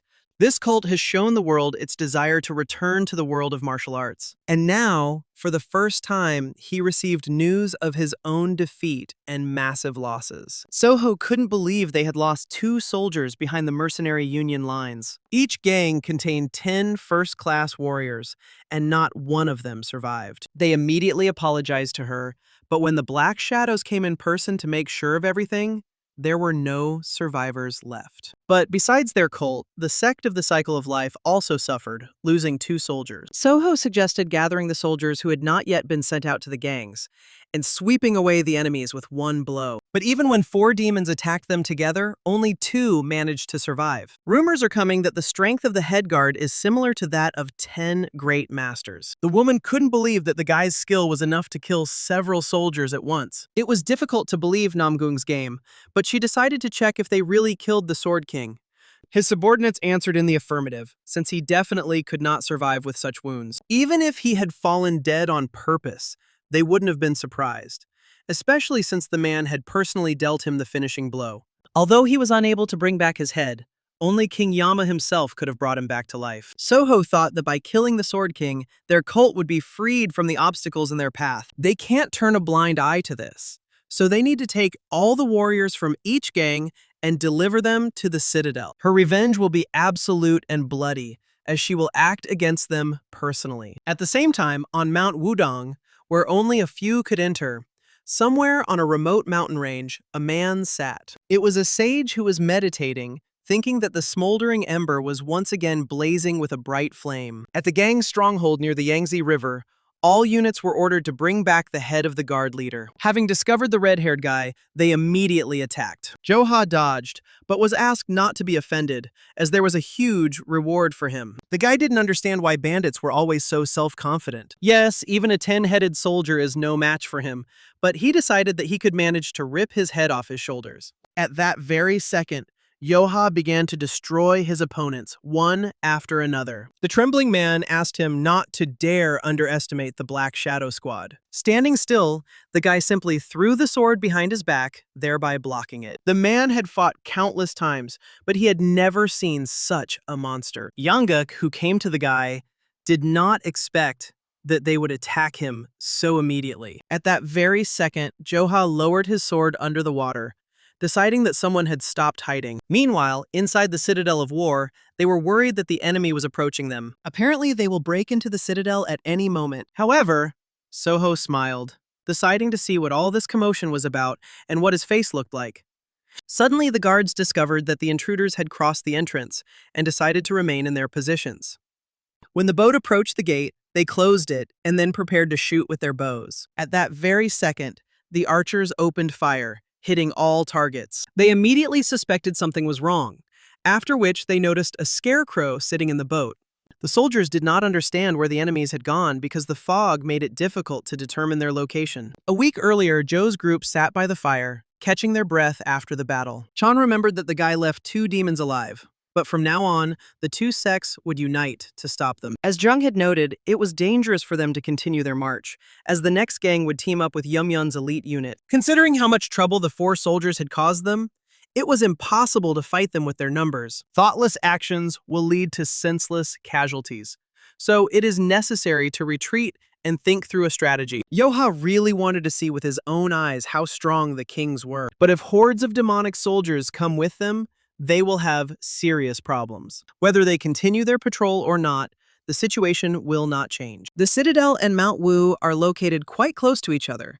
Even if they change course, they will not escape pursuit. So it's better to pretend to continue patrolling, deceive the enemy, and allow the Orthodox Alliance to strike from the rear. Saul saw a response from the Alliance a couple of days ago.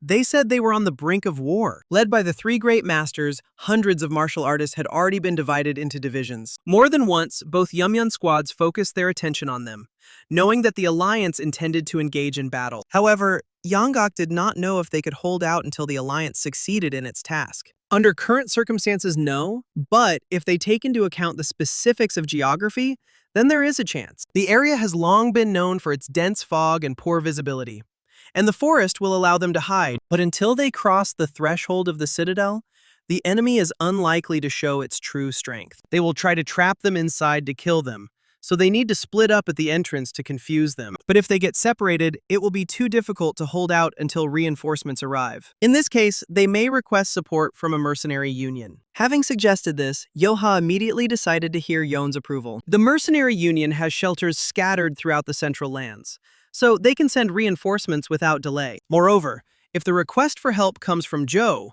they will go to the call without asking questions. They will reach the citadel in about a week, during which time they need to contact the mercenary union. The next morning, after the patrol regrouped, the wings of the messenger falcon marked the beginning of the Great War. The demon lord had already expected to receive such a letter, and therefore was not surprised. The bird obediently raised its paw, waiting for its owner to take the message. The longer the man read the letter, the more his face frowned. Meanwhile, in the Orthodox Alliance, the subordinates ran as fast as they could to the overlord. He brought him an urgent message, after which the man stated that he was not particularly happy that representatives of the Chaos sect would be in the vanguard. Having 8 eyes, I was shocked that Joha had escalated the scale, although I wasn't particularly happy about having to fraternize with the Orthodox Alliance. The Orthodox sects will strike first at the citadel and refuge of Mount Wu. The demon lord promised that the mercenary alliance would come to Joha immediately. At this time, the boy was throwing stones into the water,